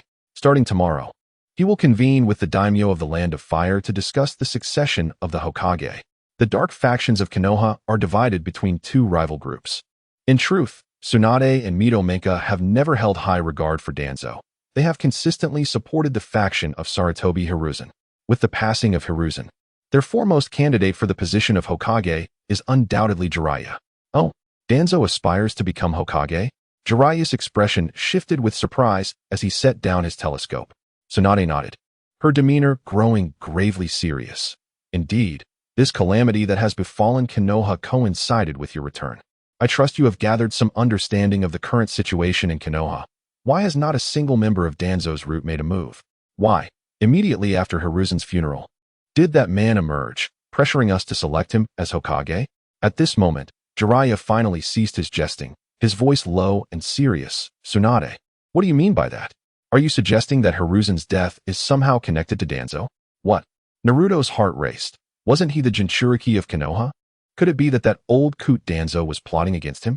Hinata, too, furrowed her brow, gripping Naruto's hand tighter. Don't worry, everything will be fine. Naruto reassured her softly, patting the back of her hand. Now, not only had he mastered the Flying Thunder God technique, but he had also gained control over the Nine-Tails power. Although his command over this power was not yet flawless, Danzo certainly posed no threat to him. Tsunade nodded. Yes, while we lack conclusive evidence. Numerous signs indicate that Danzo harbors significant issues. Furthermore, Hiruzen's subordinates had previously investigated and found that Danzo seemed intent on taking action against Konoha's Jinchuriki. Mito Minka continued, Jiraiya, regardless of the circumstances, we will not endorse Danzo for the Hokage position at the summit of the feudal lords tomorrow. We hope you will inherit Hiruzen's legacy and assume the role of Hokage. It sounds rather complicated, Jiraiya mused, furrowing his brow thoughtfully. I regret to say that I am not cut out for the role of Hokage. Tsunade fixed her gaze upon Jiraiya, her expression profoundly serious. Jiraiya, this is of utmost importance. You cannot refuse so easily. Moreover, if even you, hailed as one of the legendary three, cannot ascend to the position of Hokage, who else possesses the strength and qualifications? One of the legendary three, you say? There is still one other, Jiraiya replied, waving his hand dismissively, a hint of a smile playing at the corners of his mouth. Have you forgotten about Tsunade? Tsunade glanced at Mito Minka, and they both recognized a flicker of understanding in each other's eyes. Mito Minka nodded. That girl indeed possesses such capability, but as of now, no one knows her whereabouts. Jiraiya patted his chest confidently. Rest assured, I will go find her. Clearly, the capable Tsunade is far more suited to succeed the position of Hokage than I, a man devoid of ambition. Speaking of which, Jiraiya turned his gaze toward Naruto. Naruto, you heard everything that transpired just now. This journey requires your company for your own safety. No, that won't be necessary. Naruto scratched the back of his head, rather politely declining Jiraiya's kind offer. Perverted sage, you are well aware of my strength. As for Dan's, he likely lacks the capability to pose a threat to me. Silence. Before Naruto could finish his statement, he was abruptly interrupted by Jiraiya's stern reprimand. Furrowing his brows, Jiraiya gazed at Naruto and spoke slowly. You are not merely being targeted by Dan's. A far more formidable group has also set their sights on you. This matter requires your compliance with my arrangements. What? Naruto was somewhat bewildered. A more terrifying group? Mito Minyan also wore a puzzled expression. Jiraiya, who are you referring to? Jiraiya put away his telescope and said in a low voice, throughout my travels in the ninja world over the years, I have discovered a mysterious organization. The members of this organization consist of rogue ninjas from various villages. Each of them possesses formidable strength, at least at the level of a Kage. Recently, through my investigations, I uncovered that they are intent on capturing the tailed beasts of each village. Honestly, my return to Konoha was merely coincidental. My primary purpose was to investigate the intentions of that group. A mysterious rogue ninja organization? Upon hearing this, Naruto immediately grasped what Jiraiya was alluding to. It turns out that the Akatsuki organization has commenced its plan to capture the tailed beasts.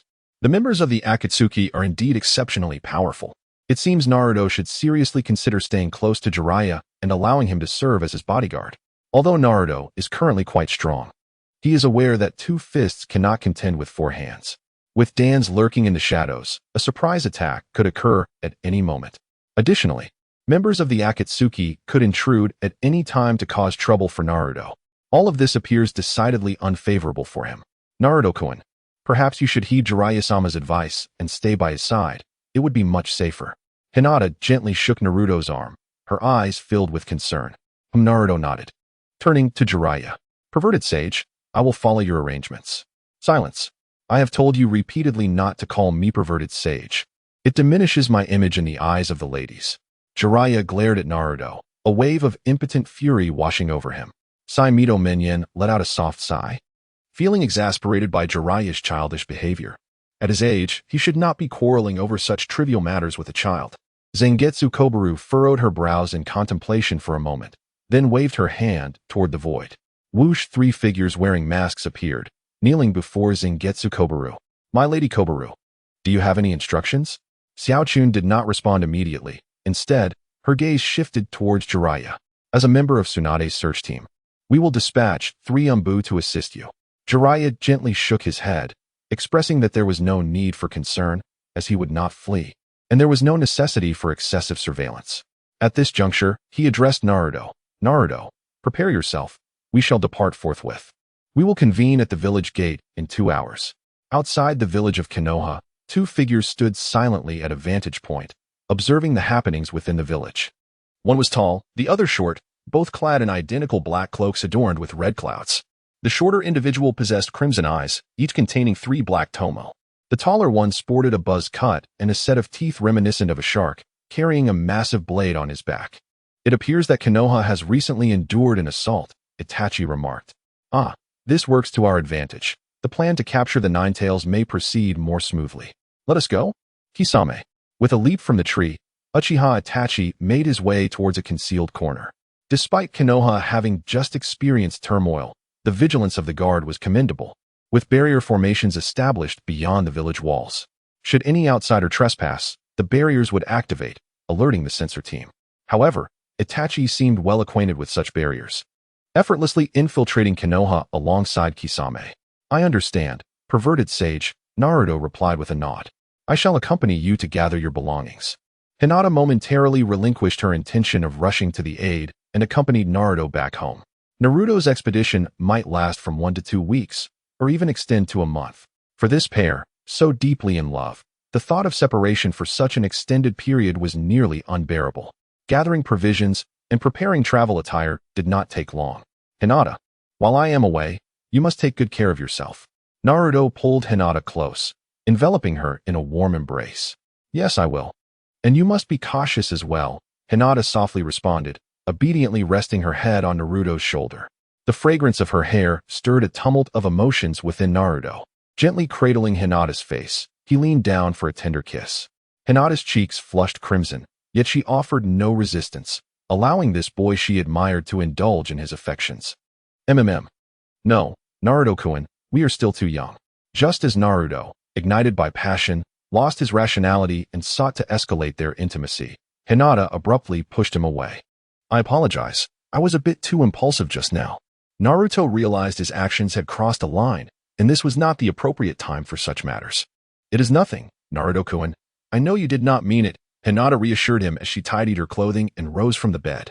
She picked up the backpack and handed it to Naruto. Naruto-kun, it's almost time. You should hurry to meet Jiraiya-sama. Naruto accepted the backpack and slung it over his shoulders, gently pinching Hinata's cheek. You can attend to your own matters now. There's no need to see me off any longer. Naruto, with that radiant smile on your face, it seems you have received quite the reward from your little girlfriend.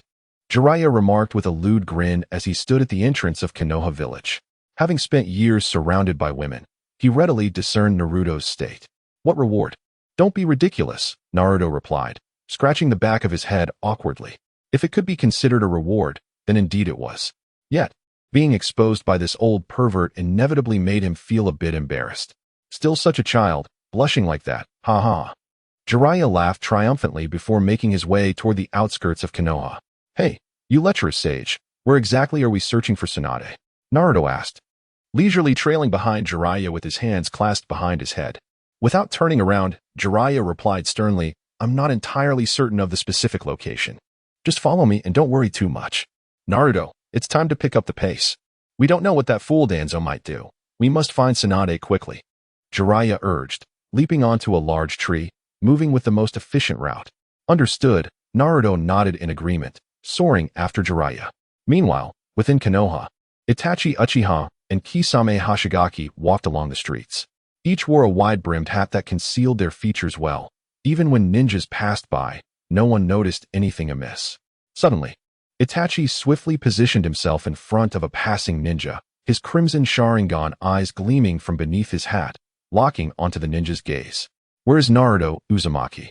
The ninja's eyes glazed over in a daze, rooted in place as he replied blankly, I don't know. I've never seen Naruto. Looks like a useless fellow. Let me handle this. Kisame smirked cruelly, raising his hand to snap the ninja's neck. Stop. Itachi hissed softly. Kisame, we're on Konoha's territory. Don't cause too much commotion, or we'll attract unwanted trouble. After saying this, Itachi led the ninja into a dark alley, striking his shoulder to render him unconscious. Itachi, searching one by one like this seems rather tedious, Kisame frowned, clearly disapproving of the method. What do you suggest? Should we directly engage the people of Konoha? Kisame, do not underestimate those within this village. Itachi cast him a cold glance before turning slowly to exit. As Jiraiya led Naruto out of Konoha, they journeyed eastward through the Land of Fire. Whenever they encountered a tavern or a casino along the way, Jiraiya would venture inside to inquire about the fabled fat sheep. On the 4th day of their expedition, he finally gleaned news of Tsunade. It was reported that she had recently been seen in a small town just 30 miles ahead. On the bustling streets of this lively town, a striking figure clad in a flowing green robe advanced with a serene smile. This woman possessed an enchanting beauty and a captivating figure. Her long golden hair styled into two simple ponytails cascading down her back. The prominent character for gamble emblazoned on the back of her robe perhaps symbolized her role as the coveted prize. "We have arrived, Shizune," she declared, gently adjusting the large box in her grasp as she halted before the entrance of a casino. "Tsunade-sama, this is the casino with the highest stakes. You wouldn't intend to wager away all your possessions, would you?" Shizune glanced at the promotional sign at the door, wishing fervently to pull Tsunade back from the brink. "Stop being so dramatic. Let us go inside," Tsunade replied, not waiting for a response as she lifted the curtain and stepped into the establishment. At the counter, Tsunade opened the large red box, revealing stacks of cash filling it to the brim. "Can you convert all of this into chips for me?" "Tsunade-sama, this is all we have. If you lose it all, we won't even have money for our journey home," Shizune exclaimed, clutching her plush toy as she followed behind. Her heart racing with trepidation, yet too timid to intervene directly. "Who is that woman, so lavish in her spending? Is this your first time gambling? You don't even know her name?" "Indeed, she is the legendary Fat Sheep." The gamblers in the casino were drawn to the spectacle at the counter, their hearts swelling with excitement. This woman was undoubtedly there to dispense her wealth. The legendary Fat Sheep was known for losing every time she gambled, never once emerging victorious. "All right. This time I shall reclaim all my losses with interest," Tsunade proclaimed, confidently striding toward the gambling table, a mountain of chips in her hands. The gamblers who had been scattered across various tables quickly converged, eager to join in the game. After all, betting against her was a surefire way to profit. "Tsunade-sama, isn't it enough for today? Could you leave those last 10 chips behind?" Shizune pleaded humbly from the side. "If you continue to lose, we won't even have enough for tomorrow's lodging." "Tsunade, you remain as stubborn as ever. Knowing you have no luck in winning, yet you persist in gambling," a familiar voice interjected. Tsunade turned to see Jiraiya standing at the entrance of the casino, a smile gracing his face. "Jiraiya, what brings you here?" Jiraiya smiled gently as he strolled towards Tsunade, remarking, "Well, it's a long story. However, could you perhaps listen to her and leave behind those 10 chips?" Tsunade pondered for a moment before ultimately nodding in agreement. The unexpected reunion with an old friend stirred a flicker of joy within her. "Splendid. We have managed to preserve the last ember of hope." Shizune patted her chest, swiftly taking the chips from Tsunade's hand and dashing towards the counter. As if fearing Tsunade might change her mind at any moment, eager to convert the chips into silver coins. Tsunade scrutinized Naruto with curiosity, inquiring, "Who is this little rascal?"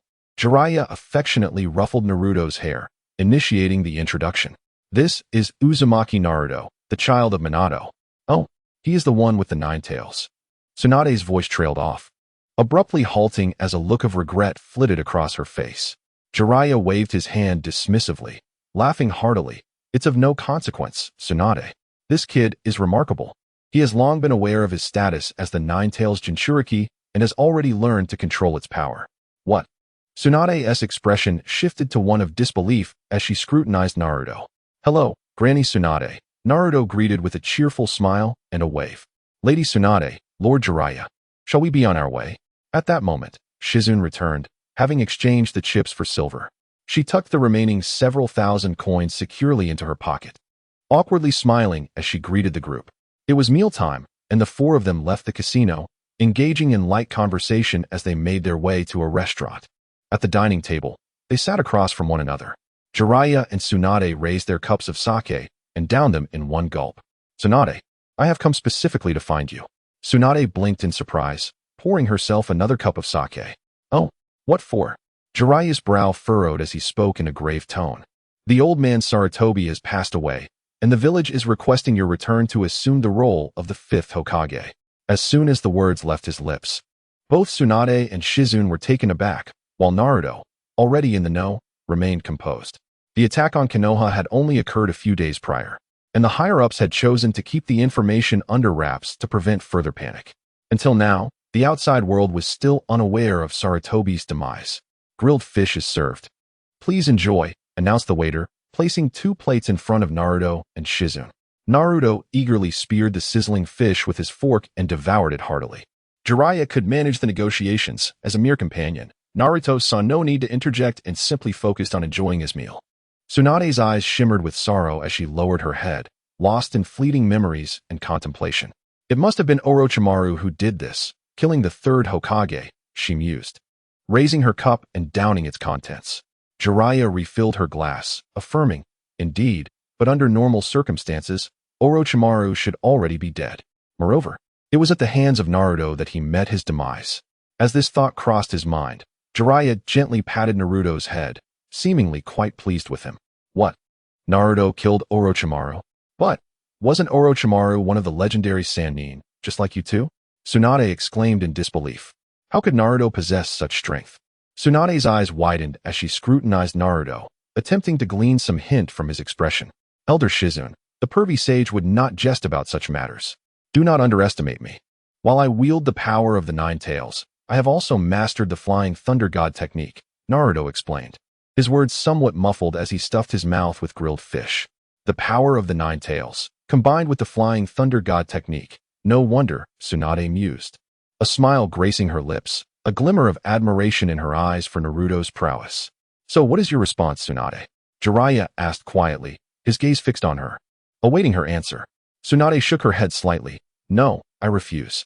To inherit the position of Hokage and stake my life for the village? Life and money are entirely different.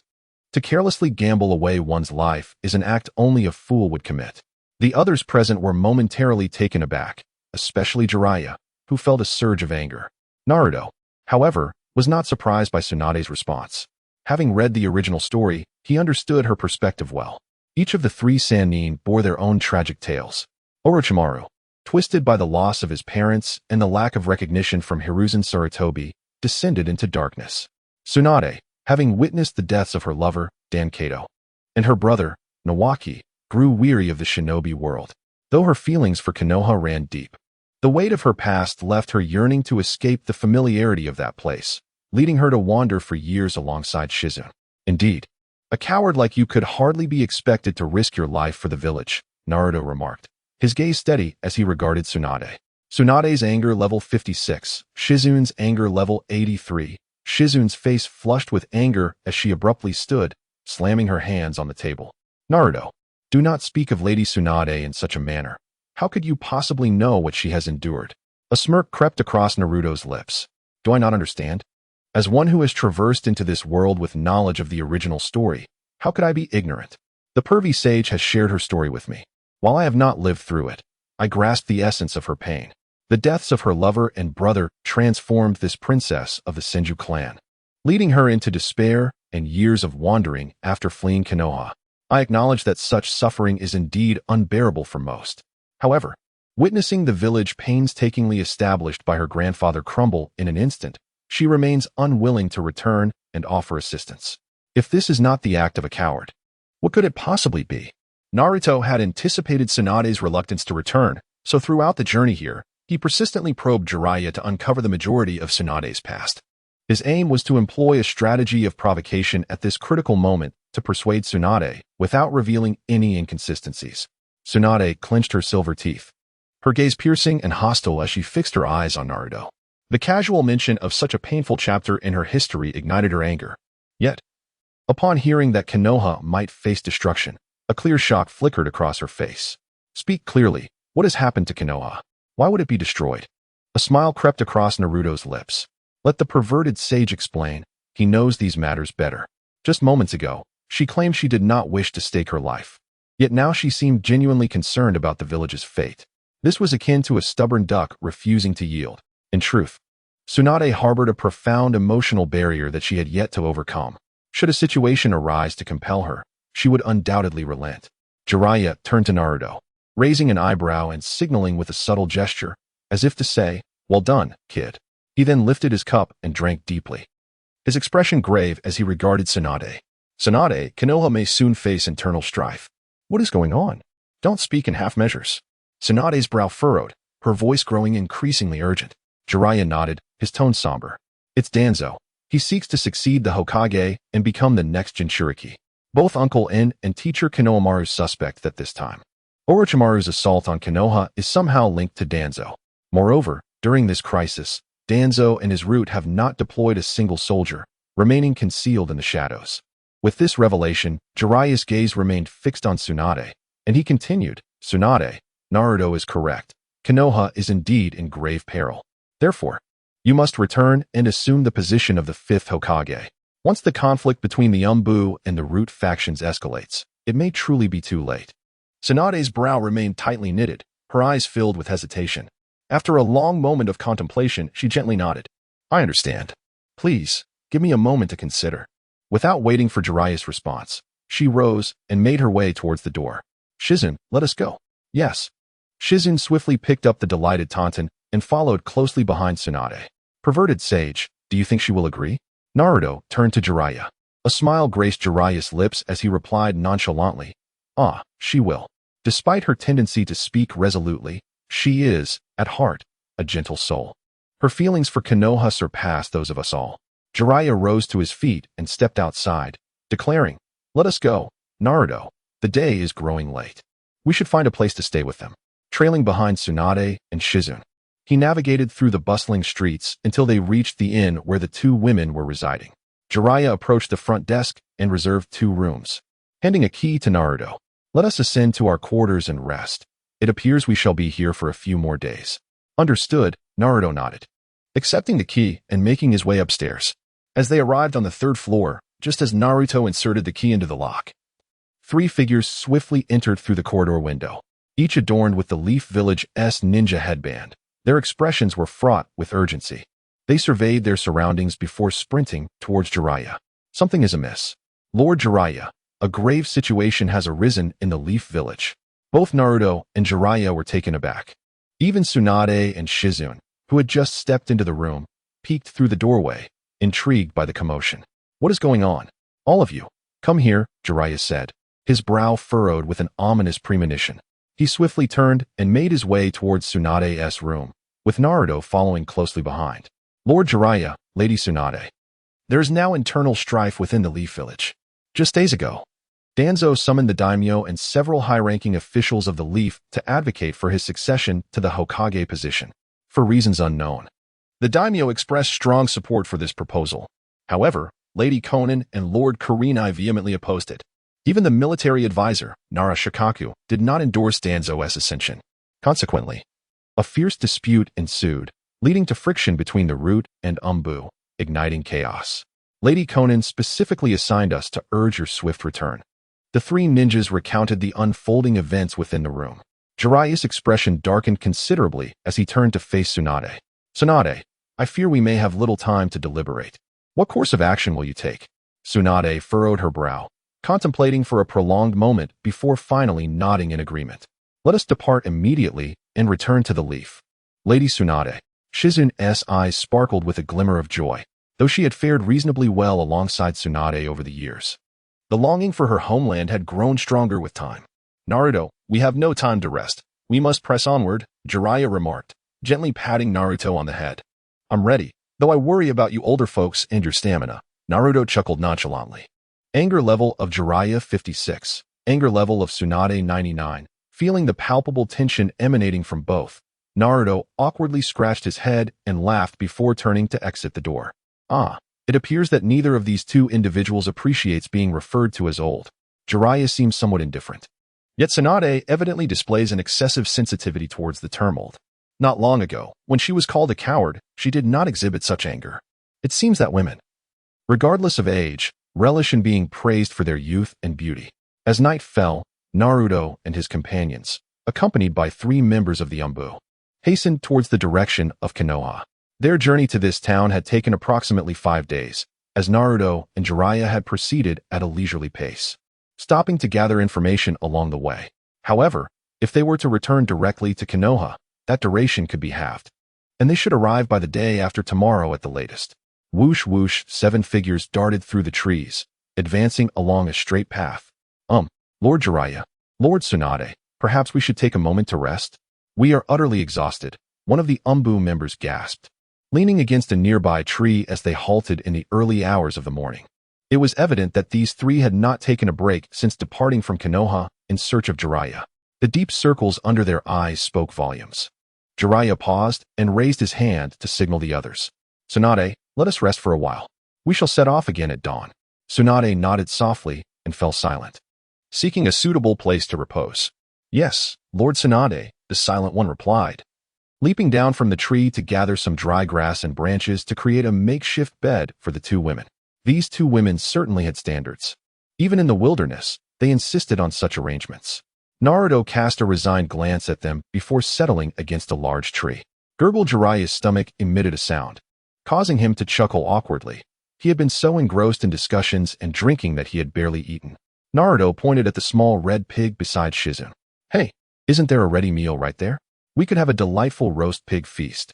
Oh, the little pig seemed to comprehend Naruto's words, leaping up in fright and burrowing into Shizune's embrace. Shizune gently soothed the pig's head, casting a helpless look at Naruto. Naruto, I must clarify that this little one is not food, so do not entertain any ideas about it. Naruto scratched his head awkwardly. I was merely jesting, Shizune-senpai. No need to take it so seriously. After their continuous journey, everyone was utterly fatigued. Soon, they all drifted into a deep slumber, and the forest resonated with their rhythmic snores. Unbeknownst to them, two figures clad in black cloaks lurked silently in the depths of the woods, observing everything intently. It seems that the boy in orange attire is indeed the Nine Tails, Kisame remarked, his cold, fish-like eyes scrutinizing Naruto. Itachi nodded slightly. Ah, indeed. Very well. I shall promptly take care of it. Kisame raised his hand towards the hilt of his sword. Itachi lifted his palm, blocking Kisame's path, and said, Hold on, Kisame. Among the few who are with Naruto, two formidable characters are present. Kisame's expression turned to one of confusion. What formidable characters? With our strength, can we not handle them? Itachi gently shook his head and replied gravely. Those two are renowned as the legendary Sannin. Kisame, I am not confident in my ability to defeat them. Let us see if there are others nearby who can assist us. Oh, Itachi, you remain as cautious as ever. A faint smile appeared on Kisame's lips, though he showed no intention of dismissing Itachi's suggestion. The two retreated a few steps and found an open space to sit cross-legged, their hands swiftly forming seals. Ninjutsu, body flicker technique. Buzz, the colorful clones of Uchiha Itachi and Kisame materialized within a cave, standing atop stone pillars. Sensing their presence, a colorful clone of Pain appeared on another pillar. Itachi, Kisame, how goes the mission? Have you captured the Jinchuriki of the Nine Tails? Perhaps due to the nature of the clone, Pain's deep voice sounded somewhat ethereal. Kisame gently shook his head. No, we encountered a complication. Two individuals renowned as Sannin are by the side of that brat with the Nine Tails. Oh, Pain responded with a hint of curiosity. Is that so? What do you plan to do? Itachi took over the conversation, his tone indifferent. We require assistance. If there are individuals nearby, it would be best for them to come quickly. After a moment of contemplation, Pain nodded slightly. Indeed, the two from the Sannin are indeed a challenge. As he spoke, Pain swiftly formed several hand seals. Buzz buzz. As he completed the seals, a flicker of light appeared atop the stone pillar, and several clones materialized in succession. Hey, don't you all sleep at this late hour? Why did you call me here? Deidara yawned, covering his mouth, appearing quite groggy. Deidara, you love sleeping so much that I could help you achieve eternal slumber, hissed the ominous voice of Sasori, the tail of his Hiriko puppet flicking restlessly, seemingly agitated and ready to attack at any moment. Haiden swung his scythe lazily and remarked, Honestly, Deidara's right. Must we hold a meeting at such an inconvenient time? Just get to the point. I have other matters to attend to. Kakuzu crossed his arms, equally impatient. Everyone, quiet down. Pain raised his hand slightly, signaling the others to cease their chatter. I have summoned you regarding the capture of the Nine Tails. I understand that you are all scattered across various locations and have important tasks at hand. However, Itachi and Kisame have encountered an unforeseen situation and temporarily require some support. The assembled crowd was momentarily taken aback. Even the formidable Uchiha Itachi and the terrifying Kisame required assistance? To what extent did their adversaries' prowess extend? Did Itachi truly need support? I find that hard to believe, for his Sharingan is an unparalleled force. Deidara was the first to shatter the silence, harboring a lingering resentment over his past defeat at the hands of Itachi's Sharingan. Thus, Deidara would not miss any opportunity to deride Itachi. With an impassive expression, Itachi displayed no emotions, replying coolly, Deidara, Only a fool would utter such trivial remarks. He merely wished for the successful capture of the Nine Tails, never claiming to be incapable of facing the two. You scoundrel, what did you just say? Deara, true to his explosive nature as a user of explosive release ninjutsu, was quick to ignite in anger. Although currently in his colorful clone state, he rolled up his sleeves, ready to confront Uchiha Itachi. Ah, Itachi, you ought to refrain from sparring verbally with that brat, Kisame interjected with a grin, revealing his shark-like teeth. Deidara, do temper your tongue. Your attempts at mockery lack subtlety. Which is why you are perceived as a fool, came the somber voice of Sasori of the Red Sand. Yet, such advice seemed to only stoke the flames further. Hey, Sasori, whom do you ally with? Why do you always side with them? Deidara exclaimed, his eyes wide with indignation, as if he were on the verge of cursing. Enough, everyone, let us speak less, commanded Pain of the Six Paths, raising his hands to quell the escalating dispute. Indeed, upon his utterance, both Deidara and Haiden, known for their loquaciousness, fell silent. Though the reasons were unclear, Pain wielded significant influence over this group. Is there anyone among you present within the Land of Fire? As Pain inquired, all but Kakuzu shook their heads, indicating their absence from the Land of Fire. Kakuzu spoke slowly. I am at a money exchange in the Land of Fire, but I have already accepted my next capture mission. I must apprehend that individual, or I shall forfeit a lucrative commission. Is that so? Pain nodded. Kakuzu, abandon that mission at once and proceed to Itachi and Kisame's location. You must join forces with them to capture the Nine Tails. Regarding your commission, once you return, I will ensure it is compensated from the organization's operational funds. I understand. Leave it to me, Kakuzu replied, a fleeting glimmer of satisfaction evident in his eyes. Participating in the Nine Tails capture mission not only came with the organization's designated task commission, but also added to his earnings from another task, thereby enriching his coffers. Now, everyone, resume your rest and swiftly complete your tasks. Disperse. With that, Pain formed hand seals, causing the colorful clone to twist and gradually fade into an ethereal semblance. With the departure of Tendo Pain, the remaining members lost all desire to linger, their phantasmal forms swiftly vanishing into the depths of the cave. In the forest, Shizune, who had only recently succumbed to slumber, suddenly opened her eyes.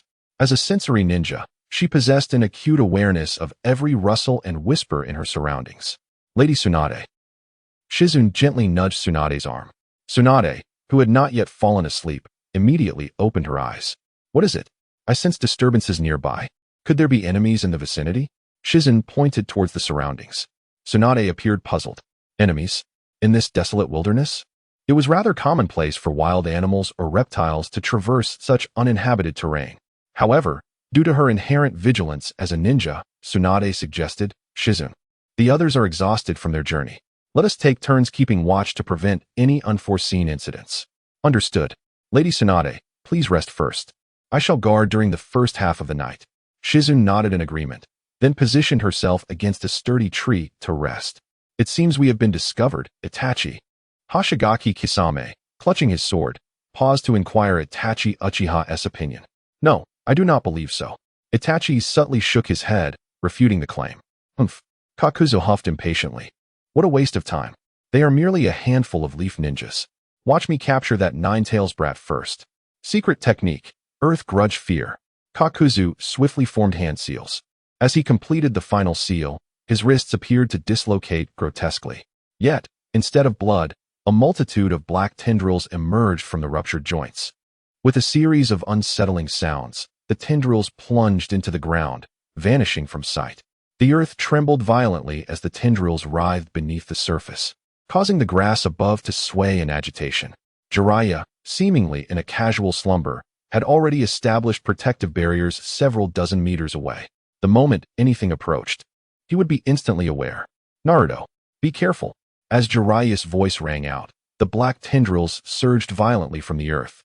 A mass of dark tendrils twisted and writhed in the air, lunging menacingly towards Naruto. What the heck is that? Startled awake by Jiraiya's warning, Naruto's eyes widened in shock at the sight of the tendrils. Almost instinctively, he leapt onto a nearby large tree.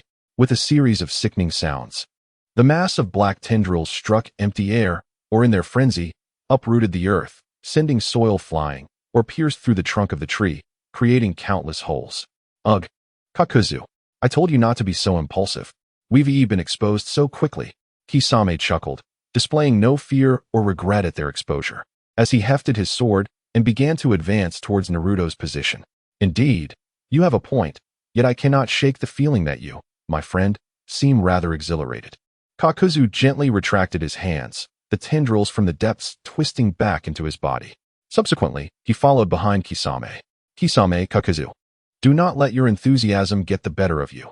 We must heed the leader's directive and prioritize the capture of the Nine Tails, Itachi remarked with a hint of exasperation, recognizing that the combative nature of these two had been ignited completely. Meanwhile, the 7 members of Konoha had already been roused by the earlier commotion. They gathered, casting wary glances at the trio clad in black cloaks. Lord Jiraiya, Lady Tsunade, who are these people? One of the Umbu ninjas inquired, his eyes narrowing. Those eyes belong to the Uchiha clan, do they not? Tsunade replied, her expression grave. Even in the darkness of night, the pale moonlight illuminated Itachi's crimson eyes unmistakably. Jiraiya nodded, acknowledging her observation. Indeed, all members of the Uchiha clan were slaughtered, and this is likely the doing of this individual. Moreover, their crimson cloud-patterned cloaks suggest they are affiliated with that organization. Lord Jiraiya, what exactly does that organization entail? Ino asked, her brow furrowed in confusion. Though she refrained from turning to question him further due to the overwhelming pressure emanating from their adversaries. It is the Akatsuki, isn't it, perverted sage? Naruto remarked with a faint smile, seemingly unfazed by the tense atmosphere. With the flying thunder god technique and the power of the Nine Tails, what have I, Uzumaki Naruto, to fear? If need be, I can always call upon my father, the Nine Tails, to deal with them. Before Jiraiya could respond, the 3 figures exchanged glances, each reflecting a hint of astonishment. They were perplexed as to how this elusive organization, which had remained shrouded in mystery, had been discovered so swiftly. Kisame, Kakuzu. Ensure that no one besides Uzumaki Naruto leaves this place alive, Itachi commanded, his gaze sharp, as if passing a death sentence upon several individuals with mere words. Such audacity. Do you truly believe you can eliminate Jiraiya and Tsunade, the 2 of the legendary 3? Naruto laughed heartily, dismissing Itachi's assertion with scorn. Yet, upon locking eyes with Itachi, he suddenly felt a wave of dizziness wash over him. Cackling maniacally, Jiraiya, Tsunade, and the others, who had been standing beside him, began to emit a chilling laughter that sent shivers down his spine. The 6 of them brandished their kunai, advancing step by step toward Naruto. What? What are you doing? We should be targeting those 3. Naruto exclaimed, pointing ahead, but when he looked back, the members of the Akatsuki had vanished without a trace. The ground lay barren. The tree that had been pierced by the black tendrils and the pit it had created had returned to its original state. It was as if the entire encounter had never occurred, and Itachi and his companions had never been there at all. Naruto, you are but a despised monster of the Nine Tails, unworthy of existence in this world. Indeed, Naruto-kun, since living in this world brings such suffering, what purpose does it serve to continue? Allow me to accompany you on your final journey. The 6 figures laughed incessantly, their voices echoing with an ethereal quality, infiltrating Naruto's ears from every shadowy corner. Their advancing forms twisted grotesquely, undulating like strands of noodle in a chaotic dance. Get lost. Hurry and leave, or I shall not be so merciful.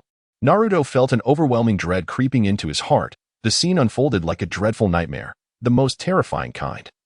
As if 6 monsters were incessantly tormenting him. Leave. Naruto bellowed hoarsely, but his cries fell on deaf ears. Finally, unable to contain his fury, Naruto raised his right hand, attempting to gather chakra to unleash a Rasengan against them.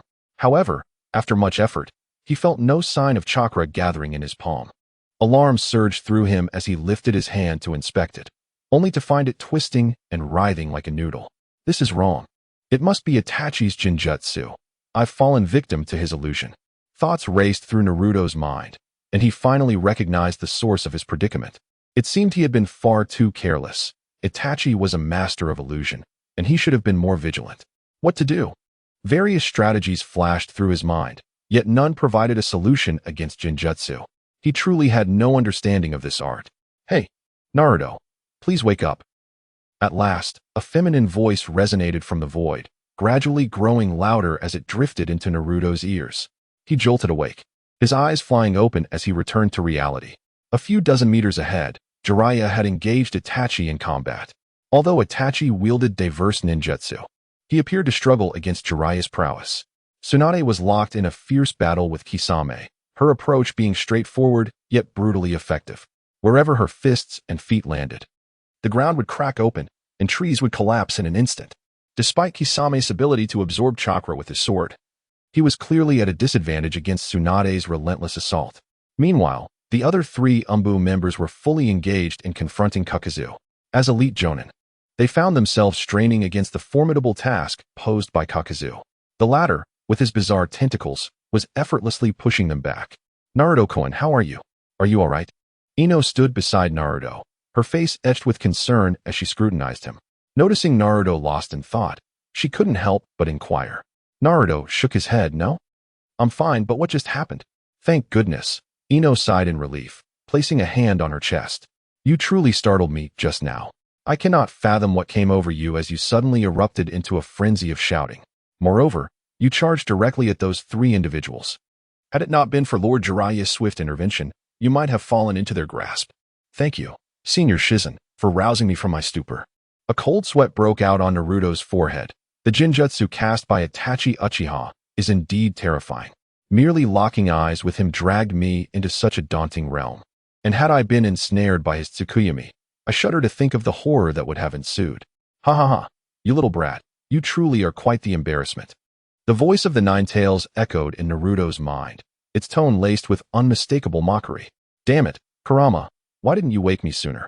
Naruto lamented internally, overwhelmed by the dread of being ensnared in a Jinjutsu, a nightmare for someone as inexperienced as him. However, for a Jinchuriki who had achieved a semblance of coexistence with their tailed beast, there was little cause for trepidation regarding Genjutsu. A simple nudge from the tailed beast within could awaken the Jinchuriki from the illusion. Humph, I have observed your arrogance for long enough. It is time you learned that there are greater powers beyond your own, and you are not invincible, the Nine-Tails remarked, its tone resembling that of a concerned elder. Oh, should I then express my gratitude to you? Naruto retorted, recognizing the underlying sentiment in Kurama's words with a smile. TCH, I do not require your thanks, after all. If you were to perish, I would follow suit, the Nine-Tails replied, still prideful and unwilling to admit any concern for Naruto.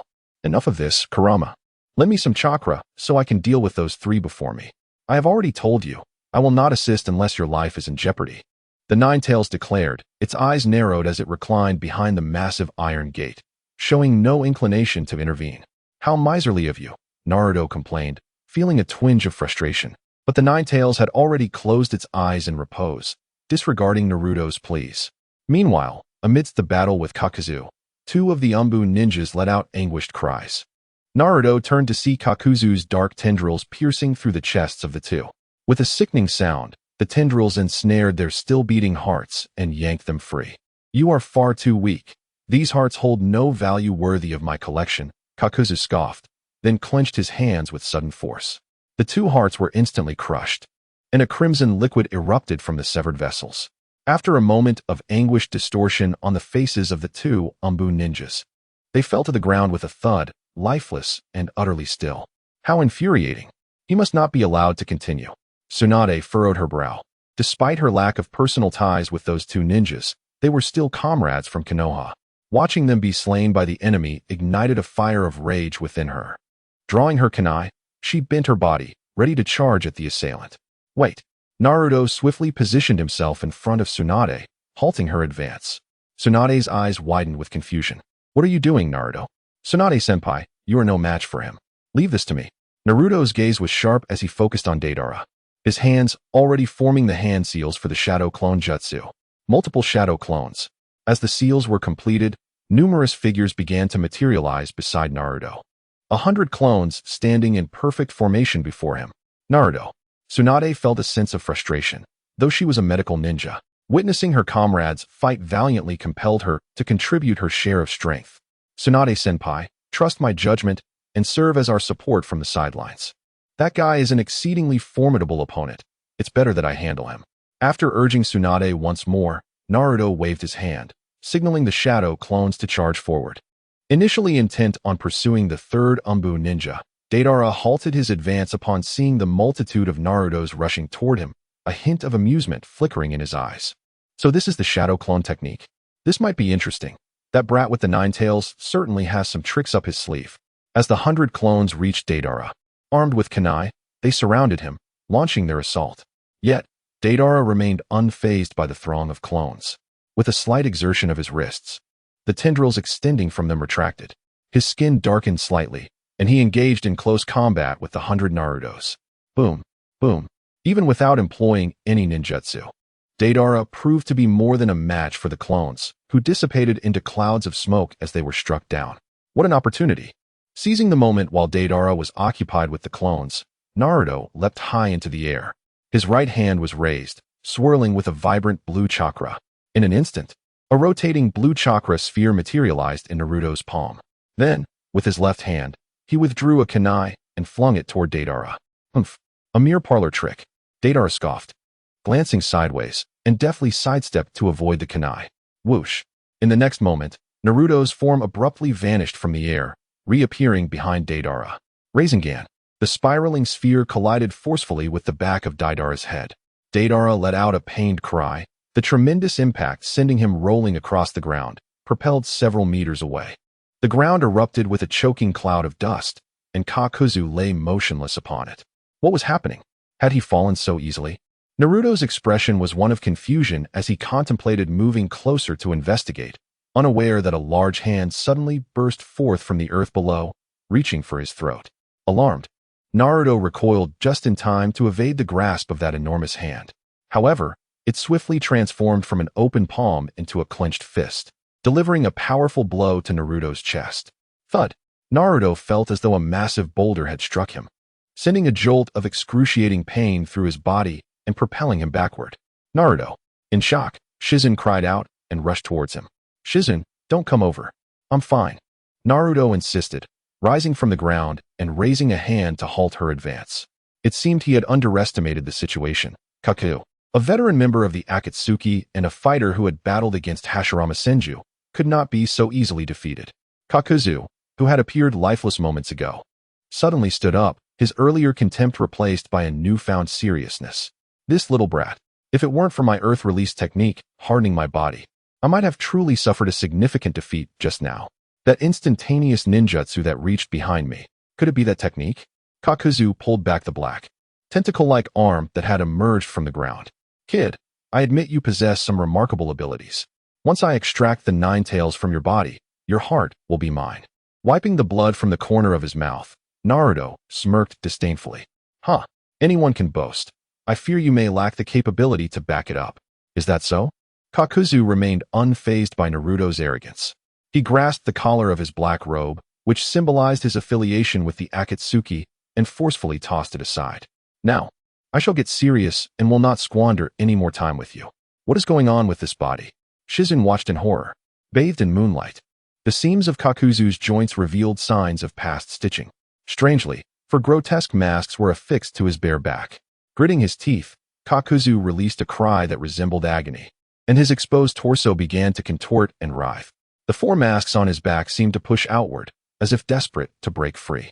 Soon, the black lines along Kakuzu's joints began to fray, and the masks moved with increasing frequency. With a sudden crash, they burst forth from his back. What kind of monster is this? Shizun's eyes widened in terror as she instinctively retreated several steps. Her reaction was not unwarranted. The sight of Kakuzu in his current state was profoundly unsettling. As the 4 masks emerged simultaneously, a multitude of black tentacles intertwined with one another. With the tentacles extending outward from Kakuzu's body, the 4 masks eventually separated, coalescing into 4 shadowy humanoid forms that swiftly surged toward the ground, taking their positions behind Kakuzu. Wind release, pressure damage. Kakuzu clasped his hands together, forming a hand seal. One of the black humanoid figures advanced briskly, its mask gaping wide as it tilted its head back and unleashed a torrent toward Naruto. A powerful gust of wind surged forth, hurtling directly at Naruto. The fierce wind whistled, causing the surrounding trees to groan and creak under its force. As branches and leaves were swept into the air, many fragile tree limbs snapped under the strain. Naruto furrowed his brow and vanished in an instant.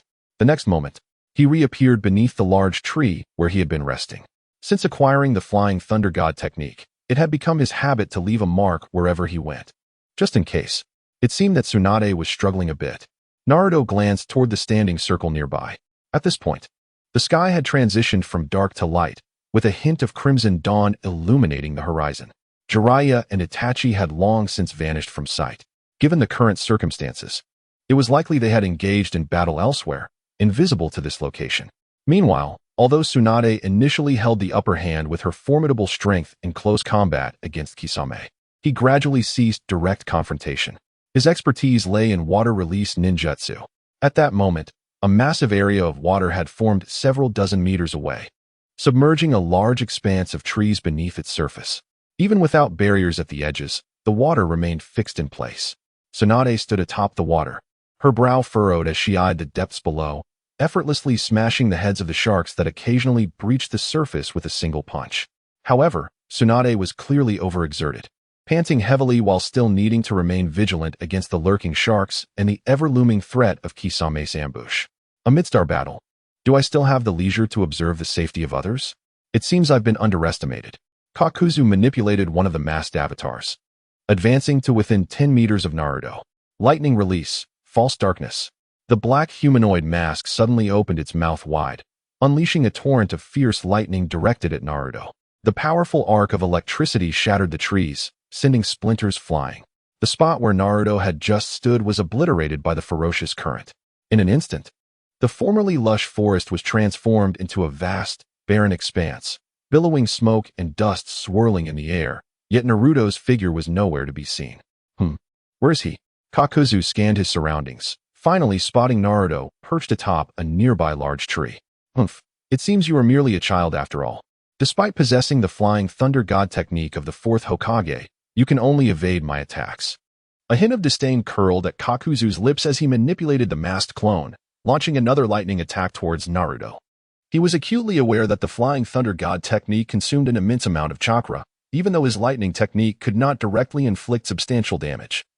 He held the advantage in terms of long-term stamina. Within Kakuzu's line of sight, Naruto stood atop a large tree, panting heavily, clearly at his wit's end and unable to dodge further. Boom. As the lightning release, false darkness struck, the surrounding trees were reduced to mere splinters. Oh, perhaps I have gone a bit too far. That fellow, Pain, did mention wanting to capture him alive. Kakuzu furrowed his brow, regretting the use of such a formidable jutsu. If he were to inadvertently kill the Nine Tails, it would undoubtedly complicate matters upon his return. You are celebrating a tad prematurely. Lightning release, lightning dragon. The next instant, a voice resounded from behind Kakuzu. Before he could react, a brilliant flash of lightning erupted from behind him. Instantly, he felt an excruciating pain coursing through his body, as though he had been pierced. Kakuzu let out a wretched cry as he was propelled into the sky by a crackling lightning dragon, his body losing its balance. Well done, Naruto. From a distance, Shizune, who had been anxiously watching, finally broke into a smile, elated by Naruto's triumph over his opponent. Although she was unclear about the specifics of Naruto's achievement, she surmised that he must have left a flying thunder god mark on Kakuzu during their initial close encounter. Thud. When the lightning dragon dissipated, Kakuzu's body crashed heavily to the ground, creating a massive crater in the hard earth. His form lay half exposed at the edge of the pit, motionless, resembling one who had met their end. Yet Naruto understood all too well that with 5 hearts, Kakuzu would not perish so easily. Before Naruto could make a move, for dark, humanoid figures swiftly approached Kakuzu's side, shielding him from view. Subsequently, one of the masks plunged into Kakuzu's body, and with a violent writhing, he was resurrected, rising to his feet with his hands pressed against the ground. Was it the mark left during our close encounter? Kakuzu's expression darkened.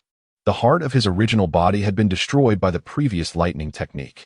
Kakuzu's earth release technique allowed him to harden his body, rendering most physical attacks ineffective against him.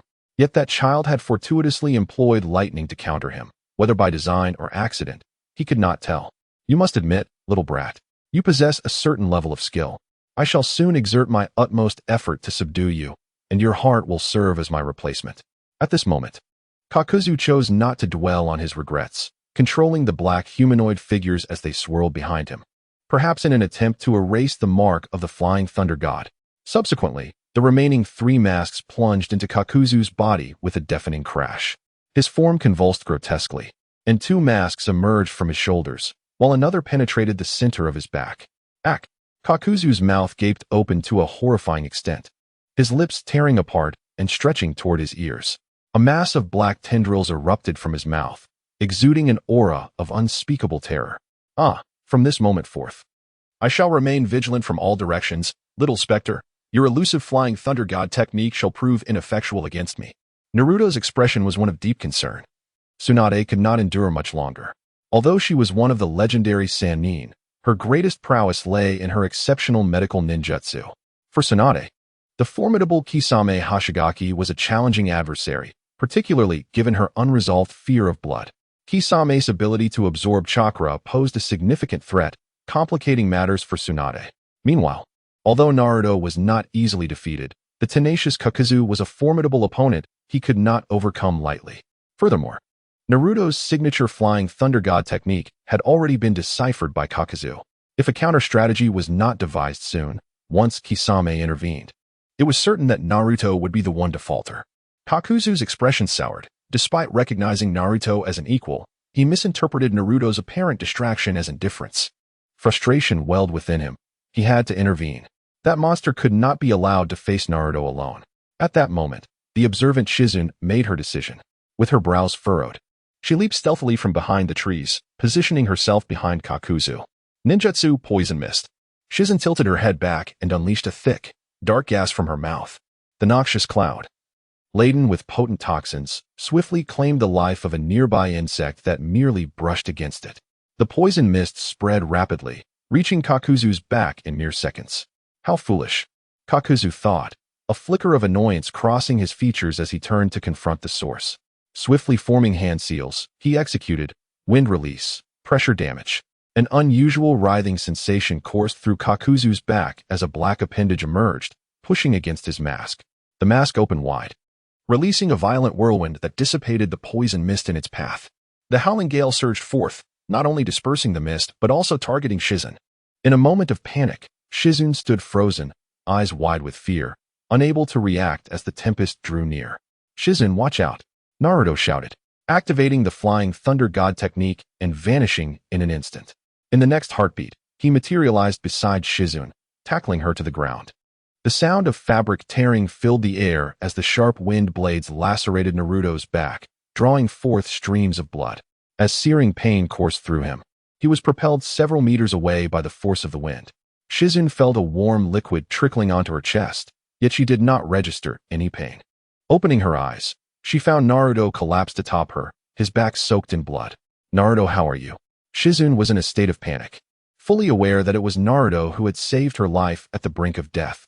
However, she had not anticipated that this young lad, whom she had only met a day prior, would be willing to go to such lengths for her. At that moment, her heart swelled with gratitude towards Naruto, yet also ached for him. Naruto managed to muster a faint smile, but the pain radiating from his back rendered his expression rather unsightly. "Do not worry, Shizune-senpai. I am like an indomitable cockroach. I shall be fine." In that fleeting moment, Naruto had instinctively rushed over without a second thought. Yet, he was acutely aware that, due to the power of the Nine Tails, his physical resilience exceeded that of ordinary individuals. Although he had sustained serious injuries from the assault, his life was not in jeopardy. However, had Shizune faced that jutsu head-on, she would have undoubtedly perished instantly. This was not a sight Naruto wished to witness. With a desire to protect his comrades, he was even willing to endure severe harm for them. Yet, he had almost forgotten that the ninjas of Konoha shared such a ridiculous bond of camaraderie. Kakuzu's face twisted in disdain, unimpressed by Naruto's actions.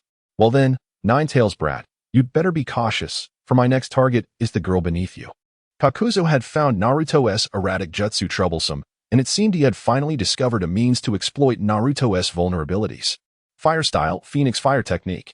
Kakuzu moved with the swiftness of a predatory beast, swiftly closing the distance to within striking range. After forming several hand seals, the monstrous mask on his left shoulder began to writhe. Without delay, the mask opened its maw wide, unleashing a torrent of searing flames directed at Naruto and Shizune. "Kurama, if you don't intervene soon, I might truly perish," Naruto silently implored, but the Nine-Tails remained unresponsive. "What is that wretched fox up to?" The roaring inferno surged forth, the intense heat rapidly approaching Naruto. At last, Naruto felt a colossal surge of chakra emanating from his abdomen. instantly coursing through his entire being. His body underwent a transformation, as a layer of crimson chakra enveloped him, beginning from his feet and spreading upwards. Soon, he was completely shrouded in this red chakra, his original form disappearing, morphing into a small fox with a single tail. With a thunderous roar, Naruto struck the ground with a powerful fist, producing a deafening sound. The earth was smashed into a deep crater, sending a plume of debris soaring into the air. Seizing the moment to shield himself from the flames, Naruto swiftly wrapped his arm around Shizin's slender waist, leaping away from the spot. Due to the extraordinary speed of his jump in the nine-tailed state, Shizin felt only a powerful gust pressing down upon her. Her hair and dark kimono billowed wildly as the rushing wind filled her ears with a deafening roar.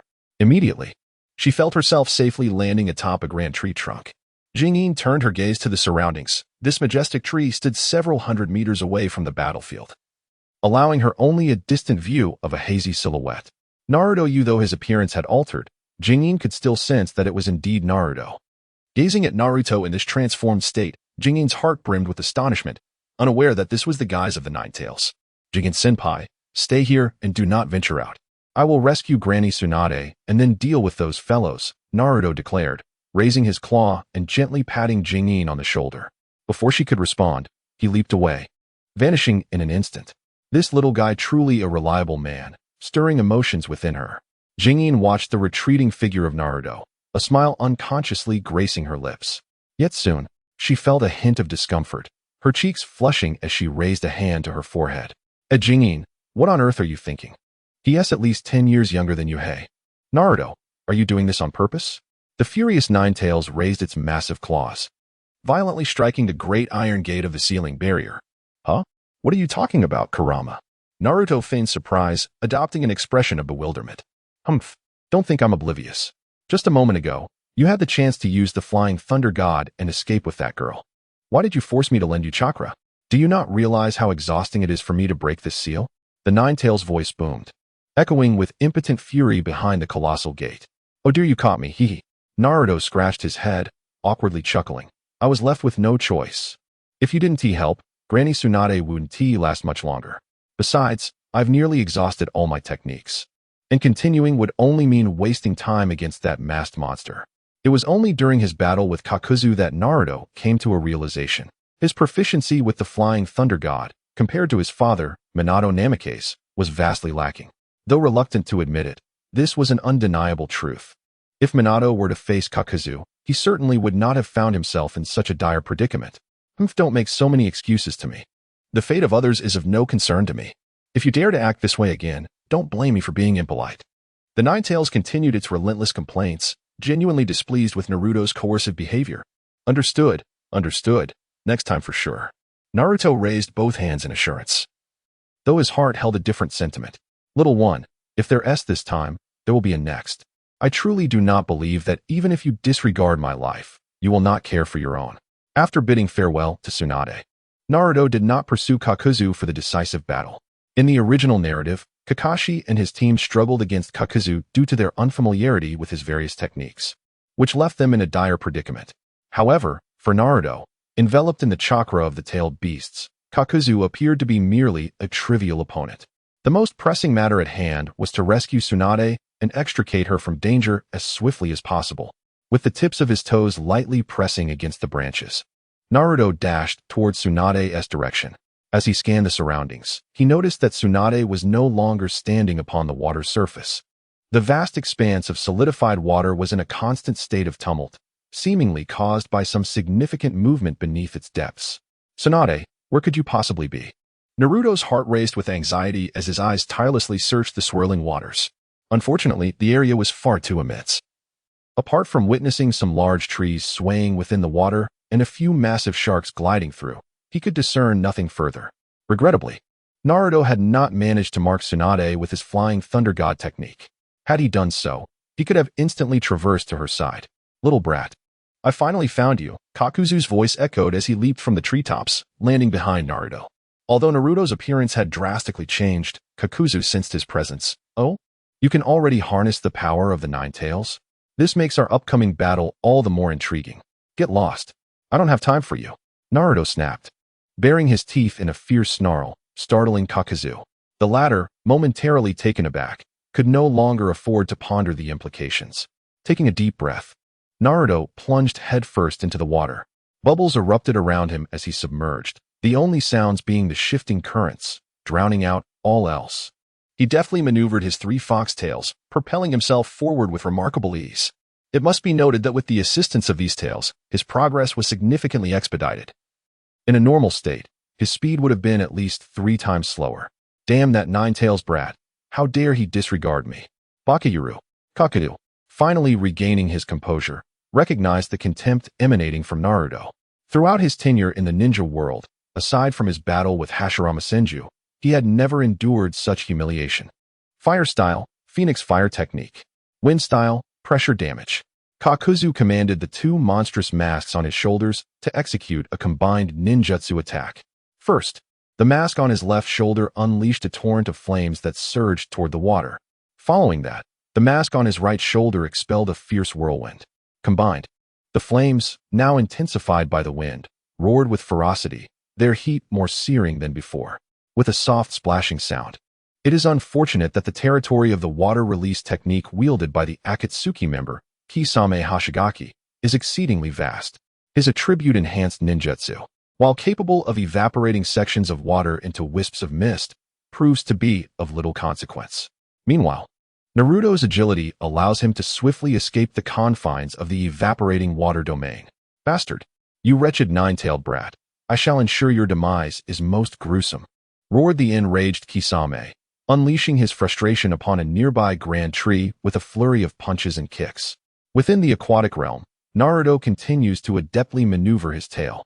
However, it is not long before a dozen formidable sharks detect his presence.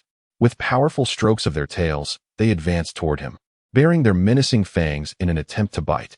These sharks are manifestations of Kisame's jutsu.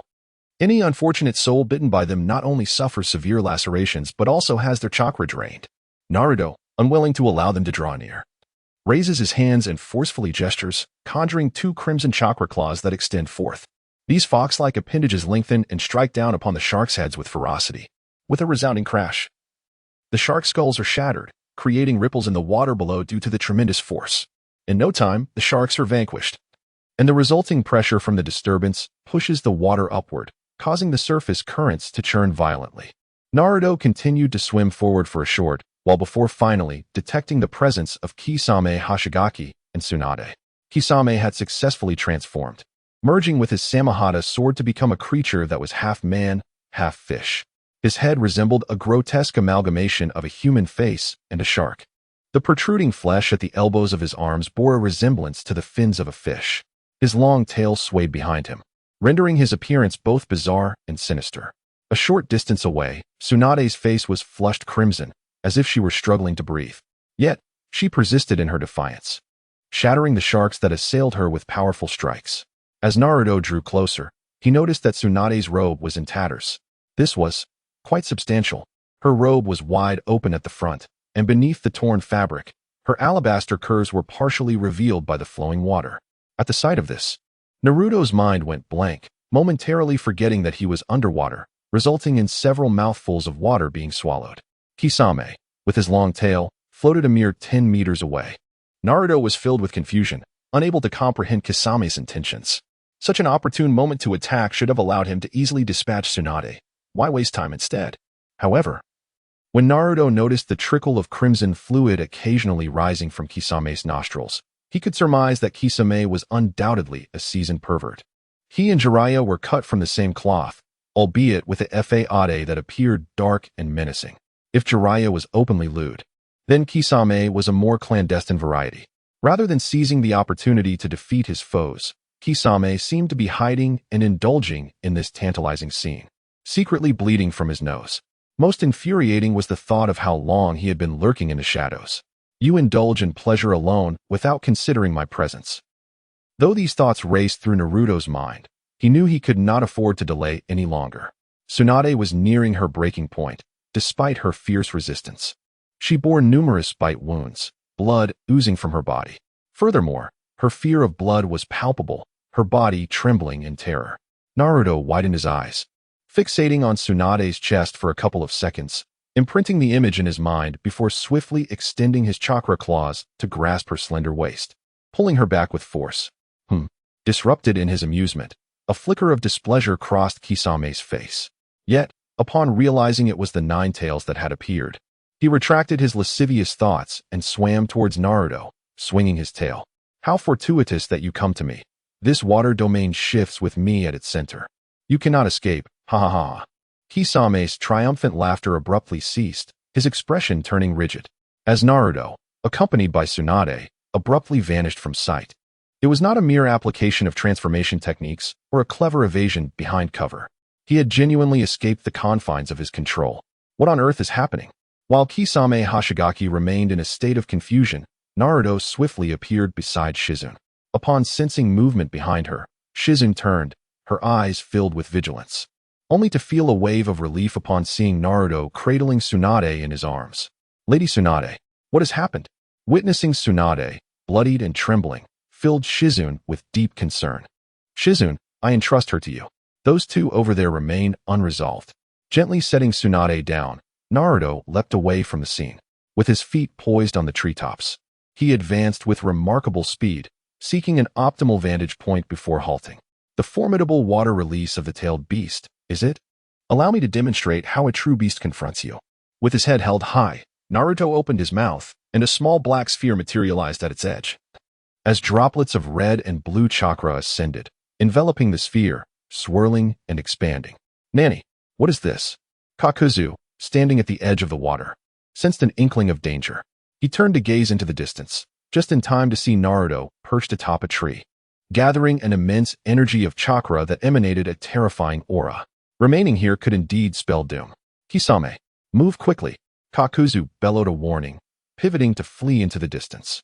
The tailed beast bomb was now fully charged, launched straight towards the water's expanse. A cylindrical beam of white light surged forward, obliterating everything it touched: trees, earth, all reduced to mere powder by its violent energy. Boom! A colossal explosion resonated through the land, causing the very ground to tremble violently, akin to an earthquake, sending shivers through the hearts of all. A glance across the forest revealed a stark, wide swath devoid of life, a space now barren.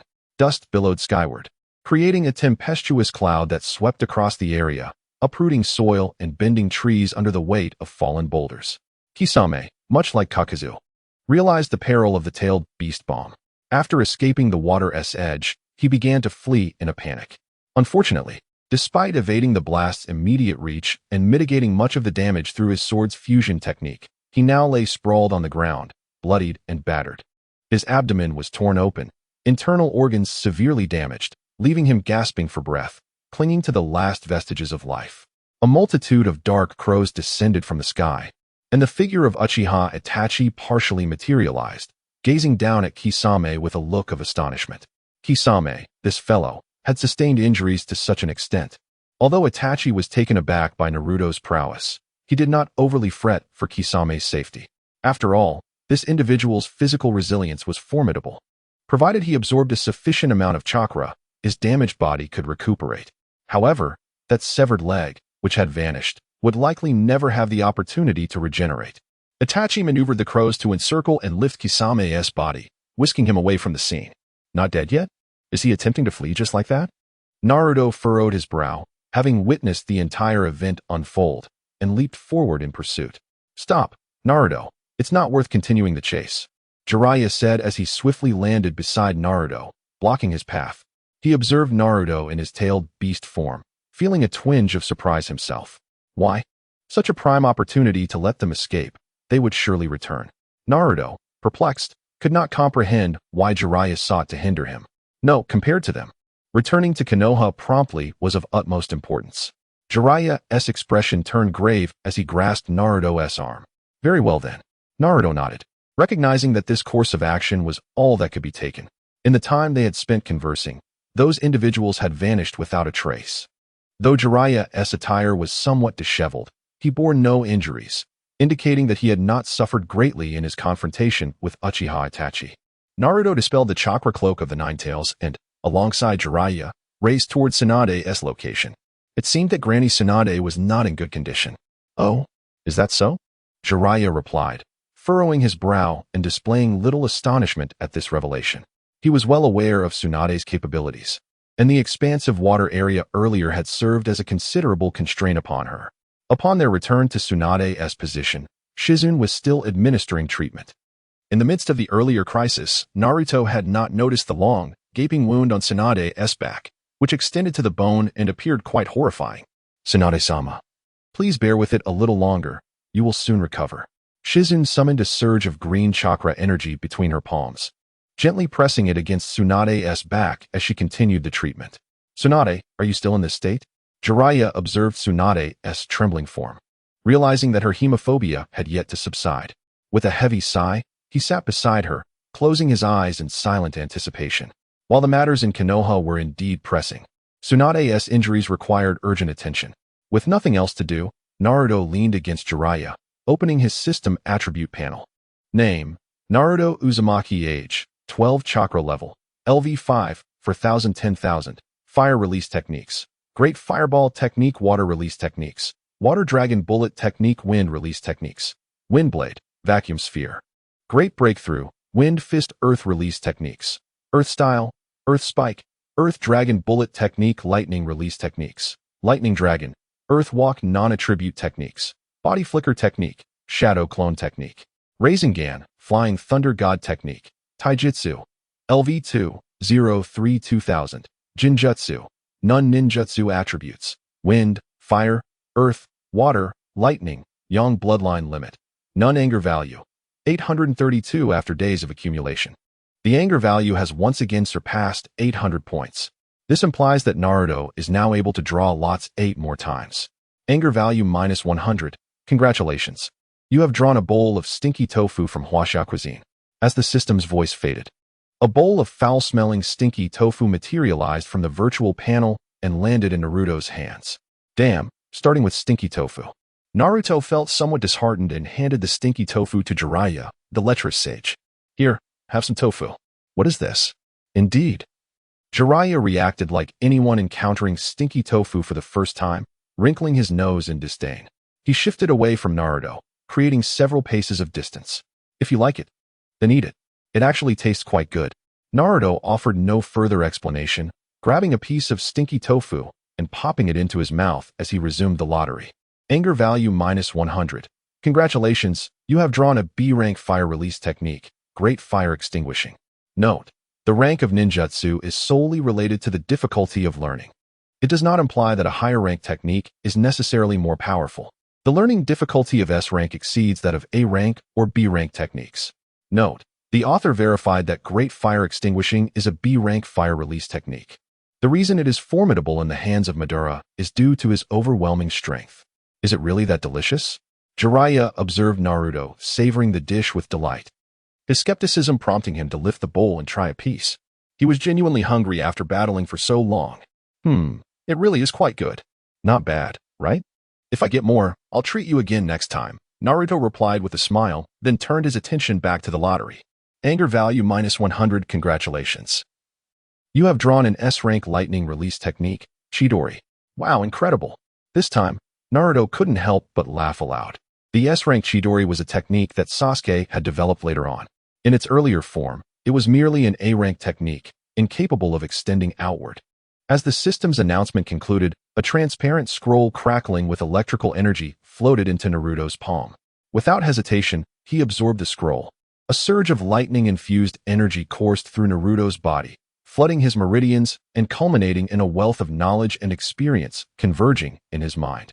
Naruto had thoroughly mastered everything related to the Thousand Birds technique, as if he had wielded this ninjutsu countless times. "Let us continue the lottery," he declared. Anger level -100. Thank you for your patronage. Unfortunately, you have not won any prizes. We wish you luck in your next draw. Indeed, fortune has its limits. After winning 2 splendid items in succession, he was left with nothing but a bowl of stinky tofu, with the rest being mere acknowledgments of participation. Unsurprisingly, that bowl of stinky tofu was snatched away by Jiraiya, who seemed truly famished and did not inquire about Naruto's methods. This turn of events spared Naruto the need to concoct an excuse. "How do you feel, Tsunade?" Ino's voice emerged, having completed her healing. Yet, Tsunade appeared dazed. still ensnared in the shadows of her hemophobia. Enough of that. Ino, let us get Tsunade back to Konoha, Jiraiya said, rising swiftly and assisting Tsunade to her feet. He then turned his gaze toward Naruto. Naruto, given our current distance, are you able to activate the Flying Thunder God to return us to Konoha? Jiraiya's inquiry indicated his awareness that the farther the distance, the greater the chakra consumption required. It should not pose a significant problem. Naruto nodded in agreement. Then let us depart. Jiraiya furrowed his brow, deeply concerned about the state of Konoha. The four joined hands, and with a thought from Naruto, they vanished in a flash. Reappearing in Konoha, they materialized at the staircase of the two-story building where Naruto resided. This is Konoha? Tsunade, who had been in a daze, finally regained her senses. She turned to survey her surroundings, her eyes wide with astonishment. It was not surprising for Tsunade to react this way. Both Naruto and Jiraiya wore equally astonished expressions. Just a short distance from the building lay a wide street, which at this hour should have been bustling with pedestrians, workers hurrying to their jobs and vendors setting up their stalls. Yet, the street was eerily deserted. Scattered throughout were lifeless bodies lying in pools of blood, while a few ninjas engaged in desperate combat, wielding kunai against each other. Both factions wore silver vests and masks. Yet the members of the Root organization bore a distinct insignia on their shoulders, easily identifiable. Although the precise cause of this internal conflict remained unclear, the relationship between the Root and the Umbu had deteriorated to a point of severe hostility, erupting into violent clashes. Naruto, you must go to the top of that tower immediately to assess the situation in Konoha, then return to report to me, Jiraiya commanded, his brow furrowed with concern. Suddenly, he cast his gaze upon Tsunade and Shizune. Tsunade, given your current condition, you should have recovered, right? What is the matter? Tsunade nodded. Being a princess of the Senju clan, her self-healing abilities were remarkable. Although she had sustained injuries earlier, thanks to Shizune's meticulous care, she had now fully recuperated. Jiraiya's eyes turned towards the ninjas engaged in combat on the street, and he spoke in a cold tone. Both parties are leaf ninjas. Let us strive to subdue them without causing any fatalities. We must swiftly locate Teacher Tsunade and Uncle Minyan to put an end to the turmoil instigated by Danzo. Naruto, grasping the gist of the situation, did not linger any longer. He leaped towards a tall tower not far away. As Naruto traversed the rooftops, his gaze swept across the surroundings, discovering that battles were raging between ninjas in various streets and atop houses. Most homes appeared deserted, yet many individuals were hiding inside, tightly closing their doors and refraining from venturing outside. However, their actions were clearly ill-advised. Battles among ninjas often resulted in devastating destruction, and a moment's negligence could lead to houses being set ablaze. By hiding in their homes, they risked becoming collateral damage. Yet, Naruto had little time to concern himself with the plight of ordinary citizens. He needed to follow Jiraiya's directives and gain a thorough understanding of the situation in the Leaf before proceeding with subsequent plans. Before long, Naruto had reached the tower's summit and surveyed the area. On the mountain path beneath Hokage Rock, a throng of people was ascending the steps, seemingly seeking refuge in the Leaf's shelter from the ongoing calamity. The plaza beneath Hokage Rock was teeming with heads, as individuals awaited their turn at the base of the stairs. A multitude of Umbu ninjas stood guard at the plaza's periphery, protecting the villagers. With only ordinary vision, Naruto could not see far, thus he could only ascertain a general understanding of the circumstances around him. Numerous ninjas were fiercely engaged in combat throughout the streets and alleys, and several houses had suffered considerable damage from the ninjutsu unleashed by these fighters. However, compared to the devastation wrought by Orochimaru's spirit snakes earlier, this was merely child's play. At this moment, the Leaf was already severely weakened from the previous battle, and the current struggle for the Hokage position had exacerbated the situation, rendering it quite dire. Not only was there the depletion of ninja resources, but the financial toll from property destruction was also significant. The most pressing concern was whether the other great nations would seize this opportunity to launch an attack on the Leaf. If these nations were to capitalize on this moment to deliver a decisive blow to the Leaf, they might very well succeed. After all, since the third Hokage's reinstatement, the Leaf had not produced any remarkable talents. Apart from the remarkable prowess of Kakashi and Might Guy, the other Jonin, while commendable in their abilities, fall slightly short of being deemed capable of bearing significant responsibilities. This is a truth well understood not only by the inhabitants of Konoha, but also acknowledged by the leaders of the other great nations. Although the military capabilities of each nation are not disclosed to outsiders, one cannot dismiss the possibility of espionage among them. Nevertheless, I shall not dwell on such matters. They are beyond my concern. Naruto shook his head, dispelling his thoughts, and leaped down from the high tower, racing towards Jiraiya. If one were to inquire about Naruto's emotional ties to Konoha, they might find them rather tenuous. The only individuals he truly valued were perhaps Hinata and a few close comrades. As Tsunade aptly stated, sacrificing one's life for the village, only to perish in the process, is an act of foolishness. While Tsunade's words may carry a hint of hypocrisy, given her status as a princess of the Senju clan and her long-standing affection for the village, they resonate perfectly with Naruto's perspective. His childhood was fraught with suffering, and the memories of this village are predominantly marked by the cold stares and disdain of its people, lacking any semblance of beauty. In the event that the great nations were to simultaneously attack Konoha, Naruto might fight valiantly, but he would never be foolish enough to lay down his life for the village. The thought of sacrificing himself for Konoha is utterly inconceivable. After all, isn't it preferable to survive and relish the joys of life ahead? The lecherous sage observed that most villagers had gathered towards the shelters, while both the Umbu and Root ninjas engaged in battles throughout the area. Although the guards were also involved, the majority remained steadfast in their defense of the city. Naruto soared to Jiraiya's side, recounting the situation succinctly. Is that so? Jiraiya nodded, dismissing a subdued Root ninja to the side. Tell me, where is Danzo now? He inquired of an Umbu ninja. The Umbu removed his mask and slightly bowed to Jiraiya. Lord Jiraiya, I am not entirely certain. However, it seems that Lord Koharu and the others were last seen near the Hokage's office. Is that so? Jiraiya nodded again, directing his gaze towards the Hokage building. Tsunade, Naruto, let us proceed. Understood, Tsunade replied, leading the way to the rooftops. Shizune, let us go? Yes, Lady Tsunade, Shizune responded, enveloping herself and the pig in a layer of pale blue chakra, swiftly following Tsunade. Lecherous sage, we should also depart, Naruto said, not waiting for Jiraiya's reply. As he leapt onto the rooftops, trailing behind Shizune and Tsunade. The area where Naruto resided was quite distant from the Hokage's office, and even at full speed, it would take nearly 10 minutes to reach. Moreover, while traversing through various locales, they also intervened to prevent multiple battles among ninjas, thereby wasting a considerable amount of time. By the time the four individuals felt they were beneath the Hokage's office building, approximately half an hour had elapsed. Although they were acutely aware that such actions would squander precious moments, it was an unavoidable circumstance. For Konoha at present, any reduction in loss was deemed significant.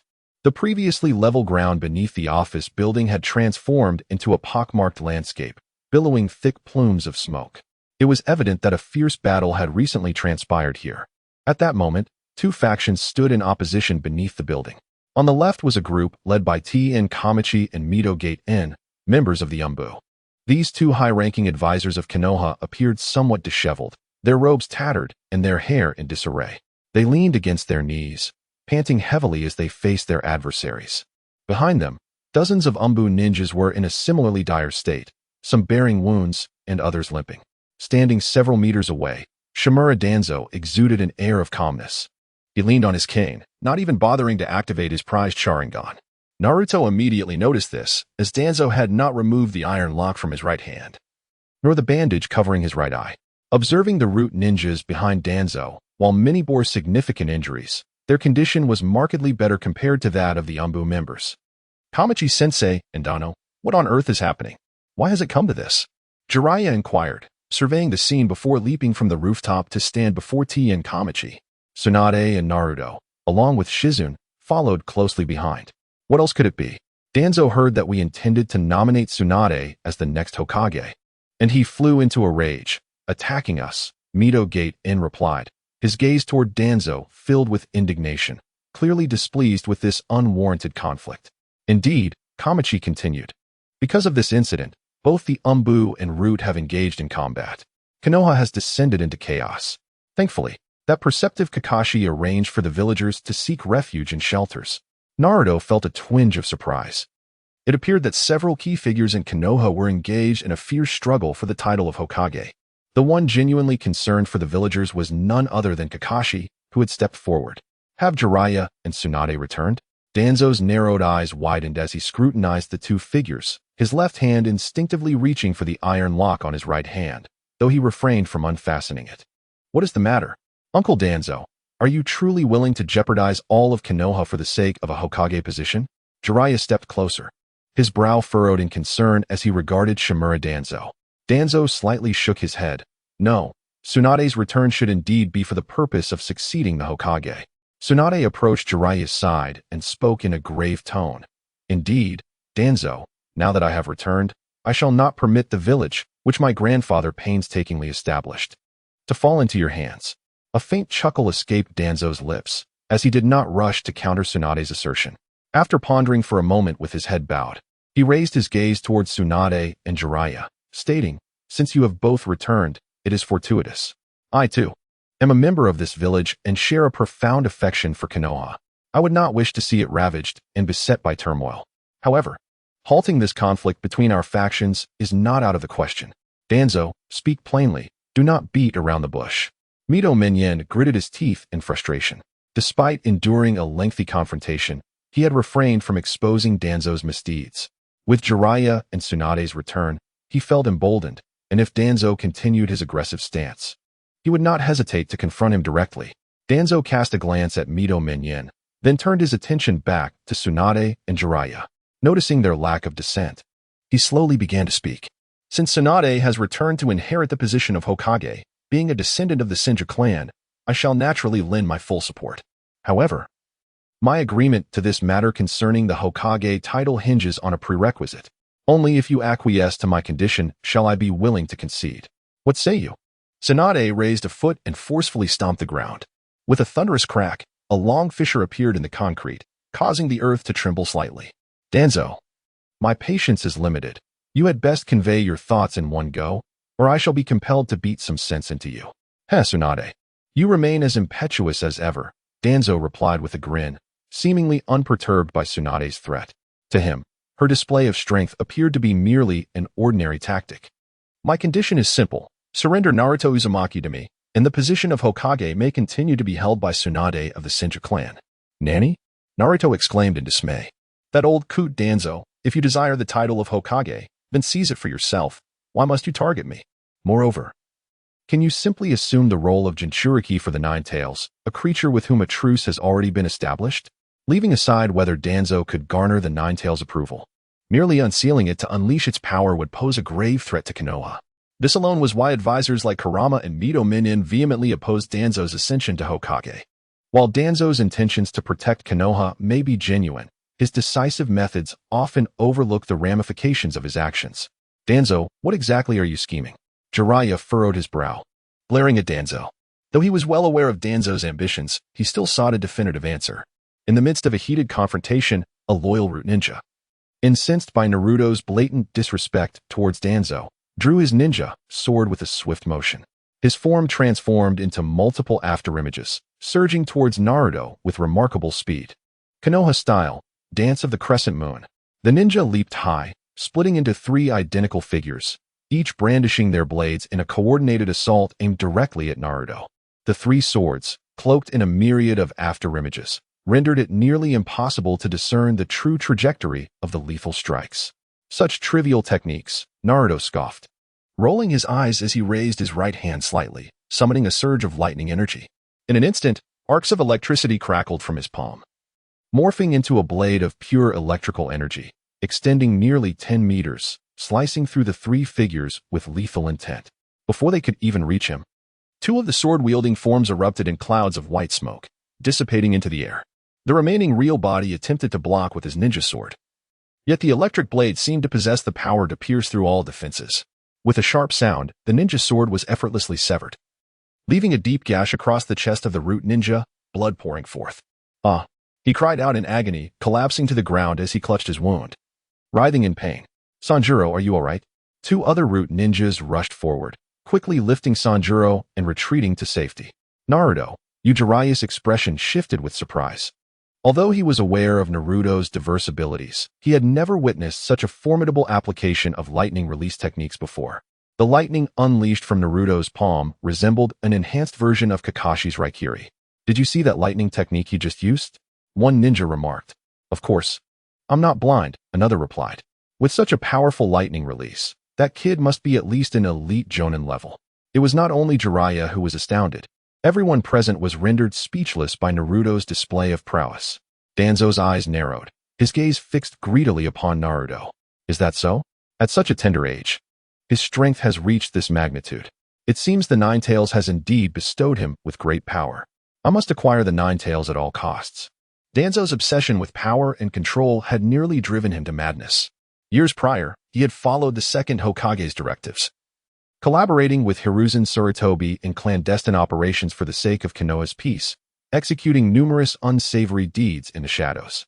As peace gradually settled over Konoha, the bond between Danzo and Hiruzen began to fray. Danzo engaged in various secretive transactions with Orochimaru, activities that remained shrouded in secrecy. For someone like Orochimaru, a fervent seeker of knowledge, the opportunity to delve into the bloodlines of Konoha's ancient clans was simply too tempting to resist. The experimental subjects required by Orochimaru were all provided by Shimura Danzo. Unknown to others, he secretly transported countless children to Orochimaru's research facility in the Sound Village, all in a bid to have Orochimaru assist him in developing a drug to suppress the cells of Hashirama. Now, the concern of suppressing Hashirama's cells has dissipated. At last, he can finally take action against the Nine Tails, while also seizing the position of the new Hokage. However, the obstinate individuals before him are determined to obstruct his plans, which greatly displeases Danzo. So, what have you all decided? I shall reiterate. Hand over Naruto Uzumaki to me, and Tsunade may succeed to the Hokage position. Danzo squinted his eyes, feigning indifference. He was calculating how simple it would be to oust Tsunade once he became the Jinchuriki. What are you really after? Jiraiya questioned, his brow furrowed. Why did neither you nor your root members mobilize during the joint attack on Konoha by Tsunagakure and Orochimaru? Is it true, as Uncle Yin suggested, that you and Orochimaru colluded from the very beginning? Danzo was momentarily taken aback. He had not anticipated that the clandestine activities he had engaged in had already been thoroughly investigated by Sarutobi Hiruzen. Now that these old grievances were being brought to light, Danzo found himself at a loss for words. Is that so? It seems there is little need for further discussion. He chose not to provide a direct answer, but his motion to loosen the iron chain on his right hand implied his tacit acknowledgement of the matter. Block them. Buy me some time. Danzo commanded the root ninjas behind him while stepping back a few paces. As expected, perverted sage, I knew it would come to this. Naruto shook his head and smiled, knowing that there was no room for negotiation with the obstinate old man Danzo. A direct confrontation was the only solution. Indeed, Naruto, try not to take their lives. After all, they are ninjas of Konoha. Our primary objective is to subdue Danzo. Jiraiya expressed the gravity of the situation, his brow still furrowed. Summoning technique. Jiraiya bit his finger and slammed his palm against the ground, causing a circle of black patterns to spread from his palm, erupting into a thick cloud of white smoke. As the smoke dissipated, a peculiar green toad appeared beside Jiraiya. This toad looked quite bizarre, with mascara applied to its eyelashes and bright red lipstick adorning its mouth. Jiraiya-chan. What brings me here? The toad inquired with a flirtatious tone, blowing a kiss toward Jiraiya. Ugh! Witnessing such a repulsive scene, Naruto raised his hand to cover his mouth, nearly retching. This scene is utterly amusing. Could it be that Jiraiya, aside from his penchant for women, has also developed an intimate connection with this frog? Oh, this is... Tsunade, standing nearby, widened her eyes in disbelief, unable to accept the sight of the frog blowing kisses. Ha ha, frog sage. This is the heart of Konoha, and I require your assistance in battle. If I were to summon that fellow Fukasaku, the buildings here would surely crumble. Jiraiya chuckled, revealing the purpose of summoning the frog sage. Judging by Jiraiya's nonchalant demeanor, it seems he has grown accustomed to the frog sage's antics. What do those two mean by that? Why are they so rude? The frog sage raised its arms, pointing at Naruto and Tsunade, clearly displeased with their behavior. Oh, I've been discovered. Tsunade quickly covered her mouth, daring not to glance in Jiraiya's direction any further. How dreadful. Naruto also averted his gaze, unable to appreciate the frog sage's flamboyant appearance. Fire style, Phoenix fire technique. Water style, water barrier. Earth style, earth cover. Meanwhile, the ninjas from both the Umbu and Root divisions had already engaged in combat. They unleashed their most formidable jutsu upon one another without holding back. Frog Sage, do not dwell on those matters. Try not to take the lives of the Root ninjas. Jiraiya swiftly approached the frog sage from behind, delivering a powerful slap to its back. As longtime allies, the frog sage understood Jiraiya's intent.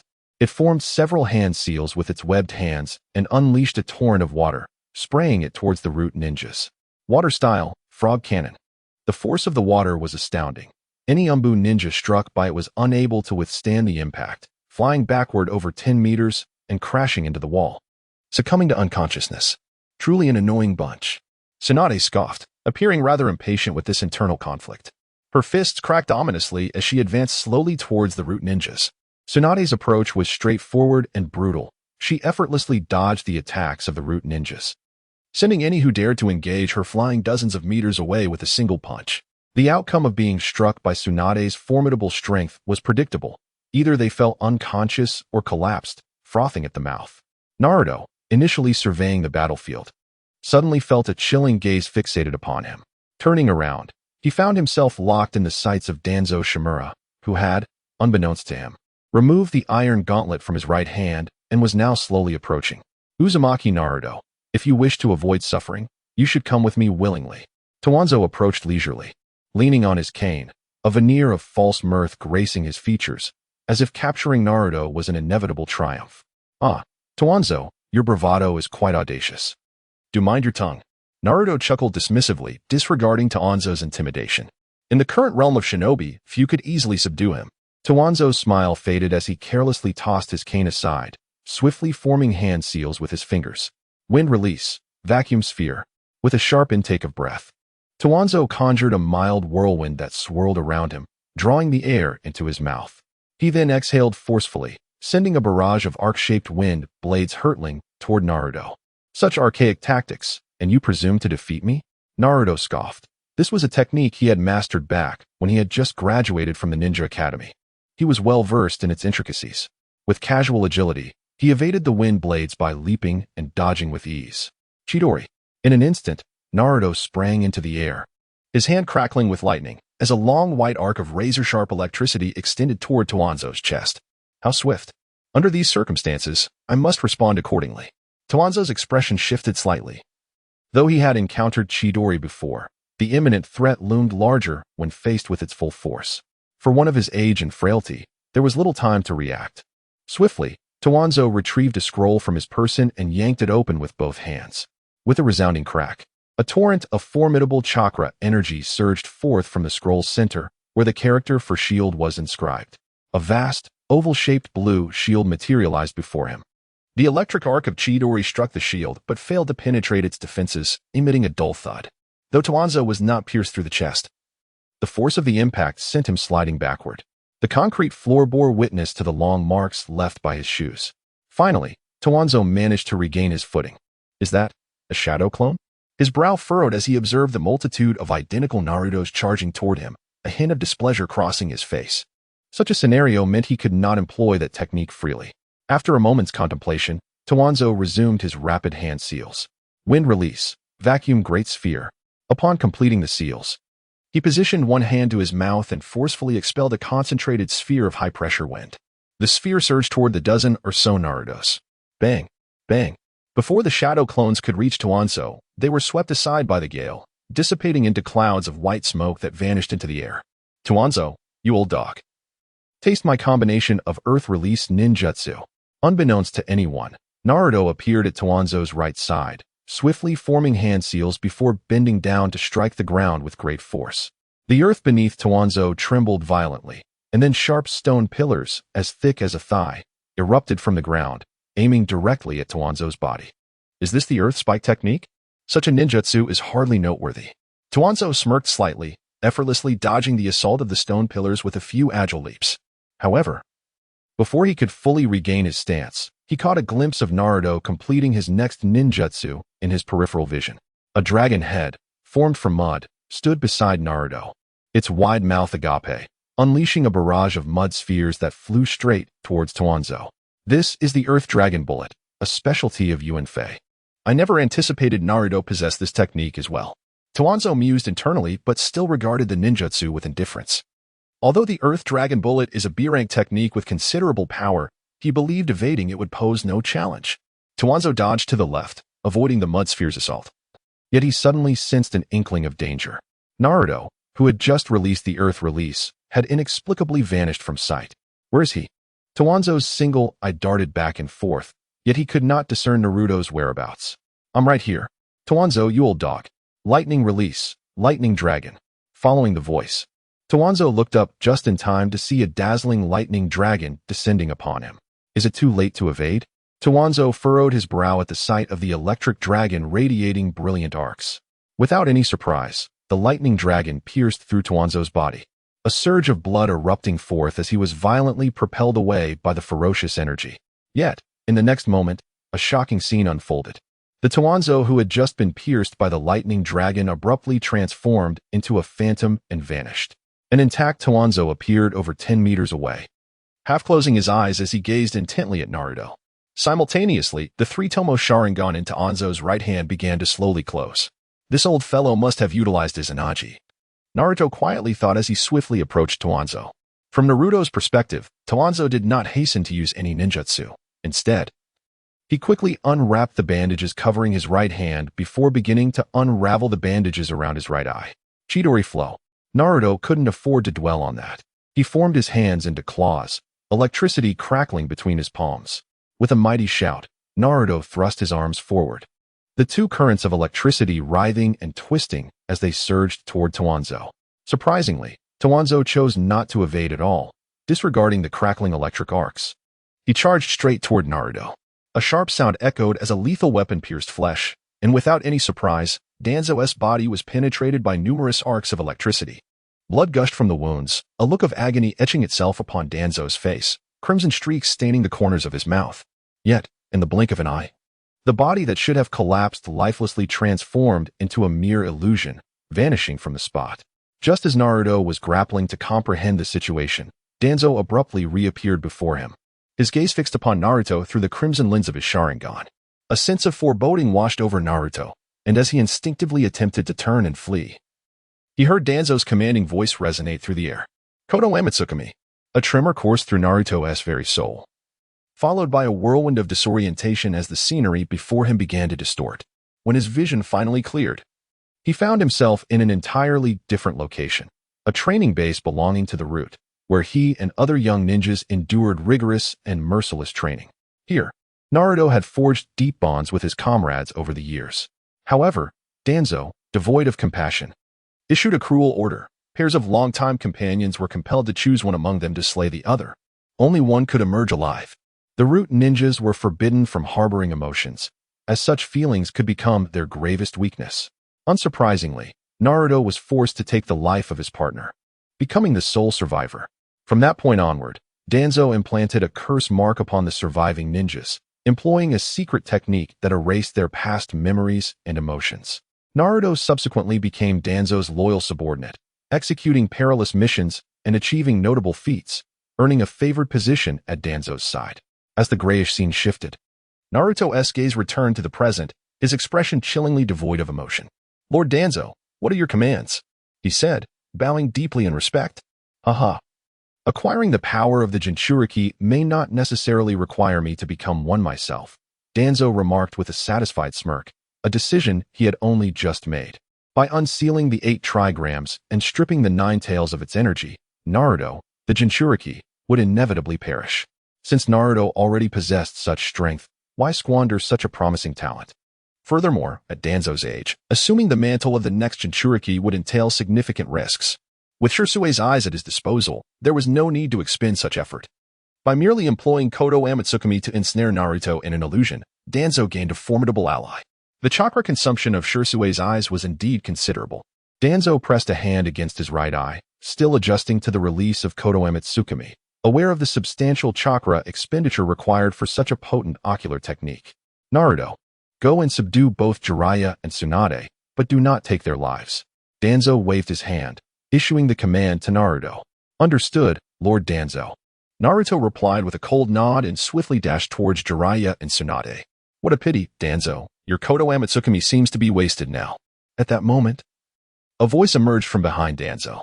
With a thunderous roar, another Naruto burst forth from the ground, lightning crackling in his palms, a dazzling white electric blade extending directly towards Danzo's back. With a piercing sound, the blade penetrated Danzo's back, blood streaming from the wound. How could this happen? Danzo was filled with unwillingness as he slowly turned his head to look back, only to find a living Naruto standing there, wearing a triumphant smile.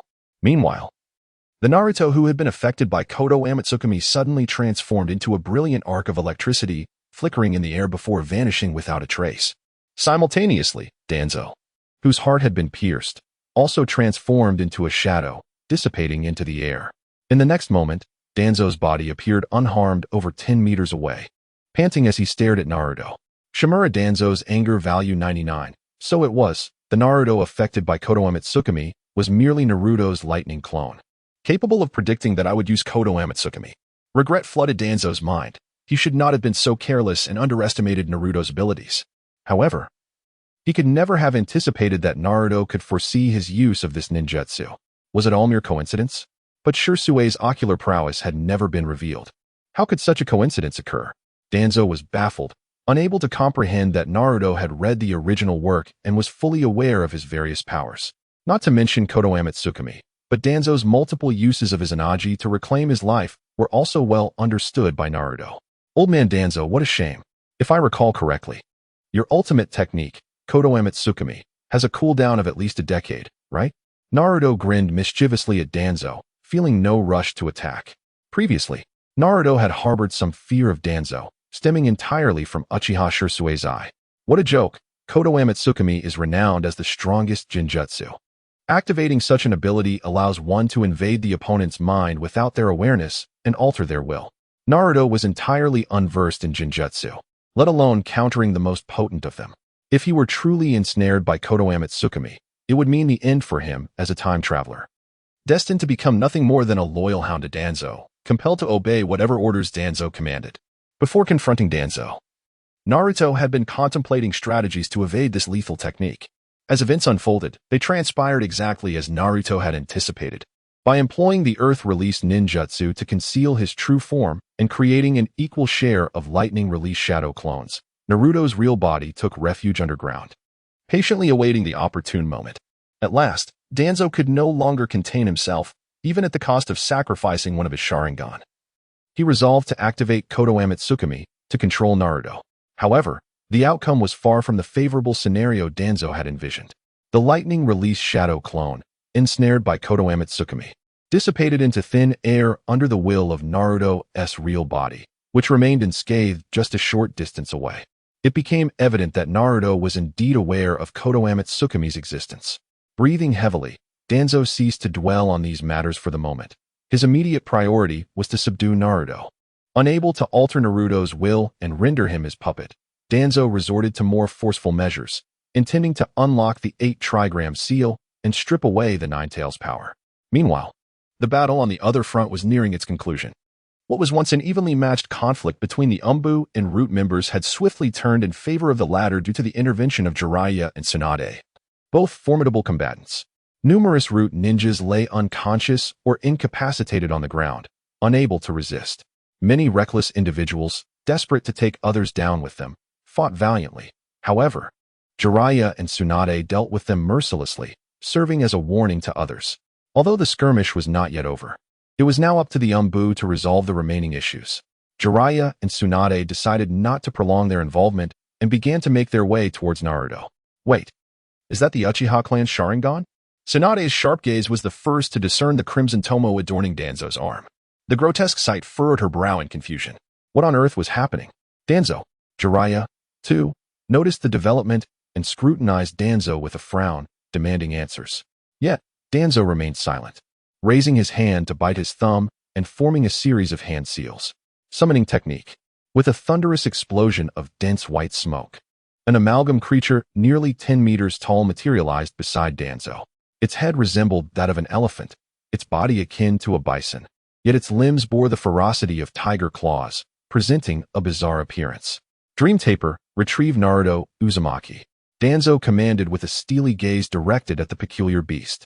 With a resounding trumpet from its elongated trunk, the creature swiftly aimed its elephantine appendage at Naruto and inhaled with tremendous force. A visible gust of wind was drawn into its mouth, the sheer intensity palpable. In an instant, the ground was engulfed in a cloud of dust. as stones and various lighter objects were drawn towards the elephant's trunk, vanishing into its maw, with the sound of a howling wind. Naruto felt an overwhelming force pulling him forward, propelling his body uncontrollably through the air. "Naruto, be careful," Tsunade exclaimed as she stomped her foot onto the ground, creating a deep pit that allowed her to brace herself against the force of the pull, narrowly escaping its grasp. She watched in alarm as Naruto was drawn closer to the creature. However, Naruto did not exhibit excessive panic. While his body was involuntarily moving forward, his fingers continued to dance rapidly. Fire style, fireball jutsu. At last, Naruto managed to form a series of hand seals at astonishing speed. He then positioned one hand before him, puffing his cheeks out, and unleashed a stream of fire from his mouth. Under the influence of the pulling wind, the flames grew fiercer and more intense, swiftly coalescing into a colossal fireball that soared directly towards the bizarre beast. The dream taper was unable to mitigate the force of the wind in time, inadvertently drawing the fireball into its vortex. The surging flames enveloped the dream taper, eliciting a pained wail from the creature. The principle of elemental interaction dictated that fire overcomes wind. Thus, when wind confronted fire, it only intensified the blaze. Seizing this opportunity, Naruto grasped several shurikens between his fingers and hurled them fiercely towards Danzo's location. Clang! Clang! Although Danzo was currently drained of chakra, he managed to handle such attacks with relative ease. Armed with shurikens, he swiftly dodged and deflected each one with precision. Rasengan! Jiraiya's voice echoed from above, and Danzo had no time to look up, hastily retreating backward. Yet, he was a moment too late, as the Rasengan struck him squarely in the chest. "Ah!" Danzo screamed in agony, as the spiraling force of the Rasengan crushed his torso, revealing a gruesome wound filled with exposed flesh and visible entrails. However, in the next moment, his injured form transformed into an illusion, vanishing into thin air. He reappeared abruptly on a rooftop over 10 meters away, panting heavily as he gazed down at Naruto and the others. "What just happened? I hit Danzo directly. How could he appear there unharmed?" Jiraiya furrowed his brow, utterly bewildered by the situation. Unfamiliar with the lore, he had little understanding of the Uchiha clan's Sharingan abilities. Moreover, the unique technique Izanagi was not something the Uchiha would easily reveal to outsiders. The lecherous sage, Danzo, with those Sharingan eyes inscribed upon his arm, you must have noticed, did indeed sustain a hit from me just now. However, he employed a certain ocular technique of the Sharingan to revert time to the moment before his injury. Naruto stepped forward, recounting the gist of the situation to Jiraiya. Given the current circumstances, it was not opportune to delve into excessive details. They must first subdue Danzo before anything else. Meanwhile, atop the roof, Danzo perceived the unfavorable turn of events and suddenly pivoted, leaping away, vanishing from sight. "Danzo, you old rascal, you shall not escape," Naruto bellowed, leaping onto the rooftop in pursuit of Danzo. "Tsunade, let us circumvent and encircle him," Jiraiya called to Tsunade, following Naruto's lead from an alternate route to chase Danzo. "Understood," Tsunade affirmed with a nod, closely trailing behind Jiraiya. Panting heavily, Danzo fled desperately. He had initially intended to capture Mito and Konohamaru, successfully seizing control of Konoha. Alas, he never anticipated that Naruto and the others would return at this moment, thwarting his plans. "Danzo, you have no chance of escape. Surrender your life." Naruto's voice echoed from behind.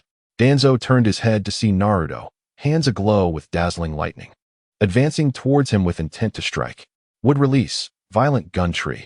Realizing there was no evading the attack, a panicked Danzo shouted and swung his right arm back fiercely. His grayish-white arm began to writhe unnaturally, thick wooden branches rapidly sprouting from it. "Huh!" Danzo shouted again, and the growth of the branches accelerated further. Soon, a towering tree loomed behind him, its writhing limbs twisting towards Naruto. Meanwhile, Danzo, fixated on the rear, failed to notice that Jiraiya and Tsunade had already flanked him from the front. Swish! Swish! Several shurikens shot forth, piercing Danzo's body. In the next moment, the pierced Danzo vanished, reappearing at a street corner. Panting heavily, Danzo raised his hand to inspect his right arm. Yet another Sharingan slowly closed, leaving him with only 2 intact eyes, still unharmed. It was only at this moment that Danzo comprehended the toll of his painstakingly implanted Sharingan and the meticulous study of the Izanagi technique, which had now been utterly depleted. "Die!" came Tsunade's thunderous shout from above, as her powerful fist crashed down upon the crown of Danzo's head. With a whoosh, another Sharingan on his right arm closed, and Danzo materialized over 10 meters away beneath an eave. Yet, before he could regain his footing, Naruto, wielding a Rasengan, surged forth from his flank. Rasengan. Without a hint of surprise, the physically exhausted Danzo was unable to evade the onslaught of the Rasengan. His form dissipated into a mere illusion, vanishing from sight. He reappeared once more in the center of the street, panting heavily as he surveyed the three individuals encircling him, his eyes filled with despair. Danzo, do you have any final words? If I am not mistaken, your Izanagi must have been exhausted by now, Naruto remarked, a smirk gracing his lips as he confidently approached Danzo. At this moment, Danzo possessed only one Sharingan, that of Uchiha Shursui, no longer having the ocular power to invoke Izanagi. Moreover, given his labored breathing, Naruto harbored doubts about whether Danzo even had the chakra necessary to utilize Izanagi. Lacking the Uchiha bloodline, the consumption of chakra for him to employ Izanagi must be immense. 3 of them. It seems I must resort to that technique to eliminate one first, Danzo thought, his eyes darting as he pondered his countermeasures. He grasped his right arm, as if gathering energy to prepare for a powerful jutsu. Here it comes, Naruto bellowed, dismissing any of Danzo's schemes. Under the weight of overwhelming strength, those plots would dissolve into nothingness, unable to inflict any tangible harm. Lightning release, Thunder Dragon. Naruto formed hand seals with remarkable speed, and upon completing the final seal, crackling electricity erupted before him. A dazzling orb of electricity swiftly coalesced into a thunderous dragon, approximately 10 meters long, swirling before Naruto. With a decisive wave of his hand, the Thunder Dragon roared and lunged directly at Danzo. Ha! Danzo let out a fierce shout. His face contorted as he exerted tremendous force to brutally twist his grayish-white right arm off. As the severed limb fell to the ground, a torrent of dark, ink-like liquid gushed from the wound, causing his entire right side to writhe and contort violently. Numerous branches sprouted forth from the severed arm, rapidly extending and coalescing into a towering tree that soon occupied a significant portion of the street. Boom! Although the Thunder Dragon's electrical assault was formidable, cleaving through substantial branches, it failed to meet the destructive threshold needed to halt the rapid growth of the tree. As the lightning dissipated, the branches surged toward Naruto with astonishing speed. So fast, Naruto gasped, startled. He had just completed the hand seals for the Thunder Dragon and had yet to make a move before the enormous tree enveloped him in a terrifying display. Whoosh! Naruto's figure vanished, only to reappear beside Tsunade. Despite being taken aback by the rapid growth of the tree, with the ability of the Flying Thunder God, Naruto was undeterred by such an attack. At that moment, Danzo let out a pained scream. Gazing around, one could see the rapidly growing tree that even engulfed Danzo himself, consuming him within its trunk. To everyone's surprise, Danzo did not choose to use the eye of Uchiha Shursui to activate Izanagi. Perhaps deep down, Danzo understood that even if he escaped using Izanagi, he would ultimately face death, for Shursui's eye was his last safeguard against demise. Once used, he would confront death directly, with no opportunity for redemption. It is truly astonishing. Who would have thought that Danzo had successfully transplanted that would release cells from his grandfather? Tsunade stared in horror at the unfolding events, never anticipating that both Hashirama's and Uchiha's powers would be merged and wielded by Danzo. Indeed, Jiraiya nodded, his brow furrowed tightly. However, it appeared that Danzo's control over Hashirama's cells was not entirely perfected, even to the extent that he risked his own consumption. Perverted sage, Granny Tsunade, let us depart. There is no need to squander time here. Naruto gently tugged at both their arms, interrupting their discussion. For the two of them, Danzo, as a senior from the Sarutobi generation, perhaps still evoked some feelings. Yet Naruto held no fondness for Danzo and was not inclined to linger in sentimentality. Let us go? Naruto, you truly are capable, Tsunade replied with a tender smile, raising her hand to gently pat Naruto's head. At this moment, Naruto's height barely reached her chest. When he turned, he caught sight of Tsunade's ample bosom, the deep cleft drawing his gaze irresistibly, causing 2 streams of crimson to flow from his nose. Granny Tsunade. I feel so dizzy, Naruto exclaimed, feeling overwhelmed, and instinctively collapsed into her embrace. Huh? Tsunade expressed confusion, unsure of what was happening, but out of concern for Naruto. She held onto his shoulder. What is wrong, Naruto? Did Danzo injure you? Yes, it's quite serious. Please let me lean a bit longer. Naruto replied with a blissful expression, nodding enthusiastically. This little rascal. Tsunade finally sensed something amiss, as Naruto had a habit of intentionally rubbing his head against her chest. You little pervert, are you foolish? Tsunade pushed him away, yet could not help but feel a sense of pride in her voluptuous figure, allowing a smirk of satisfaction to escape her lips. Hey, Naruto, what on earth do you think you're doing? Jiraiya, who had been watching with gritted teeth, could no longer contain himself.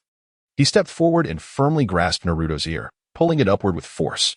For many years, Jiraiya had yearned for this facial cleanser, and he had never been favored by Tsunade. To his astonishment, it was now Naruto, this young rascal, who had seized the opportunity first. Ouch, ouch, ouch. Let go, I admit my fault.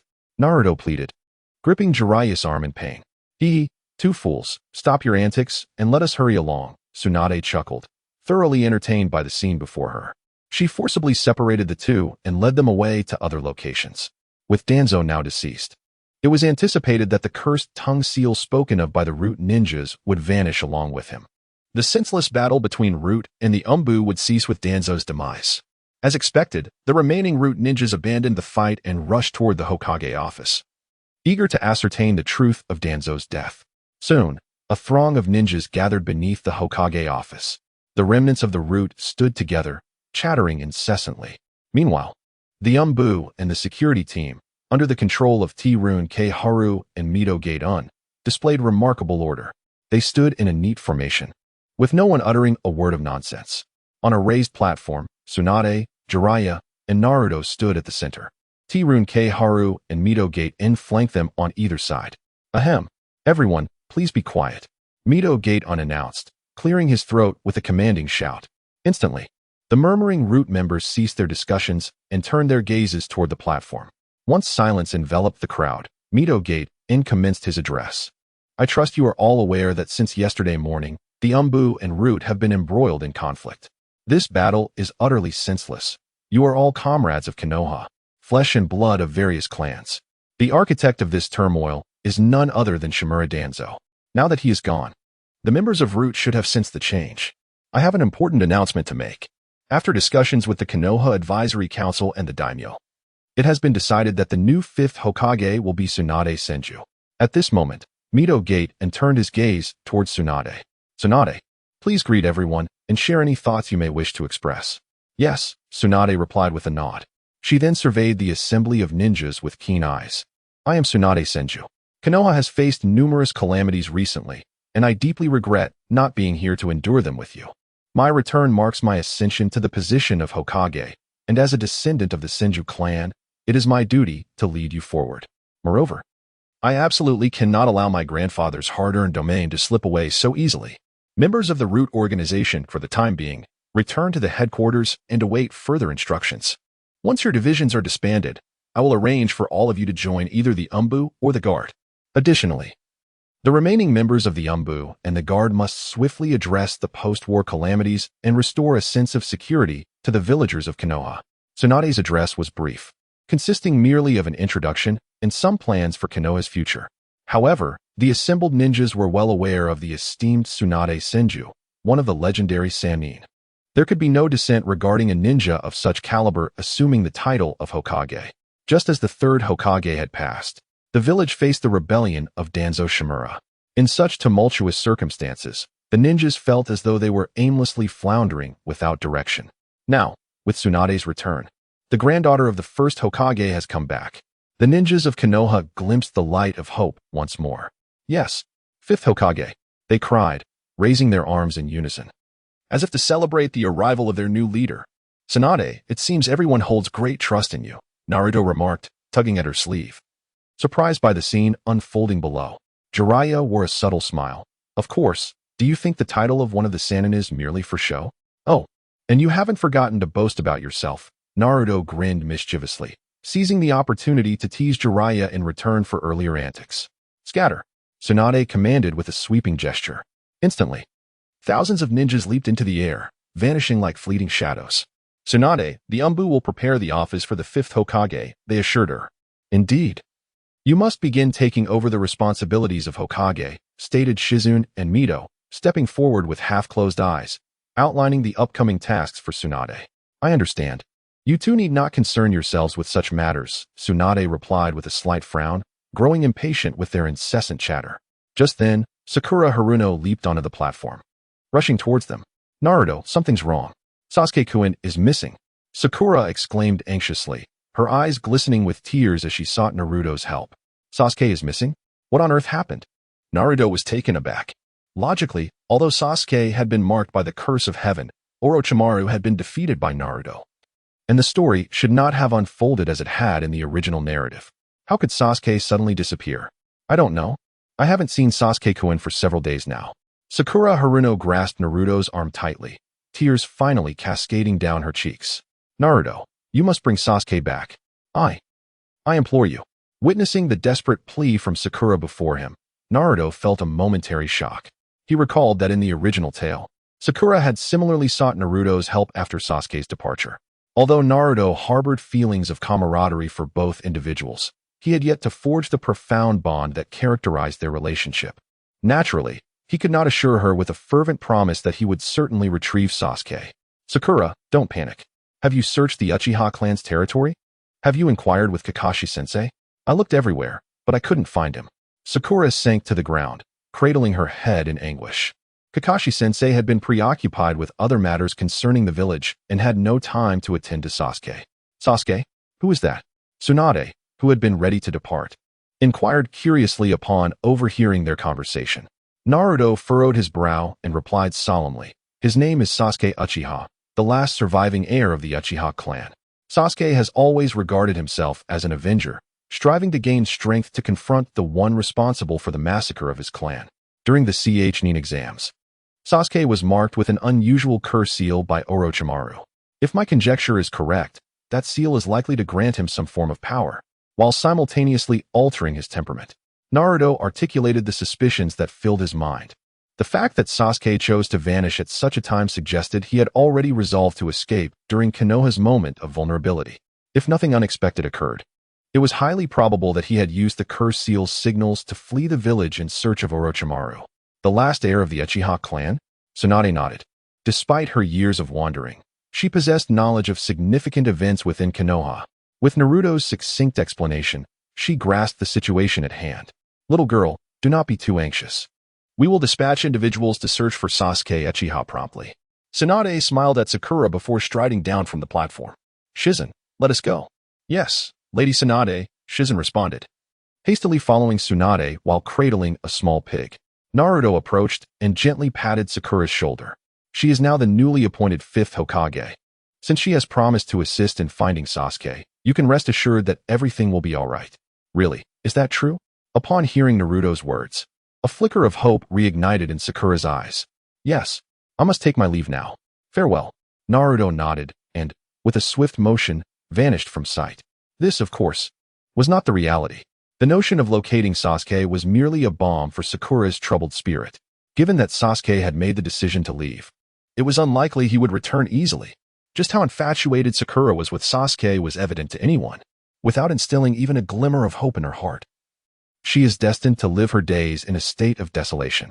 In the hidden chamber of the Sound Village, the enigmatic Kabuto stood before a colossal transparent container. His brow furrowed as he pressed a green button beside it. With a resounding rush, a copious amount of green, translucent liquid flowed from the infusion tube at the top of the container, submerging the white phosphorus serpent within. The serpent appeared to revel in its newfound surroundings, swimming and rolling joyfully in the fluid. Suddenly, Kabuto adjusted his glasses and let out a peculiar chuckle. Everything is proceeding quite smoothly, Lord Orochimaru. As he spoke, Kabuto approached a man ensnared by various bindings, gripping the man's jaw firmly. He turned toward the white phosphorus serpent in the container and bellowed, Lord Orochimaru, it is time for the resurrection ritual. With a hiss, the serpent's eyes gleamed with malevolence. It flicked its long tongue and violently crashed through the transparent container, swiftly entering the man's mouth. The man's abdomen began to undulate peculiarly.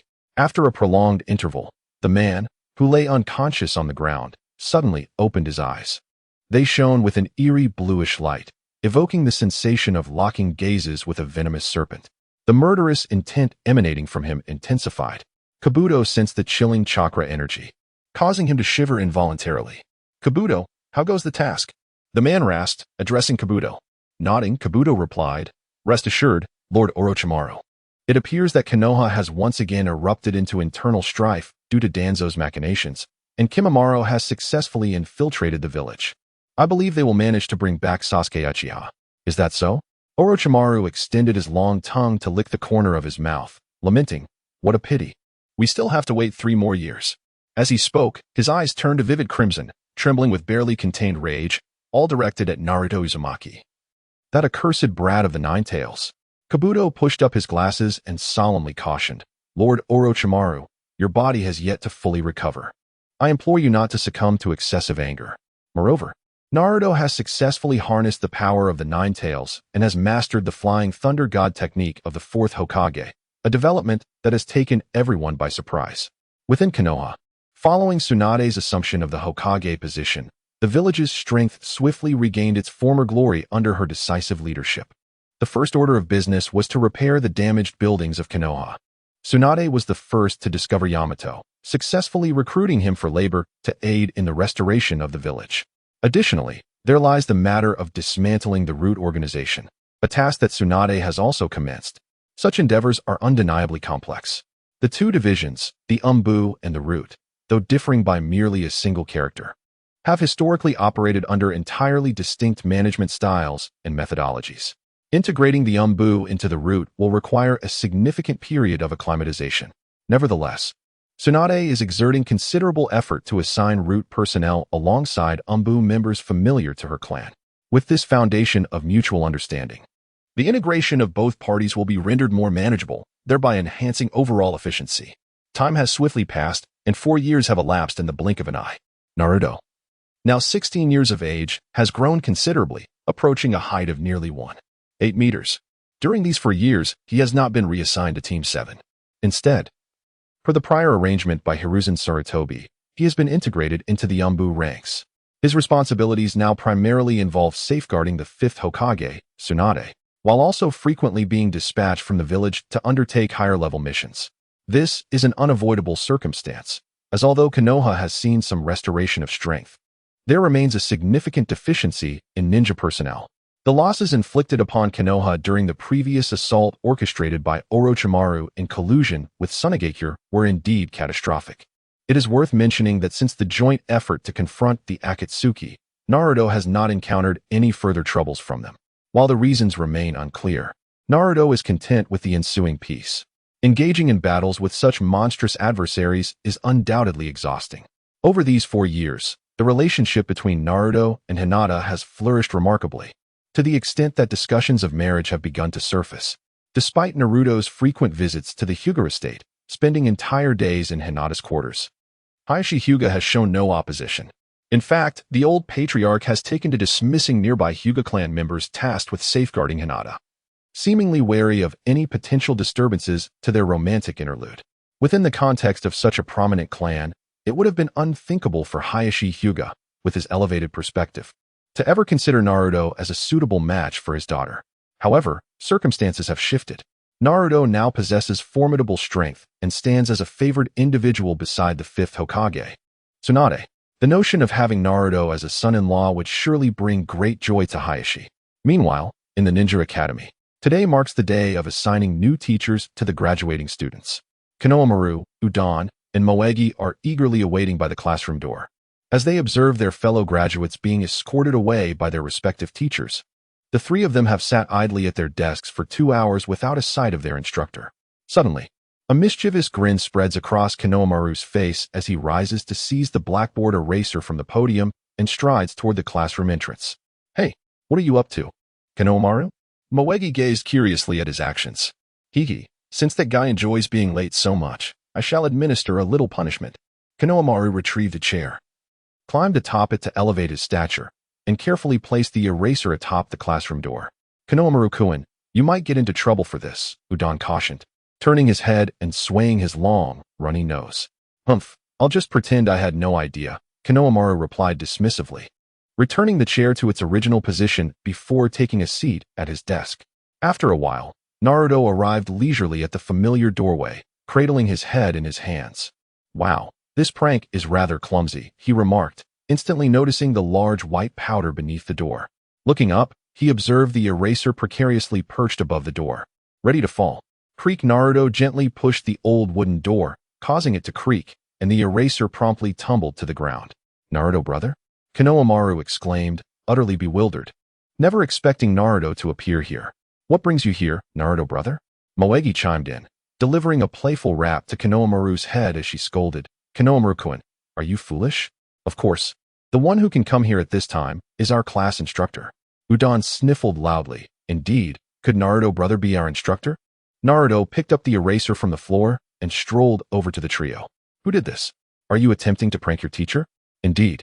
After 4 years in the Umbu, Tsunade has now assigned Naruto a new task to lead the new batch of graduate ninja students.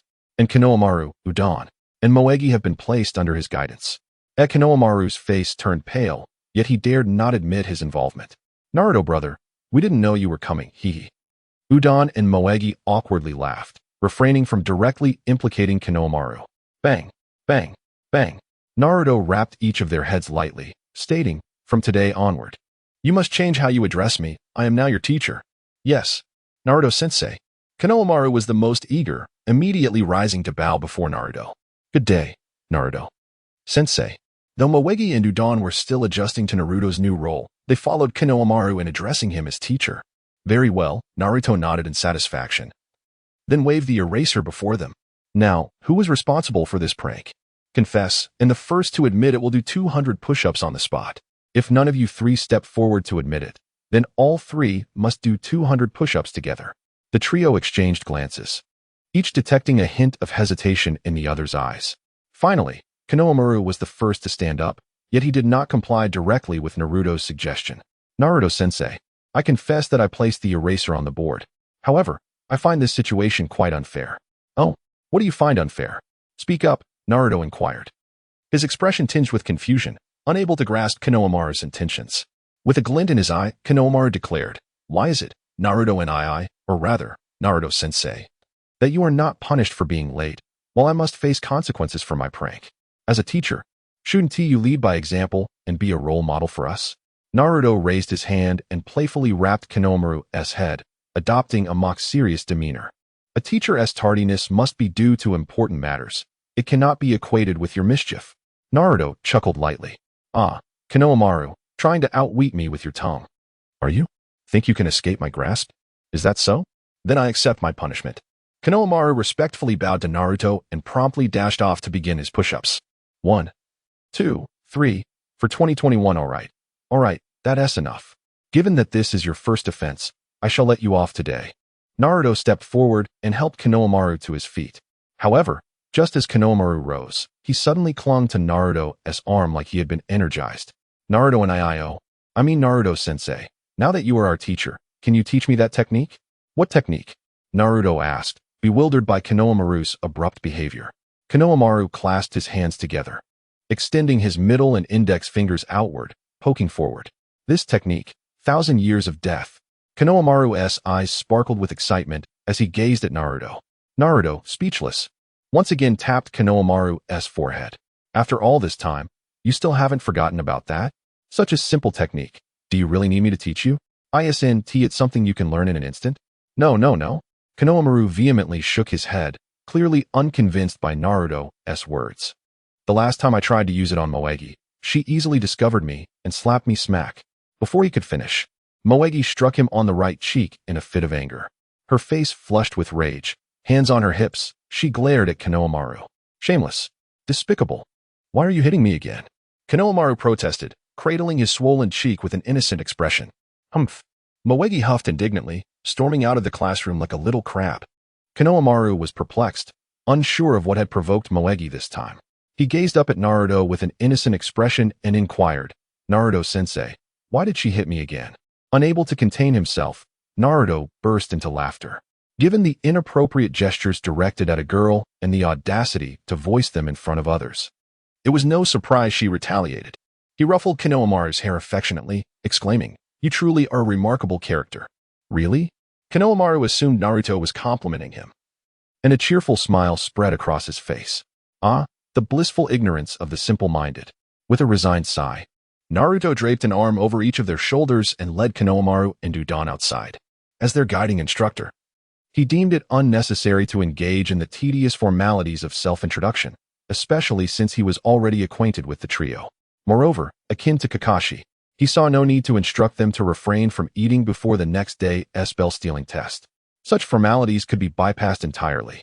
He could simply inform the three about the possibility of returning to the Ninja Academy and continuing as repeat students. Additionally, he would clarify the rules of the bell-stealing assessment before commencing. It was as straightforward and blunt as that. Based on Naruto's understanding of the trio, he was confident they would excel in this collaborative challenge. After all, they spent every day together, with Konohamaru often taking the lead in important decisions. Moegi, acting as the intellectual pillar among them, was quick to point out any issues that arose. Ding ding ding.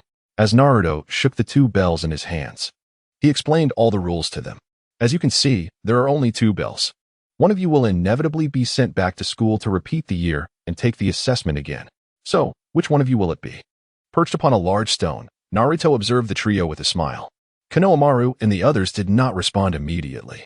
They exchanged glances and nodded at one another before leaping into the nearby forest, disappearing from Naruto's sight. Indeed, he had not misjudged these three youngsters. With a chuckle, he shook his head and secured the bells to his waist. He then leisurely opened the system panel to examine the changes to his attributes. Name: Naruto Uzumaki. Age: 16 years. Chakra level: LV5 8000 10,000. Fire release techniques: Great Fireball Technique, Phoenix Fire Technique, Great Fire Destruction, Ash Pile Burning, Great Fireball. Water release techniques: Water Dragon Technique, Water Whip Technique, Great Waterfall Technique, Hard Vortex Water Blade. Wind release techniques: Wind Release, Vacuum Sphere, Great Breakthrough, Whirlwind Fist. Vacuum Great Sphere, Spiraling Shuriken. Earth release techniques: Earth Spike, Earth Dragon Technique, Hell Swamp, Earth Flow Wall, Earth Release Barrier, Earth Prison. Lightning release techniques: Lightning Dragon, Chidori, Chidori Stream, Ground Walking. Non-attribute techniques: Body Replacement Technique, Shadow Clone Technique, Spiraling Sphere, Flying Thunder God Technique. Taijutsu: LV4 369 8000. Jinjutsu. This is not that illusion technique ninjutsu attributes: wind, fire, earth, water, lightning. Yang Kekiai Genkai. None anger level: 226. After 4 years of accumulating rewards through a lottery system, Naruto's diversity in ninjutsu has reached a formidable level. Aside from having independently trained his taijutsu to LV4, placing him among the ranks of shadow-level powerhouses, he has also acquired an extensive array of common ninjutsu across various attributes. Even Jinjutsu has been touched upon. Although it remains Naruto's greatest weakness, he has at least gained some understanding. Given the myriad of ninjutsu that Naruto possesses, it is likely that even if the legendary ninjutsu instructor Sarutobi Hiruzen were to be resurrected, the variety of techniques at his disposal would be comparable to Naruto's. Remarkably, he has even drawn high-impact techniques such as the wind release, spiraling shuriken during a stroke of extraordinary luck. Naruto had attempted to utilize the wind release, spiraling shuriken on a couple of occasions. Regrettably, each attempt resulted in his palm being scorched by the potent, offensive nature of the wind release chakra. It took him several months to fully recover from the burns. After those 2 instances, Naruto became hesitant to experiment with the wind release, spiraling shuriken again. It seemed that without mastering Sage Mode chakra, the opportunity to wield the technique would remain elusive. As Naruto's repertoire of jutsu expanded, he also uncovered another significant insight: the prizes drawn from the system could overlap. In other words, even if Naruto had already acquired a particular jutsu, the system could still bestow it upon him again. However, utilizing the repeatedly drawn jutsu would not yield any incremental benefits, rendering them essentially worthless. This accounted for why, over the span of 4 years, Naruto's accumulation of jutsu had reached only this level. With over 200 anger points remaining, he decided to try his luck on the lottery. Sitting atop a large stone, he reached out to tap the lottery button on the virtual interface. Anger points -100. The red pointer spun rapidly in a clockwise direction, and after a few moments, it came to a halt in the shape of a small bowl. Congratulations, you have drawn a bowl of tofu pudding from Huaxia cuisine. As the system's voice faded, a milky white bowl floated out from the virtual interface and landed in Naruto's hands. Perfect timing. He hadn't yet had lunch. With a chuckle, Naruto picked up the spoon and began to savor the dish. This tofu pudding was another novel offering from the system. While the majority of his draws typically yielded stinky tofu and snail noodles, occasional rarities also surfaced. Tofu pudding, a delicacy he particularly enjoyed, was tender and refreshing, with a delectable flavor that was simply irresistible. Suddenly, a loud shout from Konohamaru echoed from above. Udon! Moegi! What an opportunity! Naruto looked up to see the trio of mischievous children had somehow procured a large net and stealthily climbed to the top of a tree. They were working together to spread the net, preparing to leap down and ensnare Naruto. This could be amusing, Naruto grinned, remaining still. As they descended, mere meters from him, he suddenly sidestepped, vanishing from sight. Damn it! He got away. Udon Moegi, quickly hide! Konohamaru exclaimed, glancing around frantically but failing to catch a glimpse of Naruto. He urged the other two to escape. No, that won't be necessary, Konohamaru. Moegi tugged at his sleeve, pointing toward the large stone that had just been caught under the net. Naruto unexpectedly reappeared atop a large stone, sitting cross-legged and leisurely savoring the tofu pudding in his hands. How infuriating. When did he arrive? I clearly did not notice him just moments ago. Konohamaru feigned surprise. Yet he had been diligently surveying the surroundings and had indeed failed to detect Naruto's presence. You three have done remarkably well. Congratulations, you are all qualified. Naruto swallowed a mouthful of tofu pudding and clicked the lottery button once more. Anger value -100. Congratulations, you have drawn a bowl of stinky tofu, a delicacy from Huaxia. As expected, even after exhausting 200 points of anger value, he still did not draw anything of worth. As the system's voice concluded, a milky white porcelain bowl floated out from the virtual interface and landed in Naruto's hands. Hey, Naruto-sensei, isn't this a bit hasty? We clearly didn't manage to grab any bells, Meng Huang exclaimed, covering her mouth in disbelief as she gazed at Naruto. Was it stipulated that they needed to seize the bells? How could they simply be deemed successful after concocting a failed scheme with a mere net? Indeed. What exactly is going on? Konohamaru and Udon echoed, equally puzzled, unable to fathom Naruto's intentions. Naruto picked up a piece of stinky tofu with his chopsticks and tasted it before handing the bowl to Konohamaru. It's not hasty. There's no need for further explanation. You are simply qualified. The true purpose of this assessment was to test the cohesion of your team. You three already possess a foundation of teamwork from spending each day together. Therefore, your collective attempt to attack me with that fishing net earlier already signifies your success. If this were not a mandatory graduation assessment for every group of Genin, I would have had little interest in evaluating you. Oh, is that true? Meng Huang exclaimed, jumping up in excitement. From the anxiety of possibly being sent back to the academy to the elation of everyone passing. The feeling of soaring from the depths to heights was simply exhilarating. That is wonderful. Konohamaru shared Meng Huang's enthusiasm. But as he caught a whiff of the odor emanating from the porcelain bowl in his hands, his brow furrowed tightly. Naruto-sensei, what exactly are you eating? Why does it smell so foul? Naruto completed Konohamaru's unfinished thought, still relishing the taste. This is quite delicious. You should try it. Really? Konohamaru was skeptical. Yet having witnessed Naruto consume a piece, he doubted it was a prank. Thus, he too took a piece and placed it in his mouth, grimacing as he began to chew.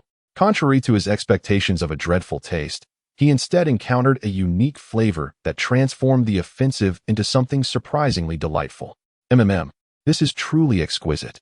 Konohamaru immediately gave a thumbs up, raving about the exquisite texture of the stinky tofu. Naturally, I would not deceive you. Naruto chuckled, declaring that the snacks produced by the system are authentic delicacies from Huaxia, without any counterfeit products. Thus, the flavor is undoubtedly exceptional. Is it truly that delectable? Moyello, intrigued, smacked her lips, clearly aroused by Konohamaru's enthusiasm.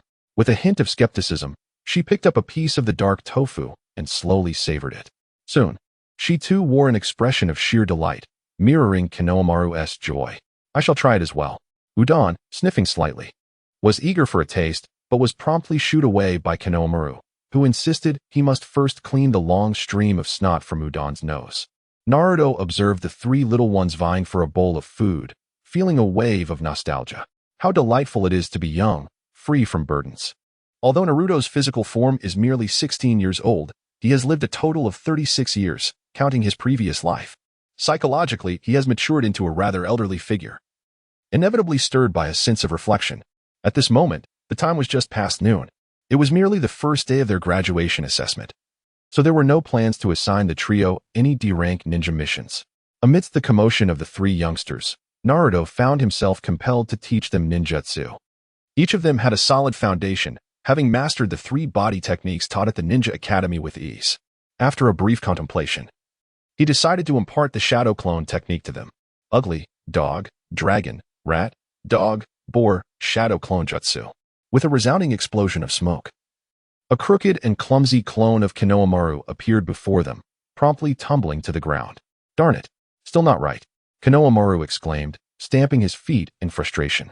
After a whole afternoon of training, he had progressed from initially muddling the sequence of hand signs to now being able to create an equal number of shadow clones, which was indeed commendable.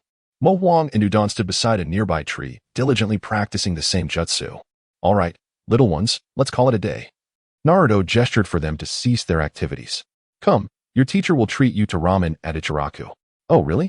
Upon hearing the mention of Ichiraku's ramen, the trio's eyes sparkled with excitement as they rushed towards Naruto. The ramen at Ichiraku was rather pricey, and they seldom had the chance to enjoy it.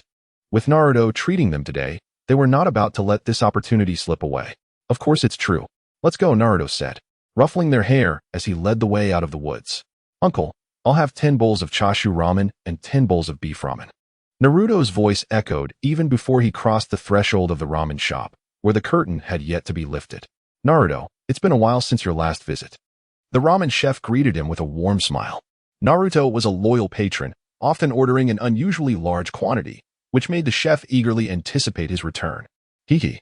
I just returned this morning after a mission outside the village, Naruto chuckled, taking a seat at the counter alongside Konohamaru and the others.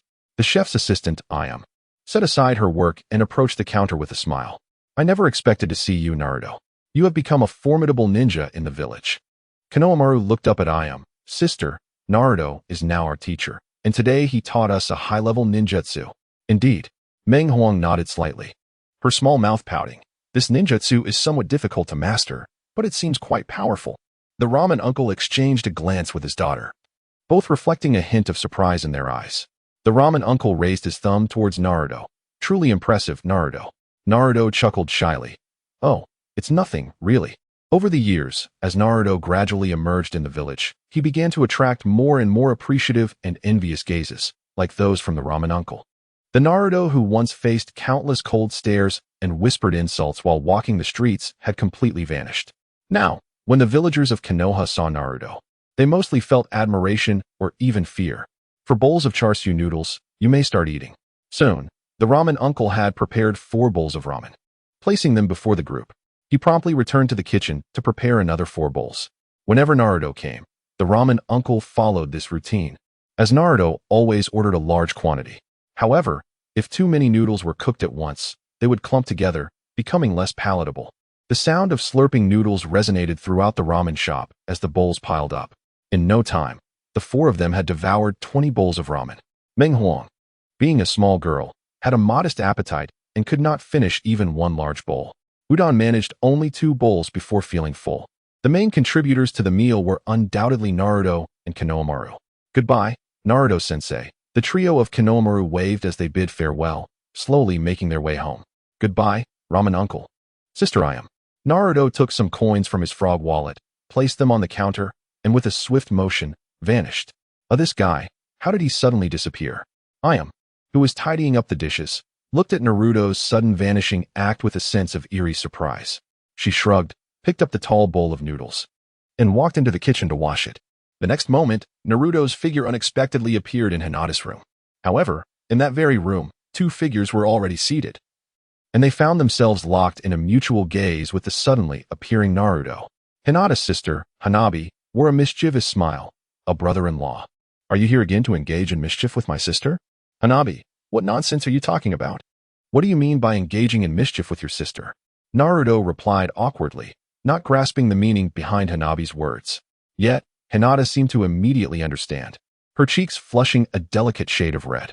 She gently tugged at Hanabi's arm and whispered, Hanabi, please don't speak carelessly. Hanabi scoffed dismissively. What do you mean careless? I've heard all about the things you 2 do when you hide away in here every day. Cough cough. Naruto cleared his throat awkwardly. What have you heard? The smile on Hanabi's face deepened as she leaned closer to Naruto, asking, really? Do you truly want me to sing for you? Oh. Yeah. Wait. Enough. Naruto exclaimed, nearly wide-eyed in astonishment, quickly raising his hand to cover Hanabi's mouth. How could this little girl, at merely 11 years of age, 1 year younger than Konohamaru and his companions, dare to eavesdrop on such matters? It seemed that from now on, he must remain cautious around this mischievous child. Hanabi deftly wriggled free from Naruto's grasp, grinning mischievously. Brother-in-law, if you want me to be quiet, perhaps a little compensation is in order? She rubbed her fingers together, teasingly adding, otherwise, I can't promise that I won't suddenly blurt something out. Hanabi, how can you say such things? Is that appropriate for a girl? Hinata exclaimed, slapping the table and rising to reprimand her sister. Let it be, Hinata. She's still just a child. Let her have her fun, Naruto interjected, stepping in front of Hinata in a bid to calm her. Reluctantly, he pulled out the frog purse, emptying its remaining thousands of Ryo into Hanabi's hands. Here, take this. If you ever run out of money, just come back to your brother-in-law for more. Yay. Thank you, brother-in-law. Hanabi squealed with delight, bounding toward the door with her newfound treasure. Hinata shot Naruto an annoyed glance, saying, You always do this. You're spoiling Hanabi. That's unfair, my dear wife, Naruto pleaded, pulling Hinata into his embrace as he sat on the stool. You can only blame her father for being too strict with you too. With Hanabi's limited allowance, she has to come to me for help. Hinata pinched Naruto's ear, retorting, How can you say that? If you weren't so indulgent, she wouldn't keep asking you for money. I grew up under the same strict guidance from my father. Ouch. Naruto winced. I promise, from now on, I will follow your lead and won't give Hanabi money without your consent. Satisfied, Hinata released her grip but continued to pout, appearing slightly annoyed. You always say that, yet in the end, you still deceive me. But you are my wife. How could I ever deceive you? Naruto chuckled, finding her angry demeanor utterly endearing. I've missed you so much during this time. Before Hinata could respond, Naruto swept her into his arms and carried her toward the bed. A whirlwind of passion ensued, lasting until the midnight hour, leaving them both in a deep slumber. The following morning, while they were still lost in dreams, a sudden knock echoed from the door. Sister, brother-in-law, hurry and wake up. Someone is here to see you. Hanabi's voice called from outside, laced with a hint of urgency. Please let him wait a moment longer. I shall be there shortly, Naruto replied lazily, turning over to embrace Hinata and drifting back into slumber. However, Hinata, already awakened, found herself devoid of any lingering drowsiness.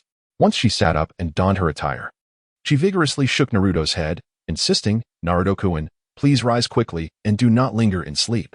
Whoever has come to see you must surely be Lady Tsunade with matters of great importance. All right. Naruto begrudgingly consented, compelled by Hinata to sit up. He reluctantly opened his eyes and began to pull on the garments at the foot of the bed. After washing his face and brushing his teeth in Hinata's bathroom, he nibbled on some mung bean pastries from the table before ambling towards the exit of the Hyuga clan's estate. Captain Naruto, your arrogance knows no bounds. Making me wait for so long. Inazuka Kiba, clad in a revealing cropped outfit, was kicking small pebbles at the entrance of the Hyuga clan's territory. Upon spotting Naruto's emergence, she couldn't help but voice her grievances. Ah, little firecracker, what brings you here so early?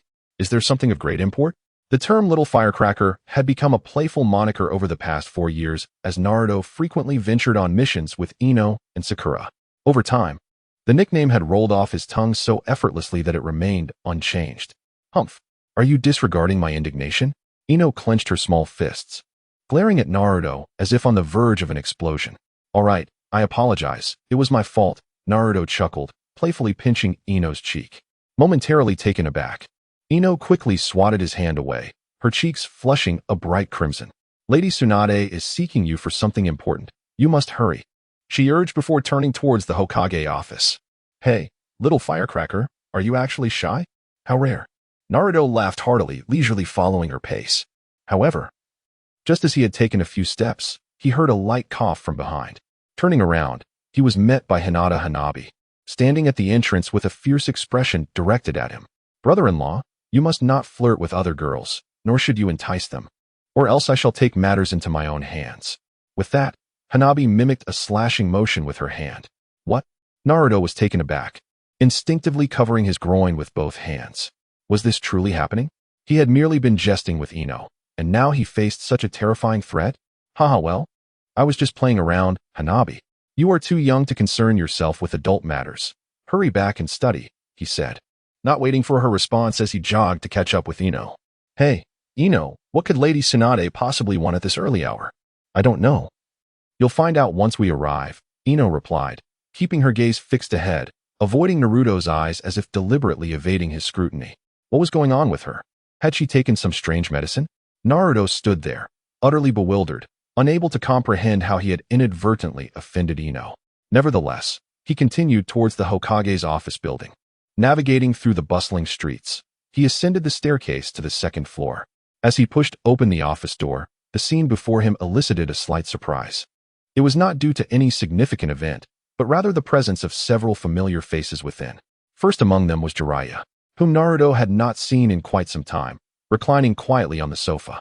Alongside him were Sai, who had recently joined Naruto's team, Sakura, who had long accompanied Naruto on missions, Neji, now promoted to Jonin, and Kiba, an exceptional member of the reconnaissance team. What was the purpose of such a gathering? Haha. Naruto, it's been ages.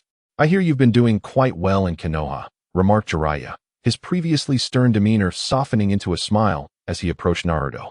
Indeed. Perverted sage, it's been years. I can only imagine the escapades you've indulged in during your travels, Naruto replied with a chuckle, exchanging playful glances with Jiraiya. He recalled their time searching for Tsunade, during which Jiraiya would often find time to visit brothels. Coughing awkwardly, Jiraiya leaned in closer to Naruto and whispered, "Keep it low-key. Don't ruin my image as the perfect man in Tsunade's eyes." Unable to contain his laughter, Naruto nodded seriously in response. With your lecherous reputation, what image is there to ruin? I dare say Tsunade knows you better than anyone else here. Suddenly, Hinata exclaimed, Hanabi. How can you say such things? That sounds more like something a girl would say. Rising from her seat, she prepared to chastise Hanabi. Wait, Hinata, she is still a child.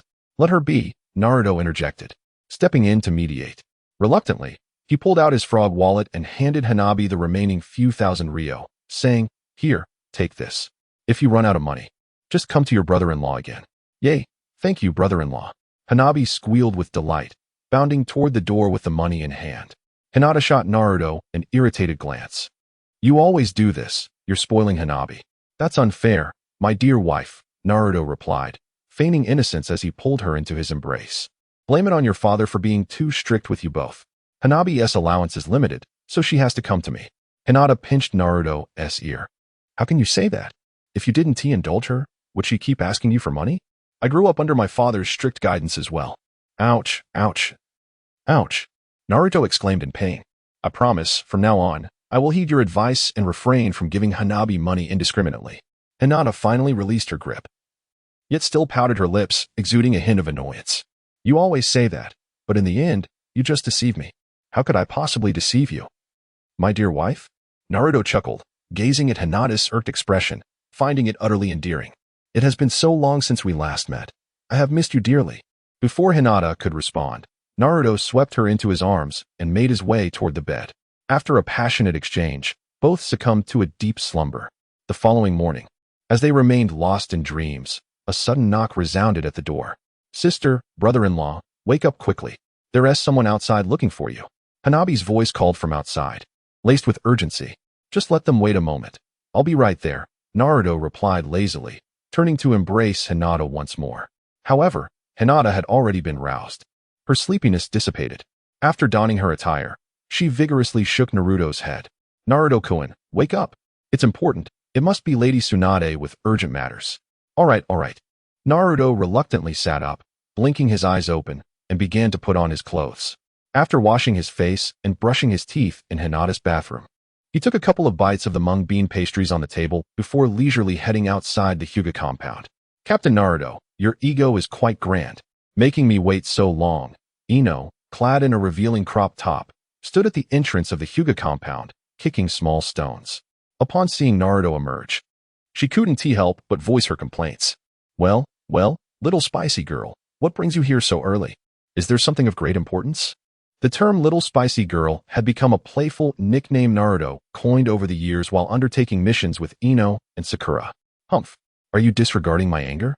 Ino clenched her small fists, glaring at Naruto as if on the verge of an outburst. All right, I apologize. It was my fault, Naruto chuckled, raising a hand to gently pinch Ino's cheek. Ino froze for a moment, then snapped back to reality, promptly swatting Naruto's hand away, her cheeks flushed with embarrassment. Lady Tsunade is looking for you. You should hurry. With that, she turned and walked toward the Hokage office. Hey, little spicy girl, you can still be shy? How rare. Naruto laughed heartily, following Ino's pace. However, just as he took a few steps, he heard a soft cough from behind. Turning around, he was met with Hanabi standing at the entrance of the compound, her face contorted with anger as she stared at Naruto. Brother-in-law, you must not flirt with other girls. Nor should you entice them. Otherwise, I will sever your little appendage on behalf of my sister. As she spoke, Hwawa raised her hand to mimic a knife-slicing gesture. What?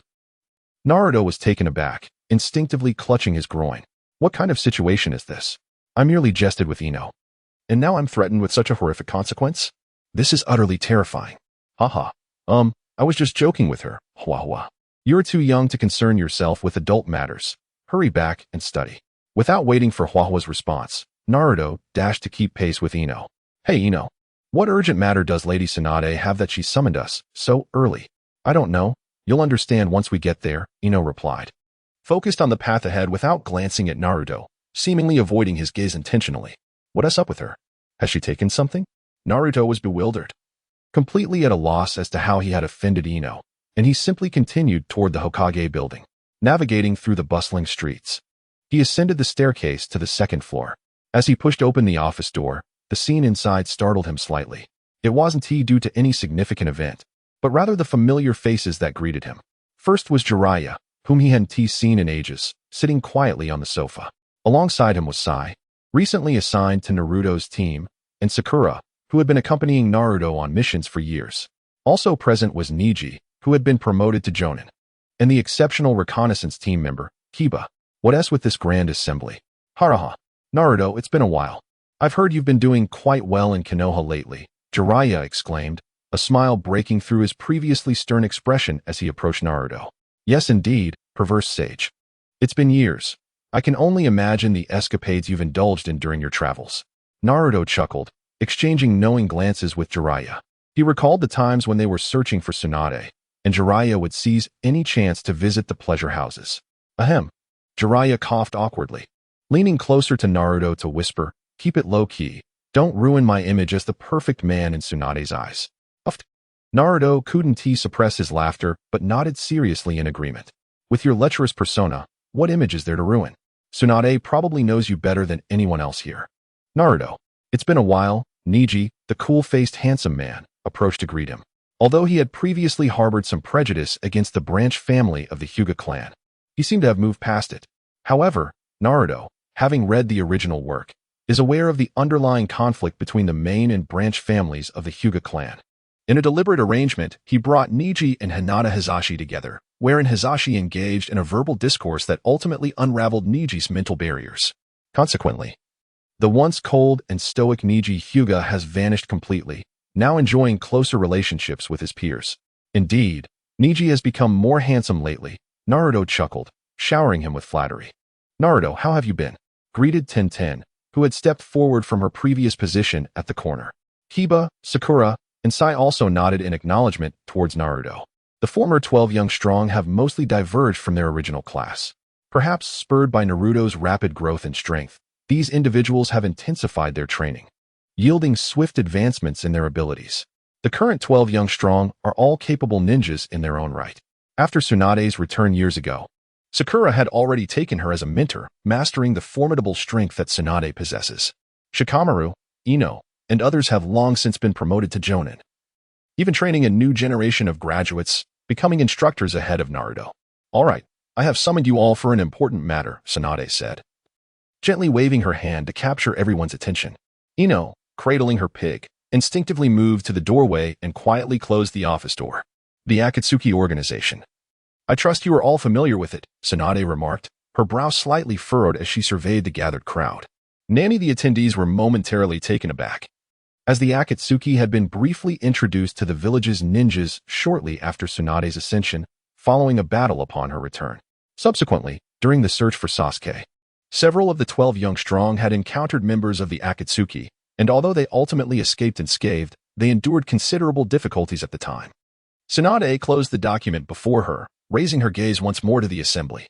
Recently, the Akatsuki has exhibited new movements, and Jiraiya has returned with significant news. With that, Tsunade turned her attention to Jiraiya. Jiraiya, please elucidate the matter, as you are more acquainted with it.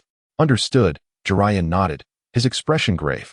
During my travels, I have consistently investigated the objectives and movements of the Akatsuki. Through the information gathered over the years, I have learned that they have been targeting the tailed beasts of each village. The ambush we encountered when Naruto and I sought Tsunade's return was likely due to Naruto being a Jinchuriki. Recently, there have been sightings of the three tails in a coastal region outside the Land of Water. If my deductions are correct, this news will soon spread throughout the ninja world. When the Akatsuki organization receives the news, they will undoubtedly attempt to capture the three tails. A flicker of dread surged within Naruto. The three tails Isabu? Is that the creature resembling a colossal tortoise? If Jiraiya hadn't mentioned it, Naruto might have completely forgotten about its existence. Perverted sage. Do you imply that we must seal the three tails Isabu before the Akatsuki makes their move? Jiraiya nodded gently, responding solemnly, indeed. Although we remain unaware of the Akatsuki's true intentions behind capturing the tailed beasts, we must thwart their plans and prevent them from gaining any advantage. Rock Lee pondered for a considerable time, unable to restrain himself from asking, Lady Tsunade, Lord Jiraiya, are you suggesting that all of us here should proceed to the Land of Water? No, Tsunade shook her head. Jiraiya has more pressing matters to attend to. The task of sealing the three tails must be entrusted to you few. Huh. Naruto's face reflected surprise, struggling to comprehend this arrangement. Lady Tsunade, among those present, only Jiraiya possesses expertise in sealing techniques, right? Can we truly accomplish the sealing of the three tails together? Tsunade laughed heartily. Naruto, how could I overlook something so straightforward? Ino stepped forward, cradling her pig, and gently tapped Naruto's shoulder. Naruto, I will accompany you this time. The responsibility of sealing the three tails will rest upon myself, Sakura, Ino, and Sai. During the sealing process, we must not be interrupted, otherwise, all will be in vain. Thus, we require your protection. Understanding dawned upon Naruto regarding Tsunade's strategy. These three girls were medical nin, highly adept at precise chakra control. Additionally, Sai's inclusion in this medical team could signify a unique aspect of his super beast imitation technique. Ino smiled at Naruto. Leave it to us, Captain Naruto. Don't worry, Naruto. Sakura nodded reassuringly. All right then, it seems I was overthinking this, Naruto conceded. Turning his gaze toward Tsunade. Lady Tsunade, when shall we depart? Tsunade's brow furrowed slightly. This matter is exceedingly urgent. You must return and prepare your gear, departing before noon. At this juncture, Tsunade paused, reaching for a scroll on the table and unfurling it to display before everyone. This is the latest intelligence returned by the Umbu. It indicates that Orochimaru has been sighted in the vicinity where the three tails appeared. You must exercise extreme caution. Orochimaru, that guy is still alive? Naruto's eyes widened. Having believed that the wretched snake had perished by his hand, only to discover that he had resurfaced once more. Tsunade nodded slightly, affirming, indeed, Naruto. Orochimaru has somehow managed to resurrect himself, and has recently begun to stir once more. Among those present, with the exception of Naruto, no one appeared surprised. It seemed they had all received this news long ago. It appeared that Naruto, having been engaged in missions recently, was the last to be informed. You young ones should return and prepare yourselves. Dismissed. Tsunade gently waved her hand, signaling for everyone to leave. Yes, Lady Tsunade. The members of Team 7 responded in unison, opening the office door and departing one after another. Inside the office, only Jiraiya and Tsunade remained, likely to discuss further matters. However, this was of no concern to Naruto. His sole responsibility was to ensure the safety of Team 7 and successfully seal the three tails. In the hidden sound village, within a concealed underground chamber, an 11 or 12-year-old boy sat quietly on a chair, idly toying with a white camellia flower. Creaked the faint sound of old hinges echoed as a secret door was opened. Prepare yourself, Kabuto, we are about to depart, the boy was reminded as Kabuto strode in. Where is my true destination? Will the place I am heading to be my ultimate home? Why Kimaru gazed at the white candle on the table, lost in thought. He did not respond directly to Kabuto's words, instead posing a series of perplexing questions. Kabuto's glasses glinted with a flash of light as he clenched his teeth slightly, Lord Orochimaru has expressed his heartfelt anticipation for your return. Once you harness the power of the three tails, Lord Orochimaru will fully take over your body, becoming your final sanctuary. He has high hopes for you. Do not let him down. Why Kimaru rose slowly, following Kabuto as they made their way outside, yet he continued to murmur, "Where is my true destination?" The two traversed the quiet underground corridor, the sound of their footsteps echoing throughout. After a lengthy and winding passage, they crossed through a secret door and ascended to a raised platform. Roar hee! They're all dead, they've all perished. Haraha! The primal roar and the maniacal laughter, accompanied by the resounding booms of explosions, reverberated from a circular arena below. Peering over the railing, they beheld a vast expanse of grotesque, deformed corpses strewn across the arena, the ground stained crimson with blood. Yet, at the center of the arena, dozens of half-human, half-beast entities fought desperately against one another, vying for the slim chance of survival. Meanwhile, a woman standing opposite on the platform observed the spectacle, a faint smile playing at the corners of her lips. A considerable number of individuals have vanished. It is nearly time to conclude this affair. If they all perish, it would cease to be amusing.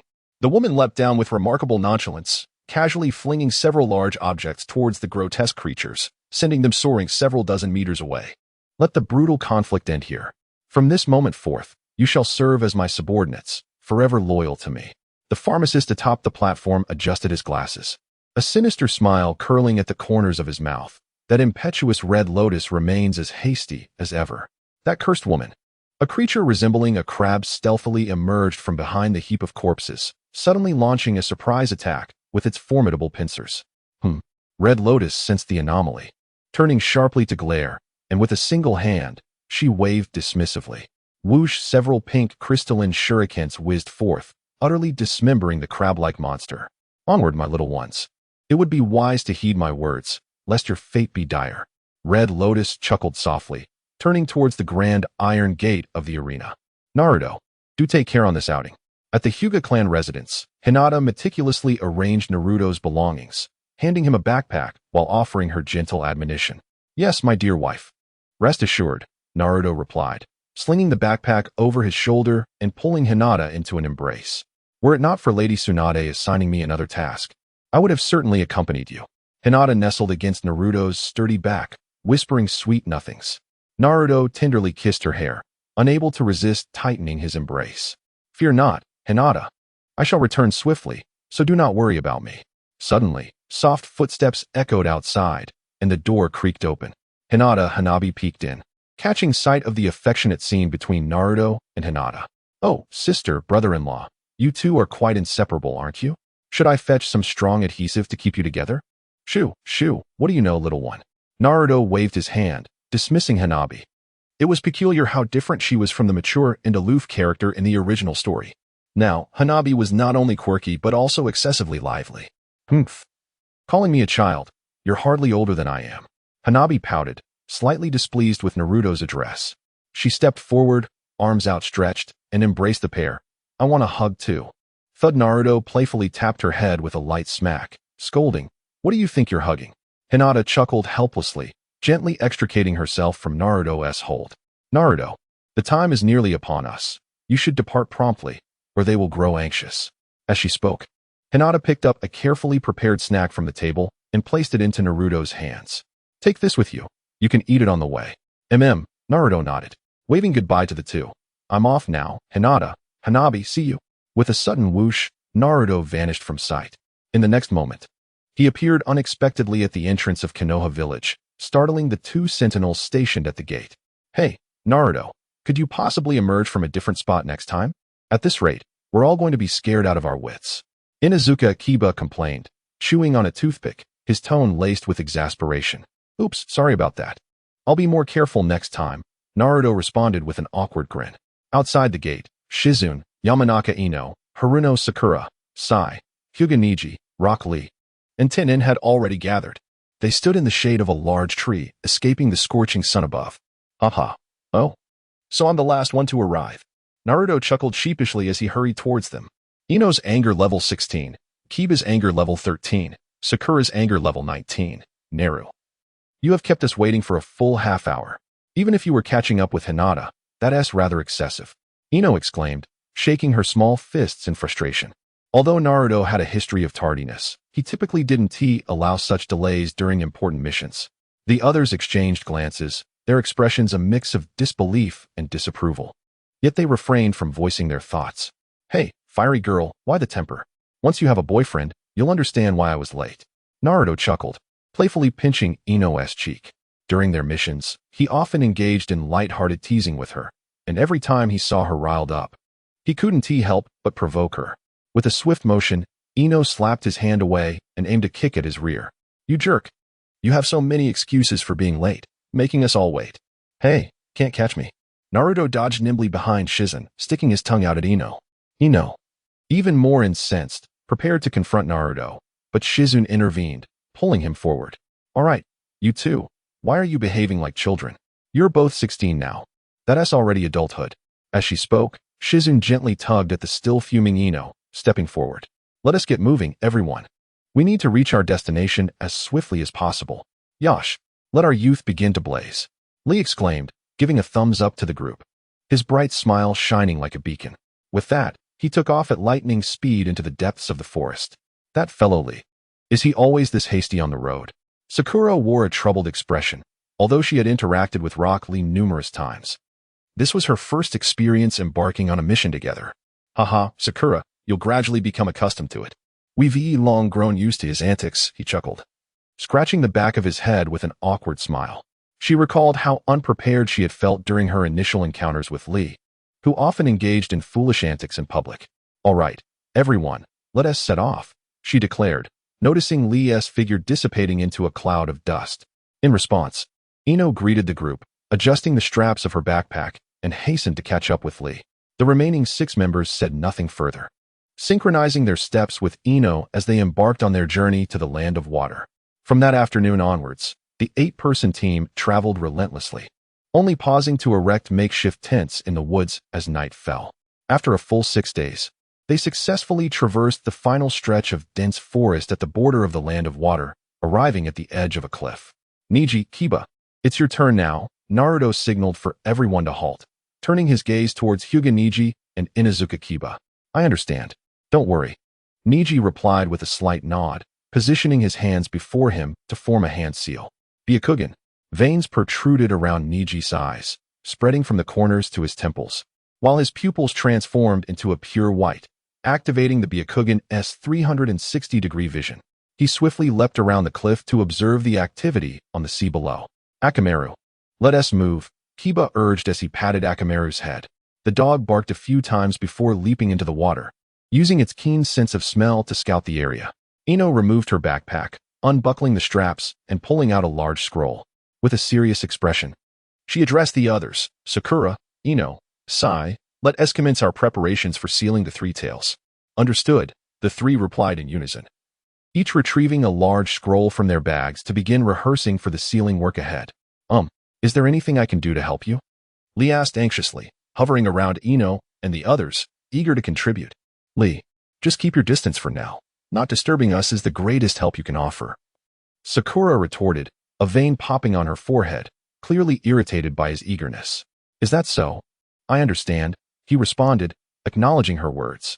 Lee Rock's expression instantly drooped, his head hanging low as he returned to Naruto's side. Naruto patted Lee Rock's shoulder reassuringly, offering a comforting smile. Little Lee, there's no need to feel so disheartened.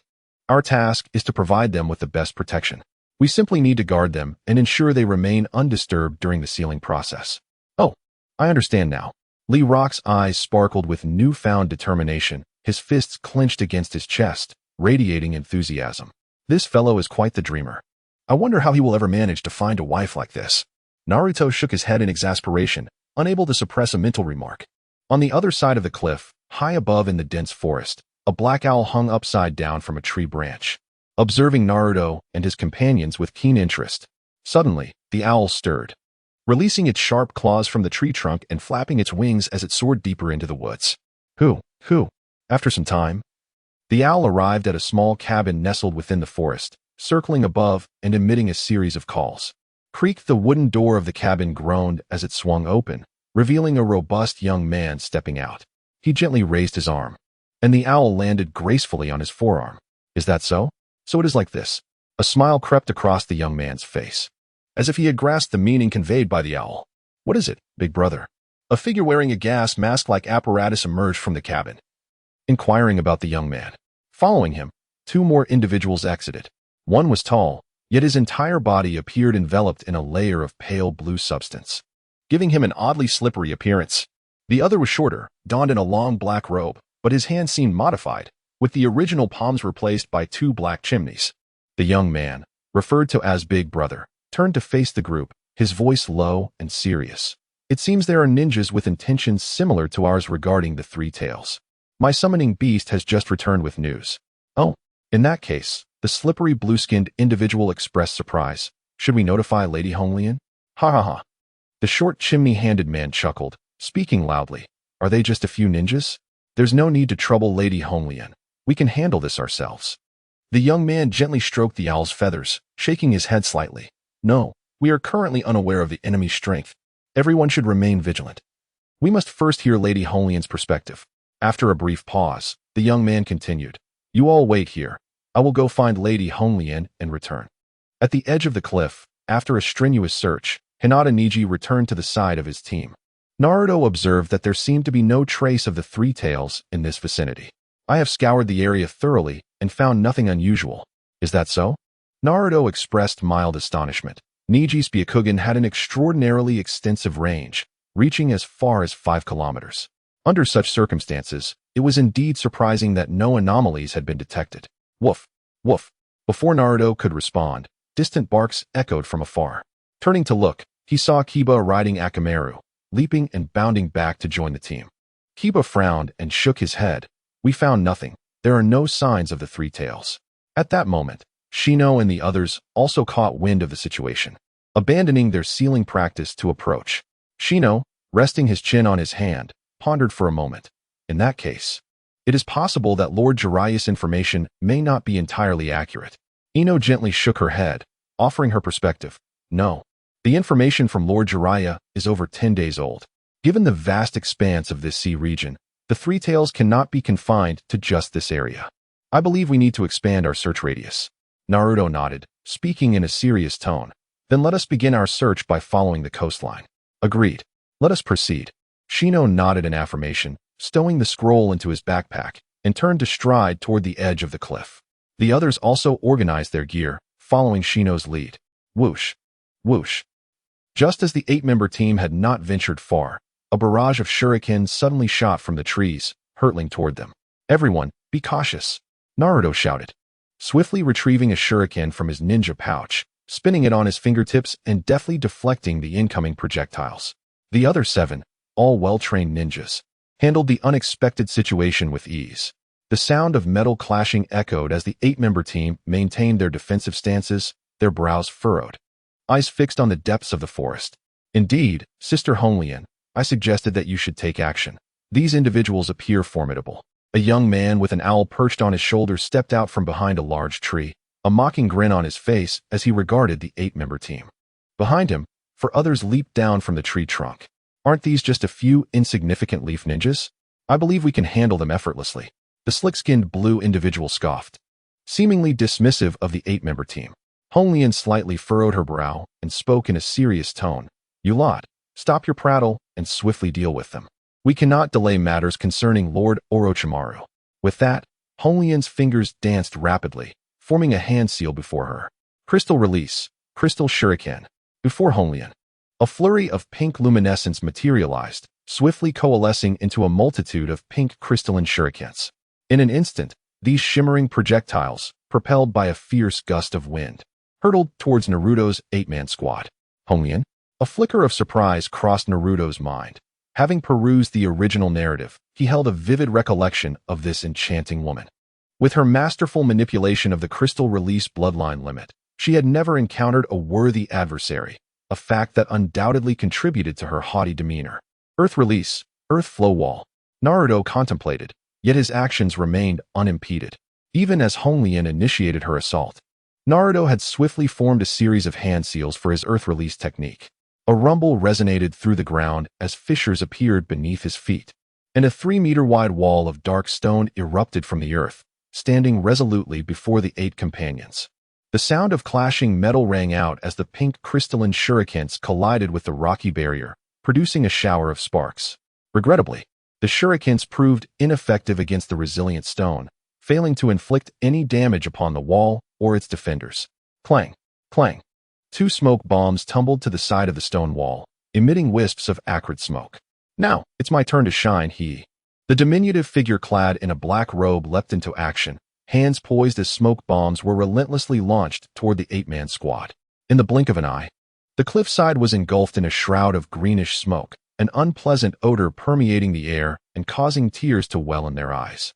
Suddenly, a kunai soared from the haze, aimed directly at the short, black-robed figure.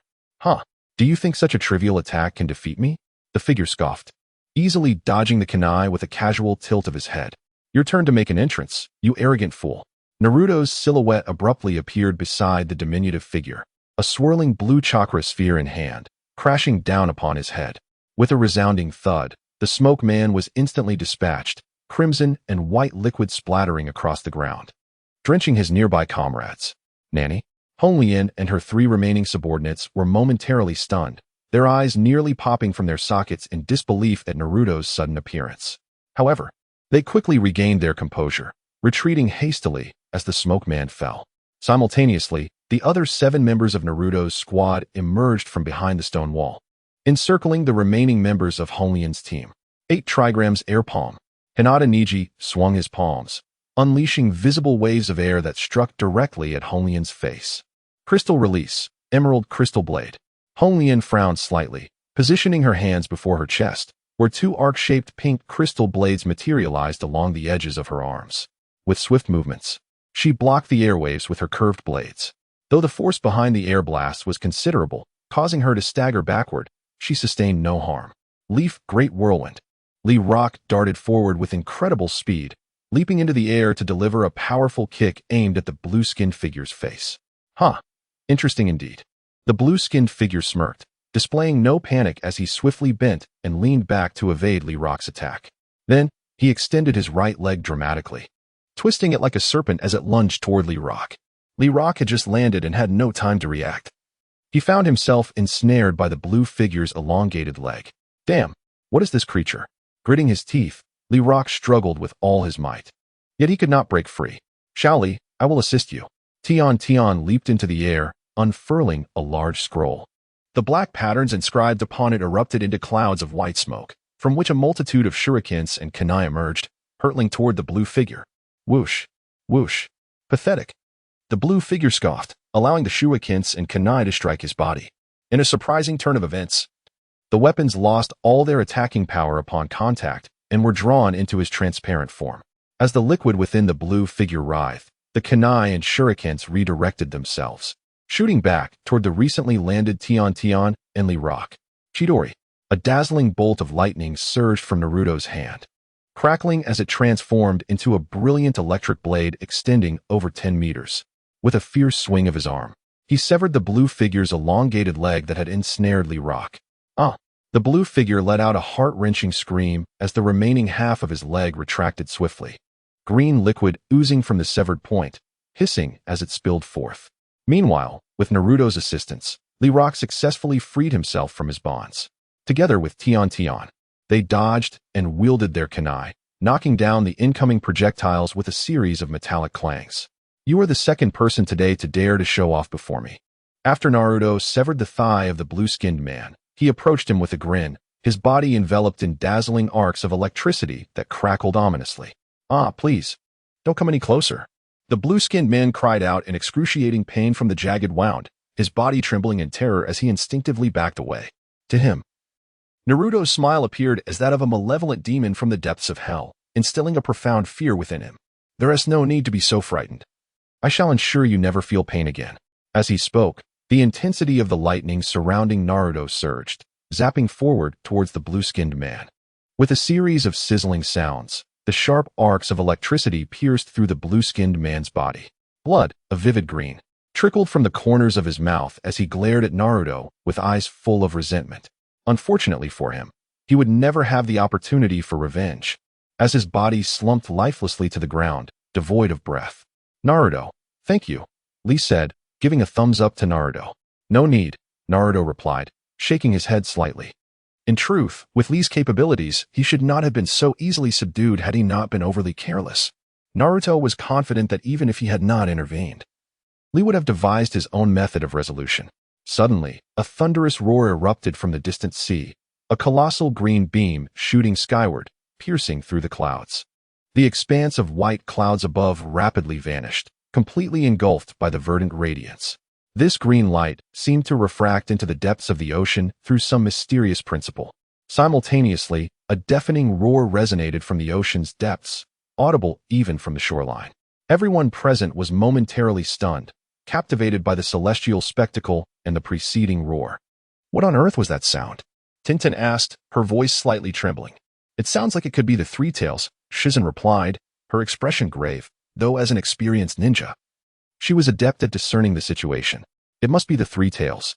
Naruto gazed towards the ocean, murmuring to himself. Having read the original story, he recognized the towering green beam shooting into the sky as reminiscent of a certain individual under Orochimaru's command, one who possessed the ability to control the Three Tails. Naruto turned his attention to another battlefield. A few dozen meters away, Sai and Shizune were entangled with a masked man. Although Shizune, as a medical ninja, was not well versed in offense, her effective cooperation with Sai had managed to keep the masked man firmly suppressed. Victory was merely a matter of time. Sakura, while cursing bastard, relentlessly unleashed her formidable punches upon the Owlman. With every strike, the ground trembled beneath her. Fissures appearing as trees of considerable girth splintered under the force of her blows, exuding an impressive aura. The Owlman summoned a multitude of bats to shield himself. Managing to narrowly evade Sakura's assaults, however, he appeared to struggle immensely, lacking any opportunity to counterattack. At the entrance of the forest, Niji and Ino coordinated their efforts, persistently assaulting the Crimson Lotus.